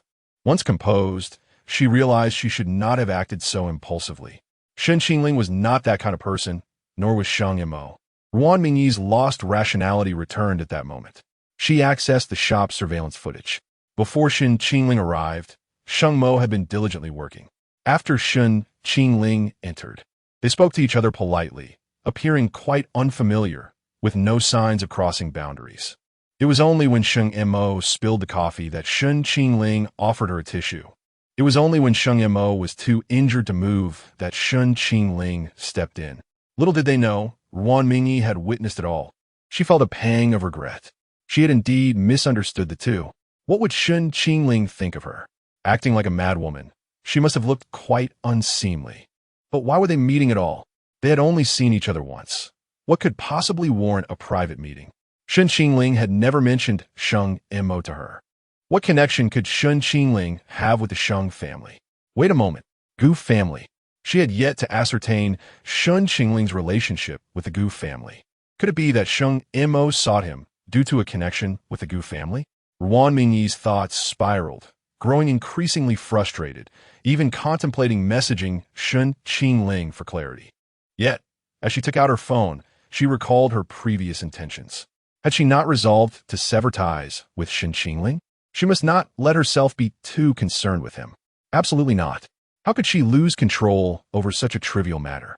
Ruan Mingyi had never lost her composure over a man before. She had completely unraveled. She realized that Shen Qingling's influence on her was far too significant, which was quite troubling. Taking a deep breath, she put her phone away. I, Ruan Mingyi, will not hang my fate on a single tree. You may be with whichever woman you choose. Farewell, Shen Qingling. I shall no longer serve you. Shen Qingling stepped out of the CAF. Still holding Sheng Mo CEO, where's your car? Just a bit further ahead. That's it. The keys are in my bag. Shen Qingling gently set her down on a bench. I will go retrieve your belongings from the store. Thank you. No problem. Shen Qingling returned to the CAF. Upon entering, he heard Ruan Mingyi's words. Farewell, Shen Qingling. I refuse to serve you any longer. Just as Ruan Mingyi finished speaking, she locked eyes with Shen Qingling. The atmosphere became exceedingly awkward. Ruan Mingyi swallowed hard, appearing somewhat guilty. Oh no, why is he back? Why did I even say his name? Shen Qingling lowered his gaze, maintaining silence for a moment before finally explaining. Let me say a few final words. I am not the person you think I am. I have acted with a clear conscience regarding today's events, regardless of what you believe. He added, and when you speak ill of me outside, do not mention my name. Shen Qingling brushed past her, collected Sheng Mo's belongings, and left. Ruan Mingyi gazed sorrowfully at Shen Qingling's retreating figure. She had claimed not to care, yet she found herself unable to control her emotions. Like a forlorn puppy watching its owner depart, she felt utterly despondent. How could it be so painful? She hadn't even begun a relationship, yet it felt as if she had already experienced heartbreak. Was this the price of being infatuated with an ice-cold individual? In that instant, she contemplated seeking out Shen Qingling to apologize. She was on the verge of losing her mind. Ruan Mingyi realized she needed to drown her sorrows in alcohol, or she might embarrass herself in the next moment. Ruan Mingyi promptly called Yi Qiao, and the two arranged to meet at a quiet bar for drinks. Shen Qingling and Sheng Mo had caused Ruan Mingyi considerable distress. Ironically, Ruan Mingyi's feelings for Shen Qingling had increased. She was now at 86. Perhaps Shen Qingling had to thank Sheng Mo after all. The woman sat in the passenger seat, casually observing Shen Qingling, who was clearly in a foul mood, his lips pressed together and brow furrowed. I apologize for causing a quarrel between you two because of me. It is not your fault. She is in the wrong. Regardless, it all stemmed from me, and I will clarify things with her. Before this, we had already parted on unfriendly terms. There is no need for you to take it to heart. Actually, you don't need to keep calling me CEO. It makes me feel as though we are in the office. Shen Qingling's brow twitched as he turned to her at a red light. How should I address you then? You're younger than me. You can call me sister if you like. Sister. Upon hearing Shen Qingling tentatively call her sister, Sheng Mo felt her blood rush, and she could barely contain her excitement. Then I can call you Qingling, right? All right, how is your leg? Should we head to the nearest hospital? I must go to the Sheng family's private hospital. Shen Qingling was perplexed by Sheng Mo's insistence on visiting the private hospital owned by her family. She hurried to the establishment, striving to maintain a legal speed while maximizing her haste. The opulent room bore no resemblance to a typical hospital. Shen Qingling refrained from entering, choosing instead to wait outside. Inside, a female doctor was attending to Sheng Mo's wounds. It was not that Sheng Mo held disdain for public hospitals. Rather, she feared the possibility of encountering a male doctor, which would render an examination of her injuries quite inconvenient. Requesting a female doctor would involve unnecessary complications, hence her preference for her family's facility. As the doctor applied the medication, her tone was gentle. President Sheng, please bear with me. This will be quite painful. Sheng Mo's expression remained indifferent as she responded with a mere, The pain was indeed excruciating, yet she remained silent, her gaze fixated on the doorway. Her previous displays at the CAF had merely been an attempt to capture Shen Qingling's attention. Will there be scars? No, President Sheng. As long as you adhere to the treatment schedule, there will be no issues. The doctor imparted further instructions, to which Sheng Mo responded with a soft acknowledgement. Subsequently, the doctor exited, and Shen Qingling stepped inside. At the moment Shen Qingling entered, Sheng Mo's demeanor shifted dramatically. The pain was evident on her face, and the commanding aura of the powerful female CEO dissipated, leaving in its wake a palpable sense of vulnerability. It was a revelation that she possessed such a side, fragile and tender. Shen Qingling expressed concern for her injuries. The doctor had suggested hospitalization, but Sheng Mo adamantly refused. It's just a minor injury. There are countless matters awaiting my attention at the company. Your health is paramount. Earning money is crucial. My health is important. Very well. May I trouble you with one more request? Speak. Could you drive me home? It's rather inconvenient for me to drive in my current state. Of course. Sheng Mo extended her hand towards Shen Qingling. Could you assist me in rising? Walking is somewhat challenging, or you could carry me as you did before. Chapter 57. Never trade my fiancée. The moment Sheng Mo uttered those words, the young man realized that his previous actions may have crossed the line. I apologize.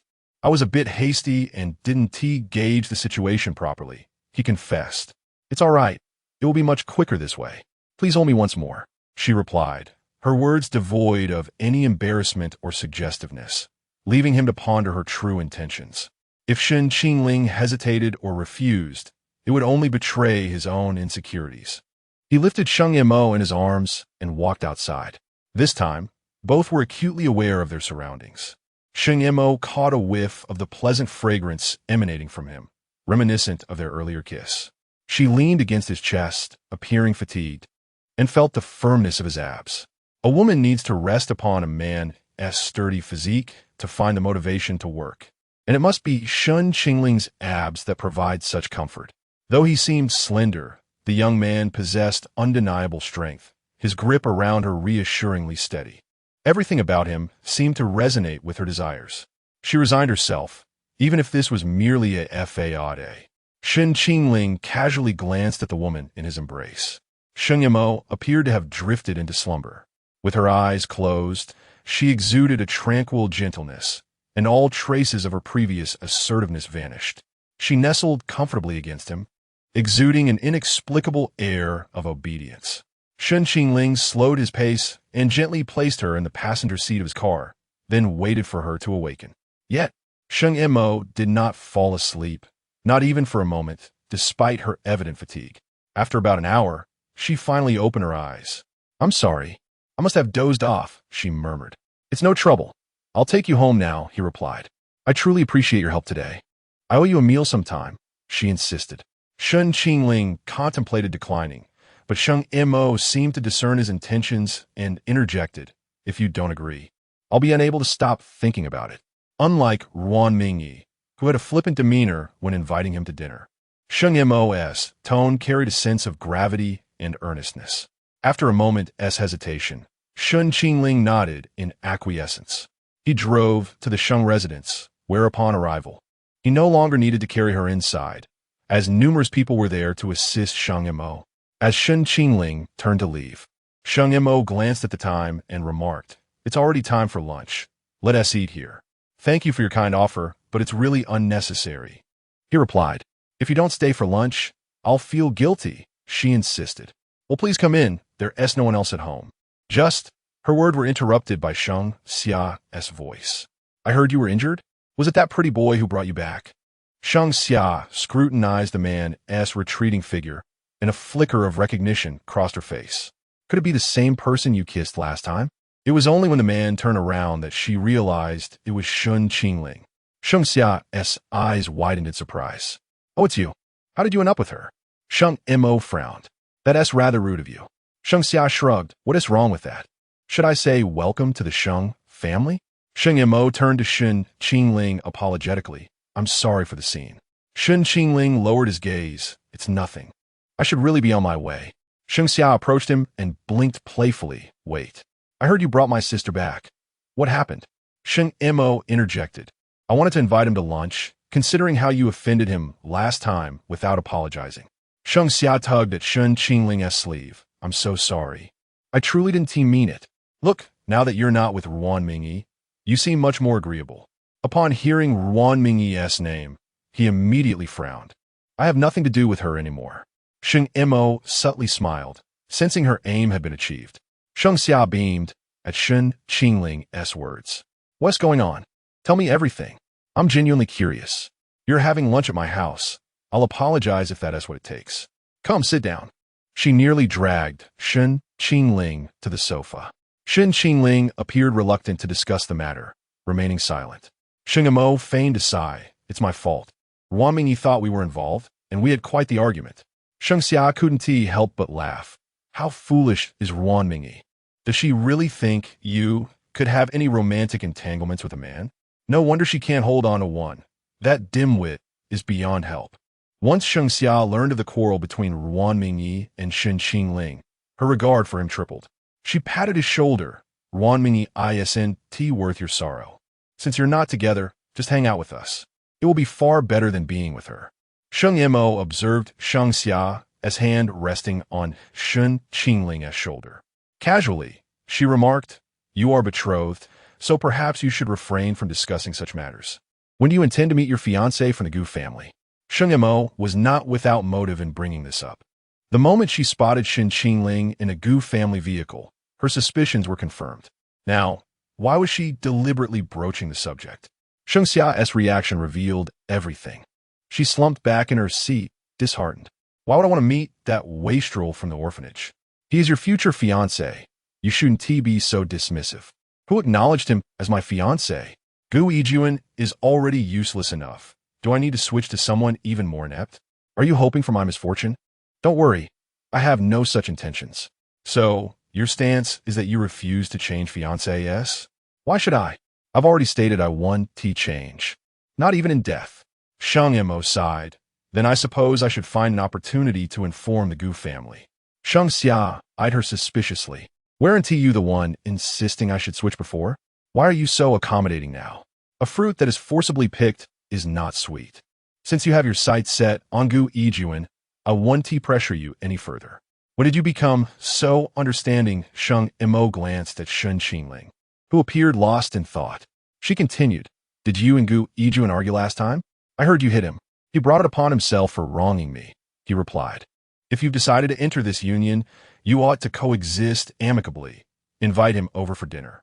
Now, I only have time this afternoon. You know how busy I am. I understand. I'll call him. Sheng Xia dialed Gu Yijuan's number. Initially reluctant to attend, Gu Yijuan changed his mind upon hearing it was Sheng Mo's request and that she would be present. He resolved to do his utmost to win her favor. The opportunity for a union with the Sheng family must not be squandered to Shen Qingling. Gu Yijuan made an effort to look presentable as he approached the Sheng residence. Upon opening the door, Sheng Xia noted his somewhat aloof demeanor, evidently still upset over their previous encounter. He presented her with a bouquet of her favorite flowers.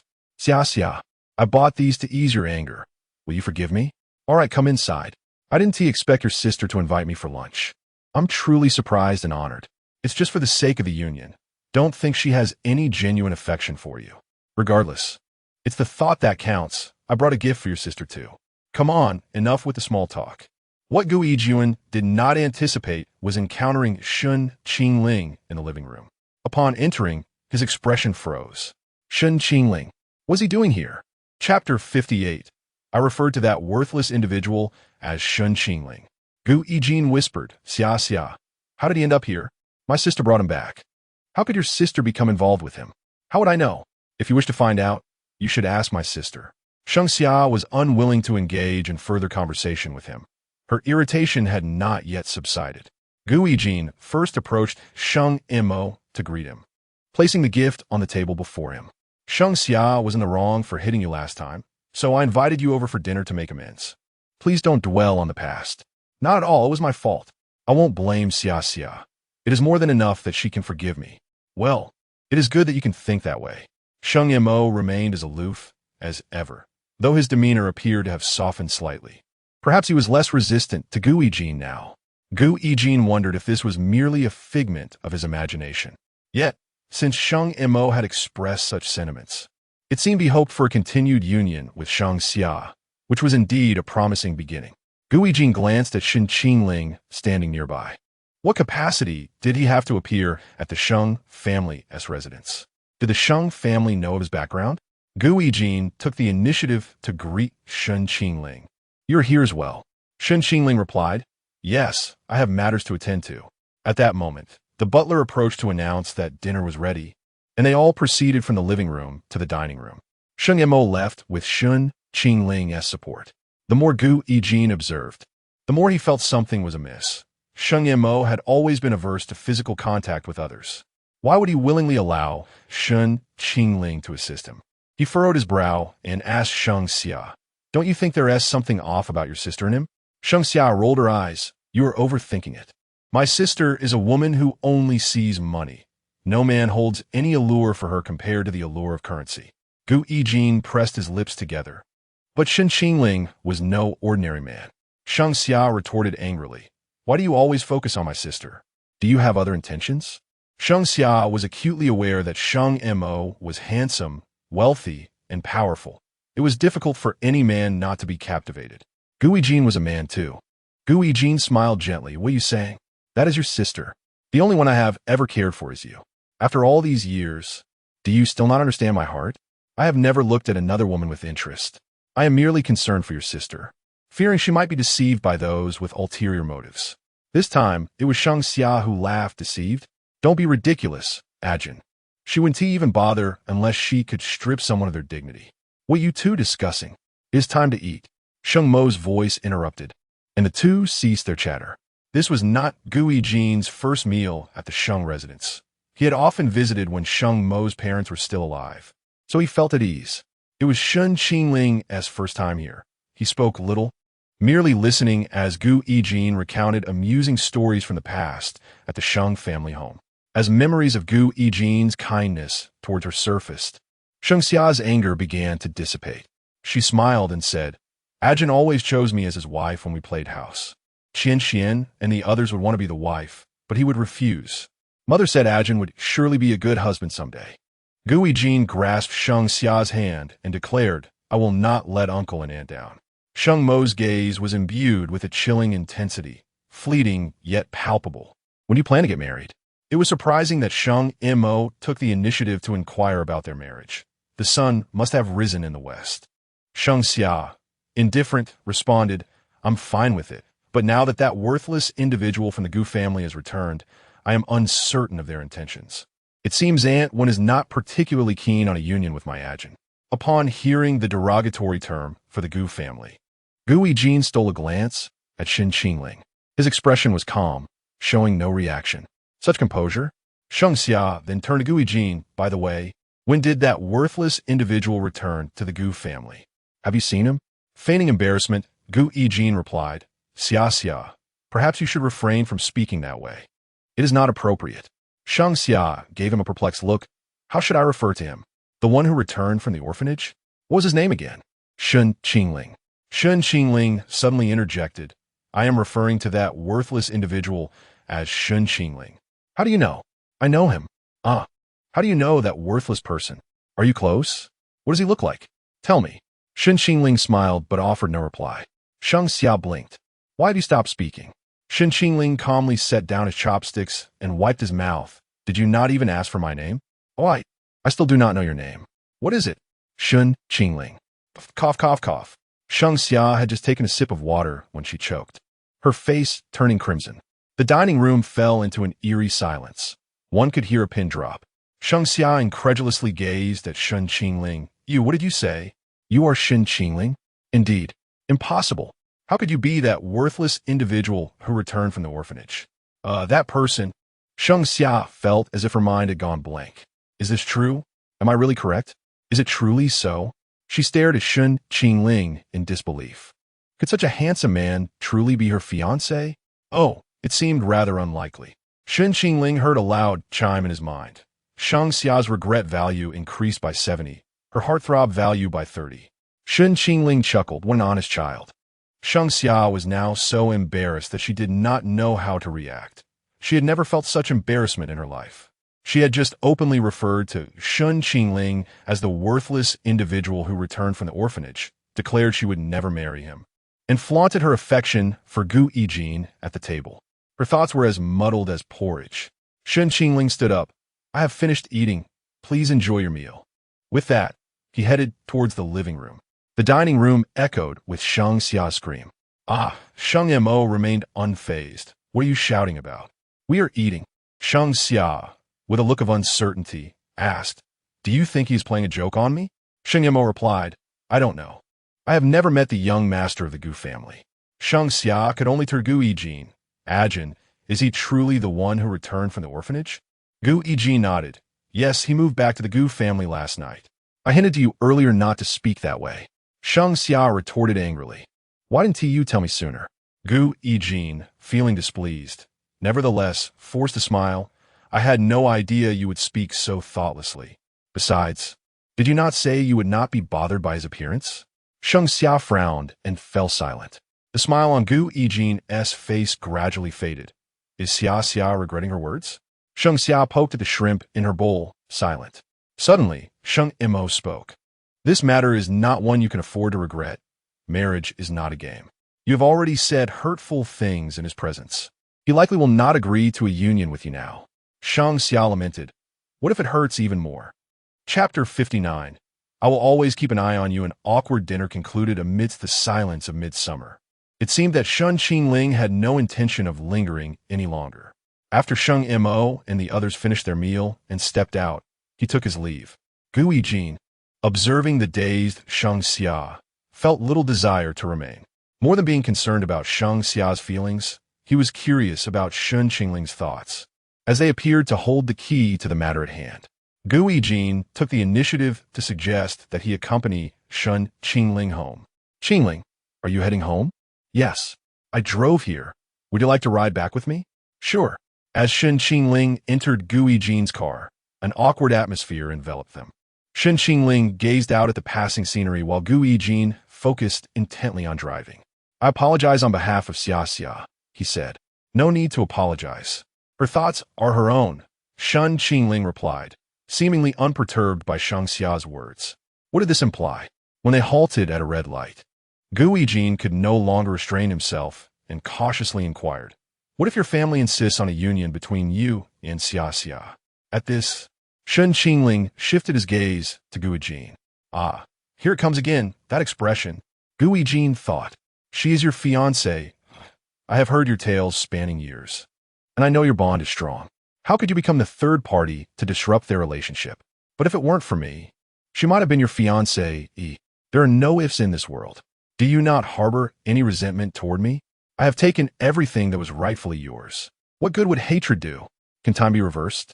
Back then, you were merely an infant. If I were to impose my hatred upon you, it would only inflict pain upon myself." Shen Qingling's gaze remained calm, even imbued with a sense of acceptance and kindness. He exuded an icy demeanor to others. Yet to Gu Yijin, he felt like water. This was disconcerting. Gu Yijin clenched the steering wheel tightly, rendered speechless by Shen Qingling's demeanor. Damn it, Shen Qingling truly is an immaculate white lotus. Gu Yijin thought, unable to fathom how someone like Shen Qingling could lack hatred. How could he regard him with such eyes? They were adversaries, destined for an unending conflict. The more Shen Qingling acted this way, the more Gu Yijin yearned to see him transform into someone like himself. Someone who was also willing to embrace the murkiness of life. Why did Shen Qingling get to remain unsullied? His kindness and purity only fueled Gu Yijin's animosity. He longed to obliterate Shen Qingling, to shatter his benevolence, and make him aware of the world's harsh realities. He believed that he too must become a ruthless individual. From a young age, Gu Yijin had been sensitive and suspicious, his heart cloaked in darkness. He had never experienced a moment of living as openly as Shen Qingling did. For years, he had struggled with his identity, perpetually fearing a fall from grace. He often dreamt of his true identity being exposed, leading to his expulsion, a thought that left him no room for relaxation. Knowing from childhood that he was not a member of the Gu family, he found it impossible to develop any affection for them, living instead in constant caution and wariness. He had to wear a mask to disguise himself, to become someone who would stop at nothing. How could Shen Qingling blossom into an upright and kind individual amid such muck? Gu Yijin gritted his teeth and said, "You became an orphan because of me, losing your parents' love. You grew up in a leaky rental, working part-time jobs. Your suffering is all because of me. Do you truly not hate me?" Gu Yijin, "I have never considered my life to be miserable," Shen Qingling replied, leaving Gu Yijin momentarily stunned. "Though I lacked parental affection, the director and the caretakers at the orphanage treated me well. They were not my parents, but they were akin to them. Though I lived in a leaky rental, I knew that one day I would escape that life. I have ample confidence in my future. Working part-time is merely a part of ordinary life. No one's existence is entirely sweet. Even the wealthiest have their own troubles. Happiness is not defined by your standards. Do not project your assumptions of suffering onto me. That is a condescending view. In a wealthy family like the Gu family, how many truly feel happiness? Thus, you need not believe that I would harbor hatred toward you, for such feelings are meaningless." The original owner indeed thought this way. Shen Qingling had never perceived his life as unfortunate or painful. He always held hope for the future. Gu Yijin found himself at a loss for words, gripping the steering wheel tightly. As for the Gu family, there were indeed few who found happiness. Gu Qinhuang was fixated on the unattainable white moonlight, remaining distant from both his former and current wives. Gu Yutong, having lost her mother, soon saw her father remarry, channeling her resentment toward her stepmother, Wen Sulan, while refraining from directing her anger at her father, the true source of her anguish. Wen Sulan, lacking Gu Qinhuang's affection, remained the lowest in the household's hierarchy, and no matter how hard she tried, she could not win the hearts of father and daughter. Lin Qingdai, having lost her parents, lived under someone else's roof, and the family members each bore their own burdens, leaving no room for concern for an outsider like her. As for Gu Yijin, he had lived in a state of perpetual anxiety, knowing that the life he had obtained through deceit could never be lived with ease. Noticing Gu Yijin's sudden silence, Shen Qingling gently prompted, "The light is green." Only then did Gu Yijin turn back to resume driving, his voice swallowed by silence. When Gu Yijin spoke warmly and enthusiastically, it was often a facade. His silence, however, revealed his truest self. Shen Qingling's words conveyed the sentiment that the life Gu Yijin had fought tooth and nail to secure was one that Shen Qingling did not desire. Or rather, he could thrive without it. In that moment, Gu Yijin felt like a mere jest. The two returned to the Gu family home in silence. Upon seeing Shen Qingling, when Sulan approached joyfully, inquiring about his well-being, Gu Yijin observed this scene with indifference, silently ascending the stairs. He did not return to his room, but instead stood in a dim corner on the second floor, watching the two. "Shen Qingling, I will always keep an eye on you, forever." Forever. In the Gu family, there were no happy souls, and Shen Qingling must also share in their fate. Time swiftly passed to the following day. Upon returning from class, Shen Qingling discovered the Gu residence bustling with activity. An array of vehicles lined the street, clearly indicating the arrival of a production crew. Numerous staff members donned in work attire and headsets scurried about the house, preparing for the program's launch. Today marked the day of filming promotional materials for the Gu family's show, and since Shen Qingling would not be participating, he refrained from attending. With so many staff present, he wished to avoid attracting attention and thus donned a mask. As soon as he appeared, Gao Yu, the assistant director overseeing the set, took note of him. Even with his hood and mask, Shen Qingling's stature and the unmistakable glint in his eyes drew Gao Yu's interest immediately. He stood out amidst the crowd. Whispers circulated among the staff. Gao Yu turned to the Gu family's butler, inquiring, "Who is that? The one in the mask?" "Yes." "I do not know." Gao Yu, puzzled, responded, "You don't know? Then how did he stroll into the living room so confidently?" The butler chuckled softly. "If the gentleman hasn't mentioned it, then I naturally wouldn't know." Being the Gu family's butler, he was well aware of what could and could not be disclosed. Some truths must remain unspoken. Realizing the butler's reluctance to elaborate, Gao Yu ceased his inquiries and promptly contacted director Hichili. Upon learning that there was another person at the Gu residence, Hichili couldn't help but ask Gu Yutong. "He, like Gu Yijin, is my younger brother. However, he is modest and prefers to stay out of the limelight, so I hope you can avoid capturing him in photographs." Hichili is a person who navigates the entertainment industry with remarkable ease, just by observing the expressions of the Gu family. One can surmise that the young man possesses an extraordinary identity. Her intuition suggests that the Gu family must be harboring a significant secret. Chapter 60. The variety show premiere in the evening. The production team unveiled the promotional poster for the Gu family. As the final guest poster to be revealed, the Gu family's style markedly differed from that of the other families. The entire poster was dominated by hues of black and gold, featuring Gu Chengwang seated upright on a lavish European-style chair, his countenance devoid of any smile, exuding an air of seriousness. With a gaze that reflected the chilling authority of a powerful figure, a quintessential patriarch of a wealthy family. Wen Sulan, adorned in a flowing white gown with her hair elegantly styled, radiated a gentle and refined aura as she smiled warmly at the camera, gracefully leaning against Gu Chengwang's left side, embodying the ideal image of a high society matron. Holding hands with Lin Qingdai, whose long black hair cascaded straight down and donned a princess-like dress, she exuded an unparalleled innocence, reminiscent of the ethereal school beauty that every young boy secretly admired in his youth. To Gu Chengwang's right stood Gu Yutong, her hand resting confidently on his shoulder. Clad in a thigh-high, slit-black gown with a crown atop her head, she gazed down at the camera with an air of regal superiority, akin to a queen who commanded everything around her. Beside Gu Yutong stood Gu Yijin, dressed in a tailored suit, gently lifting her hand, his expression warm and his lips curled into a smile, resembling a gentle, refined young gentleman, the most benign presence in the poster. The Gu family's poster exuded opulence and sophistication, encapsulating the indulgent lifestyle of the elite.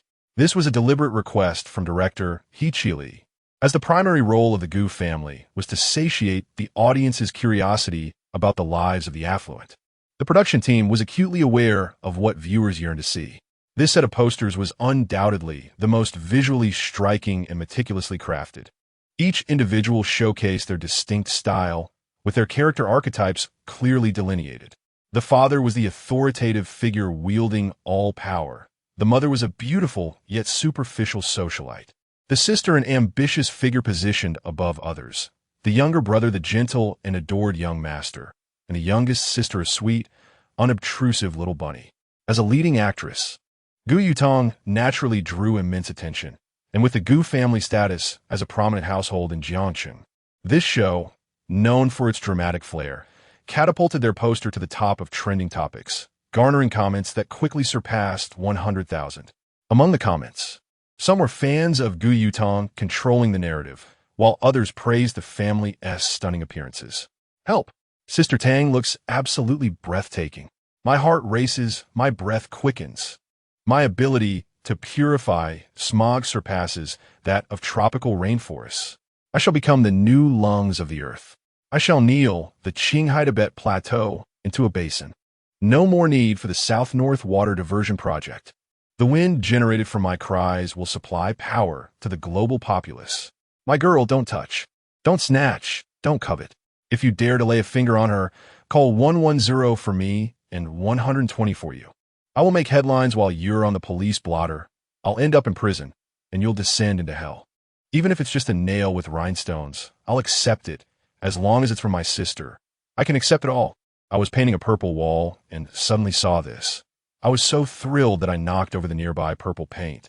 And as I watched it spill onto the floor, I shouted, "My paint! My paint!"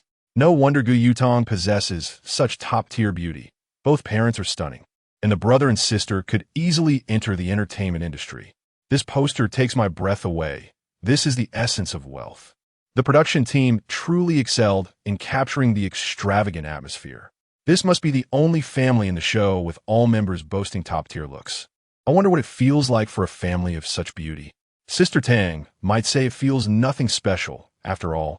What feelings can one have when facing a face akin to a masterpiece of en-hua every day? I am so looking forward to this. It's Sister S' first variety show, and we fans must tune in. However, why does it feel like this family doesn't resemble each other much? A passerby's remark suggesting that the Gu family members appeared dissimilar was met with backlash in the comments. Yet upon closer inspection, there seemed to be some truth to it. Gu Yutong and Gu Chengwang bore some resemblance, but the others did not share this trait.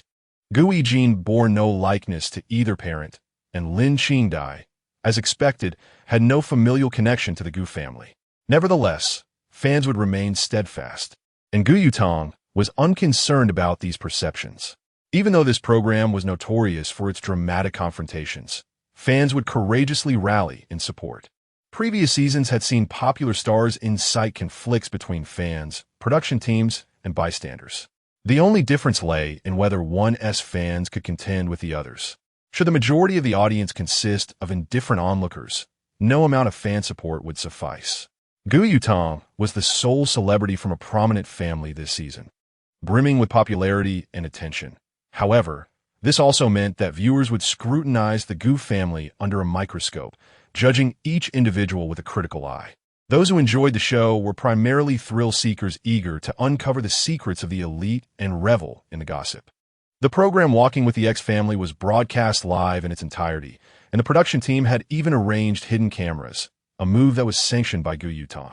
For her, as long as there were no cameras in the upstairs bedrooms, she had no objections. The Gu family was uncertain of how many cameras were installed. Everyone was busy and spent little time at home, mostly either in the living room or retreating to their rooms, and on pleasant days they would lounge in the garden, rarely venturing elsewhere. The director, however, ensured that cameras were installed throughout the Gu residence, with the exception of the second floor of the villa. This was done both to provide the audience with a more vivid glimpse into the lives of the affluent and to capture any hidden secrets of the elite that might unfold. Previous seasons had unveiled juicy secrets through such hidden cameras, and director He Chili was eager to see what revelations might emerge from the Gu family. On the first day of the show's premiere, the Gu family's live stream was inundated with viewers, boasting over 1 million online spectators, with the barrage of comments scrolling too quickly to read. It was 6 p.m., the Gu family's dinner time. The meal was lavish, with the director explicitly requesting an extravagant display to fulfill the audience's fantasies of opulence, leading viewers to believe that the Gu family dined on gourmet delicacies daily, a notion that, while exaggerated, was readily accepted by the audience. Initially, the family felt a bit awkward in front of the cameras. However, as they were accustomed to attending high society banquets, their unease quickly faded after a brief moment of tension, returning to their usual relaxed demeanor. During the dinner, each member showcased their unique characteristics. Gu Yutong, frequently seen on television, attracted less curiosity, shifting the focus of discussions predominantly onto Gu Yijin. Gu Yijin embodies all my imaginings of a young master from a wealthy novel. He is so elegant, and his smile towards Sister Tang is so gentle. I feel like I'm melting in his warmth. He doesn't at all resemble a pampered young master. He seems more like a well-behaved puppy.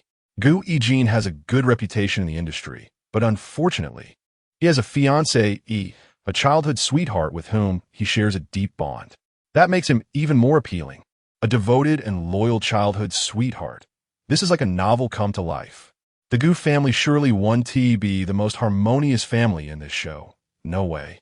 I want to see drama. I want to witness the conflicts of the wealthy, who want to see you all flaunting your glamorous lives. Before the show's premiere, nearly every guest had activated their Weibo accounts. Within an hour of the broadcast, Gu Yijin gained an impressive 100,000 followers, while Shen Qingling intentionally absented herself from the premiere dinner. Chapter 61. Dragging Shen Qingling into the abyss. It was past 10 o'clock in the evening when Shen Qingling finally returned home, and no one knew where he had been. Habitually donning a mask, he merely nodded at the individuals in the living room recording a program before making his way upstairs. Since his return to the Gu family, Shen Qingling had consistently behaved this way. He was still unfamiliar with the family members and lacked the words to engage in conversation, spending his days in a vague flurry of activity. Each morning, he would return from his run, grab a piece of bread, and leave. In the evening, he would acknowledge the presence of others and retreat to his room. He maintained a cold demeanor towards everyone, save for when Salon. As Shen Qingling prepared to ascend the stairs, Gu Yijin suddenly called out to him, "Qingling, where have you been? Why are you only coming back now?" Shen Qingling glanced at him and replied, "I had something to attend to." Gu Yijin approached him and said, "What have you been busy with these past few days? Mother is quite worried about you. If there's something, please do share with the family." "I'm fine." Shen Qingling's masked face obscured his expression, and his tone, cold as ever, often left first-time listeners with an impression of aloofness. "Is there anything else? If not, I'm going upstairs." "Nothing. Good night." Shen Qingling ignored his farewell and headed upstairs. By nature, Shen Qingling was not an affable person. Even if he clarified matters with Gu Yijin, it did not imply he would grow fond of him. Gu Yijin was well aware of Shen Qingling's disposition and intentionally approached him. With feigned sadness, Gu Yijin lowered his gaze, seemingly accustomed to Shen Qingling's attitude. The barrage of comments from viewers was rife with curiosity about the masked figure, as he had not been present before the broadcast. The audience grew increasingly irate over Shen Qingling's demeanor towards Gu Yijin. How rude. One is in the heavens while the other is on the ground. Why is he wearing a mask? Can't he take it off at home? Could it be that he wears a mask because he is unattractive? Does anyone else think his voice is quite pleasant? It resembles that of a voice actor. His voice is akin to that of a domineering CEO in a radio drama, a celestial being in a fantasy series, or a cool schoolboy in a campus drama, an epitome of elegance. What elegance? Rudeness is rudeness. Perhaps he is a hideous creature that dares not show his face. The comments praising him are simply laughable. He wasn't even on the Gu family poster. Could he possibly be an illegitimate child? He didn't even join us for dinner, and now he returns with such a sour expression, as if someone owes him 8 million. After Shen Qingling ascended the stairs, when Sulan quickly followed, appearing somewhat concerned for his state. Once Gu Yijin returned to his seat, Gu Yutong inquisitively asked, "What did you discuss with him?"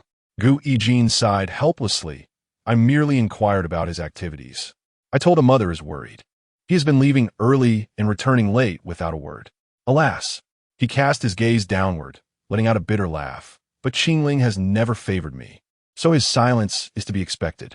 Gu Yutong sighed, considering Gu Yijin's status, yet could not voice his thoughts on the program, offering only. He may be in a bad mood, try not to overthink it. Lin Qingdai nearly rolled her eyes in exasperation. Unable to restrain herself, she interjected. Qingling has always been like this. You should know that by now, Brother Jean. He simply isn't one for conversation. You never showed much concern for Shen Qingling before. Why pretend now? It's not as if you wish for the audience to dislike him. How insufferable. Unfortunately, Lin Qingdai's explanation fell on deaf ears. As Gu Yijin turned to her and asked, "Did Qingling not say he would tutor you? Has he helped you at all?" Gu Yijin's inquiry was laced with ulterior motives. Shen Qingling had been too busy to tutor Lin Qingdai, who, being considerate, would not intrude upon him.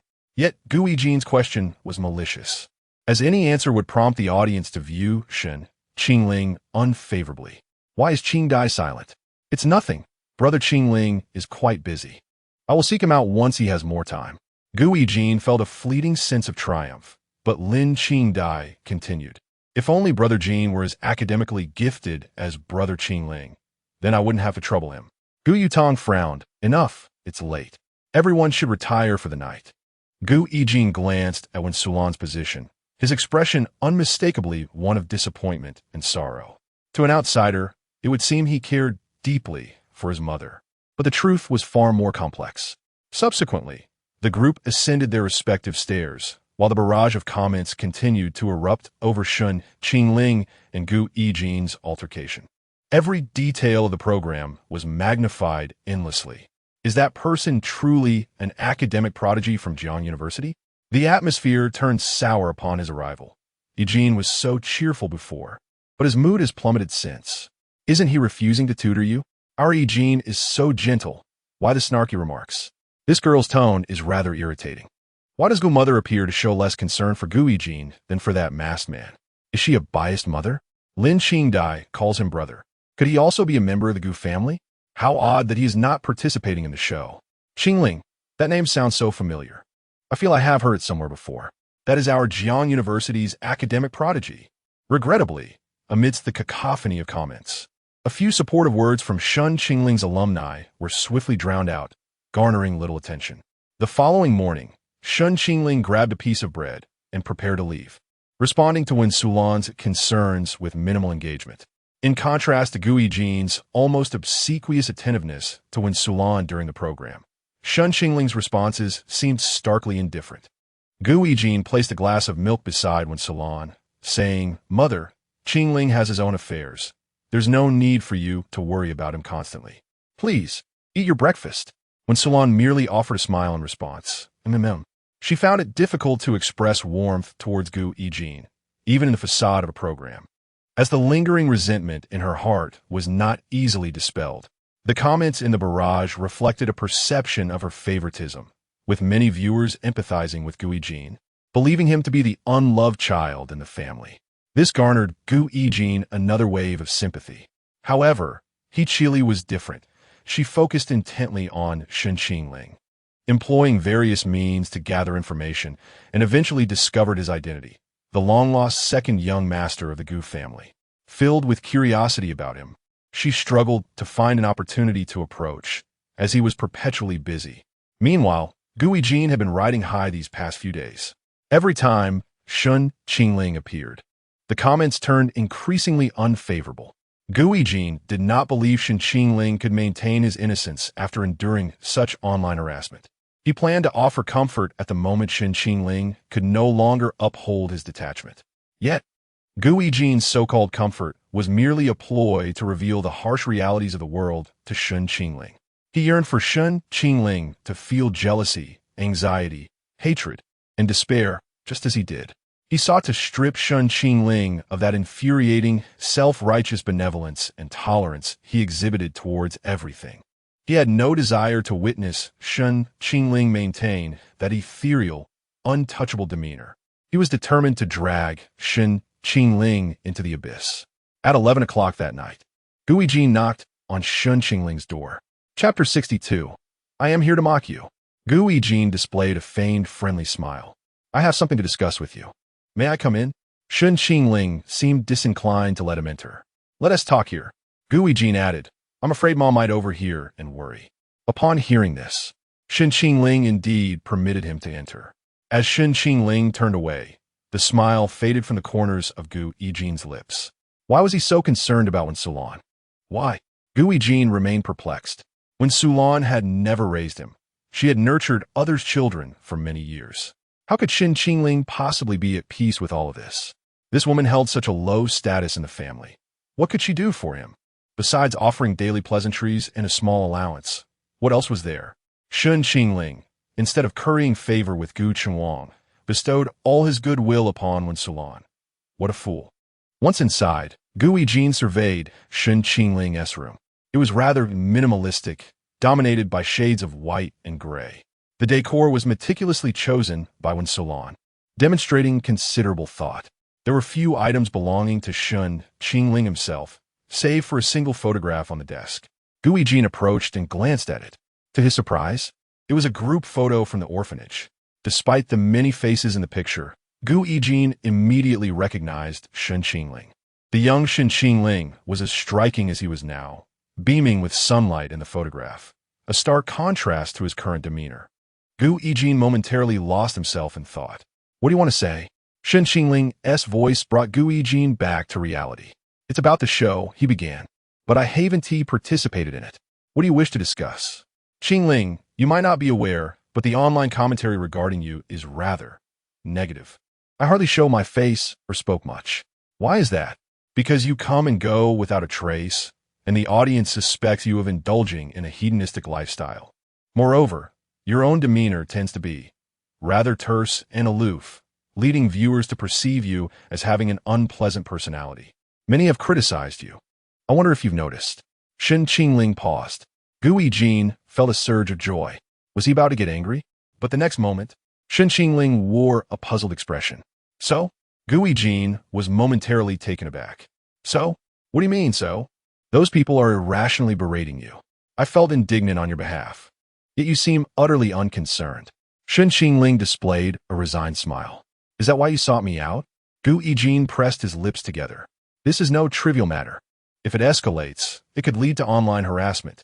I searched your name on Weibo, and all that appeared were negative reviews. If this reaches Mom's ears, she may be deeply saddened. Shen Qingling nodded. I understand. Gu Yijin. Is there anything else? Shen Qingling. Are you upset? Gu Yijin, why wouldn't I be? Shen Qingling. Why should I be upset? They do not know the real me.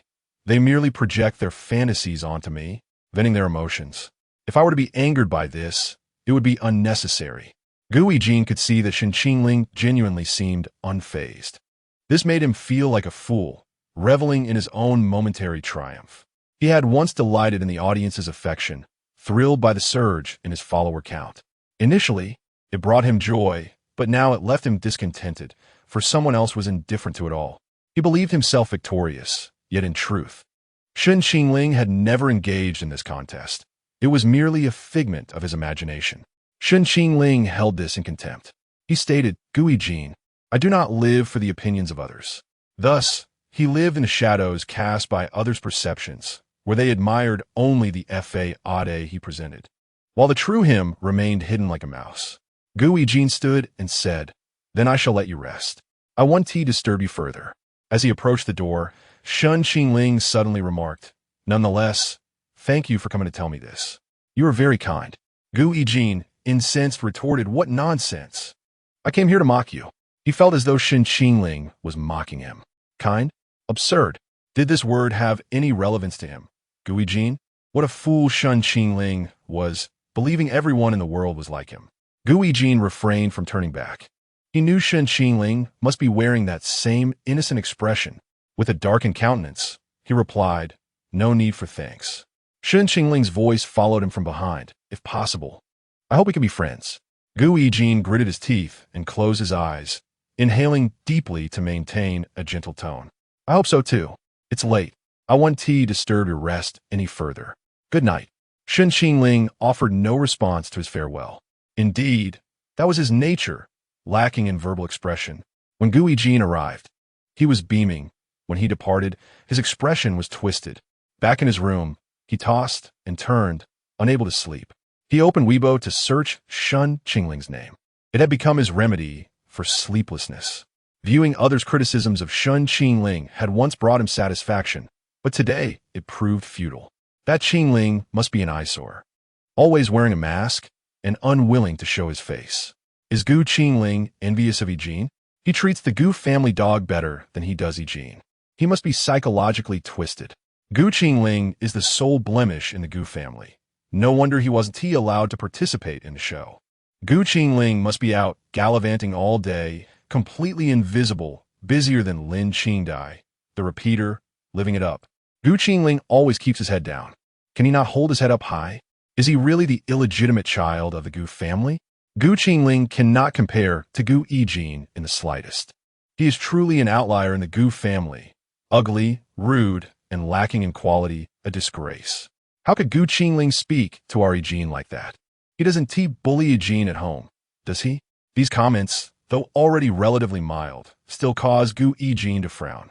A significant portion of the audience's negative views of Shen Qingling stem from Gu Yijin himself. Viewers perceived Wen Sulan as biased towards Shen Qingling, neglecting Gu Yijin, making him appear pitiful. Gu Yijin cared for Shen Qingling, yet Shen Qingling's responses seemed far too cold compared to Gu Yijin's enthusiasm, rendering him pitiable.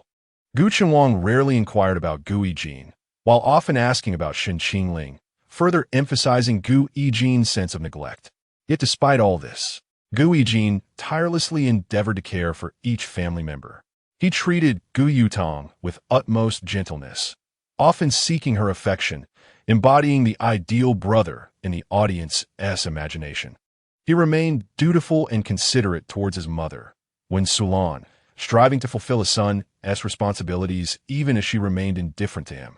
He revered and feared his father, making every effort to engage him at the dinner table, yearning for his attention, only to receive dismissive replies.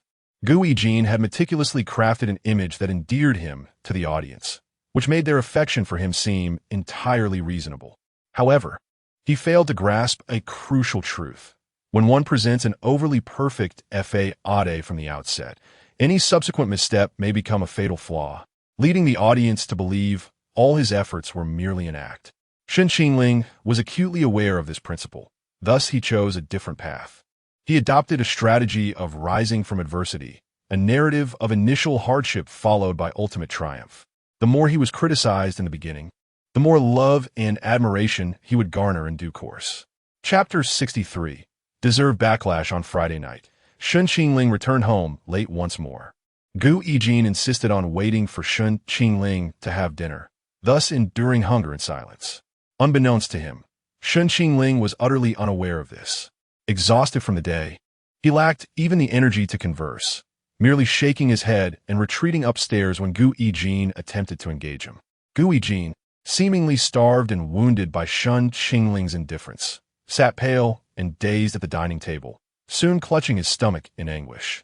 It must be said that Gu Yijin was rather harsh on himself, as he collapsed right at the table, the cause of his distress unknown.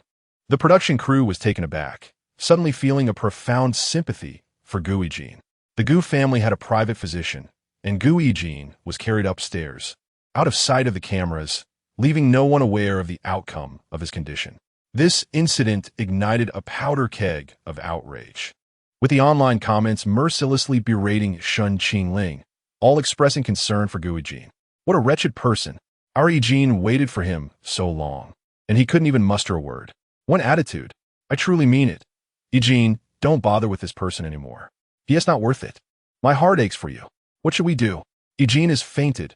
He won't be in danger. Will he? I've never disliked someone so intensely. Why doesn't Shen Qingling, just disappear? This makes me furious. If anything happens to Yijin, I will expose everything about Shen Qingling and let him experience what online bullying truly means. Shen Qingling deserves the backlash for being such a person. The Gu family must have done so many wrongs to Yijin. He is in such poor health that he fainted from hunger. Gu Yijin's fainting became the top trending topic, overshadowing other discussions, reducing the rest of the Gu family to mere background figures. Discussions regarding Shen Qingling became unbearable to read.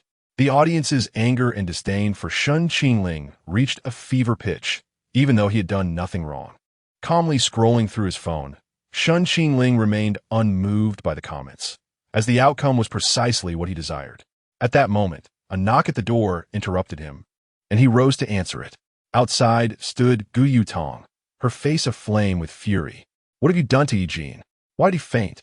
"Eugene fainted? I don't know. I know you dislike him. But could you perhaps treat him with a modicum of kindness? After all, you're recording a show. He cares for you so much. Yet you always treat him with such coldness. Isn't that a bit excessive? Eugene has been making great efforts to make amends for you. My mother has been compensating for your lack of maternal affection. Have you ever shown her a moment of kindness?" Gu Yutong was taken aback by Shen Qingling's sudden mention of Wensulan.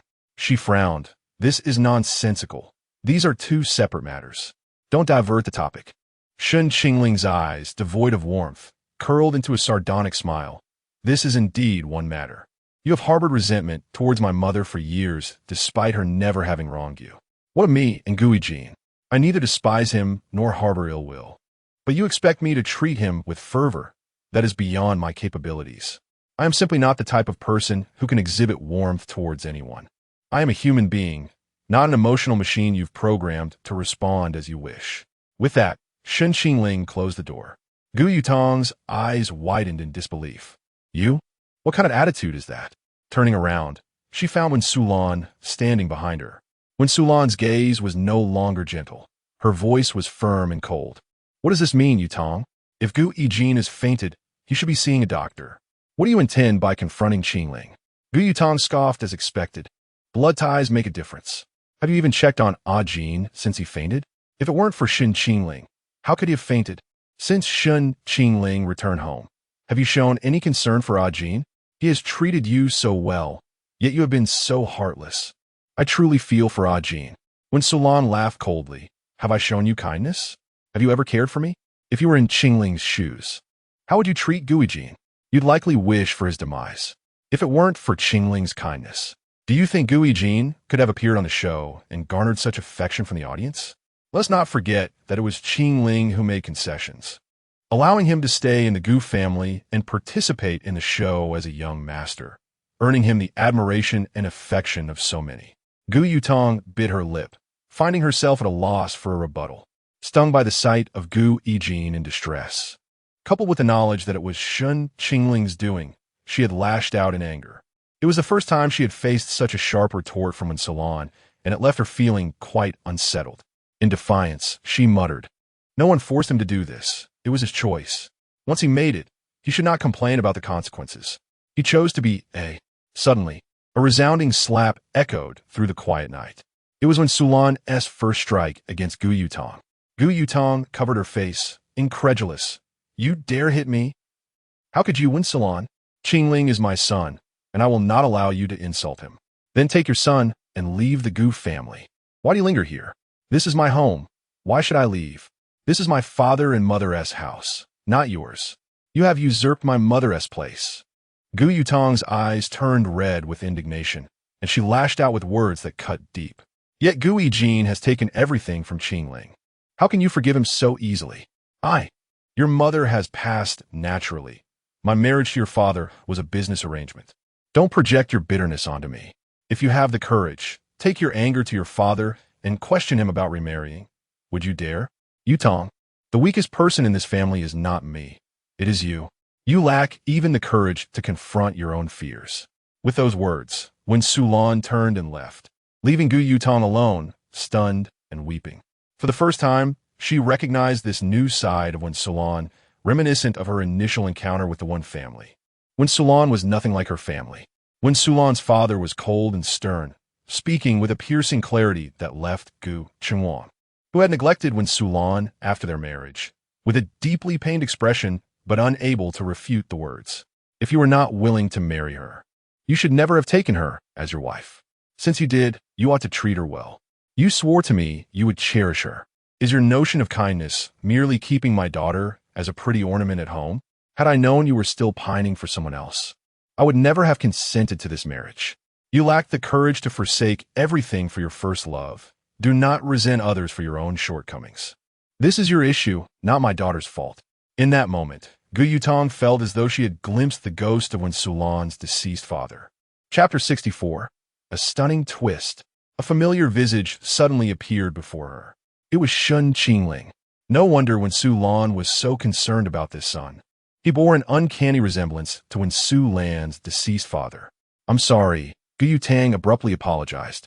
Shen Qingling paused for a moment, suggesting that perhaps she was not beyond redemption after all.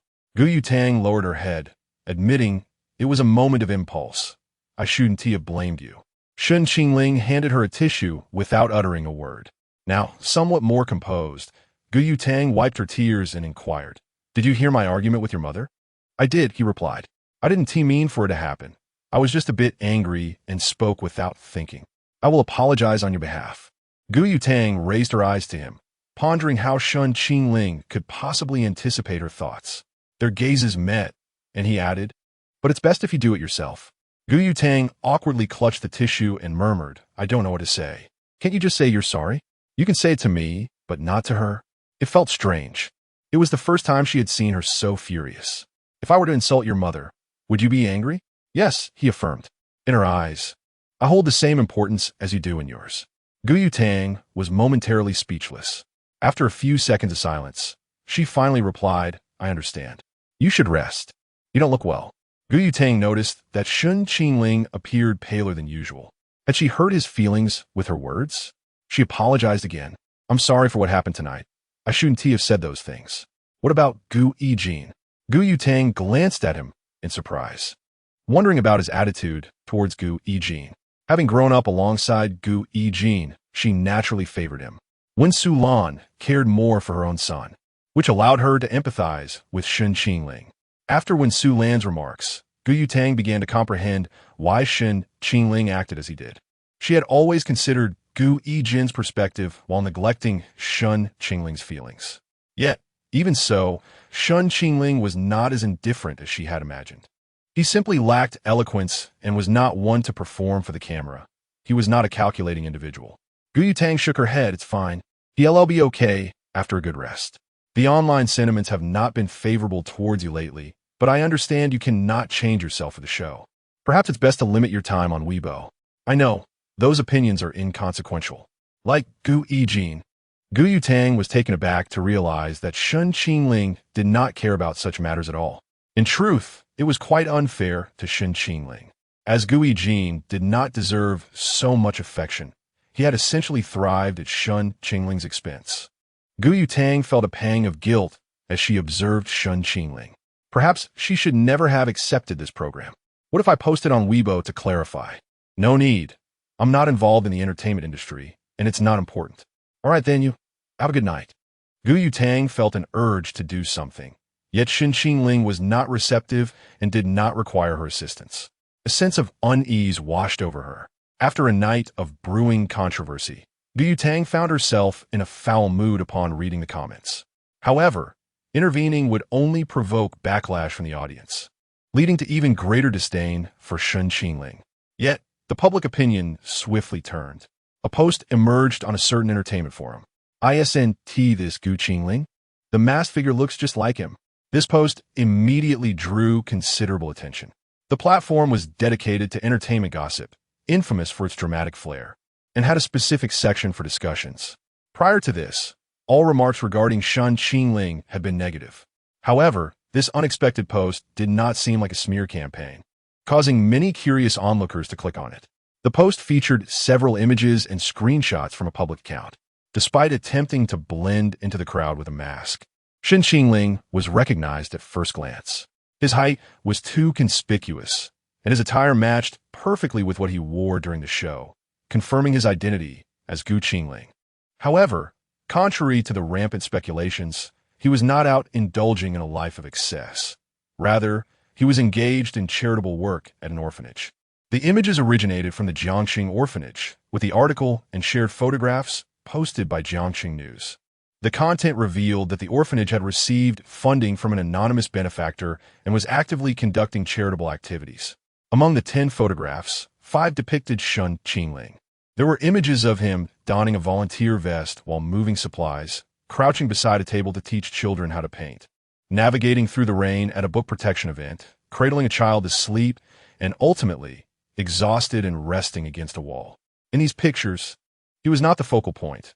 Rather, he was just one of many volunteers, merely a silhouette among the crowd. It was only due to the program that he had drawn attention and recognition. The final image showcased Shen Qingling, masked, during an interview. The reporter noted that this volunteer had worked tirelessly from dawn until dusk, barely pausing to eat, and had sustained this pace for several days.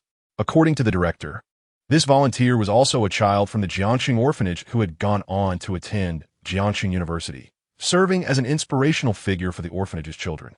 This post ignited a massive discourse, with the unexpected twist leaving many in shock. What?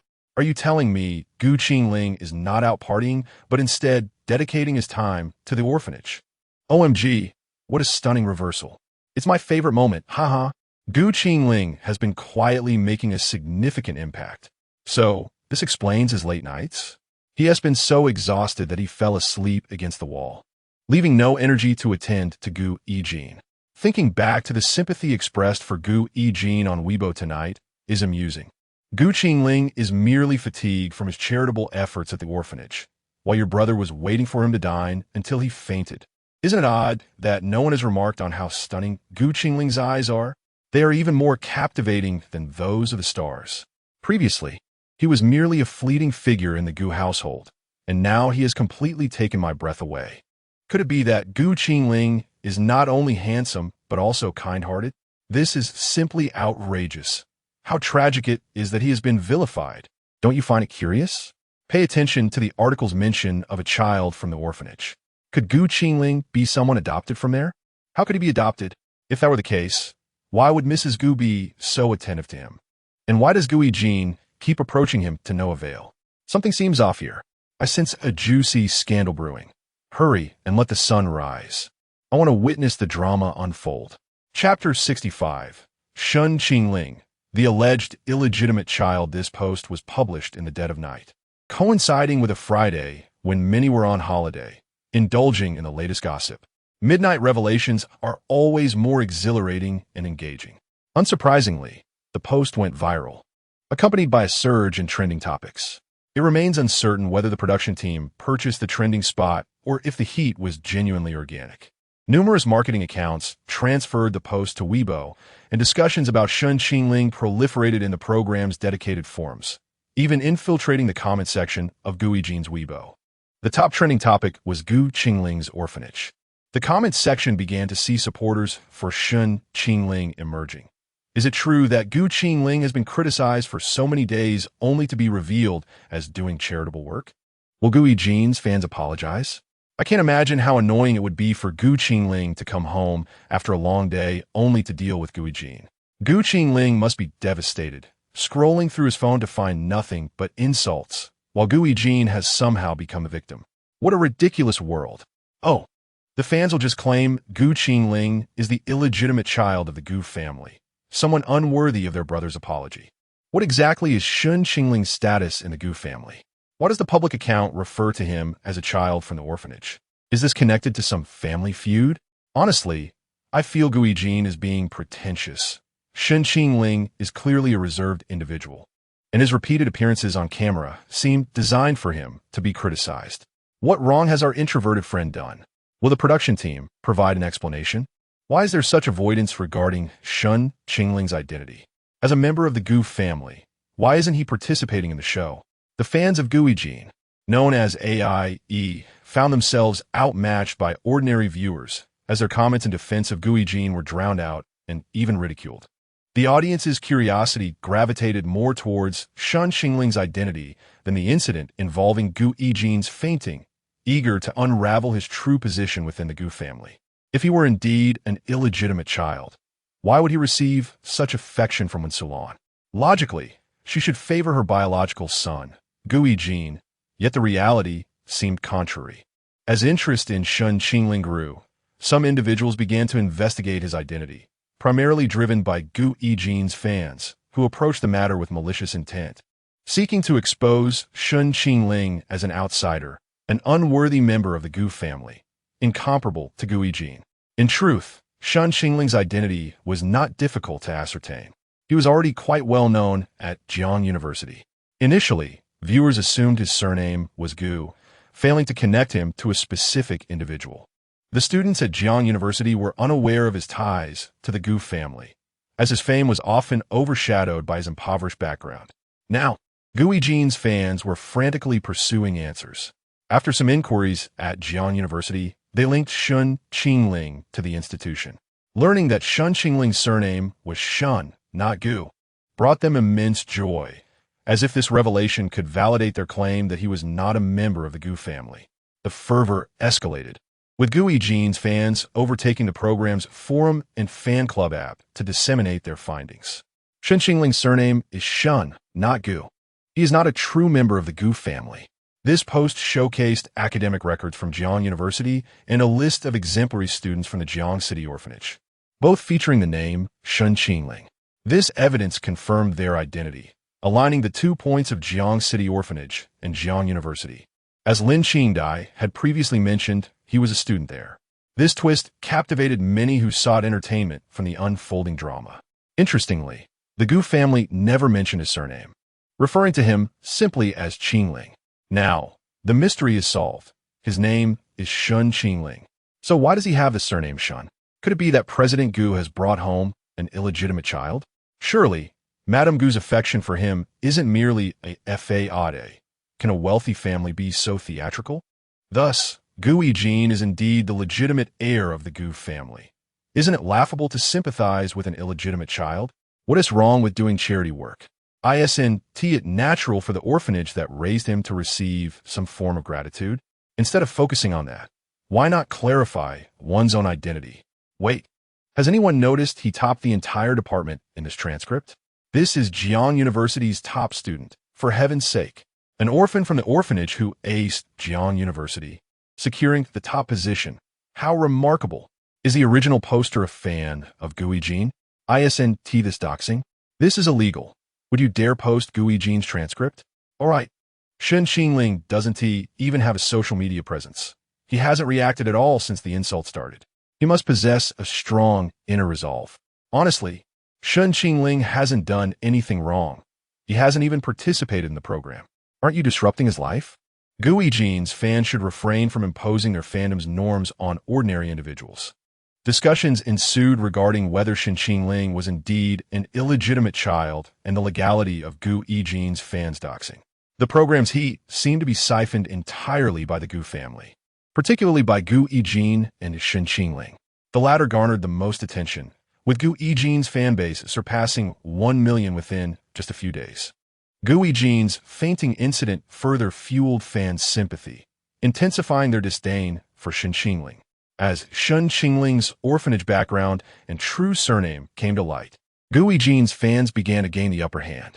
The audience remained in the dark about the legitimacy of the illegitimate child allegations. Yet Gu Yijin supporters staunchly asserted that Shen Qingling was indeed an illegitimate child. Public sentiment that once favored Shen Qingling gradually turned against him. However, just one night later, Saturday morning brought an unexpected reversal. What should have been a monotonous early morning was interrupted in the Gu family's empty living room, where everyone was still asleep. The primary live streaming room, Room 1, typically the most crowded during afternoon and evening hours, had only a few tens of thousands of viewers online, mostly engaged in quarrels. Some were concerned about Gu Yijin's health, while others criticized Shen Qingling, with a mix of onlookers and those lamenting their school or work obligations. At approximately 6:40, an influx of viewers suddenly flooded the live streaming room, overwhelming the chat with messages. Unbelievable twist. Room 7, oh my goodness. Quick, check the camera in Room 7. Everyone, come to Gu family's Room 7. Don't sleep. Wake up, sisters, come to Room 7. Gu family's Room 7 has captured something. Hurry. Who hasn't seen Room 7 yet? The messages rolled by in succession, even catching the attention of other production teams. The question remained, what was happening in Gu family's Room 7? The answer was, Shen Qingling, unmasked without a face mask. Chapter 66, you are Shen Qingling? Today, Saturday, marks the day Shen Qingling is to meet Lin Xingyan, but their rendezvous is scheduled for the afternoon, allowing Shen Qingling to visit the orphanage in the morning. Although the director advised him to take a break after a grueling week, he stubbornly refused to heed the counsel. This morning, as he set out to the orphanage as usual, he neglected to check the weather, and before long, rain began to pour. Soaked to the skin, Shen Qingling had no choice but to return home to change his clothes. He deliberately avoided entering through the living room, aware of the surveillance cameras there, and instead attempted to sneak in through the back door of the villa via the garden. Unbeknownst to him, the production team had also installed cameras at the back entrance. In a hurried sprint to the back door, he unwittingly stepped into the hidden camera's view. Meanwhile, viewers who had risen early to catch the live stream were still groggy on their commutes when a series of alluring gasps filled their earbuds, instantly rousing their attention to their phones. Oblivious to the unfolding spectacle, the young man removed his coat, revealing a white, damp t-shirt clinging to his well-defined abs. The tantalizing hint of his eight-pack and his faint breaths stirred the imagination. His upper body, clearly visible through the thin fabric, was accentuated as he continued to breathe heavily after his run. He brushed aside the wet hair from his forehead, unveiling his smooth, full brow and striking, piercing eyes. Without the distraction of bangs, his rain-soaked eyes could only be described as beautiful, droplets of water delicately clinging to his lashes before cascading down. Then, at last, he removed his mask. The live chat erupted. A flurry of question marks and exclamation points flooded the screen. Wait, bro, is this real?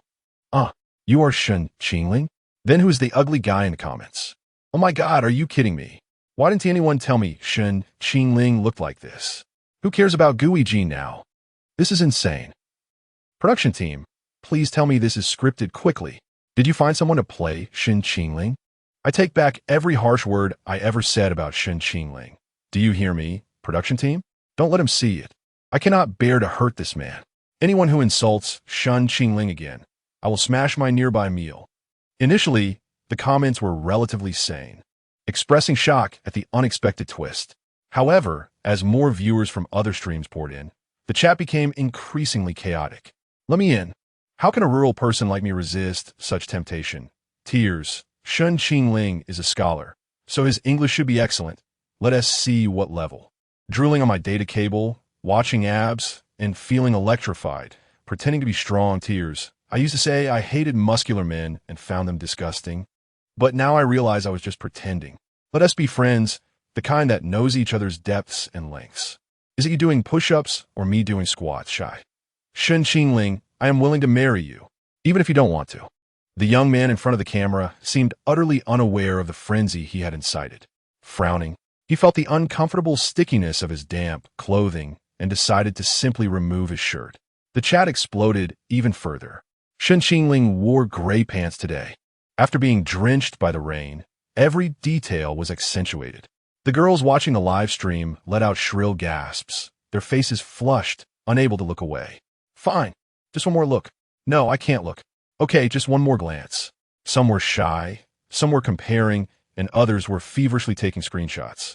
This marked the birth of Shen Qingling's first dedicated fan club. Saturdays attract the most online activity, and with his stunning looks, Shen Qingling surged back into trending topics. With videos and 365-degree screenshots, even close-ups of his gray sweatpants were featured. What a magnificent face. Speaking of grand, he must be over 25, right? If anyone makes Shen Qingling shed a tear, I wouldn't mind destroying all of humanity. Are those gray pants really that impressive? The data is simply outrageous. Who dares measure? It could be fatal. If this face were on my head, I would have died of embarrassment long ago. And he is still wearing a mask, facepalm. This is irrefutable. His frontal view looks like my husband. His profile looks like my husband. His left cheek looks like my husband, and so on. For this photo of Shen Qingling, I give a 96, the SA 4-point deduction from perfection. While boiling medicine, I caught a glimpse of Shen Qingling's photo and was so entranced that I burned several doses. A true gentleman can bend and stretch. And I apologize for my previous insults towards Shen Qingling. The Gu family has practically monopolized trending topics these past few days. And with Shen Qingling's face making an appearance, the discussions exploded.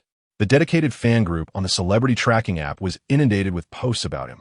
Even without a Weibo account, fans created a thread solely for Shen Qingling, filled with screenshots from today. This is the beauty of an unexpected rise. Shen Qingling, merely by removing his mask to reveal his face, eclipsed everyone else in the program. He stole not only the viewer's attention, but also that of the director and production team. This astonishing turnaround caught everyone off guard. The crew members of the production team were glued to the screen, utterly astonished. Shen Qingling's face looked breathtaking on the gigantic display. My goodness, lowly sister, come quickly. This is a Shen Qingling. OMG. Old Zhang, hurry, block the door leading upstairs from the back. Don't let Shen Qingling escape. Shui Wu, call the director, quickly. We can't miss this moment. You go and strike up a conversation with Shen Qingling. Don't let him slip away through the garden again. Oh, and don't let him know there are cameras there. Feign a chance encounter. Understood? Dig up some juicy details. Ask him everything the audience wants to know. He Chili, who had been peacefully napping, was abruptly awakened by a flurry of phone calls. Upon answering and hearing the news, she sat up straight in shock. She unlocked her phone, and her eyes nearly sparkled at the sight on her screen. Firstly, because of the stunning twist regarding Shen Qingling's looks, and secondly, because she had discovered the explosive highlight of this season. Shen Qingling is destined to be a sensation. He Chili was resting at a hotel near the Gu residence. The moment Shen Qingling made his appearance, someone had already called her, allowing her to arrive just in time, as he was still in front of the camera. He Chili was determined to keep him there to uncover more secrets. Shen Qingling stood at the back door, wringing out his clothes, preparing to head upstairs when unexpectedly, two staff members in work uniforms appeared. Shen Qingling was caught off guard by their sudden presence and frantically searched for a mask. Unable to find one, he attempted to open the door to go upstairs, only to discover it wouldn't budge for some unknown reason. He turned to leave through the garden path, but the two women blocked his way. One of them casually stepped in front of him, while the other, with bright eyes, asked, "Are you Shen Qingling?" Chapter 67. Male idol. The girl affectionately nicknamed Lowly Sister truly lives up to her name, for she possesses an enchanting cuteness. Not tall in stature, her large, sparkling eyes, delicate nose, and petite lips exude charm from every angle. The production team thought that with those big eyes, Shen Qingling would be unable to utter any harsh words. It can only be said that the director's team had an exceptional knack for choosing endearing girls to approach Shen Qingling. How could Shen Qingling bear to refuse such an adorable lowly sister? Of course, the fundamental reason was that Shen Qingling willingly immersed himself in the role. Otherwise, it would be futile regardless of who stood before him. Having been accustomed to various beauties, in a sense, Shen Qingling could be regarded as a Sigma male. Ordinary beauties failed to stir his emotions. Now was the time for him to engage in the performance, and as a professional actor, he nodded slightly. With his cool demeanor, he was not one to speak excessively. Lowly Sister feigned a sigh, remarking, "It's still raining outside. We can't find a place to take shelter, so we have to hide here." She blinked her innocent big eyes at Shen Qingling, filled with anticipation and pleading. Both of them were adorned with raindrops on their clothes, clearly having come in from the rain. Who would have thought they would deliberately get soaked just to linger a bit longer in front of Shen Qingling? Shen Qingling said nothing, silently stepping inside to make room for the other girl. The two girls exchanged glances. Wonderful. Shen Qingling had not sent them away, thus salvaging their chance at earning a bonus. This suggested that Shen Qingling was not the emotionless man the audience perceived him to be. As they stood close, the two girls felt a surge of nervousness. The impact of seeing his face up close was overwhelming. Such a handsome visage, comparable to a model. As members of the production team, they had encountered numerous handsome men in the entertainment industry, yet none matched the striking allure of Shen Qingling. His face alone was more than sufficient for stardom. He could easily overshadow the current top celebrities. What a pity that he had been labeled an ugly man for so long while wearing a mask. Would the audience not feel embarrassed? Not only was his face captivating, but his physique was equally impressive. Those 8-pack abs that chiseled the line. The two girls glanced down. Ahem, such large gray pants. One could not deny that Shen Qingling was remarkably fair-skinned. It was a complexion that radiated a hint of pink. How could a man possess such extraordinary facial and bodily features? And at just 18 years of age, it was enough to leave one feeling flustered. The sudden appearance of the two girls caught Shen Qingling off guard. At first, he had forgotten to put on his shirt, but now, standing together, he realized the two girls were looking at him differently, prompting him to hastily dress. Oh, I'm dying of laughter. Shen Qingling isn't cold towards Guijin. He treats everyone this way. A bit of a cold charm, what's going on? He seems aloof, yet he's silently made room for the crew. He's actually quite nice. Just not very talkative. I wish I could possess that adorable lady and pin Shen Qingling against the wall for a kiss. Shen Qingling's ears turned red. Wow. Is he really that pure? Ha! A handsome guy who blushes? Do such creatures still exist? I want to become a devoted fan. Not to mention, his outfit is practically non-existent. The hint of skin is even more enticing. Am I the only one curious about how this guy achieved those abs? Even as a man, I feel shy looking at them. Shen Qingling is undoubtedly a dreamboat for male admirers. Remember, it's the brothers who lend you a hand, but it's the male admirers who lift you higher.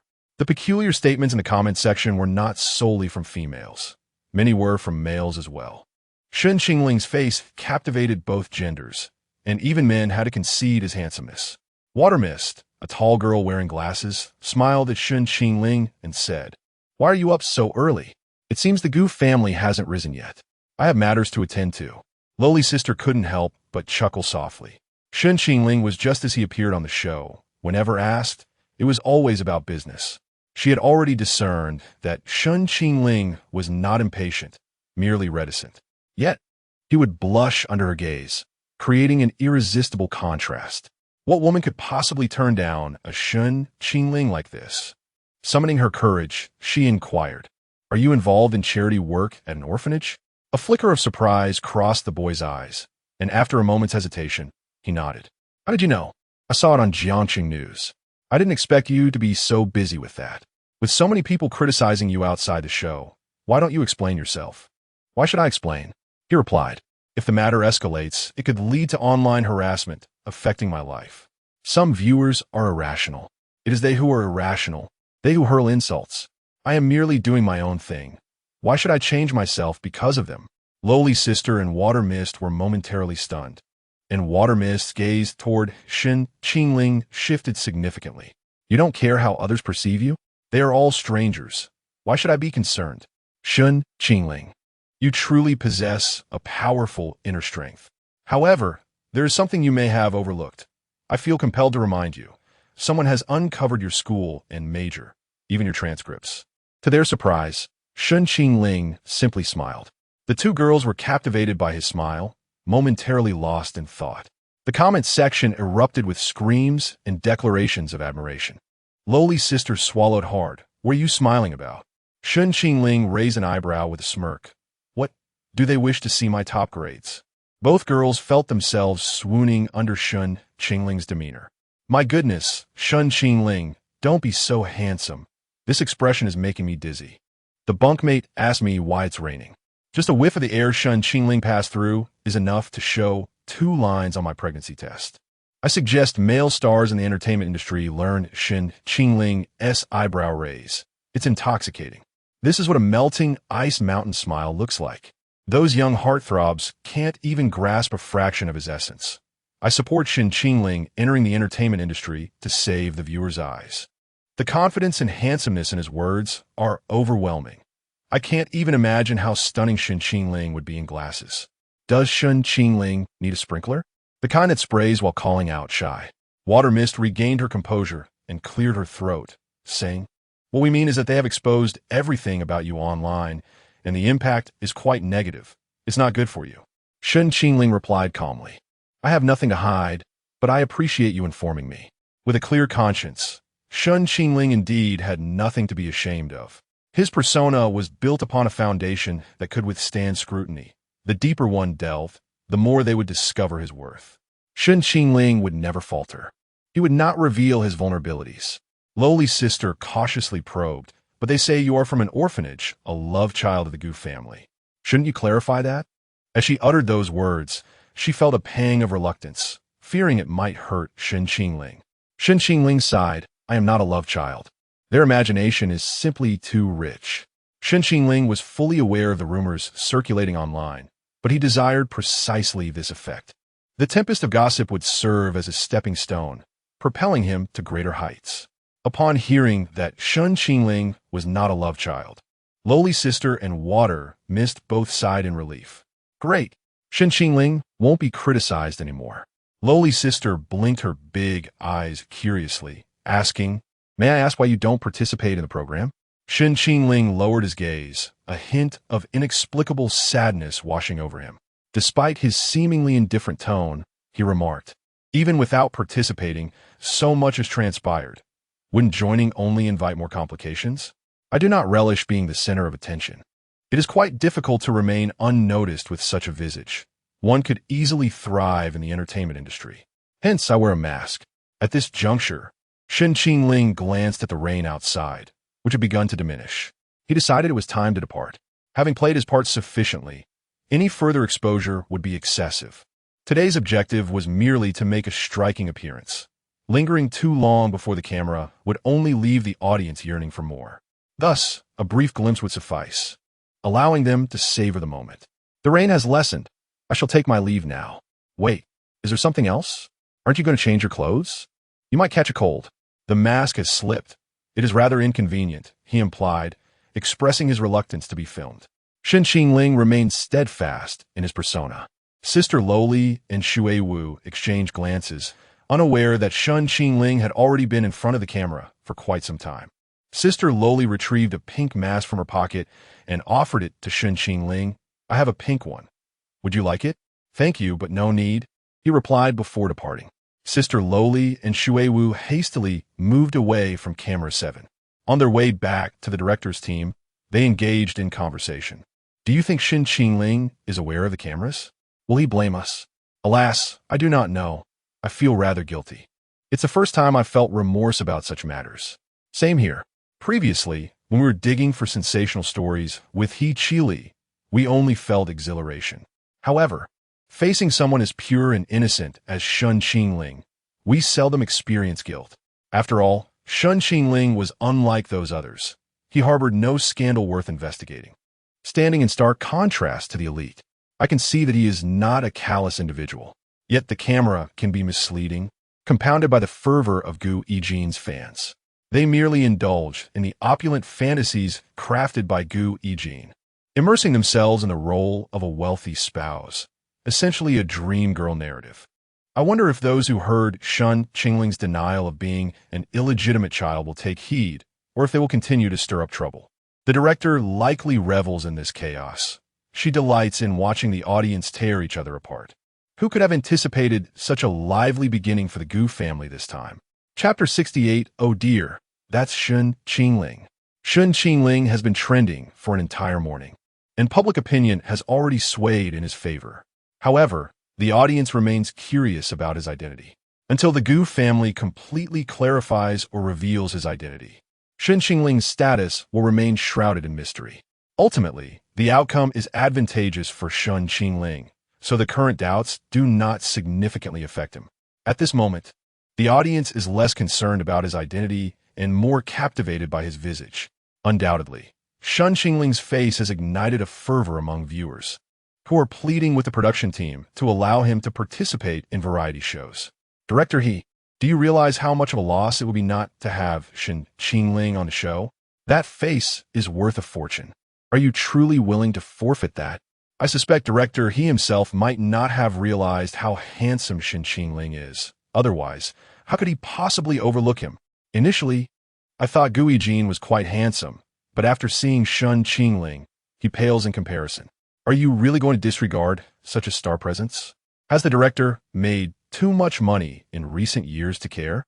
Sister, I have a bit of money. Just tell me how much it would take for Shen Qingling to join the show. I need Shen Qingling. Without him, I will be barren, devoid of hormones. And if marriage and birth rates decline, it will be the production team's fault. Shen Qingling has cured my years of strabismus. My eyes are straightened just by looking at him. Such a benevolent soul must join the program. Shen Qingling has resolved my long-standing infertility. Suddenly, I feel an urge to marry. Thank you, Shen Qingling. I support his participation in the show, in addition to Weibo and trending topics. The production team's Weibo backend has been inundated. Some fans of Gui Jin are fervently opposing Shen Qingling's participation, hurling vicious insults. Yet, the majority are clamoring for his inclusion.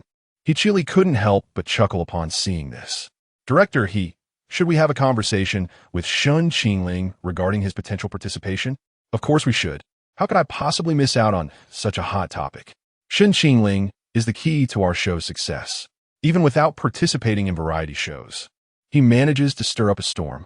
Even during his ugly mask phase, he garnered substantial attention, perhaps aided by Gu Yijin's support. Yet, I can't shake the feeling that Shen Qingling is more than he appears. His popularity, the stark contrast he represents, and the audience's thoughts seem to be firmly within his grasp. Am I overthinking this? It feels as though I've encountered an extraordinary individual.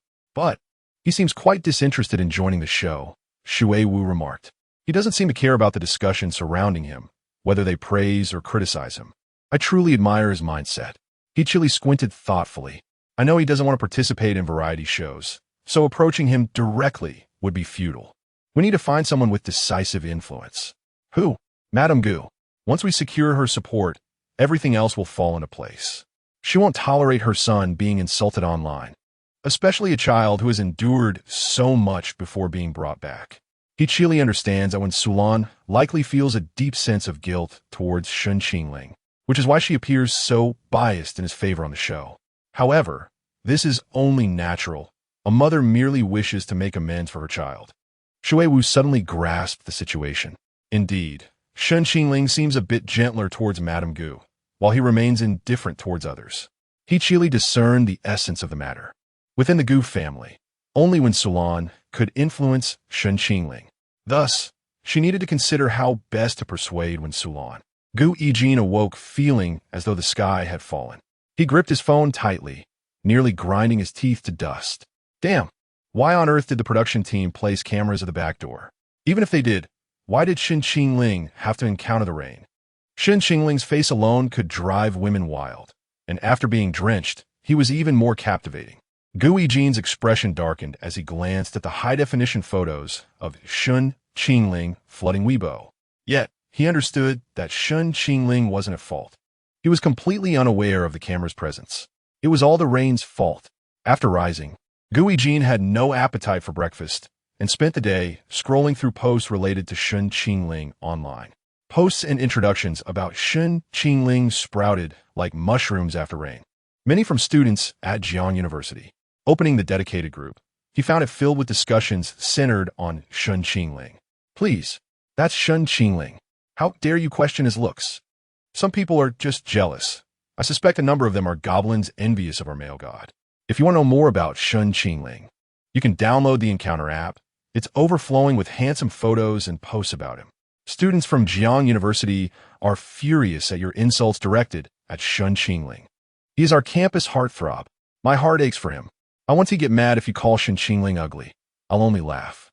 Those who insult him because they favor Gu Yijin are downright amusing. Shen Qingling is renowned at Jiang University for his aloofness and brilliance. Each of his achievements is unparalleled. Okay, check out Shen Qingling's profile. The fan club welcomes you to join on the Encounter app.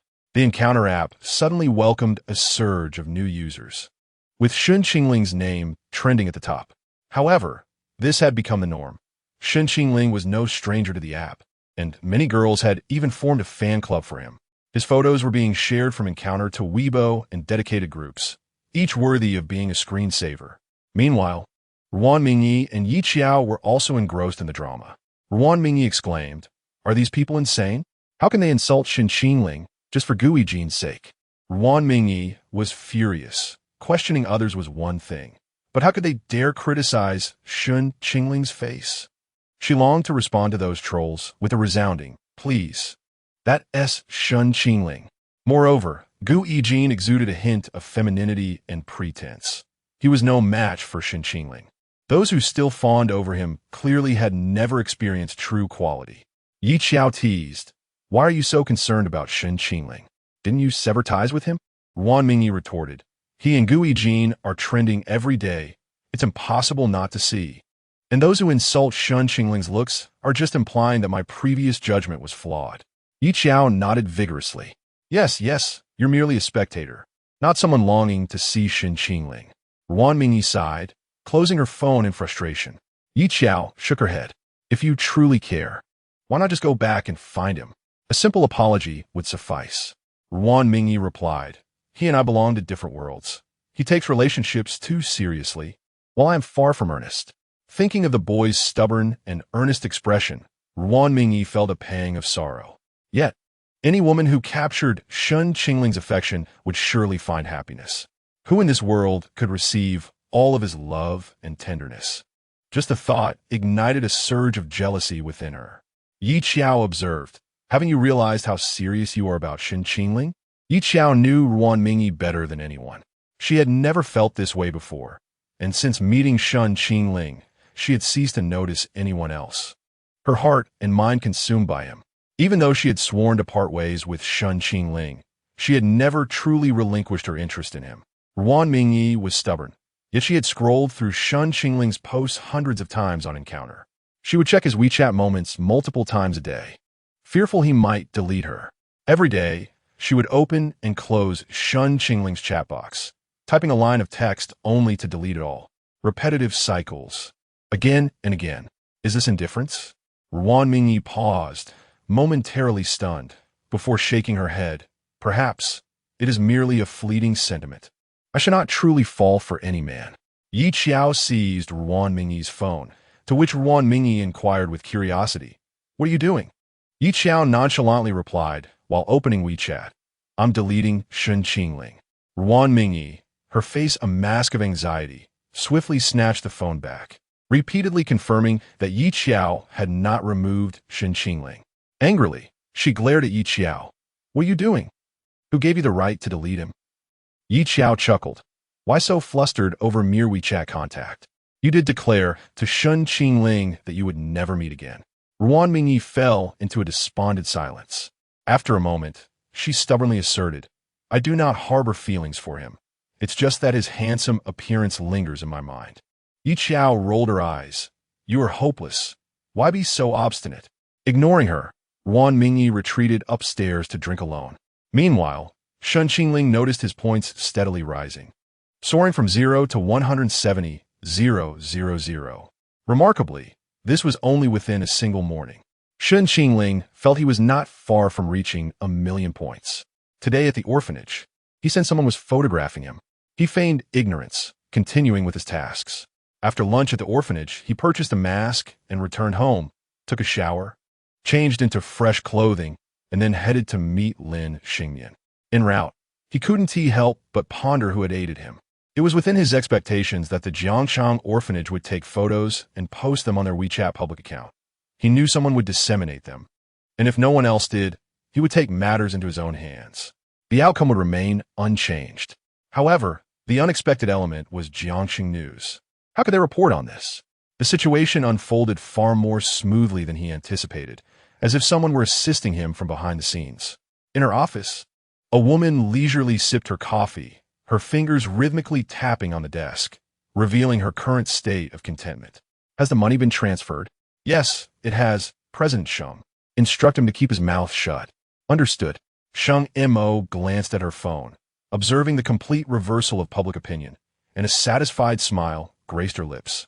With her assistance, shouldn't he offer her some compensation? As Sheng Mo contemplated how to arrange a meeting with Shen Qingling, a call suddenly interrupted her thoughts.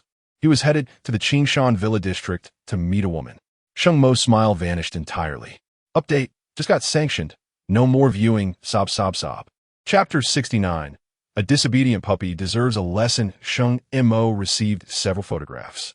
In these images, Shen Qingling smiled tenderly at another girl, a sight she had never witnessed before. He even brought flowers. How romantic. A tempest brewed within Sheng Mo's eyes. How could her dog wag its tail at someone else? This disobedient puppy needed a lesson. Unbeknownst to Shen Qingling, a storm was approaching. On this sunlit afternoon, he encountered the little angel, Lin Xingmian. She had been eagerly waiting at the door for quite some time before his arrival. Dressed in an exquisite white gown, complemented by a soft sweater, her hair cascading down, she appeared ethereal in the sunlight. It had been ages since she had dressed with such care. This outfit was a gift from her sister, and she had anticipated this day for a whole week, counting down the days with fervor. For her, each moment spent awaiting Shen Qingling felt like a step closer to happiness, igniting hope within her heart. The moment Shen Qingling appeared, her eyes sparkled with joy.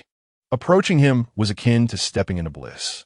She stifled her excitement, her cheeks flushed from the sun, nervously clutching the hem of her dress. "Good afternoon, Teacher Shen," she murmured, her long eyelashes fluttering like butterflies poised to take flight. Shen Qingling recalled the afternoon when the girl had kissed a butterfly. He smiled warmly, bending down to gently ruffle Lin Xingmian's hair. "Good afternoon, Mian." A splendid bouquet of flowers caught her eye, and Lin Xingmian looked up in astonishment. "Did Teacher Shen bring me flowers again?" The balloons were different from the last time, utterly beautiful.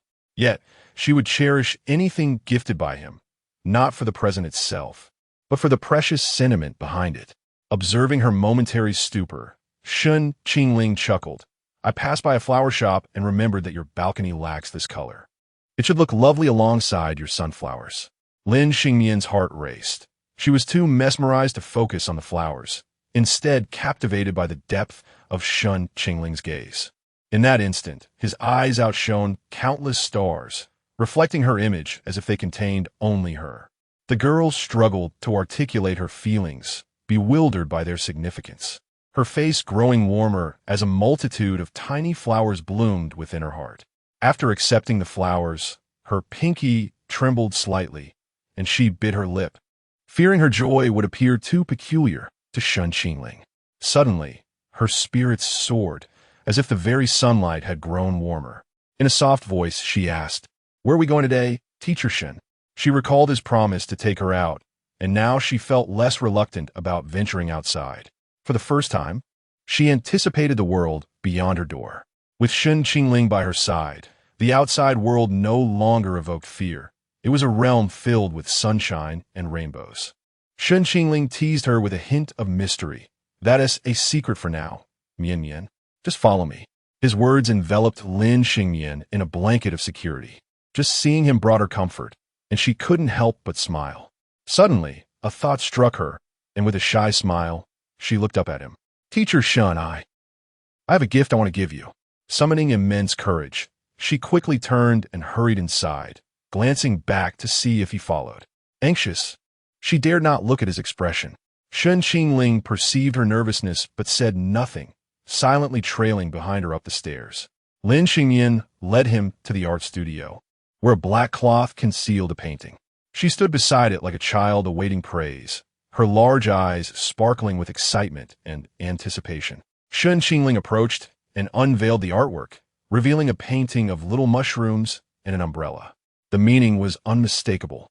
In that moment, Shen Qingling felt profoundly touched. He had become an irreplaceable presence in her life. With eager eyes, she inquired, "Teacher Shen, do you like it?"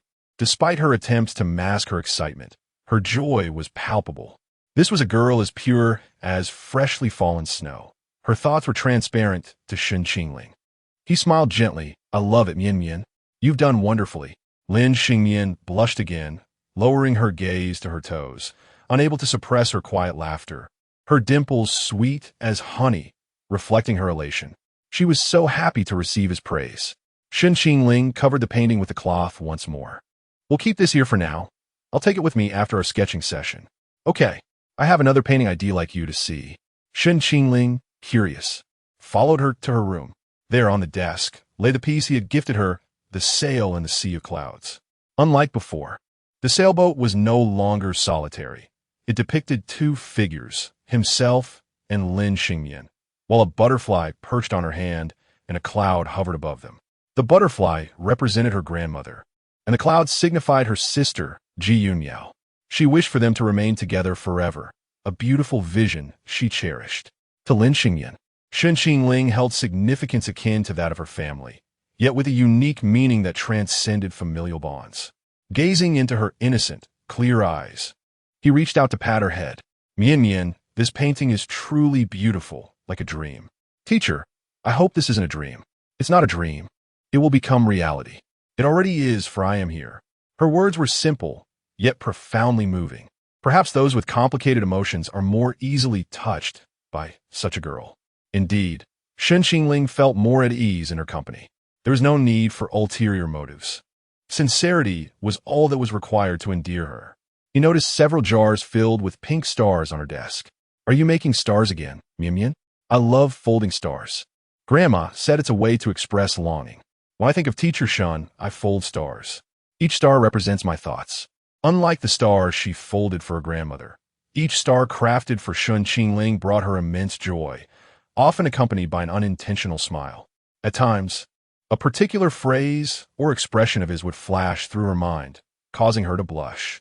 She had never felt so peculiarly before, unaware that this was the awakening of her romantic feelings. After admiring the painting, they prepared to leave. Just before stepping out, Shen Qingling asked, "Do you have a hat?" Mian? She shook her head. "Then we'll buy you a hat later." Lin Xingmian felt a sense of care from him. Her fair skin was so delicate that even a hint of sunlight could burn it. Together they ventured outside, walking from the entrance of the villa to the street to hail a cab, oblivious to a pair of eyes watching them from the shadows. Shen Qingling recalled the items Lin Xingmian desired, leading her first to a pet shop, where the cats and dogs were irresistibly adorable. Lin Xingmian stood captivated before a lovely cat, her eyes brimming with curiosity and affection. As she turned to glance at Shen Qingling, her eyes were as exquisite as those of a beautiful kitten, round and large, resembling transparent glass. Both the girl and the cat gazed wide-eyed at Shen Qingling, softening her heart. This kitten bore a striking resemblance to Mian. Could it be? Would Mian like it? What if we brought her home? No, perhaps that is not a good idea. Lin Xingmian's mood suddenly soured. She feared she would not be able to care for the kitten properly. She dreaded the thought of the kitten becoming like her, an abandoned creature devoid of care. A kitten left alone would be most pitiable. If she herself was unwell, how could she look after such a delicate being? Merely providing food and water would suffice for the kitten to thrive at the pet store. It need not accompany her to that cold, unwelcoming house. Surely, it would be adored by the many visitors here. Noticing her change in demeanor, Shen Qingling approached and gently placed the kitten in her arms. Lin Xingmian felt anxious and helpless, scarcely daring to breathe. Her gaze fixated on the small creature in her embrace, appearing somewhat dazed. The kitten mewed softly, causing Lin Xingmian's eyes to soften once more. How adorable! Yet, she cannot bring you home. She nuzzled her face against the kitten, which nestled its head against her, eyes closing in slumber. The shop assistant smiled and remarked, "She seems to like you very much. Would you consider taking her home?" With a hint of regret, Lin Xingmian shook her head. "I fear I would not care for her well." Shen Qingling replied, "Why not give it a try?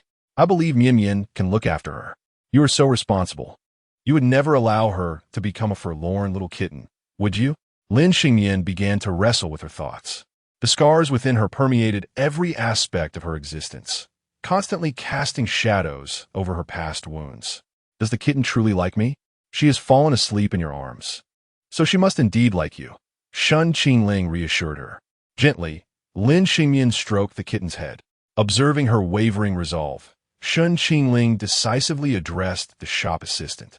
"We will purchase this kitten. I will take care of the payment." Chapter 70. She embraced the entire spring teacher Shun. "I cannot allow you to incur expenses. You are here to teach me. After all, how could I let you spend money?" Mian said. "Today, she gifted me a painting, and as a teacher, one should reciprocate.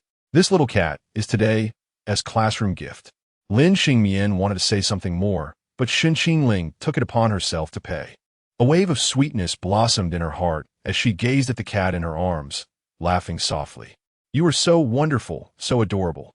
It was uncertain whether she was referring to the kitten or something else entirely. After purchasing the cat, Shen Qingling promised to return for it later that evening. Lin Xingmian gently suggested, "Could we perhaps wait a couple of days? I would like to buy some supplies for the kitten and study how to care for her." Shen Qingling smiled. "Mian, you are such a responsible owner." "That sounds splendid. You won't feel lonely at home anymore with the kitten to keep you company. What shall we name her? Let us leave it to Mian Mian. Let us call her Lingling. After saying this, she cautiously glanced at Shen Qingling. Which Ling? Wang Lingling. I thought it might be my Ling character. They're quite similar. Shen Qingling's remark made her bite her lip in shyness, turning away without further explanation. Shen Qingling chuckled at the sight of the girl fleeing in fluster. Noticing the bicycle parked outside the shop, he inquired, "Excuse me, is that bicycle outside yours?" "Yes. I would like to rent your bicycle." Thus, Shen Qingling rented the shopkeeper's bicycle. The last time he rode a motorcycle was exhilarating, feeling the rush of wind and freedom. This time, he sought to experience the gentle breeze and warm sunlight. Mian Mian, hop on. Bicycles. Indeed, that shop is not far. We can simply ride there. The weather is splendid today. It would be a shame not to enjoy the scenery while basking in this spring light. Lin Xingyan felt as if she were in a romantic drama. Teacher Shun appeared even more handsome than the male lead on television, glancing back at her as he sat on the bicycle. "Get on." With bright eyes, Lin Xingyan climbed onto the back seat. How could she avoid falling off? She resolved to wrap her arms around Teacher Shun's waist. Though it was also feasible to grip his clothing, holding his waist felt more secure, preventing any tumbles. She convinced herself to embrace him, her fingertips trembling. So nervous. Shen Qingling simply smiled and asked, "Have you held on tightly? I will start moving once you do." "I'm holding on tight, Teacher Shun." "All right, let us go." As Shen Qingling pedaled, Lin Xingyan gently rested her head against his back. She could hear nothing, as if the world had quieted down to just the two of them. What a wondrous feeling. Shen Qingling navigated through the tree-lined avenue, and Lin Xingyan basked in the sunlight and the gentle breeze, as though she had embraced the entirety of spring. In her past, her world lacked the four seasons, but now she welcomed her own spring. Lin Xingyan retrieved her phone from her bag and opened the camera, capturing a photograph of herself and Shen Qingling from behind. Every moment spent with Teacher Shun was worthy of preservation. When Shen Qingling turned around, she hastily put her phone away. Shen Qingling placed a box of assorted candies into her hands. Whenever Mian Mian feels down, she can enjoy some sweets. Yet Lin Xingyan thought, whenever I miss Teacher Shun, I can indulge in candy. She took out 2 pieces, sharing one with Shen Qingling as they resumed their journey. As she sat on the back seat, savoring the candy, a smile never left her face. The sweets gifted by her teacher were delightful. Her heart brimmed with sweetness. It was astonishing to realize one could feel such happiness. Teacher Shen never broke a promise. He truly fulfilled every commitment made to Lin Xingyan, which, to her, constituted pure bliss. The bicycle glided through the streets, halting in front of a flower shop. Upon entering, Lin Xingyan's gaze was immediately drawn to the ice-blue roses, reminiscent of the feelings Teacher Shen evoked within her. She wished to purchase the flowers as a gift for him, believing he would be delighted to receive them. Teacher Shun, yes. Do you find this beautiful? Mian Mian likes this? I want to give it to Teacher Shun. Is that all right? Her gentle smile surpassed the beauty of all the flowers in the shop. Shen Qingling hesitated briefly before responding with a smile. Of course. It was difficult to refuse when faced with those eyes. Teacher Shun, could you wait for me outside? Once Shen Qingling stepped out, Lin Xingyan requested a card and pen from the shopkeeper. After careful contemplation, she inscribed a heartfelt message on the card. In my desolate world, you're the only blooming rose. After writing it down, she felt it might be overly sentimental. Yet, this was her true sentiment. After some thought, she decided to return the card to her bag instead of placing it with the flowers. It contained emotions she could not express. The girl exited the flower shop, clutching the bouquet. Mian Mian, I am right here. A gentle call, laced with laughter, reached her ears.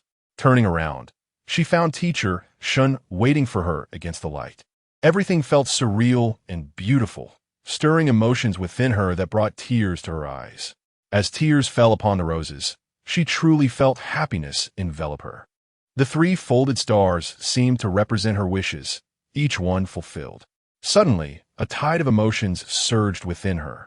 Happiness gave way to anxiety and fear. She longed for Teacher Shun to remain by her side. If she were to lose him, her world would revert to its former desolation, and she would wither.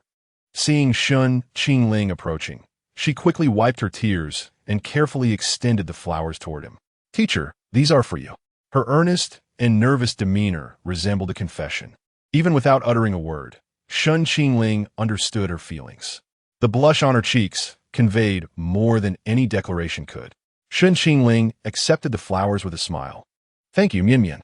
"Teacher, shall we take these flowers and go sketching?" "Certainly." Lin Xingmian had never drawn people before, but this time she wished to portray Teacher Shen. Even without looking directly at him, his image was etched in her heart. The two made their way to a nearby botanical garden to sketch. Though it was labeled as sketching, it resembled more of a date. They strolled into the cherry blossom garden, where the blossoms were stunning at this time of year. Numerous couples were taking photos and enjoying the scenery, and it was only natural that Shen Qingling and Lin Xingyan were perceived as a couple. Nearby, a vendor selling couple bracelets called out to them, hoping to entice them into purchasing a matching pair. "Handsome, why not buy a pair of couple bracelets to wear together with your girlfriend?" Chapter 71. The Punishment of a Yandere No Need. "Teacher Shen, I wish to see it." Shen Qingling initially intended to refuse, but Lin Xingmian, upon catching sight of it, felt an irresistible urge to purchase. Shen Qingling halted her steps, patiently waiting for Lin Xingmian to acquire 2 bracelets. Lin Xingmian selected a star-themed bracelet for Shen Qingling, while she herself opted for a cherry blossom design. "Teacher Shen, I find this one quite beautiful," implying her desire to gift it to Shen Qingling. Shen Qingling did not decline her kindness and adorned her wrist with a bracelet. Lin Xingmian, too, attempted to wear her bracelet, but struggled to fasten it with one hand. "Let me help you." Shen Qingling took the bracelet from her and bent down, meticulously fastening it for her. Lin Xingmian felt a wave of happiness that nearly overwhelmed her. "Teacher Shen, will you always be my teacher?" "That depends on whether Mian Mian will send me away." "I won't. I hope you will always be by my side." Shen Qingling paused, lifting her gaze to meet Lin Xingmian's. "What if you marry one day?" Lin Xingmian shook her head. "I won't. That's foolish. Being alone is too lonely. With Teacher Shen, I'm no longer lonely." Shen Qingling smiled, and the two strolled beneath the cherry blossom tree, retrieving paper and pencils to sit down and draw.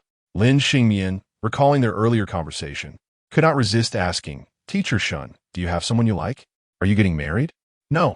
Lin Xingmian pondered. If Shen Qingling were to find someone and marry, what would she do? The thought filled her with sadness. "What is wrong, Mian Mian?" "Teacher, if you marry, will I still be able to see you?" Hearing the girl's slightly jealous yet innocent question, Shen Qingling laughed. "Why are you laughing, teacher?" "Because you are adorable." Lin Xingmian tilted her head in confusion, wondering why Shen Qingling found amusement in her query. That question is very distant. Many things depend on fate. It is not distant. Lin Xingmian had already envisioned a lifetime. If Shen Qingling were to vanish, her life would come to an end. Perhaps one could still exist physically, but the heart would be lifeless, and the soul would dissipate with her departure. As Shen Qingling sketched, she remarked, "Life is long. You will encounter many people. Perhaps one day, that person will appear, and my existence will become inconsequential. Teacher Shen is different."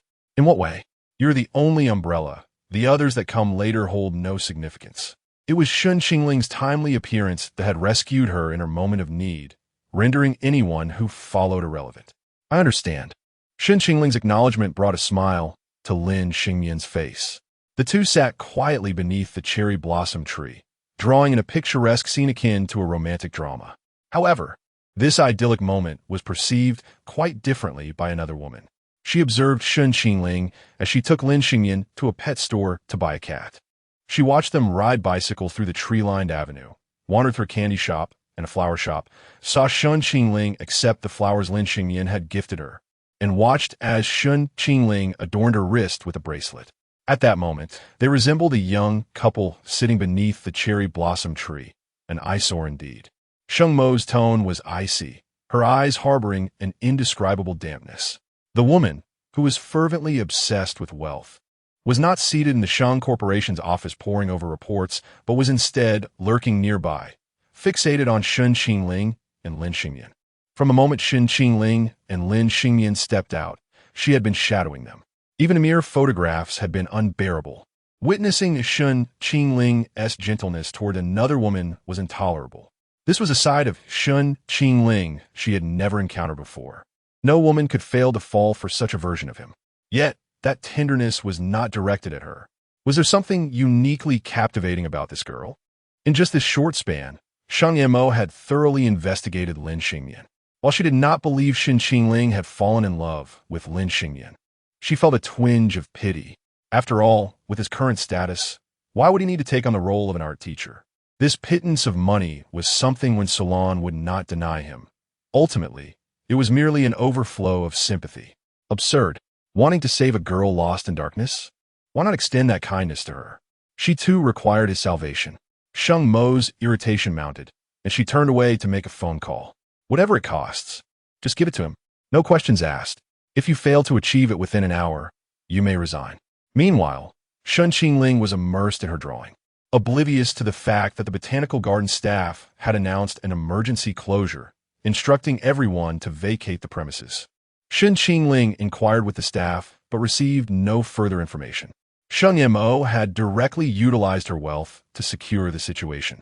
A price unimaginable to the average person was but a trifling matter for her. Upon exiting the botanical garden, Shen Qingling discovered her bicycle reduced to mere parts. What on earth? She exclaimed. Is there really someone brazen enough to steal bicycle parts at a time like this? What are the security guards doing? The parts aren't even worth much. Lin Xingyan was taken aback by such maliciousness, astonished that even a bicycle could be targeted. She comforted, "It's all right, teacher Shun. We could take a taxi back." Shen Qingling nodded. "All right, I'll take you home first." After escorting Lin Xingyan back, Shen Qingling negotiated with the pet store staff to compensate her. She could only blame her misfortune for encountering such a situation. This time, Shen Qingling truly did not overthink it. After all, there were many abnormal individuals in society and a plethora of people vandalizing electric bike seats. Who knew if someone was simply envious of his looks? Even if one were to entertain conspiracy theories about someone deliberately targeting him, dismantling his bicycle seemed trivial. It posed no real harm to him. The disassembly of the bicycle held little impact on Shen Qingling. Yet, Sheng Mo found the bicycle irksome, exceedingly so. Its removal did nothing to alleviate her mood. After resolving the bicycle issue, Shen Qingling prepared to hail a taxi back to the Gu family home. As soon as she entered the vehicle, she succumbed to sleep, not due to fatigue, but because the car was laced with a sedative and the masked driver posed no threat. When Shen Qingling awoke, darkness enveloped her. She was bound, her eyes covered by a blindfold. Had she been kidnapped? The ground beneath her feet was soft, reminiscent of a carpet. The air bore no foul odors, only a pleasant fragrance, akin to that of a woman's bedroom or a high-end hotel. She attempted to move, only to hear the clinking of chains. Then, the sound of a door opening and the approach of high heels reached her ears, followed by the scraping of a chair being pulled out. "You are awake." It was a woman's voice, unfamiliar to her, and upon closer inspection, it seemed altered. "Who are you?" "Who I am is inconsequential. What do you intend to achieve by binding me?" "Of course, to punish you." Chapter 72. Sheng Mo is truly insane. The woman's voice carried an air of danger. Sheng Mo's expression was one of evident mockery and playfulness. Shen Qingling furrowed his brow, questioning, what does this mean? Did I offend someone from that circle? What do they want with me? I have no interest in such matters. Suddenly, Shen Qingling felt his chin pressed against a cold, hard object, high heels. Sheng Mo sat back in her chair, legs crossed, the heel of her shoe resting against Shen Qingling's chin. With a delicate motion, she lifted his chin. The chains binding his wrists and the blindfold over his eyes created a sense of helplessness about him. Observing Shen Qingling's predicament, Sheng Mo was inexplicably exhilarated, as if she had uncovered a hidden treasure. He was compelled to raise his chin, furrowing his brow in confusion. "Did I offend you?" "No," she replied, "but you're being unruly." "What?" Shen Qingling was bewildered. A madwoman, indeed. What did she mean by unruliness? Who was she, after all? As Shen Qingling's mind raced, Sheng Mo's gaze fell upon the prominent Adam's apple of the young man. Her fingertips grazed it lightly, causing him to instinctively recoil, only to become even more restrained in his demeanor. One of Sheng Mo's movements seemed to ignite something within him, and he sensed that something was amiss with his body. Furrowing his brow deeply, he spoke with a hint of humiliation. "Did you drug me?" This time, it was different from the last. Previously, he had willingly walked into a trap and had swiftly obtained the antidote, enduring not much torment. But now, he was entirely at her mercy, and it appeared that this woman had no intention of releasing him easily. Sheng Mo raised an eyebrow. "Here I am. You should beg me." Her condescending tone transformed Shen Qingling's expression from one of tight-lipped endurance to an increasingly dark demeanor. "I have no such inclinations," he retorted, his voice growing hoarse, yet imbued with an unusual allure. Sheng Mo narrowed her eyes and caressed his flushed cheek, noting the heat radiating from him, as beads of sweat began to form on his forehead, dampening the strands of hair that fell across it. "Let me remind you, this drug is potent, not something to be taken lightly. Are you certain you wish to endure it?" Sheng Mo waved the vial of medicine in her hand. "The antidote is right here, but you must plead for it." Her eyes, shrouded in shadows, were filled with obsessive affection, her voice laced with a twisted tenderness. "Seeing you like this pains me. Just admit your fault, and I shall forgive you." Surprisingly, Shen Qingling remained unresponsive, or perhaps he was merely enduring, turning his face away in silence, refusing to utter a single word despite the discomfort coursing through his body. Sheng Mo felt as though her words had struck a wall of cotton. Rising, she tossed the vial aside, where it rolled away, stopping just out of Shen Qingling's reach. Not speaking, the heel of her shoe suddenly pressed forcefully against his Adam's apple, inflicting pain yet silencing him. They were opposites in that moment. Sheng Mo was impeccably dressed, while Shen Qingling found himself ensnared in a quagmire of desire. Sheng Mo observed the scene with keen interest. Whether he pleaded or not, his suffering remained inevitable. From their first intimate encounter, Sheng Mo had discerned that he was a prideful youth. To force him into a state of vulnerability before a stranger was indeed a memorable punishment. Struggling against the torment, Shen Qingling felt his lashes dampen with sweat, his face flushed with desire. Suddenly, the pressure around his neck vanished, supplanted by a soft touch upon his lips. The woman was kissing him. Shen Qingling's eyes widened in surprise. Such familiarity. He could distinctly sense the mingling of their breaths, even catching the faint rhythm of his own heartbeat. Sheng Mo recalled their first kiss, her demeanor softening slightly. The coolness of her touch alleviated the heat surging within him, and he found himself inexplicably captivated. The woman chuckled softly, her laughter laced with seduction. "Weren't you so tough? A kiss and you soften." Summoning his resolve, Shen Qingling forcefully pulled himself from the depths of desire, turning his face away in defiance. Sheng Mo's expression stiffened, her smile fading. She seized his head, pressing it against the wall as she kissed him again. This kiss was nothing like the previous comforting one. It was a fierce blaze, consuming and devouring. Rather than a kiss, it felt more like a ravenous bite. Pain blossomed on Shen Qingling's lips as she drew blood. Peering down at him, Sheng Mo felt an intoxicating thrill surge within her. The sight of his blood-streaked lips, his heaving chest, the graceful curve of his neck, broad shoulders glistening with sweat, and his expression of suppressed anguish. Truly, it was intoxicating. How captivating, she mused, producing a camera to capture this moment. After securing a satisfactory photograph, she crouched beside him, gently wiping the blood from his lips with her finger, her tone turning warningly serious. "Stay away from those women." As she glanced down, noticing the bracelet adorning his wrist, her expression darkened, filled with an intense desire to incinerate the cherry blossoms of the botanical garden. Removing the bracelet from Shen Qingling's wrist, she rose to tower over him, declaring, "You will endure this today and remember this experience. It is your punishment." The sound of her high heels gradually receded. Clearly, he would not be leaving this place today. Shen Qingling remained still, uncertain of the presence of surveillance cameras, unwilling to make a move. Damn it, Sheng Mo is truly insane. Shen Qingling deduced the woman's identity. The moment her lips met his, the familiarity ignited suspicion within him. Coupled with previous coincidences, he could not help but question Sheng Mo's motives. Was it truly the mere 20 points of affection that drove her to such madness? What if those points reached their zenith? Yet, it seems she had no intention of harming him. Perhaps his association with Lin Xingyan had simply provoked her. No wonder the botanical garden suddenly closed and the bicycles were dismantled. Sheng Mo was the embodiment of jealousy. No, she was an unadulterated Yandera. Engaging her head-on was futile. He still needed to woo her. Shen Qingling was nothing if not tenacious, enduring torment while keeping his goal in mind. 077. The system store has the antidote. The host can exchange points for it. Shen Qingling, I refuse. How could he squander the hard-earned points on this? He would endure, no matter what, repeating a million points.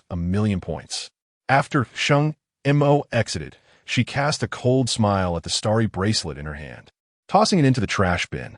As for the flowers gifted by Lin Xingyan, she had set them ablaze, leaving not even ashes behind. Tomorrow, she would ensure Shen Qingling would not see the light of day. Chapter 73. Gu Yijin is wronged. Meanwhile, Lin Xingyan sent a message to Shen Qingling. Lin Xingyan, has teacher Shen arrived home? However, Lin Xingyan received no response from Shen Qingling. As evening fell, she sent another message. Lin Xingyan, is teacher Shen busy? Still, there was no reply. She assumed that Shen Qingling might be in a bad mood or preoccupied, and she could only gaze at her phone with disappointment. Before going to bed, she sent one last message. Lin Xingyan, see you tomorrow, teacher Shen. Unfortunately, she still did not receive a response before she fell asleep. The Gu family was in a state of panic. Shen Qingling had inexplicably vanished. When Sulan was the most anxious of them all, everyone had expected Shen Qingling to return by around 10 o'clock, as he had done in previous days. However, when 11 o'clock came, he was still missing. When Sulan's messages and calls throughout the day had all gone unanswered, unable to sit still any longer. When Sulan had searched both the school and the orphanage, but to no avail. She contemplated calling the police, but Gu Chenwang stopped her. To evade the surveillance cameras, the family convened on the second floor to discuss the matter. Gu Chenwang dismissed when Sulan's suggestion, you can't report it yet. It hasn't been 24 hours. If you do, it will cause a commotion throughout the city. Don't forget, we are still filming a show. When Sulan, her face etched with worry, replied, but he hasn't come home, and his phone is unreachable. I'm truly concerned for him. Suddenly, a thought struck her as she glanced at Gu Yijin. She feared he might have done something to Shen Qingling, as previous incidents could very well be linked to him. If anyone in this household wished for Shen Qingling to disappear, it would undoubtedly be Gu Yijin. Gu Chenwang also cast a glance at Gu Yijin, questioning, do you know where Qingling has gone? Gu Yijin felt perplexed as everyone turned to him. Why was Shen Qingling's disappearance his concern? He felt utterly at a loss. While he may have previously wished him harm, none of his attempts had succeeded. Suppressing his rising anger, Gu Yijin replied, I don't know. I don't even have his phone number. How could I possibly know where he is? Lin Qingdai chimed in, aren't you always concerned about Brother Qingling's whereabouts? Gu Yijin retorted, what do you mean by that? I genuinely have no idea. Gu Chenwang, frowning, inquired, what were you doing today? His tone was laden with suspicion. He shared when Sulan's thoughts. If Shen Qingling had indeed vanished, the likely beneficiaries were either Gu Yutong or Gu Yijin. While Gu Yutong was not likely to be so cruel, Gu Yijin certainly was a different story. Gu Yijin defended himself. I was ill and spent the entire day in bed. Aside from getting meals and water, I went nowhere. If you don't believe me, ask the household staff. Besides, there are cameras from the production team watching me. What could I possibly do? Let me see your phone, Gu Chenwang demanded. Can't I? Gu Yijin shot back. It's not that I can't. I have my own privacy. I want to look at what I shoot in tea.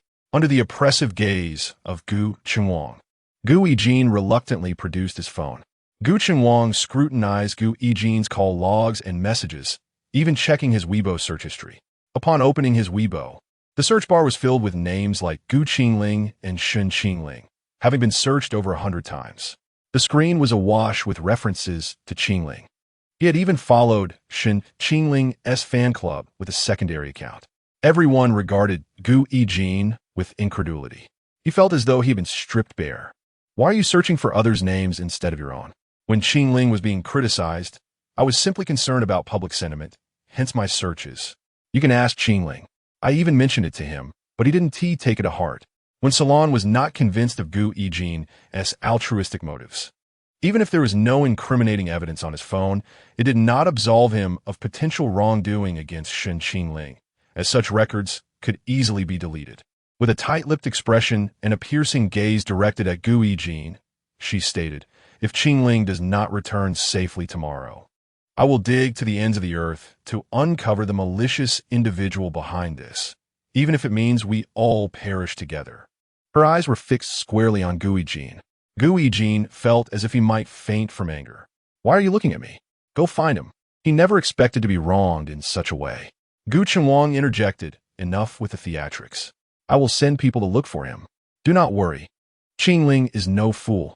I trust he will return safely." In the live stream, viewers began to notice Shen Qingling's absence and speculated.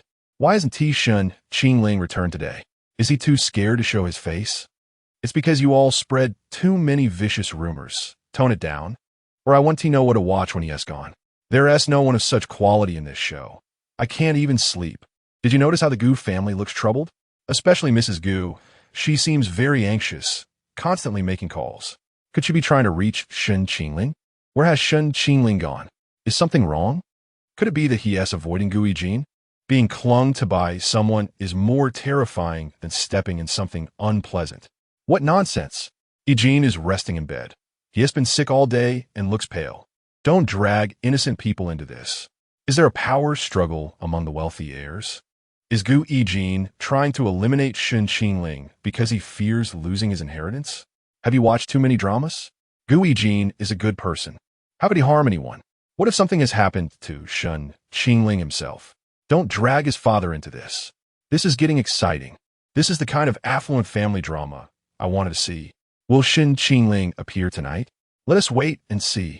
Tonight was destined to be an unsettling one. Gu Chenwang mobilized many to search for Shen Qingling. When Sulan leveraged her connections to gather information, Gu Yutong and Lin Qingdai set out together to search for him. Meanwhile, Gu Yijin remained at home, not idle. He hid in his room and called Zhang Jing, his face etched with urgency. "Something has happened to Shen Qingling. You must find him immediately." On the other end, Zhang Jing was taken aback. "What? You want me to find Shen Qingling? Haven't you always wanted him gone? Stop asking questions. He cannot come to harm today. Everyone suspects me, not you. But who else in Jiangxing would want to harm him? How the hell would I know? I'm just as confused. The priority is to clear my name. If something happens to Shen Qingling, when Sulan will come after me. Fine, don't panic. I'll go look for him right away." After hanging up, Gu Yijin cursed under his breath. "Damn it, Shen Qingling, I truly owe you one." Chapter 74. The lovesick poet. It is true that he owes Shen Qingling. Gu Yijin gazed out the window with a complex expression, the overcast sky mirroring his troubled heart. Shen Qingling could perish, but not at the hands of another. They are true rivals, destined to meet their ends at each other's hands. Shen Qingling must descend into the abyss and transform into someone akin to him, ready to confront him with strength. It would be utterly absurd for him to die at the hands of another. Now that Shen Qingling has vanished, the one who longs for his return the most is Gu Yijin. The city of Jiangsheng is rife with anxiety tonight, and despite the Gu family's discreet search, news of it spreads like wildfire. Sheng Mo leisurely observes the surveillance footage at home. Shen Qingling had not dined and, after the medication wore off, succumbed to sleep. Watching him sleep so peacefully brings Sheng Mo both pain and joy. Suddenly, Sheng Xia knocked on her door. Sheng Mo, not bothering to turn off the surveillance, said, "Come in." Thinking she was merely reviewing reports, Sheng Xia didn't notice the peculiar items on her computer. With a grave expression, she furrowed her brow and said, "Something has happened." Sheng Mo remained calm. "What is it?" Sheng Xia sat in the chair opposite her, still frowning. "Shen Qingling is missing. Aunt Wen is searching everywhere." Sheng Mo's eyes widened in surprise. "Missing? How could this happen?" Sheng Xia continued her analysis with concern. "It does seem strange. How could someone as lively as Shen Qingling simply disappear? Jiangcheng is relatively safe. Or has he offended someone? Or perhaps he simply doesn't wish to return. Did he have a quarrel with the Gu family? What should we do? Should we help search for him? After all, we have a long-standing relationship. Very well. I will have someone assist in the search. Sheng Xia sighed. I hope he is safe. If anything were to happen to Shen Qingling. Sheng Mo fixed her with a stare. If anything were to happen, it is of no concern to you. How can it not be? A life is at stake. Have you suddenly taken on a kind heart? Or are you just unwilling to let go? I am not. Let me make it clear. Whether Shen Qingling is alive or dead is irrelevant to you. Sheng Xia pursed her lips and turned to close the door as she left. Sheng Mo scoffed, knowing that even if Shen Qingling were to die, his ashes would remain with her. No one else would dare touch a single fragment. Outside, chaos ensued as they searched for Shen Qingling, while he slept soundly until the next morning. When Shen Qingling awoke, sunlight streamed in through the window. The chains binding his hands had been removed, and the blindfold was gone. He surveyed his surroundings and realized he was in a luxurious hotel, having slept in a presidential suite. Lowering his gaze, he pondered how he could not simply endure Sheng Mo's treatment. His phone lay on the table, but it was dead and unresponsive. Shen Qingling picked it up and stepped out to the front desk to charge it. Upon turning it on, he discovered over 100 missed calls and hundreds of messages, all inquiring after him. Among the frantic texts, one stood out with a strange opening. Furrowing his brow, Shen Qingling read aloud, I want to carve open your heart. This was a love letter from Sheng Mo. I want to carve open your heart to see if I reside within. I wish to chain you, confining you in a basement where you can only know love for me. I desire to shred you and stuff you into a doll. I wish to sever your limbs so you cannot escape. I will pour molten wax into your throat, rendering you silent. I want to nail you to the wall, transforming you into my private masterpiece. I will etch my name onto your bones with a sharp knife and with a red-hot branding iron. I shall imprint love upon your heart eternally. I could sever your head and carry it to witness the beautiful sunrise. I could snap each of your tendons, dancing with you in the moonlit rose garden. I could bind our bodies together with steel rods, sitting by the seaside, gazing at the stars above. I will embrace you, and your grave and funeral shall be enveloped in my arms. The greatest love I can offer you is to consume you, allowing you to enter my stomach and merge with my heart. Wherever I am, you shall also be. I will slice your flesh into pieces, air drying it to create everlasting flowers, your pale skin devoid of color, your dark hair woven into tassels, adorning your deep brown eyes. I gaze at it as if looking into your affectionate eyes, yearning to cut open your gaze that looks upon others. From this moment forth, your eyes shall hold only me. Shen Qingling, Shen Qingling, Shen Qingling. My soul pray, surrender entirely to me. Hush, turn around. I am right behind you. Shen Qingling's eyelids fluttered, and he turned around, finding nothing but emptiness. He exhaled in relief, muttering, madman. He quickly returned a call to Wen Salon. Having spent the night in worry, her tears flowed upon hearing Shen Qingling was safe. Thank goodness, thank goodness. Where are you? My child? Mother is coming to get you. Shen Qingling provided the name of the hotel, and Wen Salon immediately drove over.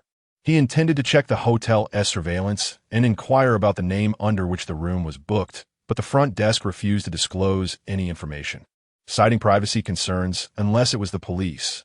Shen Qingling deduced that Sheng Mo had left the contingency, and he likely would not achieve any results. At least he now knew that it was Sheng Mo, unearthing a wolf lurking in the shadows. This was not a complete loss. Entering the restroom, he doused himself with cold water. He had to recover from this illness. After suffering such a significant loss, he ought to earn some of Sheng Mo's affection in return. That maddening lovesick fool would learn to feel some remorse. He wouldn't dare treat him so carelessly again. Lovesick individuals often speak of killing you. Yet if something were to truly happen to Shen Qingling, Sheng Mo would be beside himself with worry. When Sulan arrived, she found Shen Qingling standing pale at the door, as if he might collapse in the next moment. Her heart ached for him, and though she wished to inquire further, Shen Qingling remained silent. Lowering her gaze, she noticed the marks on his wrist left by the chains, nearly causing her to faint. It was clear that she had misunderstood, thinking Shen Qingling had suffered inhumane treatment. Seeing him in such a state made her want to ask, yet she hesitated. We should go home, he said weakly, his eyes cast down. As she drove, tears streamed down her face. wishing to exact vengeance on anyone who had harmed her son. Upon returning to the Gu family, Shen Qingling fainted at the doorstep. The Gu family was thrown into chaos, and the news erupted on social media. At the moment Shen Mo received the news, he could no longer maintain his calm demeanor. What? Shen Qingling fainted? Chapter 75. The hand that strikes shall be severed after Shen Qingling fainted. When Salon could no longer concern herself with the program, she cried out for help, prompting the crew to abandon their tasks. A tall, robust man carried Shen Qingling upstairs to the bedroom. The Gu family, hearing the commotion, emerged to investigate. Gu Yijin was the first to rush over, only to find Shen Qingling's room surrounded by a crowd.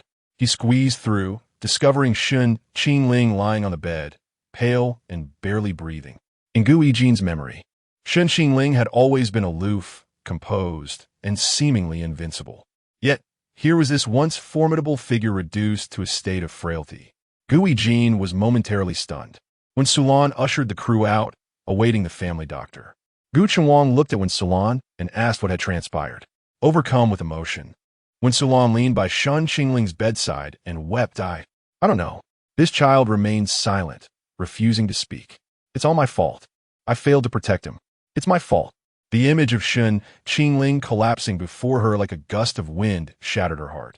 Filled with guilt, she realized that instead of mending their relationship upon returning home, she had only caused him more pain. He was either being berated online or succumbing to illness in reality. When Solan's self-reproach deepened, for some reason, Gu Yijin found her words unsettling. His gaze fell upon the bruises on Shen Qingling's wrist, causing his pupils to constrict in alarm. His wrist. Everyone turned to examine Shen Qingling's wrist. The Gu family, well versed in the ways of the world, recognized that such marks were not the result of ordinary mishaps, but rather indicative of chains. Coupled with when Sulan's mention of Shen Qingling's silence, Gu Yutong's eyes widened in disbelief as she covered her mouth, then erupted in fury. Who could commit such a beastly act? Though Gu Yutong had never particularly cared for Shen Qingling, he was still blood of the Gu family. How could someone outside the family inflict such harm and humiliation upon him? Gu Yutong's anger surged. Gu Chenwang approached Shen Qingling for a closer look, his brows furrowing deeply. There's a wound on his lip, as if bitten. At that moment, the Gu family's fury reached its zenith. In Jiangqing's high society, there were many who took pleasure in the company of handsome young men, with certain individuals particularly enamored by such pursuits. They favored youthful and attractive boys, and Shen Qingling, being an elusive beauty, was a rare gem. Just yesterday, he had inadvertently trended on social media, and now he had vanished. The family couldn't help but speculate if his sudden disappearance was due to unwanted attention from Jiangqing's deviants, wondering if he had suffered unspeakable atrocities as a result. The Gu family believed that Shen Qingling had faced inhumane treatment, and he was in a precarious situation. The error had spiraled into greater chaos. Gu Chenwang was furious. How dare they harm my son? If I don't see them imprisoned, I am not a man. Call the police. We must report this. After the initial anger subsided, Gu Yutong regained her composure and shook her head. Father, we cannot call the police. If this escalates, how will he face the scrutiny and gossip? We are still filming the program. If this leaks, he will bear that label for life, which is far too cruel. Even if Shen Qingling is a man, such an incident would cast a shadow over him. Wouldn't it only deepen his wounds if others looked at him through tainted lenses? Lin Qingdai, having taken a leave of absence from her classes, saw Shen Qingling's condition and was reminded of her own traumatic dreams, her eyes swelling with tears. She sobbed, "Let us wait for Brother Qingling to wake up. The priority is to comfort him and prevent any psychological scars." Even Gu Yijin could not help but feel sympathy for Shen Qingling. Who could be so cruel, even at his most depraved? He had never wished for Shen Qingling to endure such a fate. He had only intended for him to engage with women. Gu Yijin, seething with indignation, exclaimed, "Such a person is nothing but filth. What if they strike again after we find them? Who knows if there will be a next time?" Gu Chenwang nodded in agreement. "Indeed, we can investigate privately without alerting anyone. We don't have to rely solely on the police. I can conduct inquiries myself." The only complication was if the perpetrator were a prominent figure in Jiangcheng, as such individuals often evaded repercussions, knowing they would not be easily tracked. Astute individuals would leave no traces behind, and now the only lead lay with Shen Qingling. Gu Qinhuang scanned the room and spoke with an authoritative tone. Everyone must keep silent about today's events. If even a whisper escapes, I will show no mercy. To the outside world, we will say that Qingling spent the night at a friend's house. His phone died, and he fainted this morning due to being caught in the rain. Is that understood? Everyone nodded in agreement. At that moment, a knock sounded at the door. The family doctor had arrived. As the doctor entered, Gu Qinhuang specifically instructed, "Check to see if there are any injuries on his back." The doctor's pupils widened in shock. Then he bowed his head, replying, "Yes, Mr. Gu." Gu Qinhuang maintained a stoic expression as he awaited the doctor's findings. He could hardly fathom that someone would dare to harm a member of the Gu family. The individual behind this could either be of higher status than the Gu family or a true lunatic, indifferent to the consequences. Outside, the others anxiously awaited the doctor's report. When Sulan stared blankly at the door, as if she could see through it to the ailing child within. She longed to hear the doctor declare that Shen Qingling was unharmed, yet feared that the truth would be the opposite. Gu Yutong, witnessing her distress, offered a comforting remark. "Aunt One, he will be fine."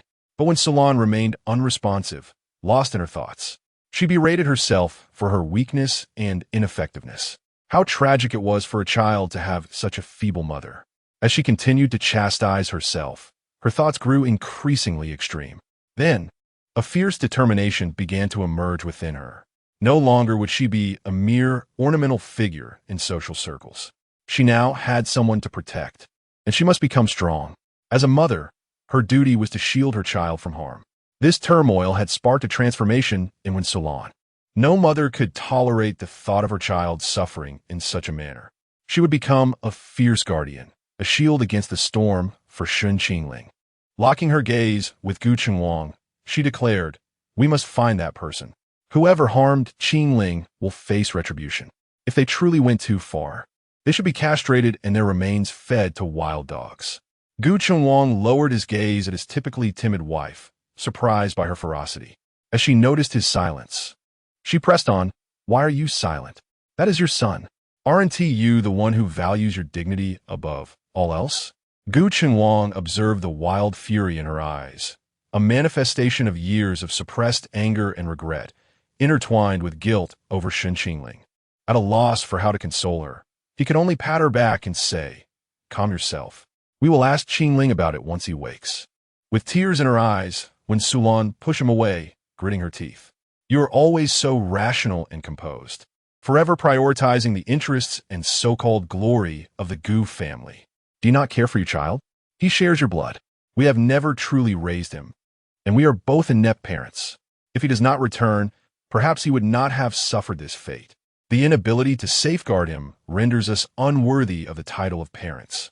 We failed to protect him in his youth, and now that he has returned, the situation remains unchanged. Gu Yijuan has endured no harm during his years in the Gu family, while Qingling has faced both scorn and injury upon her return. In what way have we justified our existence in relation to her? Gu Qinhuang, you once traversed a similar path. As a father, could you not spare a fragment of affection from your frigid world for him? Consider it a form of solace and recompense for your younger self." When Sulan bit her lip until it bled, she no longer wished to maintain the facade of tranquility. The peace within this household is sustained solely through the sacrifices and concessions of others.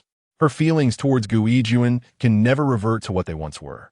She despises him, hating that he has partaken in all that was rightfully Qingling's, resenting him for stealing the joyful moments that belonged to her and Qingling. How she wishes he would simply vanish from existence. Gu Qinhuang observed when Sulan, wanting to say something, yet faltering on how to begin. As the patriarch of the Gu family, it seems that every father bears a similar demeanor, silent, grave, immovable. To speak more harshly, they're the most selfish individuals within this household. In the past, he too, like Shen Qingling, received little more than the expectation of upholding the family's honor. The bond of paternal love was scant, and even his choice of spouse was not his to make. His feelings towards Gu Yijuan cannot be described as love or concern. Rather, he merely nurtured a successor, not a son. He once vowed to himself that he would not emulate his father, yet ultimately, he has become the very image he abhorred. He raised Gu Yijun in the same manner, resulting in a flawed outcome. Must Shen Qingling also succumb to such a fate? Gu Chengwang does not wish for Shen Qingling to become the next Gu Yijun, nor does he desire for him to mirror his own past. Perhaps his children too could attain happiness. When Sulan fixed her gaze upon him, determined to elicit an answer, her words, regarding offering solace to the younger version of himself, struck a chord in Gu Chengwang's heart. With a complex expression, he replied, "I understand." Gu Yijun sensed an impending disaster when Sulan had been unsettled by Shen Qingling's situation, and it appeared that Gu Chengwang's attitude towards Shen Qingling was beginning to shift. What he had failed to alter over the years, Shen Qingling had accomplished in merely a few days. What, then, was the value of his long-standing efforts? At that moment, the doctor emerged, and all eyes turned to him. He has caught a chill and developed a fever, and his strength is depleted. There are no injuries aside from his wrist and lips. Has he regained consciousness? No, he remains feverish. I have administered antipyretics. Let him rest for now, and I will check on him every 2 hours. Chapter 76. Jealousy to madness. The tumultuous events surrounding the Gu family have ascended to trending topics on social media. The moment Shen Qingling fainted, the cameras along the corridor and in the living room captured every detail with utmost clarity. The incident of Shen Qingling's fainting surged to the forefront of public discourse. The terms Shen Qingling missing, Shen Qingling fainted, and aristocratic family turmoil rapidly claimed the top 3 spots in trending searches. Audiences were left speculating about the events of the previous night. Did Shen Qingling truly go missing overnight? How did he suddenly return only to faint again? I am beginning to suspect a conspiracy. If both Gu Yijin and Shen Qingling are children of the Gu family, could this not involve a struggle for inheritance? Let us not forget Gu Yutong. Just because she is a woman does not mean she lacks the right to inherit. What if she harbors resentment and wishes to eliminate her 2 brothers to ascend? Gu Yutong has entered the entertainment industry. It is evident she is not being groomed for the role of heir. The prospects for inheritance seem bleak. Perhaps her intentions are merely to retaliate against her brothers. It would be more plausible to suspect Gu Yijin.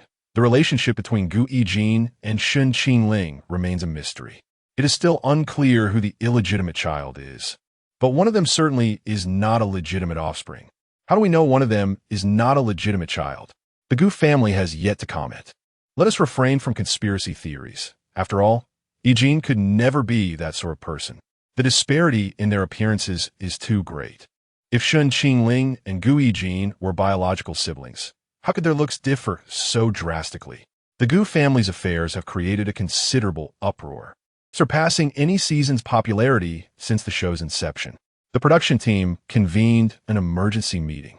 They were eager to capitalize on this frenzy without antagonizing the Gu family or facing accusations of exploiting a tragic event. Some discussions come at a price. He chilly furrowed her brow in contemplation. I initially intended for the Gu family to reveal Shen Qingling's identity, but they refused. Others were puzzled. Why reject it? The illegitimate child rumors do not benefit the Gu family's public image.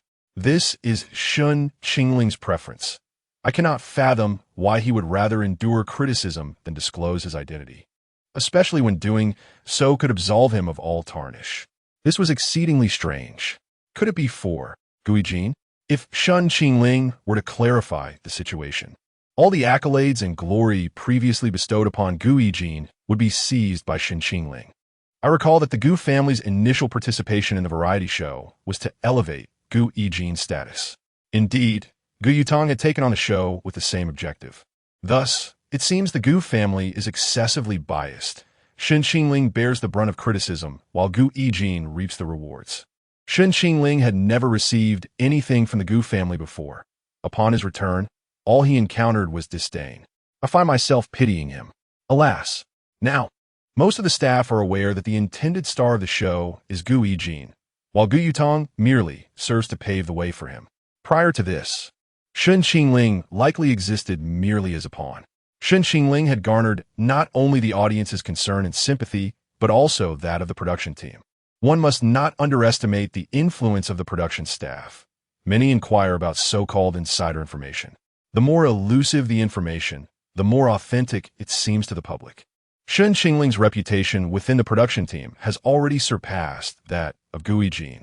The Gu family had not anticipated that Shen Qingling, a participant absent from the show, would seize the spotlight, garnering unprecedented attention. This was precisely why Shen Qingling chose not to reveal his identity from the outset. The greater the mystery, the more the audience's curiosity would be piqued, leading to increased discussions surrounding him. The eventual twist would be all the more thrilling. He chilly believed that the incident of Shen Qingling's fainting would invite even more unfounded speculation. If there was an opportunity to have Shen Qingling clear the clouds of illegitimacy and then join the show, it would be ideal. He chilly negotiated with the Gu family, exchanging a statement from the production team to persuade Shen Qingling to participate.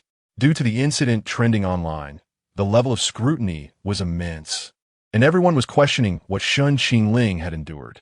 Therefore, the Gu family hoped to leverage the production team's platform to resolve the matter, believing a direct statement would be most effective.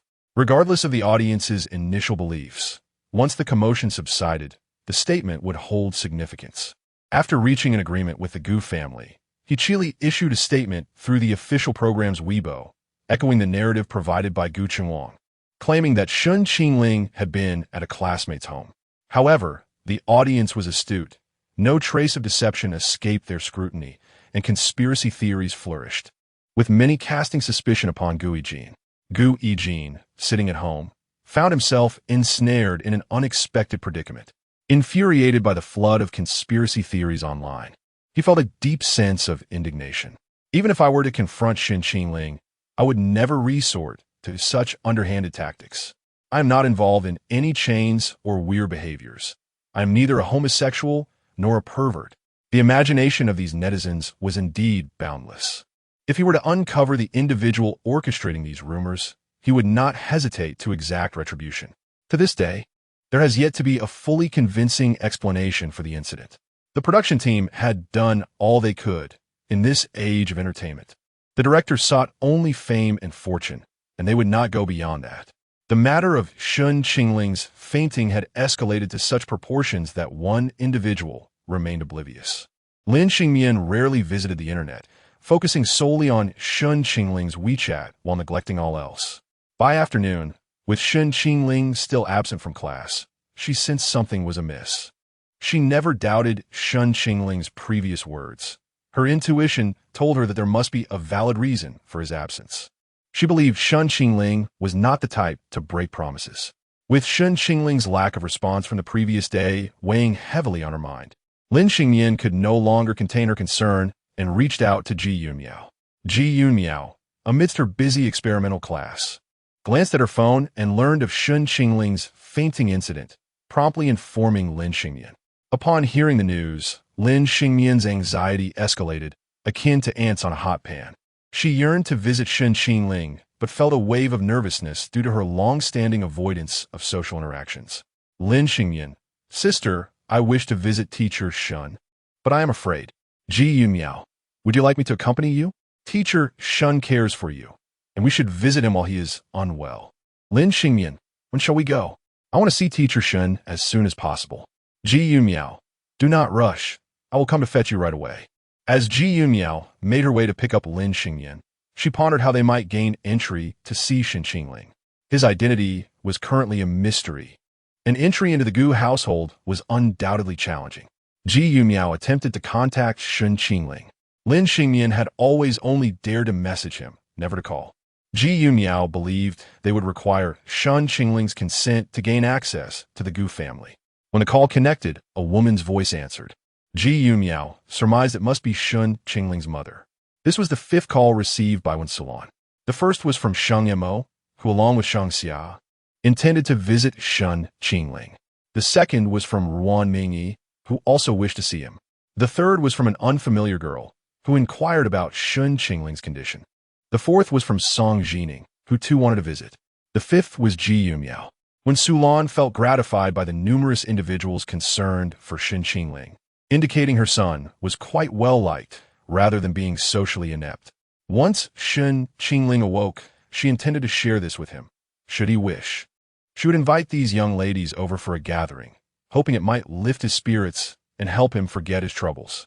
Shen Qingling finally regained consciousness around 3 in the afternoon, surrounded by concerned members of the Gu family. He felt somewhat disoriented. All he had wanted was to make Sheng Mo feel guilty. Why did the Gu family wear such sympathetic expressions? It was an expression of profound compassion, as if they wished to comfort him, yet were at a loss for words. Shen Qingling, with a look of confusion, inquired, "Why do you all gaze at me like this?"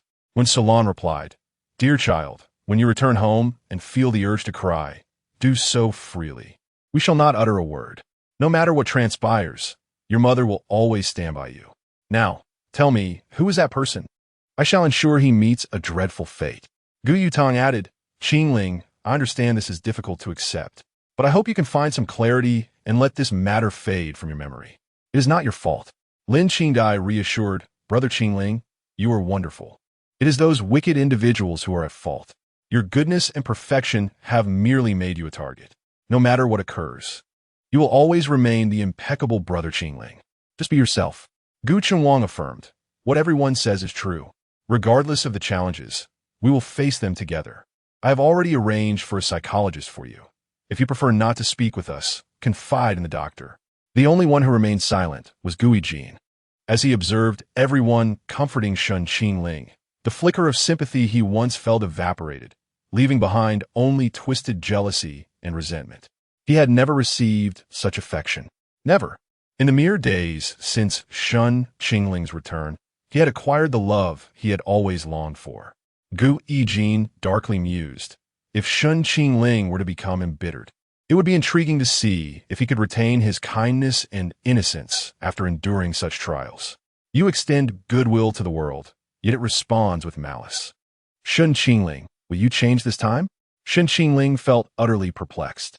Noticing his troubled expression, when Salon gently remarked, "All right, let us allow Qingling some time to think. Let's not discuss it further."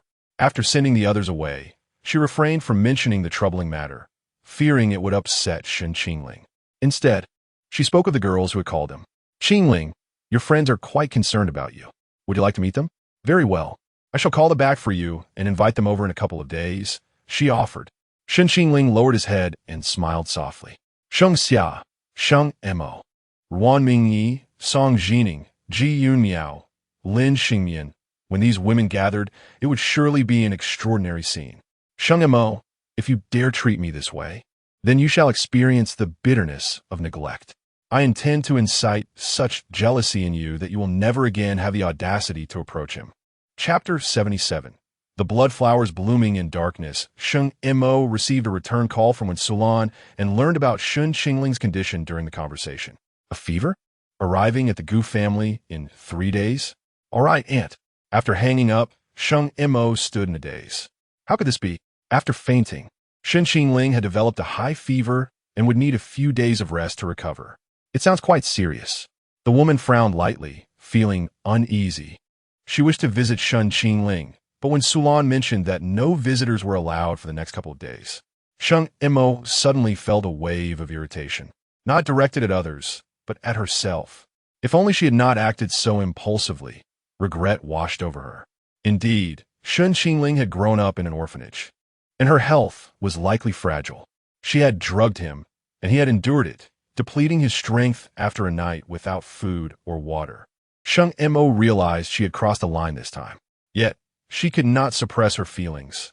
She loathed witnessing his smiles directed at other women, despising each one of them, especially when she observed the tenderness Shen Qingling exhibited towards that young girl.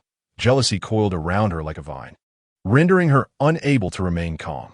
The jealousy was driving her to the brink of madness. The image of Shen Qingling and Lin Xingmian sharing a moment of happiness stabbed at her heart, a vivid memory that lingered painfully in her mind. She resented her inability to control her jealous heart and her powerlessness to possess Shen Qingling. Suddenly, the room darkened. Rain was imminent. Sheng Mo approached the window, gazing at the overcast sky, mirroring her current emotions. The last time she had kissed Shen Qingling was right here. She brushed her lips, lowering her gaze as if enduring some unspeakable torment. After a moment of silence with her eyes closed, she found it impossible to remain composed and moved to the table. Retrieving a small knife from the drawer, the reflection of her fierce brows and eyes glimmered upon the blade.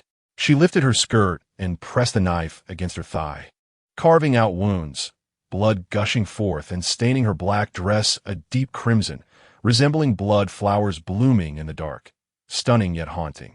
Sheng Mo's face turned pale from the pain as she bit her lip, her body trembling. Perhaps this was a way to empathize with Shen Qingling. She had hurt him. Now, it was her turn to punish herself. She had always been unable to control her impulses, and if this continued, she would only descend deeper into an endless abyss. Suddenly, a knock echoed from outside. Sheng Mo recognized it was Sheng Xia and, with an expressionless face, said, "Come in." Upon entering, Sheng Xia's pupils constricted at the sight before her, but she quickly regained her composure. She approached and snatched the knife from Sheng Mo's hand, muttering, "Why are you having episodes again? Haven't you taken the medication prescribed by the doctor?" Sheng Mo lowered her eyes and coldly laughed. If taking medicine could solve everything, there wouldn't be so many mental illnesses in the world. Sheng Xia retrieved a first aid kit to tend to her wounds, wrapping the bandages while asking, "Who provoked you this time?" Clearly, this was not the first time, as she handled the situation with practiced ease. Sheng Mo remained silent, her gaze fixated on the gloomy sky outside. It was raining. "You aren't planning to go to the office like this, are you?" "No, I have no mood for it." "Did you have a fight with that man you kissed?"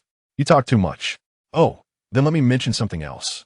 I heard from Gui Jin that Shen Qingling is quite ill. Aunt Wen threw quite a tantrum today. I don't know what exactly happened, but it's definitely not just a simple cold." Sheng Mo's expression darkened further. "Shut up. Is that off limits too? Fine, I want to say it. Talking to you is pointless. You clearly don't care about anyone else's well-being." Sheng Mo's eyes flickered as she turned to Sheng Xia and asked, "Do you think anyone in this world could love me?" Sheng Xia raised an eyebrow, a mysterious smile playing on her lips. "What do you think?" "I don't know." "No. Why not?" "Because you can't learn to love someone normally, and others won't offer you normal love either. You speak as if you know how to love normally. You treat Gui Jin like a well-behaved dog. Would you still love him if he lost all his charm?" The words were too blunt, making both feel awkward. The Sheng family was devoid of warmth. Sheng Xia packed up a first aid kit and said, "I'm leaving. If you have another episode, I won't help you anymore. Handle it yourself. 3 days until I go to the Gu family." "All right, understood." After Sheng Xia exited the room, she couldn't help but sigh. One couldn't tell who owed whom. Truly, there wasn't a single normal person in that family. Sheng Mo found herself in a state of waiting. She had never felt 3 days to be so interminable. Day after day, she tormented herself, unsure of the significance of it all, but the pain kept her more alert. Meanwhile, lying in her room, Shen Qingling observed the data panel indicating that Sheng Mo's affection for him had risen from 20 to 30. This meant that Sheng Mo's feelings had increased by 10 points. For other targets, this may seem trivial, yet earning 10 points of affection from Sheng Mo was no easy feat. It appeared that the woman still had a heart that felt pain, not entirely indifferent. There was hope. Moreover, Wan Mingyi's affection had also increased. Deep down, she had never truly given up on Shen Qingling, unable to resist keeping an eye on him. However, her pride compelled her to insist that she didn't care about him. When Shen Qingling's fainting incident trended online, Wan Mingyi felt as if her soul had been snatched away. She initially intended to refrain from contacting him, but ultimately felt compelled to check on him. After much hesitation in the WeChat dialog box, she finally sent a message, "Are you okay?" Receiving no response from Shen Qingling, Wan Mingyi grew anxious. After flipping through her thoughts, she could not resist calling him. Initially, upon hearing a woman's voice, she felt a pang of jealousy, but upon realizing it was when Sulan, she felt relieved. Yi Qiao, seeing her in such a state, advised, "Why not find a time to visit Shen Qingling?" Wan Mingyi awkwardly replied, "What identity would I have to go? Would he even want to see me?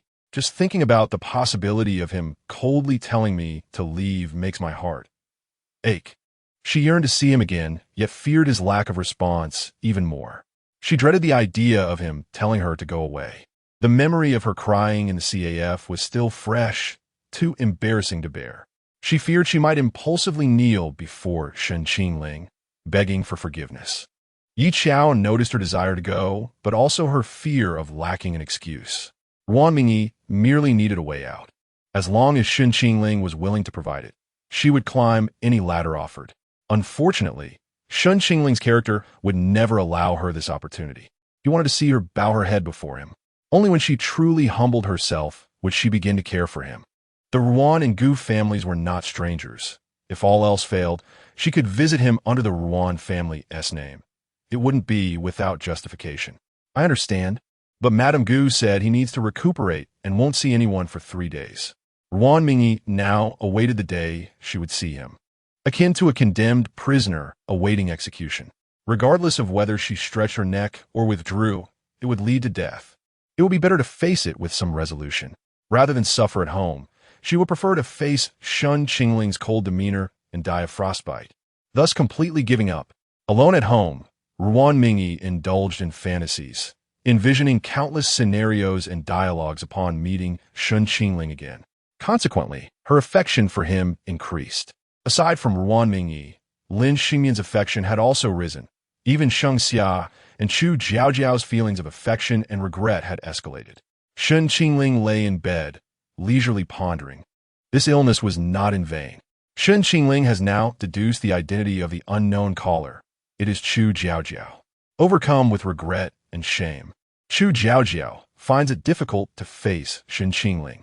On the day she moved out of the dormitory, memories of Shen Qingling flooded her mind. At that moment, she was utterly alone, her roommates harboring disdain for her, wishing for her swift departure.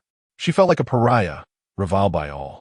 The men around her were utterly unreliable, and she could not expect the wealthy second-generation elites to assist her in moving. In their eyes, she was inconsequential, perhaps even less than that. The one person who truly cared for her had already been hurt by her actions. She had contemplated seeking help, yet the thought of abandoning her dreams of grandeur deterred her. To maintain her facade, she could not allow those men to witness her moving into a dilapidated rental. In such moments, she found herself nostalgically yearning for the days when Shen Qingling was by her side. Had their relationship not fractured, Shen Qingling would surely have come to her aid. Alas, one must always pay the price for their choices. On the very day she moved into the rental, Shen Qingling's name trended on social media. It was then that she discovered his connection to the Gu family, and the possibility that he was indeed the scion of the Gu clan. Overwhelmed with despair, Chu Jiaojiao shattered a cup, her brow furrowing as she nearly fainted. What had once seemed a mere step away from her dreams was now irrevocably destroyed by her own hand. In the days of torment that followed, she often thought of Shen Qingling, her feelings for him steadily intensifying.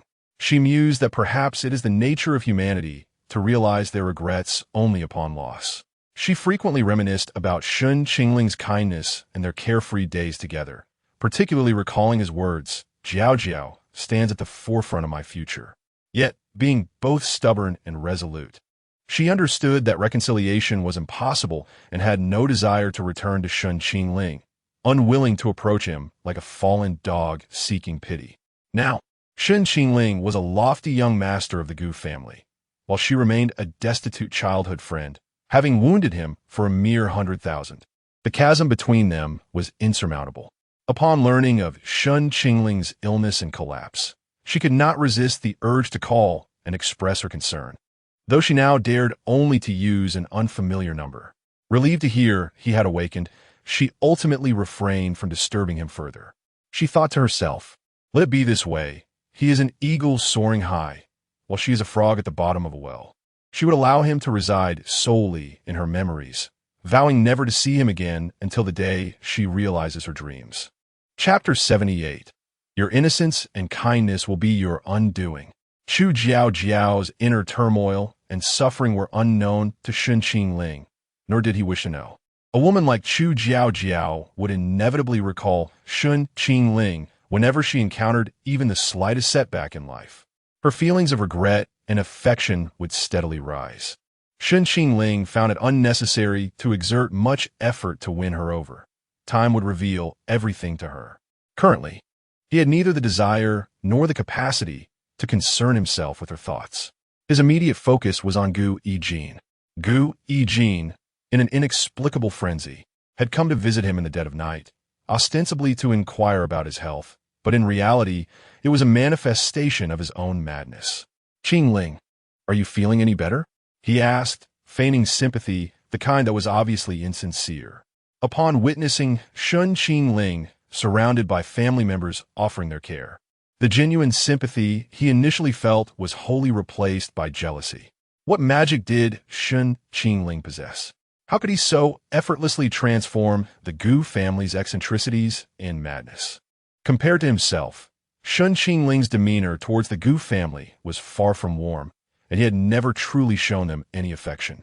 He did not treat Gu Changwang with particular respect or filial piety, nor did he exhibit any tenderness towards Gu Yutang, and Lin Qingdai had received no assistance from him either. Yet, the Gu family members seemed utterly bewitched, completely under Shen Qingling's spell. Even Gu Yijin found himself feeling a pang of sympathy for Shen Qingling. It was an utter betrayal of his own self. Gu Yijin earnestly reflected on himself and rekindled his hatred for Shen Qingling. Shen Qingling was oblivious to Gu Yijin's motives for his late-night visit, yet he had already devised his own strategy for dealing with him. Lowering his gaze, he replied, "It's nothing serious, just a common cold." Gu Yijin continued to gaze at him with feigned sympathy, saying, "Oh, don't be so stubborn. Since it's just the two of us, why not share your thoughts with me?" Gu Yijin intended to draw forth Shen Qingling's memories of his past suffering, deepening his pain and hastening his descent into darkness. "Suffer, Shen Qingling. Embrace the darkness. I have nothing to share. What do you want with me?" Shen Qingling appeared remarkably composed, even less agitated than Gu Yijin, the outsider. Gu Yijin, frustrated by Shen Qingling's indifference, pressed on. "Qingling, do you understand why you have endured such trials? It is precisely because you are too kind. Your innocence and kindness will be your downfall." Shen Qingling's forehead bore a large question mark.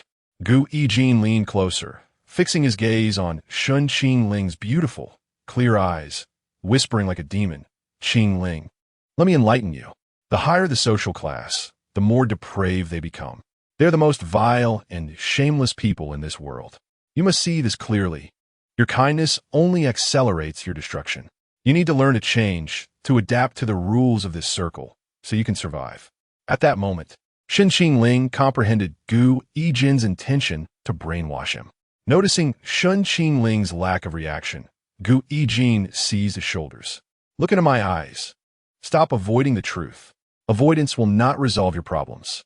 The reason you were hurt this time is that you are too attractive, yet lack the means to protect yourself. Surely, you did not guard yourself against others? Do not trust those around you too readily. Anyone could stab you in the back, even your parents." Gu Yijin fancied himself a devilish puppeteer, leading a sunny, kind-hearted soul into the abyss, molding Shen Qingling's blank slate into his desired image. Shen Qingling found Gu Yijin's fervor amusing and felt a desire to tease him. "And what about you? Can I trust you?" Gu Yijin was taken aback. What was this naive fool saying?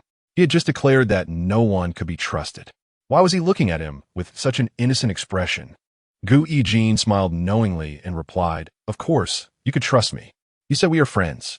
When you completely trust me, I will stab you in the back, making you aware of the world's treachery and the darkness of human nature.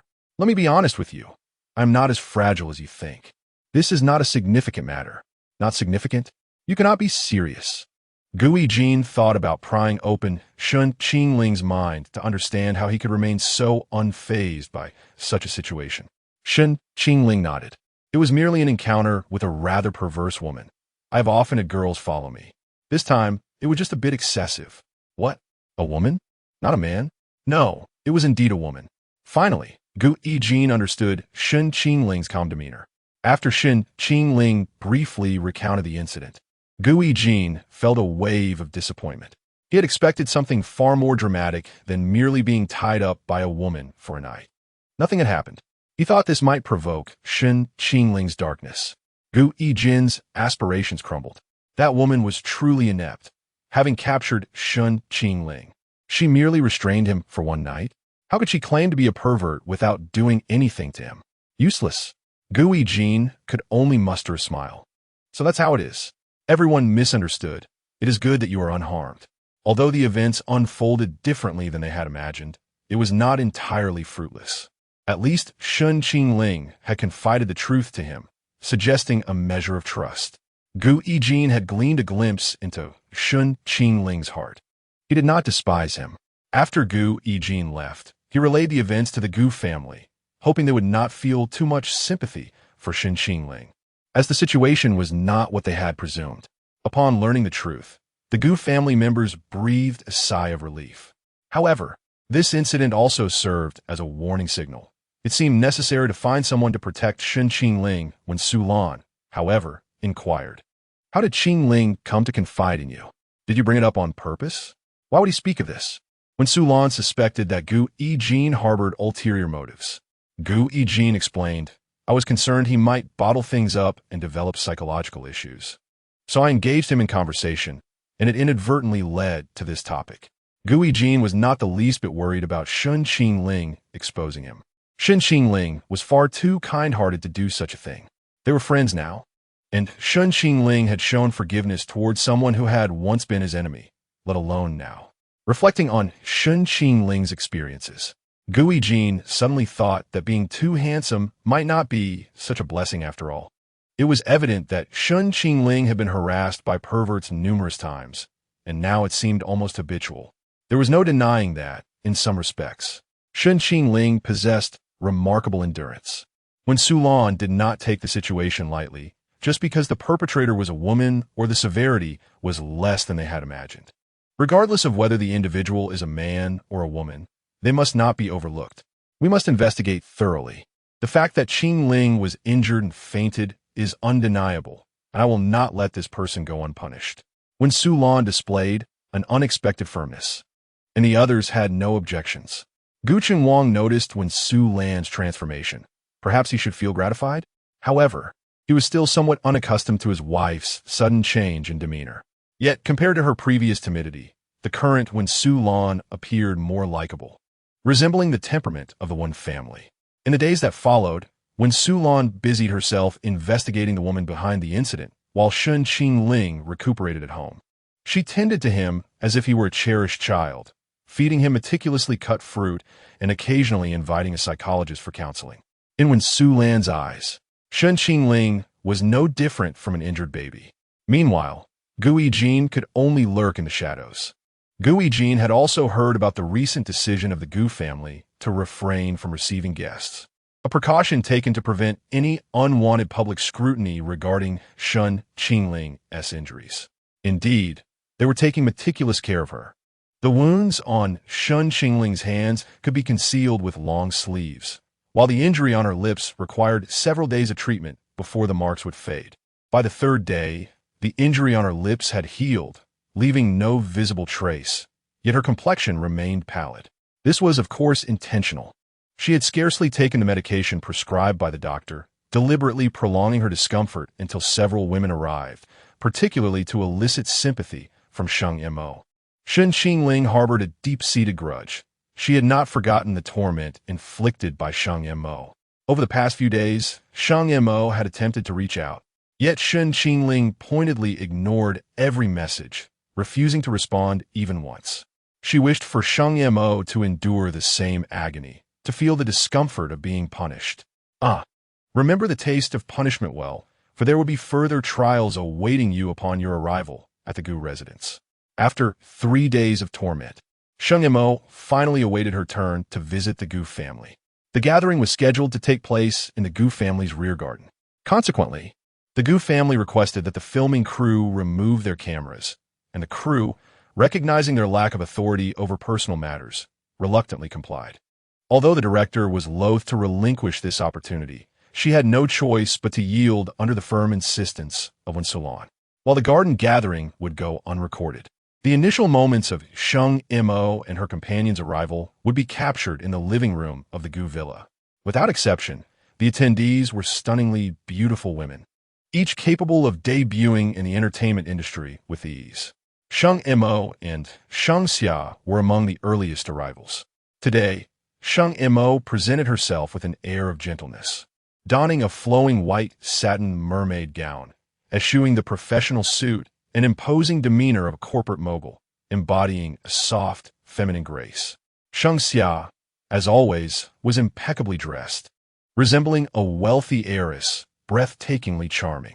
Upon entering, she immediately took Wen Sulan's arm, affectionately greeting her. "Aunt Wen, good afternoon." Sheng Mo offered a faint smile. "Aunt Wen." After exchanging pleasantries, another woman arrived, Ruan Mingyi. Sheng Xia frowned slightly, and Sheng Mo's expression turned colder. They both thought simultaneously, "Why is she here?" Moments later, Song Jining made her entrance. Sheng Mo grasped her teacup tightly, her grip unyielding.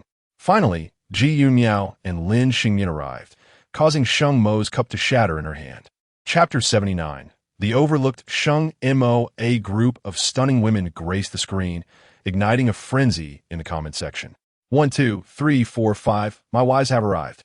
Excuse me, is this beauty pageant being held in the Gu family's living room? This villa seems to have become enchanting. I wish to embody Mrs. One. So many beauties, my goodness. Is this the allure of Shen Qingling? I can't imagine how blissful I would be if I were Shen Qingling right now. 5 women, each possessing unique beauty. Is Shen Qingling truly that remarkable? Isn't that the heir of the Sheng group, trending on social media? How did she shatter her glass? Suddenly, the cup in Sheng Mo's hand shattered, drawing everyone's attention. When Sulan expressed her concern, and Sheng Mo maintained a calm smile, I was momentarily distracted. My apologies. When Sulan frowned, Sheng Mo, your hand. Let me call a doctor to bandage it. Lin Xingyan, noticing Sheng Mo's hand was cut by the glass shards, retrieved a tissue from her bag and offered it to her. However, her eyes reflected a hint of timidity, and she bit her lip, unsure of what to say. Looking down, Sheng Mo was momentarily startled when a delicate, snowy hand appeared before her. She paused, raising her gaze to see who it was. It was her. Sheng Mo accepted the tissue, lowering her eyes. "Thank you." Lin Xingyan cautiously returned to Ji Yunmiao's side, resembling a well-behaved child. Ji Yunmiao gently patted her head as encouragement. Ever since Shen Qingling's arrival, Mian had transformed significantly, although still somewhat shy around outsiders. She was far more vocal than before, which Ji Yunmiao genuinely appreciated. Lin Xingyan was unaware of the identities of those present, nor did she particularly care. She only wished to know about Teacher Shen's well-being. However, she felt too intimidated to speak with Mrs. Gu, opting instead to glance outside occasionally, wondering when Teacher Shen would appear. Suddenly, a woman approached her, startling Lin Xingyan. Yuan Mingyi asked, "Little sister, what is your relationship with Shen Qingling?" She recognized nearly everyone present except for Ji Yunmiao and Lin Xingyan. Ji Yunmiao and Lin Xingyan looked alike, clearly sisters, yet their temperaments were entirely distinct. Ji Yunmiao exuded an air of high intelligence and cool elegance, while Lin Xingyan appeared as a delicate, doll-like sprite. Her eyes were exceptionally beautiful, clear as crystal, evoking no ill will. Knowing Ji Yunmiao might ignore her, Yuan Mingyi chose to engage the seemingly innocent Lin Xingyan. Feeling slightly anxious, Lin Xingyan made an effort to respond. "Teacher Shen is my tutor. So you are a student of Shen Qingling?" "Yes. Is that so?" I can hardly fathom someone like him choosing to be a tutor. Yuan Mingyi found it difficult to imagine Shen Qingling as a teacher. Could he possibly maintain a serious demeanor? At that moment, Shen Qingling descended from the second floor. Yuan Mingyi understood what kind of teacher Shen Qingling was. Mian has arrived. The young man appeared pale, still not fully recovered, yet he smiled gently at Lin Xingyan, a sight none had ever witnessed. Pale, fragile, and tender. The comments section erupted in excitement. "Oh my, what a pale and melancholic handsome man. I'm feeling some type of way about Shen Qingling. This is the first time I've seen Shen Qingling so gentle. If he looked at me like that, I do need to change my pants. Shen Qingling, could you please smile at the camera? Just one glance, I promise I'll be fine. I can't imagine how happy I'd be if I were Shen Qingling's student. I wouldn't blink an eye at 100,000 per hour. As a child, I was terrified of riding toy cars, but now I wouldn't want to get off Shen Qingling's. Shen Qingling, be romantic with me. I'll be wild. You take it slow. Shen Qingling, my canines are a bit sharp. Bear with me. I just bought some cream puffs, but forgot the cream. Could you spare me some? Shen Qingling? Shen Qingling, can you handle this? I'm asking if you can. He actually called her Mian. So sweet and gentle. Shen Qingling, call me too. I'm XIN. The frenzy in the comments surpassed even the excitement from the last time Shen Qingling was seen in the rain. This time, the contrast was striking. They had uncovered a side of Shen Qingling previously unknown, akin to discovering a treasure. No one could remain unmoved by such a Shen Qingling. The normally aloof individual revealed his soul tenderness to you. Simply contemplating it could make one swoon. Shen Qingling's admirers had multiplied alarmingly. The system points had accumulated to 370,000. Lin Xingyan never anticipated that teacher Shen would be the first to address her. Her lashes fluttered as she offered a shy smile. Hello, teacher Shen. My sister and I came to visit you. Her voice was soft yet audible to Shen Qingling. Ji Yimiao also wore a gentle smile. Qingling, are you feeling better? The other women were astonished at her words. Shen Qingling nodded. Much better. Thank you for coming to see me. At that moment, he turned to spot Yuan Mingyi beside Lin Xingyan. You're here. It appeared her presence was unexpected, and though his tone conveyed surprise, he refrained from embarrassing her out of politeness. Yuan Mingyi felt awkward, previously declaring she would no longer attend to him. Yet upon witnessing Shen Qingling faint, she had been as anxious as an ant on a hot stove, longing to rush to the Gu estate. Ahem, I came to check on you. After all, we are friends, Yuan Mingyi explained, lowering her gaze, unsure how to face Shen Qingling. In truth, even she could not comprehend the nature of her feelings for him. Seeing his pale visage caused her heart to ache with empathy. She could no longer convince herself that she did not care for Shen Qingling. Shen Qingling nodded and then glanced at Song Jining. The girl continued to gaze at him with admiration, her eyes brimming with affection and concern. How are you feeling? My parents brought this back from abroad. I hope it helps with your recovery. It's nothing serious. I appreciate your parents' concern. Shen Qingling exchanged pleasantries before finally noticing the two sisters from the Sheng family. Miss Sheng. Sheng Mo understood that this greeting was directed not at her, but at Sheng Xia. Sheng Xia's eyes brightened as she stepped forward.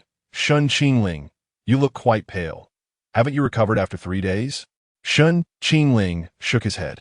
I don't know why, but this time my recovery has been slow. As he spoke, he frowned and began to cough. Seeing this, Sheng Xia felt a pang of empathy. It was impossible for any woman to remain indifferent to someone as formidable as Shen Qingling revealing his vulnerable side. She quickly took his hand. Would you like to rest a bit more? Sheng Mo fixed her gaze intently on the contact between Sheng Xia and Shen Qingling. Her palm bruised from the pressure. From the moment Shen Qingling appeared, his attention had not once strayed to her. Not even for a moment. Finally, Shen Qingling turned to her. Ms. Sheng. The words were simple, detached, and polite. Only those 2 words. Not a syllable more.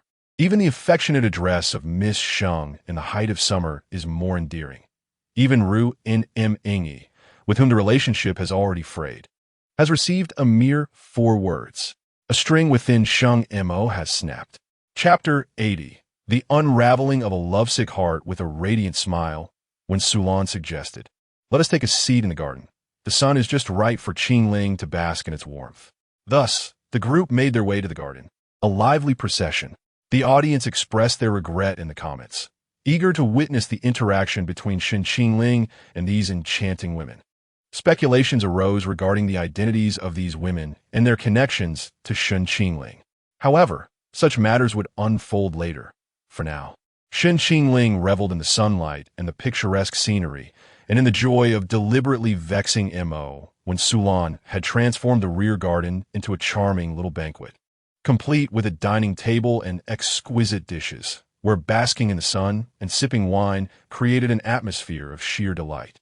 This sense of contentment was reserved for those who had earned Shen Qingling's favor, such as the 2 sisters from the Ji family, Song Jining and Sheng Xia. The only 2 who felt left out were Yuan Mingyi, who sat despondently in a corner, sipping wine, and Yi Xiao, whose phone call interrupted her thoughts. Hello. Where else would I be? I'm at home sleeping, Wan Mingyi replied wearily. On the other end, Yi Qiao teased, sleeping? Have you fallen asleep at Shen Qingling's house? Or are you dreaming of him flying to your side? Don't deceive me. I saw you on the variety show. Yi Qiao continued, just admit it. You can't let go of Shen Qingling. Go and apologize to him. Reconcile. What good is stubbornness? Wan Mingyi lowered her gaze, filled with sorrow. But he is surrounded by so many people. It seems he doesn't need me at all. It's all too late. Shen Qingling had changed. The women around him were more accomplished than she could ever hope to be, leaving her feeling insignificant. What else with this defeatist attitude? Where's that thick skin of yours? Are you really willing to give up so easily? Yi Qiao urged. Of course, I'm not willing, but I truly don't know how to win him back. He has grown so distant. Xiao Xiao, I'm so heartbroken. His attitude towards Shangxia is warmer than towards me. I'm losing my mind. What should I do? At this moment, Wan Mingyi was no better off than Sheng Mo, teetering on the brink of collapse. She pretended not to care about Shen Qingling. It was she who was suffering, while he seemed indifferent. She was nearing the limits of self-deception. Compelled to acknowledge that she had genuinely fallen for Shen Qingling, a love that remained unanswered. Once dismissive of love, treating men as mere toys, she now found herself yearning for a pure affection. She felt an overwhelming desire to beg for Shen Qingling's forgiveness, feeling as though she was betraying her former beliefs. The most despairing thought was that he might never love her in return. Was this her punishment for playing with emotions? On the surface, Sheng Mo appeared calm, yet she was on the verge of madness. After an hour at the Gu household, Shen Qingling had uttered only 2 words to her. Who would lose their mind in such circumstances? Watching him surrounded by other women intensified her simmering jealousy. Sheng Mo repeatedly reminded herself that Shen Qingling was unwell and that his condition stemmed from her actions. She could not afford to hurt him again. Yet, the pain was unbearable. She could hardly bear to see his gaze linger on others. Rather than diminishing, her possessiveness only deepened, forcing her to stifle her desires and struggle in solitude. The boy remained blissfully unaware of her turmoil, immersed in an atmosphere of joy. Shen Qingling, encircled by 4 women, was the center of attention, while when Solon observed the interactions with a glimmer of approval, reminiscent of selecting a daughter-in-law. Song Jining, effervescent and lively, exclaimed, "You have no idea how hard I work to defend you. I'm the president of your fan club. If anyone dares to speak ill of you, I'll be the first to charge into battle. The Qingling army will conquer all. Scoundrels, retreat." Her spirited declaration elicited laughter from Shen Qingling, who could not contain his amusement. Song Jining tilted her head playfully. "You smiled. Finally, it pains me to see you frowning." She continued, "To love someone is to bring them joy. I've been saddened by the negativity directed at you, so I took it upon myself to lead the fan club to support you." She recalled Shen Qingling's ambition to become a person of prominence and vowed to stand by him, witnessing his ascent. In his success, she would find joy, knowing she had contributed in her own way. She wanted the world to see just how remarkable he was. Shen Qingling deserved all the love.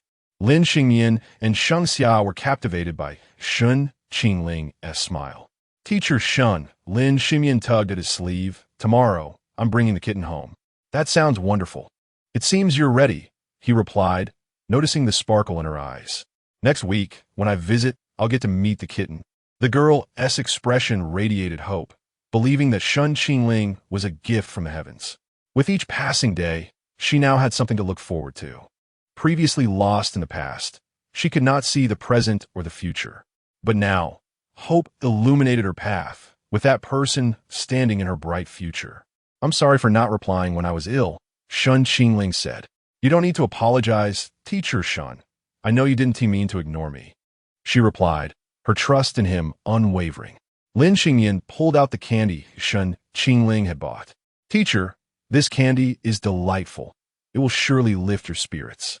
She placed the colorful candy in his palm, its vibrant coating shimmering in the sunlight, reflecting the beauty of her own eyes. After tasting a piece, Shen Qingling felt warmth spread within him. "You truly are a little angel." Lin Xingyan distributed the candy to everyone present, a childlike gesture that amused when Solon. who felt a pang of affection since she had no daughter of her own. Thank you, Lin Xingyan. What lesson did Teacher Shen teach you? When Sulan inquired with a smile. Teacher Shen is an exceptional artist. He teaches me how to paint. He always smiles at you. He is usually so serious. It's rare to see him like this. Indeed, who could remain stern around such a lovely girl? When Sulan replied, causing Lin Xingyan to blush. Madame Gu, you're so kind, so different from my own mother, she said, feeling a twinge of envy for Shen Qingling. You're too kind. How do you know I'm nice when this is our first meeting? When Sulan laughed. Because you care for Teacher Shen, you must be a wonderful mother. This compliment struck a chord with Wen Sulan, filling her with joy. The others observed with curiosity as Lin Xingyan succeeded in making Wen Sulan smile. Shang Xia remarked, this little girl is quite remarkable. She has made Madame Wen so happy. Shen Qingling smirked. No one can resist Lin Xingyan, except for Sheng Mo. Her perfect facade was crumbling. She could no longer bear to witness Shen Qingling laughing and engaging with the other women. Taking a deep breath, she rose and moved to the fountain, attempting to remind herself to remain calm. She closed her eyes to mask the shadows lurking within her gaze, fearing that any moment of carelessness would unleash the jealousy and darkness festering inside her. She picked up a sharp stone scattered by the hot spring, gripping it tightly in her hand, and then pressed down with force. The woman grimaced in agony. Though painful, it paled in comparison to the overwhelming rage and bitterness swelling within her. Shen Qingling, how can you disregard my existence? How can you smile so tenderly at another woman? How can you not love me? Why? The stone dug deeper into her flesh, and blood began to drip from her hand as she kept her eyes closed. This was her first time losing control in such a public setting. Yet, this was merely the beginning. Greater turmoil was yet to come. A familiar voice resonated through the air. It was the voice she longed to hear. President Sheng. Chapter 81. I will kill you. Hearing that familiar voice, Sheng Mo turned in surprise. Indeed, it was him. She quickly moved her hand behind her back. How could she face Shen Qingling if he discovered her true self? No one would love the real her. No one, even as she hastily concealed her hand. Shen Qingling noticed. He frowned slightly and said, President Sheng, your hand seems to be bleeding. President Sheng. The title ignited a fury within Sheng Mo. Just a moment ago, he had affectionately called her sister. Why had everything changed overnight? Was it because there were now more important women around him, rendering her dispensable? Did he still remember that kiss? Or was she the only one who held onto their memories? Was she merely being self-indulgent? Sheng Mo lowered her eyes and replied, It's nothing. Just a cut from broken cup. Is it really nothing? Yes, it's nothing.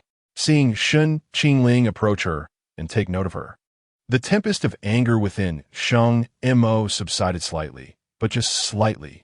I intended to inquire about your health, but it seems you are quite busy. There was an unintentional hint of jealousy in her words, which Shen Qingling feigned ignorance of, as it was clearly intentional. After all, he had tormented her before. Now, it was her turn to toy with his heart. Who could be more ruthless? There are quite a few people here today, so I didn't notice President Sheng. My apologies. It's fine. Did this imply she was now the insignificant one? What, then, was the purpose of her seeking him out? Did you come to find me for something? A flicker of hope ignited within Sheng Mo's heart. Did he have something else to say to her? Had he noticed her injury, or merely come to check on her, since she was alone? The next moment, the young man spoke. My mother said she has something to discuss with you regarding a marriage alliance.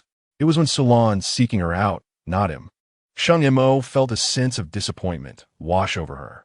The delicate quiver of her eyelids and the downward cast of her gaze made the small mole on her eyelid more captivating than ever. Perhaps it was because she revealed a vulnerability that was otherwise concealed. The stronger and more assertive a person, the more alluring they appeared when they showed fragility.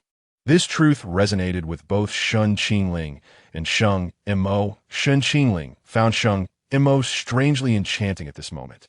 Sheng Mo's disappointment was nearly palpable, impossible to disguise. Was it truly about Gui Jin and Shang Xia? All right, I'll come right away. Shen Qingling nodded and departed. The young man's back was devoid of any lingering sentiment, devoid of even a single word of greeting. The previous moments of ambiguous intimacy seemed to have been entirely her delusion. Sheng Mo pressed her lips together, inhaling deeply. It was best to endure this. There would be future opportunities. She made a concerted effort to suppress her ire, restoring her calm demeanor before approaching Wen Salon. By now, several individuals had gathered around Wen Salon: Gu Yijin, Sheng Xia, and Shen Qingling. The only one missing was Sheng Mo Ant One. Did you need something from me? Since you're not busy today, I thought we could discuss the marriage between our families. All right. Sheng Mo picked up a glass of water, preparing to steady herself. Wen Salon continued, what I propose is an alliance between Qingling and Xia. Crash. The sound of the cup shattering interrupted her. Sheng Mo bent down to gather the shards. It's fine, please continue. I'm quite pleased to hear that Xia has changed her mind and is willing to be with Qingling. Sheng Mo paused, lifting her head to inquire. What about him? Is he willing? Her gaze landed on Shen Qingling. Just as she was about to speak, Sheng Xia interjected, linking her arm with Shen Qingling's. Smiling sweetly as she tilted her head and said, Qingling said he would consider it, right? As long as I behave well during this period. At that moment, Sheng Xia looked at Shen Qingling with stars in her eyes, her affection soaring. Shen Qingling cast a glance at Wen Salon, seemingly reluctant to undermine her authority.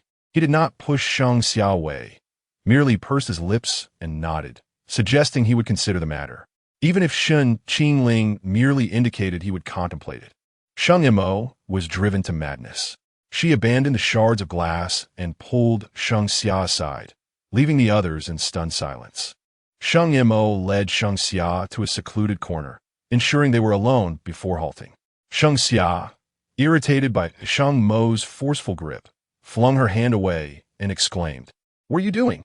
Why are you causing a scene at the Gu family? The shadows in Sheng Mo's eyes could no longer be concealed as she gritted her teeth and demanded, Who permitted you to ally with Shen Qingling? What did you say before? Have you forgotten? Sheng Xia, nonchalant, tossed her hair and replied, What was in the past is in the past, and now is now. What does Gu Yijin have that compares to Shen Qingling? Why can't I form an alliance with someone more outstanding? You are truly strange. Why would you wish for me to ally with Gu Yijin, who has already been abandoned by the Gu family? Sheng Xia's suspicions arose, though she did not pinpoint the truth. Are you afraid that I will marry Shen Qingling and seize your inheritance? Sheng Mo's expression darkened. Regardless, I will never agree to your marriage with Shen Qingling. Sheng Xia scoffed. You think you can just say no? As long as Shen Qingling is willing, I will marry him. Your words hold no weight.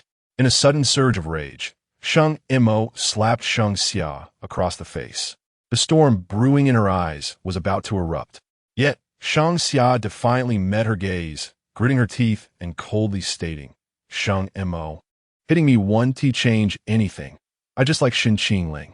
Even if he inherits the Gu family, I won't covet your inheritance. What are you really afraid of? Sheng Mo reiterated her stance. I will not agree to your marriage with Shen Qingling. The next moment, her gaze turned venomous as she fixed her eyes on Sheng Xia, declaring, If you dare to do this, I will kill you. Sheng Xia saw a palpable intent to kill in Sheng Mo's eyes. She truly intended to take her life. Fearful, Sheng Xia stepped back, only to find herself against a wall with no retreat possible. Trembling, she uttered, You're insane. I'm your sister. Is the inheritance really that important? What Sheng Xia failed to comprehend was that what Sheng Mo coveted was not the Sheng family inheritance, but rather Shen Qingling. Sheng Mo's grip tightened around Sheng Xia's neck. I will ask you once more. Are you certain you wish to marry Shen Qingling? Sheng Xia, stubborn as ever, replied defiantly. I want to. If you have the ability, then go ahead, kill me. Do you think I wouldn't dare? Leaning closer, Sheng Mo whispered menacingly, I have 1,000 ways to make you vanish from this world. You crazy person, you should have died back then. Do not test my patience. If you truly dare to marry Shen Qingling, I will not hesitate to ensure that both of you meet your demise. Sheng Mo had completely lost her sanity. Chapter 82. You should drink some traditional Chinese medicine, sister. The voice of Sheng Xia, filled with desperation, broke through the air, causing Sheng Mo to momentarily falter, loosening her grip just enough. Seizing the opportunity, Sheng Xia pushed her away and fled, gasping for breath. Since that incident, she had never called Sheng Mo's sister again, Today, survival compelled her to utter it once more. Sheng Mo gazed at her trembling hands, a flicker of rage igniting within her as she watched Sheng Xia retreating. Indeed, she should never have shown weakness toward Sheng Xia. Once free from Sheng Mo's clutches, Sheng Xia collapsed onto the grass, breathless, relieved that Sheng Mo had not pursued her. She took deep breaths, attempting to smooth her disheveled hair and clothes. But she feared the marks on her neck would be evident. Sheng Mo's grip had been merciless. Surely there would be red marks that would not fade quickly. What to do? Just then, a pair of hands appeared before her. Looking up, she found Hell Shen Qingling. Instinctively, she raised a hand to shield her neck's injury, acutely aware of how disheveled she must appear. The youth's cool, melodious voice reached her ears. "I won't pry into your private affairs." Sheng Xia was taken aback. "Did Hell Shen Qingling see?" Anxiously, she inquired, "What did you see?" Hell Shen Qingling reassured her, "I saw nothing. I merely found you alone here and felt a bit concerned. So I came to check." Sheng Xia's breath hitched. Was he unaware that such words could render one utterly defenseless? She bit her lip, hesitating before placing her hand on his. With a gentle tug, he helped her to her feet. By instinct, she leaned against him, inhaling the pleasant scent that enveloped him, which left her slightly entranced. Nestled against his chest, she felt a rapid heartbeat. Was it hers or his? Had she fallen asleep? A teasing remark from Hell Shen Qingling abruptly brought her back to reality. She stepped back, reluctantly leaving the warmth of his embrace. "Wait for me here," he instructed before walking away. Puzzled by his intentions, Sheng Xia obediently stood still, awaiting his return. After a short while, he returned, holding an exquisitely packaged box. Sheng Xia blinked, asking, "What is this?" He placed the box in her hands. "You'll find out when you look." Upon opening it, she discovered a beautiful silk scarf lying quietly inside. Stunned, she realized that he had noticed her neck injury and, instead of questioning her, had chosen to preserve her dignity by gifting her a scarf. "Do you need help putting it on?" he offered. Sheng Xia felt a wave of dizziness wash over her. Was this what it felt like to be treated as Shen Qingling's betrothed? Oh heavens, if she truly became his fiancée, she would gladly reside in a villa and drive luxury cars. "Yes, please help me," she replied, her cheeks flushed like a shrimp. The earlier incident with Sheng Mo had not left her feeling this breathless. Shen Qingling carefully tied the scarf around her neck, his focus unwavering. Being so close to his face made her feel lightheaded. "Shen Qingling, could you step back a little?" "Why? I'm feeling a bit faint." "What? I mean, you're just too handsome." Shen Qingling paused, lifting his gaze to meet hers. "Quickly hide that look. I can't take it anymore." With a step back, he turned away. "Then tie it yourself. I want to look." Anxiously, Sheng Xia hastily tied the scarf and approached him, poking his shoulder gently. "Shen Qingling. Thank you. Will you truly consider me as your fiancé? She asked shyly, her head lowered, swaying slightly like a delicate bird. Not far off, Gui Jin and Zhang Jing observed the scene. Zhang Jing remarked with a hint of malice, "Shen Qingling is quite a charmer. He has so many women captivated." Gui Jin replied, "Being exceptionally handsome isn't always advantageous. Attracting too many women isn't necessarily a blessing." "What do you mean?" Zhang Jing queried. "You wouldn't understand." Upon learning that Shen Qingling had faced numerous unwanted advances, Gui Jin found himself less envious of his looks. "Look at how those two are entwined. It seems like he's really trying to steal your thunder," Zhang Jing commented. With unwavering determination, Gui Jin shook his head. "He wouldn't do that," Zhang Jing retorted. "They're practically in each other's arms. You still insist he won tea?"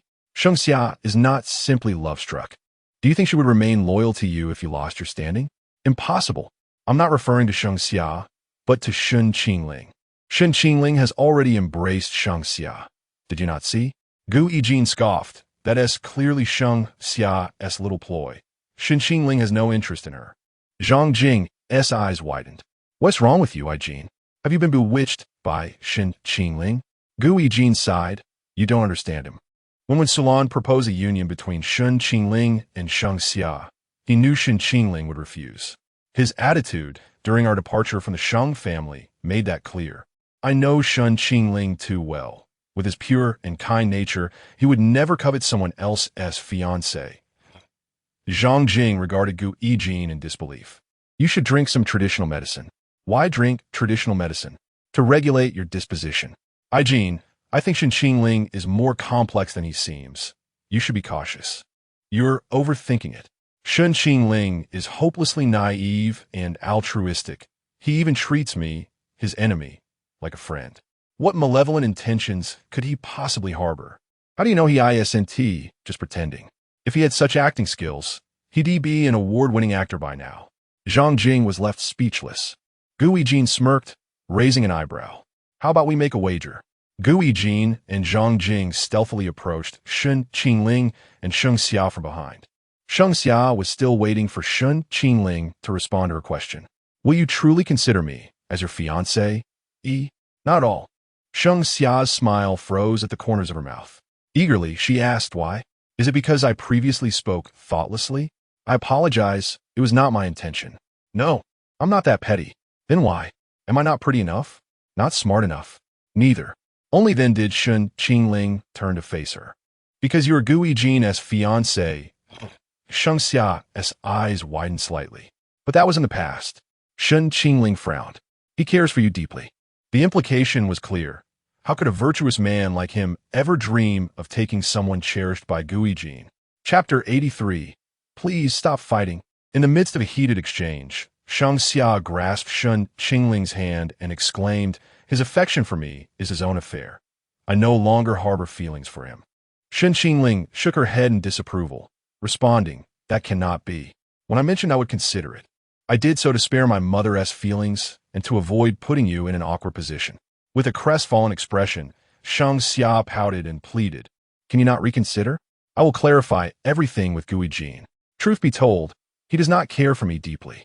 He has been passionately involved with other women behind my back. Shen Qingling feigned ignorance, her eyes widening in surprise as she remarked, is that so? Is he truly such a person? Suddenly, Gu Yijin appeared out of nowhere, exclaiming, what nonsense are you spouting, Sheng Xia? At that moment, Sheng Xia felt a surge of indignation upon seeing him. If it weren't for Gu Yijin, Shen Qingling would undoubtedly have agreed to their union. Every fault lay squarely on Gu Yijin's shoulders. With a scoff, Sheng Xia retorted, am I not stating the truth? I witnessed it firsthand. How dare you deny it? Gu Yijin shot a glance at Shen Qingling, who was regarding him with an inscrutable expression, seemingly torn between belief and disbelief regarding Sheng Xia's claims. Furious, Gu Yijin declared, Sheng Xia, cease your baseless accusations. I was drugged. In Shen Qingling's eyes, Gu Yijin ought to be a decent older brother.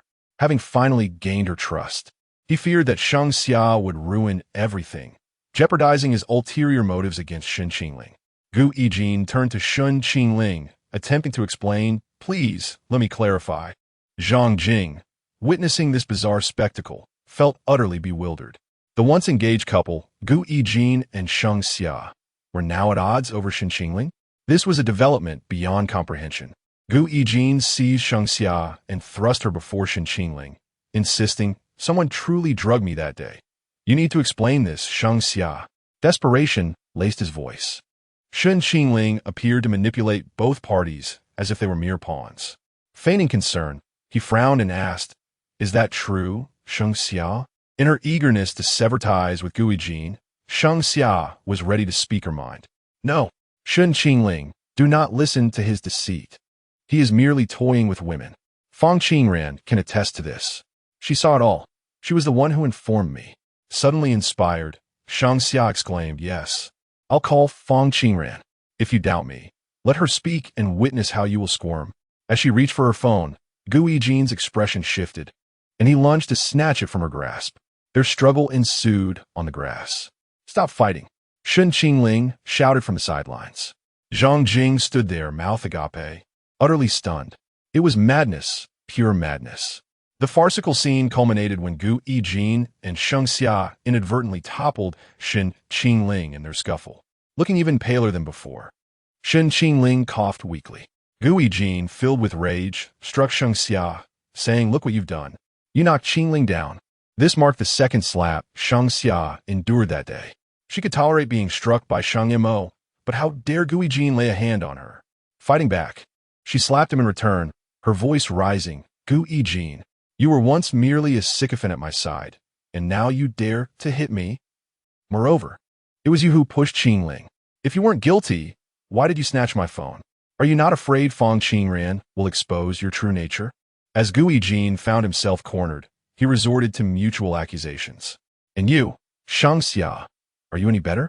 You once swore to me that you would never break our engagement. You proclaimed you would never marry Qingling, that you would only wed Gui Jin. You even insulted Qingling, calling him a worthless orphan. Shang Xia's expression soured as she glanced at Shen Qingling, who seemed taken aback, disappointment etched across his face. Her heart shattered at the sight. With urgency, she glared at Gui Jin. You lie. Gui Jin retorted, you know the truth in your heart. Exhausted, Shen Qingling lowered his gaze, declaring, enough. You two can converse. Whatever misunderstandings exist can be resolved without needing my explanation. With that, he turned and walked away, his silhouette embodying solitude and sorrow. Both Gui Jin and Shang Xia paused, struck by the realization that they had caused Shen Qingling pain. They exchanged accusatory glares, blaming one another for his distress. As Shen Qingling retreated, he glanced back at them, while Gui Jin and Shang Xia continued to bicker, with Zhang Jing attempting to mediate, only to be knocked down by Shang Xia's punch. Shen Qingling raised an eyebrow, a playful smirk gracing his lips. What a bunch of fools. He had them all dancing to his tune, even Shang Mo. When Shang Mo approached and witnessed the altercation, Shang Xia halted her quarrel with Gui Jin, sensing apprehension. Shang Mo's cold voice cut through the air. Stop right there. Swallowing hard, Shang Xia turned to face her. What do you want? Shang Mo stepped between them, inquiring, what are you two arguing about? Gui Jin scoffed, Miss Shang. Shang Xia is furious at me because Shen Qingling rejected her proposal of marriage, and she has taken it out on me. You ought to discipline your sister. Look at how she is clawing at my face. Shang Mo's eyes narrowed slightly. Oh? Shen Qingling refused to marry Shang Xia? Indeed, he did not wish to take my fiancée from me, hence his refusal. Why did he previously claim he would consider it, then? Merely to save face for my mother, Gui Jin explained. Shang Mo raised an eyebrow, her ire dissipating. She had suspected that Shen Qingling would not be interested in Shang Xia. In a surprisingly cheerful tone, she approached Shang Xia, whispering, do you see now? He never wanted you. You are only worthy of someone like Gui Jin. I will clarify everything with Shen Qingling. He merely misunderstands. Shang Xia retorted, her eyes filled with venom as she glared at Gui Jin.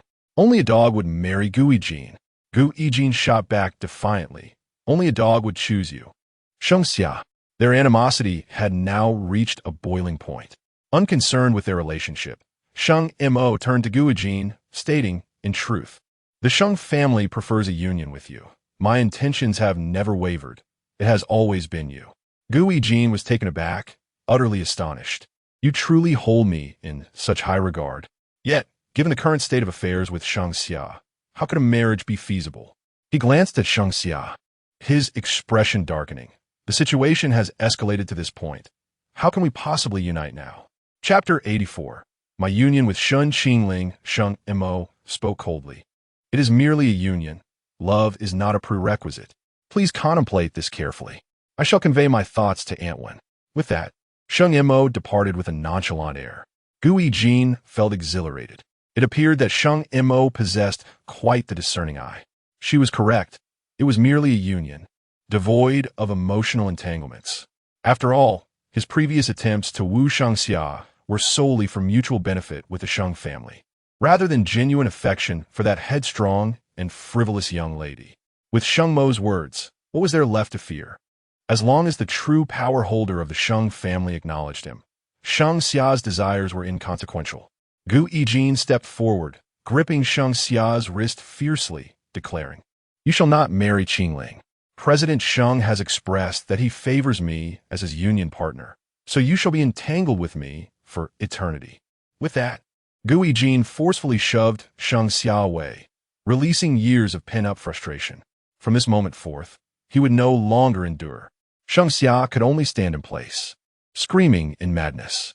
The grand drama concluded. Shang Xia's regret reached its zenith. and her emotional turmoil peaked at 83. After experiencing tumultuous highs and lows, Sheng Mo's mood improved by 10 points. The progress bar finally reached 40. Shen Qingling sighed, acknowledging the difficulty of the situation. He deliberately provoked Sheng Mo, continuously teasing her until she lost her composure. Then, just as she teetered on the brink of despair, he offered her a glimmer of hope. It was akin to playing with a dog, with the only distinction being that this particular canine was a touch more unruly. Taming a fierce hound. Now, that was intriguing. Shen Qingling was a master of manipulating human emotions, far surpassing Sheng Mo in this regard. Though he appeared to do nothing, he calculated the hearts of all around him. When he returned to Wen Sulan's side, his dejected demeanor attracted everyone's attention. Inquiries about his well-being arose, to which he forced a faint smile. "I'm fine." Anyone could see he was disheartened. He sat alone in a daze, while others wished to offer comfort but were at a loss for words, unaware of the circumstances. Lin Xingmian approached cautiously, asking, "Teacher Shun, are you feeling unwell?" Shen Qingling seemed uncertain of how to explain his feelings. He sighed with a complex expression. "I'm fine. I simply did not realize how unlikable I truly am." Lin Xingmian's beautiful eyes widened. "Teacher Shun is the best person. How could anyone dislike you? Who is so cruel as to say such hurtful things to you? It is utterly unacceptable." Lin Xingmian felt a pang of sympathy. She gently took Shen Qingling's finger, saying, "Please do not be sad. In my heart, you are exceptionally wonderful. Truly, Teacher Shun was like an angel, a gift from the heavens." Teacher Shun was good, while those others were wicked. Shen Qingling smiled softly thus. "Mian Mian is different from him." Lin Xingmian, with a childlike innocence, replied, "No matter what others say, in my heart, Teacher Shun is the best." She pondered how to uplift Teacher Shun's spirits, and her gaze fell upon the nearby flower house. With her eyes sparkling, she exclaimed, "Teacher Shun, would you allow me to teach you how to weave flower crowns?" Her grandmother had once taught her this art, and she found that immersing herself in such a task could dispel negative emotions. Weaving flower crowns? Indeed, those flowers appear exquisite. "May we pick some, Teacher Shun?" "Of course. Let's go." The girl's eyes twinkled with joy. Previously, it was Teacher Shun who dispelled her gloom. Now, she longed to do something for him, even if it was a small gesture that would bring her happiness. Lin Xingmian and Shen Qingling arrived at the flower house, filled with blooms more abundant than any florist, arranged with impeccable precision, clearly tended by a skilled gardener.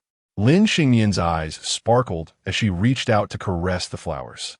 "So beautiful. Beautiful flowers for the beautiful Teacher Shun." Shen Qingling chuckled at her words. "Beautiful? Am I truly so?" Lin Xingmian shyly nodded. "Yes, very beautiful. Your eyes are beautiful. Your nose is beautiful. Your lips are beautiful. Your spirit is even more beautiful." In Lin Xingmian's eyes, Shen Qingling radiated with a 20-layer soft glow. The two selected an array of flowers in the flower house. Lin Xingmian sat down to weave a crown, while Shen Qingling watched, enveloped in a serene moment. The transparent flower house was illuminated by sunlight, casting a halo around the girl as she earnestly crafted the crown for Shen Qingling. Sunlight danced upon her, illuminating her hair and accentuating the delicate fuzz on her face, rendering her irresistibly charming. In that moment, Shen Qingling felt she truly resembled an angel. When Sheng Mo, Sheng Xia, and Gu Yijin returned, they noticed Shen Qingling was absent and began inquiring. "Where's Qingling gone?" Sheng Xia asked. Gu Yijin retorted, "How can you still ask? You drove him away." As the two were on the verge of another quarrel, Sheng Mo frowned and interjected, "Silence." Song Jining and Ji Yunmiao were seated together, engaged in conversation. Song Jining lamented, "He seems rather downcast. His mood appears quite low. Mian Mian has gone with him to the flower house." Sheng Mo glanced towards the direction of the flower house. Following the earlier incident regarding Sheng Xia's desire to unite with Shen Qingling, she now found Lin Xingmian quite endearing. This time, Sheng Mo astonishingly did not feel anger. She calmly took a seat. Sheng Mo's threshold for irritation had significantly risen. She no longer lost her temper at the slightest provocation. Sheng Xia and Gu Yijin huffed in disdain, seating themselves at opposite ends of the table, one at the leftmost edge, the other at the rightmost.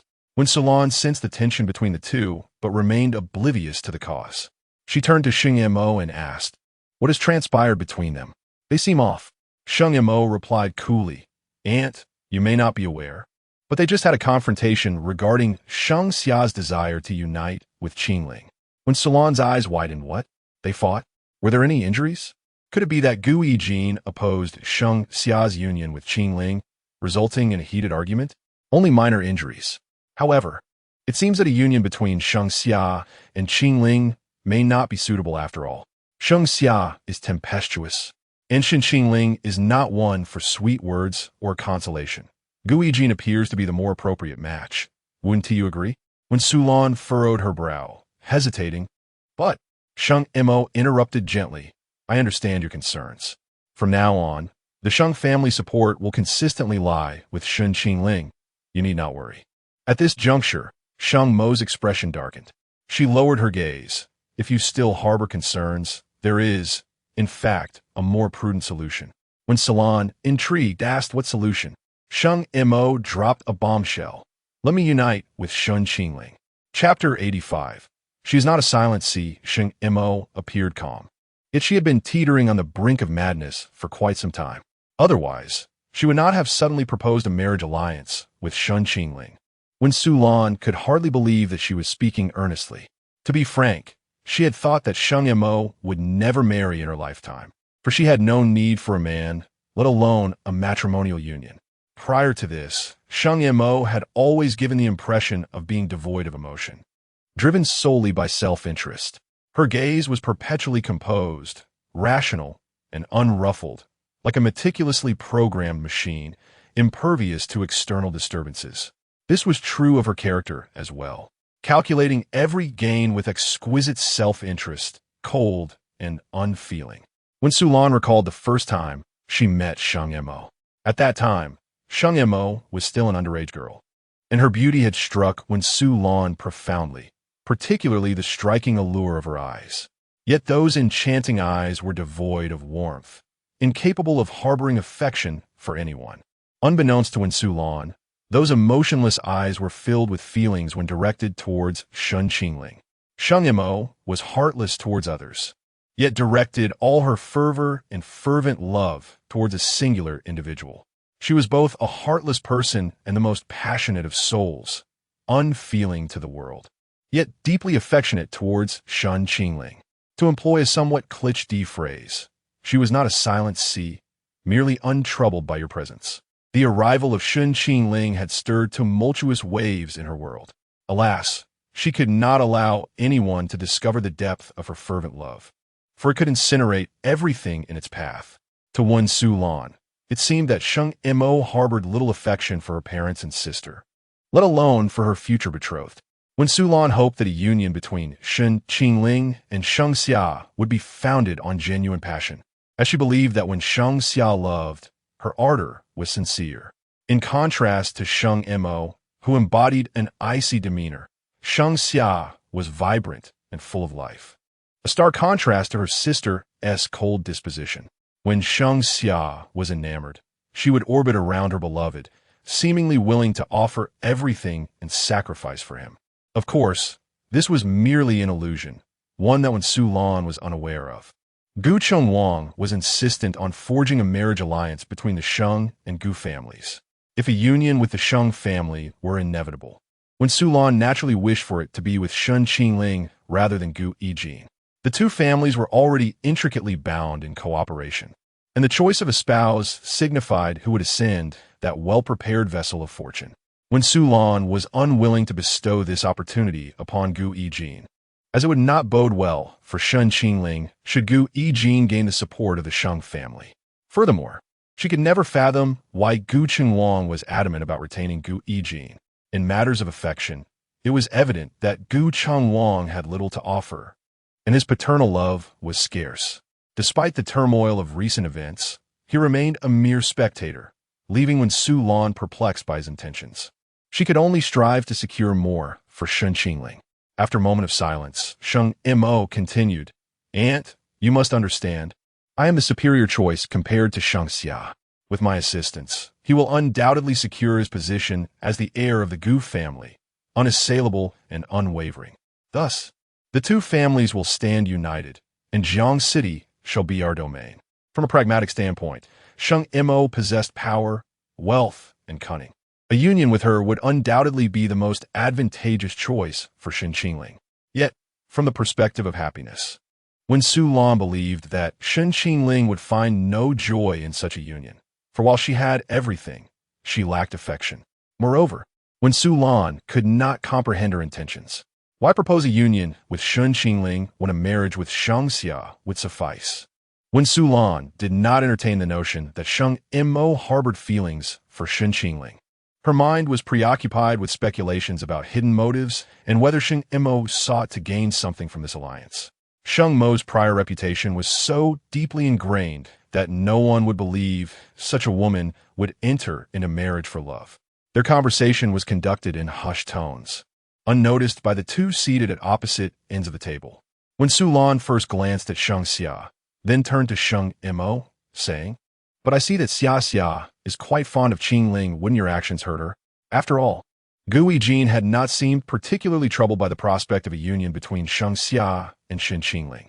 Young affections are fleeting, and in Su Lan's view, Shen Qingling would not consent to marry Shang Xia. How could someone like him bear to take away Gui Jin's betrothed? Moreover, unbeknownst to Sheng Mo, Shen Qingling had once visited the Sheng family, during which Shang Xia had declared at the table that she would never marry that worthless boy returning from the orphanage. Just moments ago, Gui Jin had relayed Shang Xia's private sentiments to Shen Qingling, which had evidently saddened him. Was Sheng Mo truly prepared to proceed with a union between Shen Qingling and Shang Xia? Sheng Mo's words rendered Su Lan hesitant.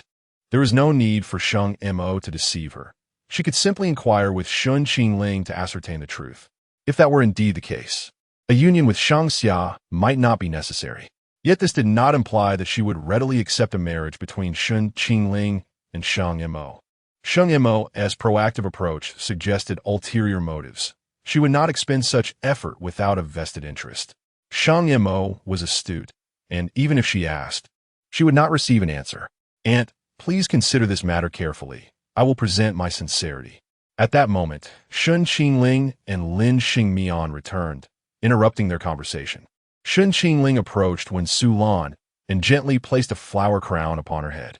Su Lan looked up at him and smiled. "Is this crown made by you?"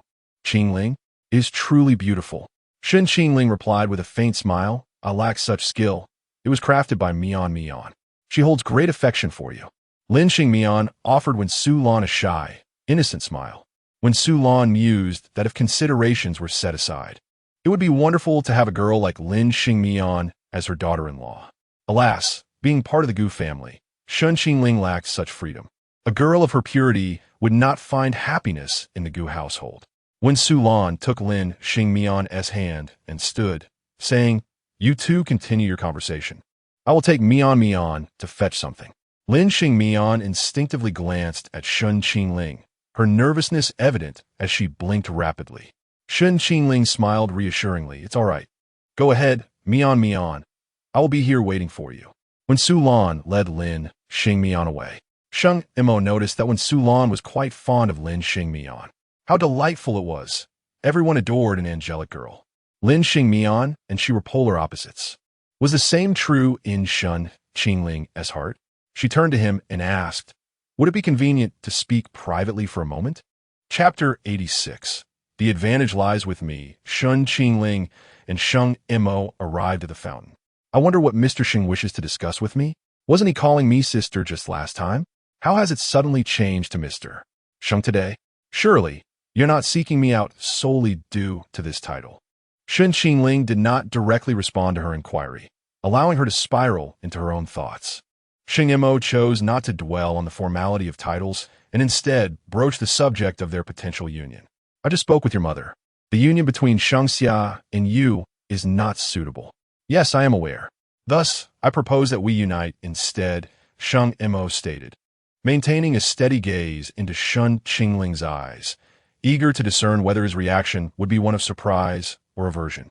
Shen Qingling displayed a moderate response. He was indeed surprised. Feigning astonishment, his expression subtly shifted before he frowned and replied, "How can this possibly be acceptable?" Sheng Mo's eyes darkened as they bore into his. "Why should it not be?" She narrowed her gaze, her intensity palpable. "What could Sheng Xia offer you?" A vacuous fool like her could hardly contribute anything of value to your future. I have already inherited the Sheng family. Whatever you desire, I can assist you in acquiring, be it the position of heir to the Gu family or the Gu Corporation. Our union would be a formidable alliance. Why not embrace it? Sheng Mo reasoned that if she could not immediately win Shen Qingling's heart, she could pursue a union instead. Love could come after marriage, after all. As long as he was bound to her side, she believed persistence would yield results.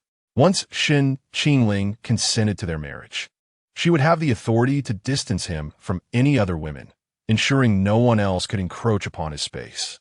Given Shen Qingling's disposition, she was confident that once he agreed to the union, he would instinctively keep his distance from other women. She had even devised a strategy to persuade Gu Qinhuang. She was prepared to relinquish significant benefits for Shen Qingling's sake, convinced that Gu Qinhuang would not pass up such substantial advantages to pursue a union with the foolish Sheng Xia. Previously, the arrangement had favored Sheng Xia because Sheng Mo had been unwilling to enter into a marriage, having dismissed Guijin. Now that she was amenable, Gu Qinhuang would likely acquiesce. Once Gu Qinhuang made his decision, when Salon would have no grounds for dissent, she would have to comply. After all, it was a choice between two. With Sheng Xia out of the picture, it would inevitably fall to her, leaving Wen Salon with no alternative. As for Shen Qingling, with the many unkind words Sheng Xia had hurled at him and her status as Gu Yijin's fiancée, he would never agree to marry her. The advantages she could provide him far surpassed anything Sheng Xia could offer. In truth, their aim in marrying Sheng Xia was to gain her support and assistance. As long as Shen Qingling remained rational, he would not refuse such a proposition. Sheng Mo felt confident in her calculations. The advantage lay with her. Yet, she had not anticipated Shen Qingling's response. "Mr. Sheng, you are indeed remarkable, capable, and exceptional. These attributes are undeniable. However, Mr. Sheng, marriage is not akin to seeking employment. Your impeccable resume is of no consequence here. I seek marriage for love, not for gain." Shen Qingling's words left Sheng Mo momentarily speechless. She gazed at him in disbelief. "What are you saying? For love?" Her laughter rang out, mocking Shen Qingling's naivety. "Have you not come to terms with reality? Being part of the Gu family, you are destined to be devoid of love. No, you are mistaken. Regardless of my circumstances, if I desire something, I will have it. It is merely a matter of choices," Shen Qingling replied, his tone steady. Sheng Mo felt a surge of anger. Was Shen Qingling implying that he would willingly forsake the Gu family's inheritance for what he termed love? She suppressed her fury and questioned him. "Whose love are you pursuing? Wan Mingyi or Lin Xingyan?" Sheng Mo's composure rapidly unraveled at Shen Qingling's provocations. The next moment, however, his words quelled her ire. "I am willing to wait for her." The malice in Sheng Mo's gaze slowly dissipated. It was not simply a matter of falling in love with a woman. Shen Qingling had taken her on an emotional roller coaster, plunging her into despair only to grant her a glimmer of hope. Consequently, Sheng Mo's infatuation with him intensified. Shen Qingling had deftly seized control over Sheng Mo's emotions. In this dynamic, she had never truly been the dominant force. She merely appeared to be. In relationships, dominance is not determined by status, madness, or assertiveness. From the outset, Shen Qingling held the reins of this connection. A mere gentle enticement from him was enough to send Sheng Mo into a frenzy. Now, the onus was on her to respond, to take initiative, and to yearn for what she could not attain. She found herself compelled to decipher his intentions, to seek his presence, her thoughts consumed by him. Should she fail to elicit a response from Shen Qingling, she would spiral into chaos and despair. If a title could haunt her thoughts, how could she claim to be in control? In this relationship, the true power dynamic had always belonged to Shen Qingling. He maintained his position of strength with an air of innocence, employing superior tactics and a shrewd mind. There is a saying, The hunter always appears as the prey. Sheng Mo believed herself the hunter, unaware that she had stepped into a trap meticulously laid by Shen Qingling. From the moment Shen Qingling learned of Sheng Mo's connection to the 3S family, he sought a union with her. Should the Gu and Sheng families insist on a marriage alliance, he would prefer Sheng Mo over Sheng Xia without hesitation. He had simply not anticipated that she would turn out to be a fragile and obsessive individual. Despite her madness, with proper guidance, she could become an invaluable ally. Shen Qingling was not a true saint, nor was he a self-denying ascetic. His return to the Gu family was driven by ambition, equal to that of anyone else. Marrying Sheng Mo was merely a strategic step in his grand design. Yet, he understood that a genuine marriage with Sheng Mo was unattainable. He sought only to utilize the pretext of their union to obtain everything he desired. Moreover, it could not appear as though he were the one pursuing the opportunity for marriage. It must be initiated by Sheng Mo herself. For someone like Sheng Mo, only through her relentless efforts and struggles would she come to trust in the authenticity of their relationship. Otherwise, doubts about Shen Qingling's intentions would inevitably arise. To Sheng Mo, she could endure anything, but should she discover that from the outset this had been a meticulously orchestrated ruse, she might very well devour Shen Qingling whole. Thus, Shen Qingling could allow her to believe she held the upper hand. In the end, when he acquired everything, no one would question his motives. In the eyes of all, Shen Qingling would be seen as the unwilling participant, the innocent one, a pure and untainted white lotus, untouched by greed or calculation. In the realm of coldness and cunning, Shen Qingling was a heavyweight contender. He was the epitome of a top-tier strategist, regardless of the woman who entered his life. He would mold her into the figure he desired. To Lin Xingyan, the seemingly benevolent Shen Qingling concealed a heart as dark as night. Chapter 87. Lin Xingyan feints Shen Qingling. You must recognize reality. No matter who that woman is, she can never surpass the value I bring to you. However, marriage is not a mere exchange of equivalents.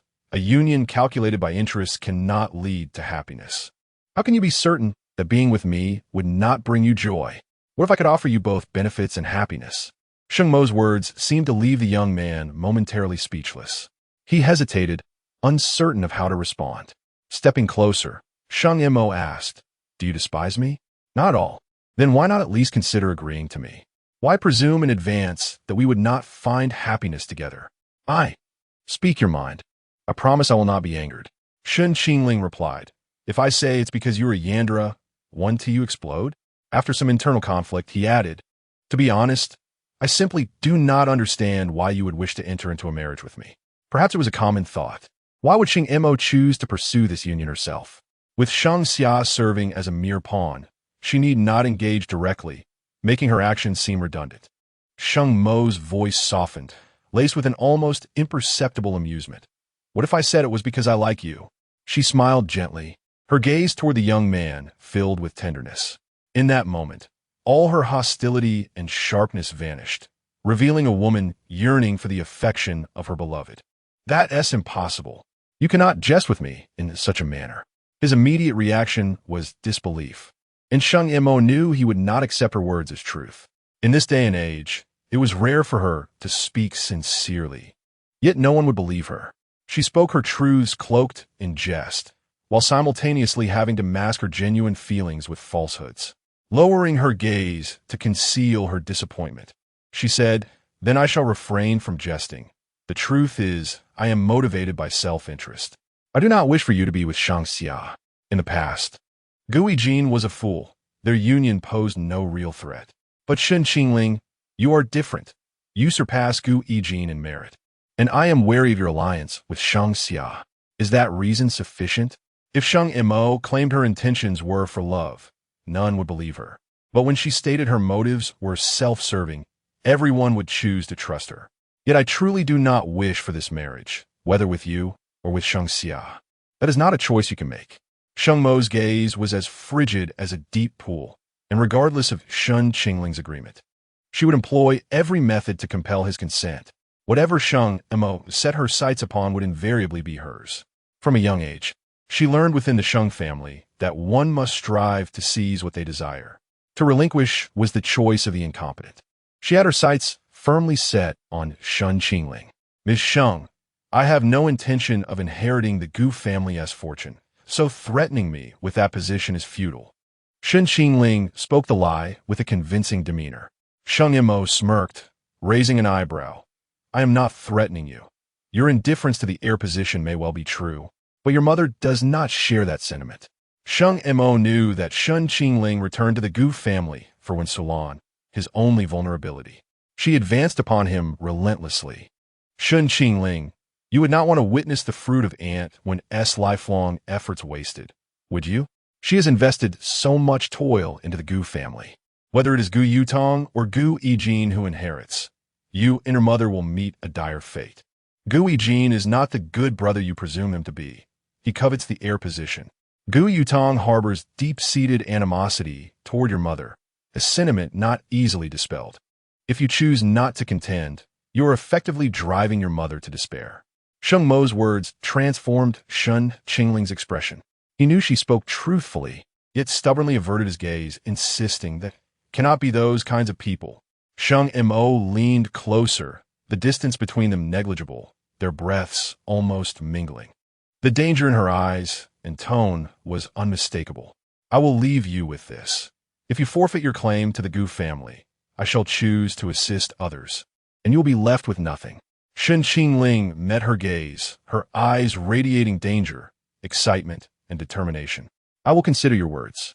Shen Qingling began to fish for her desired response, neither giving her what she sought nor allowing her to sink into despair. Yet at least this answer fell within the realm of Sheng Mo's acceptance. Sheng Mo's expression relaxed. Very well, I shall grant you time to reflect. The value of her affection for him increased by 2 points.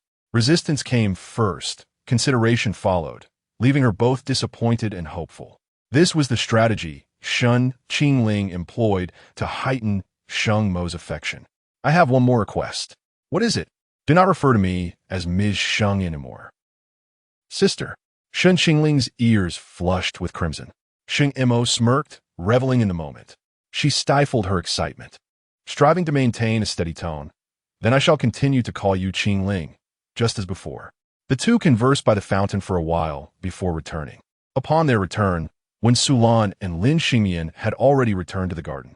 Wen Sulan had indeed taken a liking to Lin Xingmian, gifting her an exquisite set of jewelry.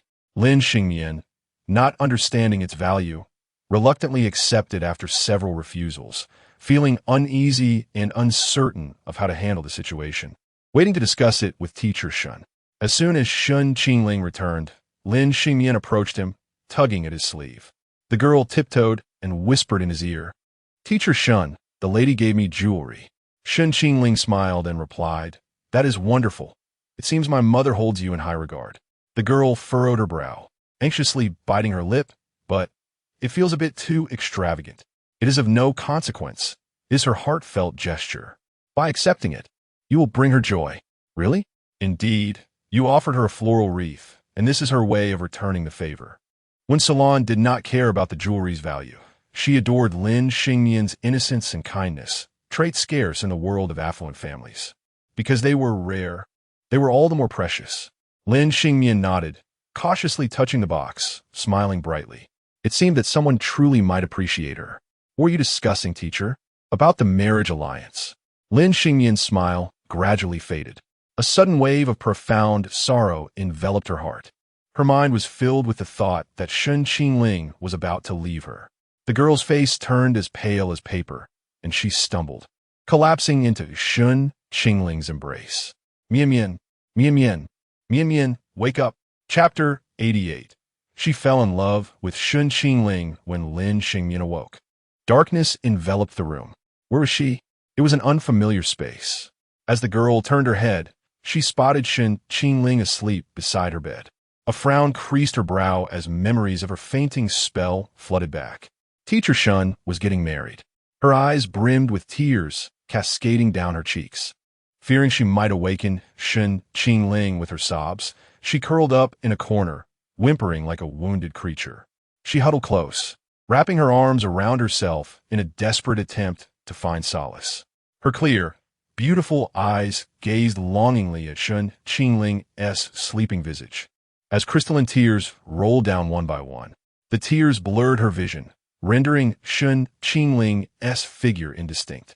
She realized that in the future, his image would also fade, gradually vanishing from her world. The thought was excruciating. Just contemplating it felt suffocating. The people she cherished were slipping away. Her grandmother had gone, and soon, so would teacher Shen.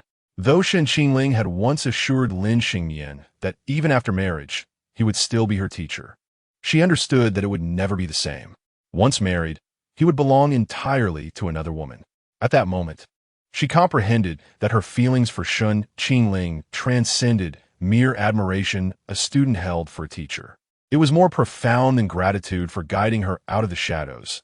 She had fallen in love with Shen Qingling. She could not pinpoint when this transformation occurred. Perhaps it was when he emerged from the rain, cradling a painting, or when he expressed his desire not to let her hopes dwindle, or when he led her outside to witness a rainbow, or when he took her to visit her grandmother and serenaded her, or when they rode into spring on his bicycle. Countless moments of heart-fluttering bliss had rendered Shen Qingling her salvation. Lin Xingyan could not help but love him. The tumult of her tormented mind suddenly cleared. She sniffled, rising from the corner to approach Shen Qingling's side. She beheld the face that lingered in her thoughts, unable to resist reaching out to touch him. Teacher Shen. No, he should not be addressed as such. She tentatively whispered the name hidden within her heart. Shen Qingling. The name rolled off her tongue, igniting an uncontrollable affection within her. Her trembling fingertips rested upon Shen Qingling's eyes, her favorite feature. His gaze, when directed at her, was so gentle, as if it contained a universe of stars, drawing her in, making it impossible to escape. And then, Shen Qingling opened his eyes. They locked gazes. His previously cold eyes softened, and his tender gaze turned shy. Mian Mian, you're awake. Teacher, you're awake. They both exclaimed simultaneously, laughter following suit. I. Shen Qingling began, you're currently in my home. Your sister is in the guest room next door. I let her sleep first. You stay by my side the entire time? Yes. I was afraid you would wake up and feel frightened if you didn't see anyone. His words stirred a mixture of gratitude and sorrow within her. Teacher Shen was so kind to her, to the extent that it ensnared her heart, yet he remained forever out of reach. She pondered whether this was a punishment or a gift from the heavens. Shen Qingling's presence was a gift, but the fleeting nature of it felt like a punishment. Will Teacher Shen always be with me? Yes. I'm not just talking about today. It's forever. Shen Qingling smiled, saying, I'll be here tomorrow, the day after, and always. But didn't you mention a marriage alliance earlier? That was merely a discussion within the family. I did not agree. The light returned to her eyes. Really? Teacher Shen wanted enter into a marriage alliance? Shen Qingling sighed, his expression complex. I don't know. I just haven't agreed for now. Lin Xingyan felt a slight disappointment, but was relieved that, for the moment, Shen Qingling had not consented. She resolved to cherish every moment spent with him during this fleeting time, even if it was merely as a student. That alone brought her happiness. If only Teacher Shen would never marry. She recognized the selfishness of her thoughts, yet she was at a loss for how to keep him by her side. She had never dared to dream of being with Shen Qingling. He was a distant dream, something she could hardly fathom. Teacher Shen, you are truly wonderful. Love had no avenue for expression, and thus she could only utter these words.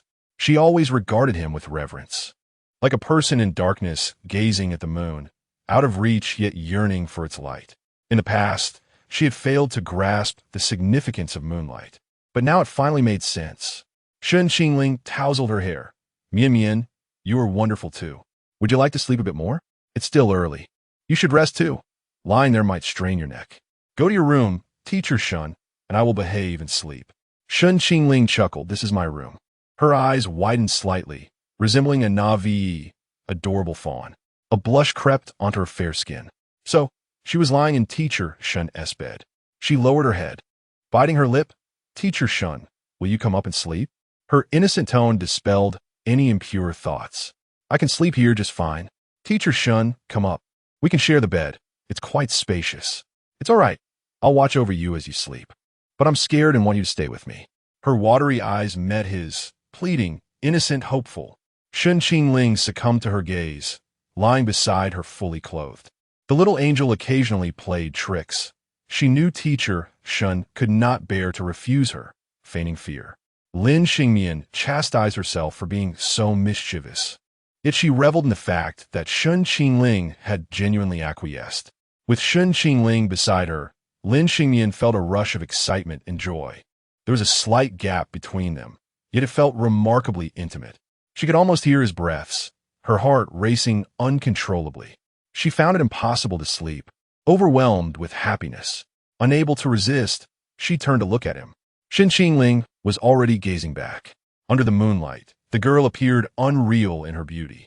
Her innocent, clear eyes were filled with love as they locked onto his. No man could resist such a gaze.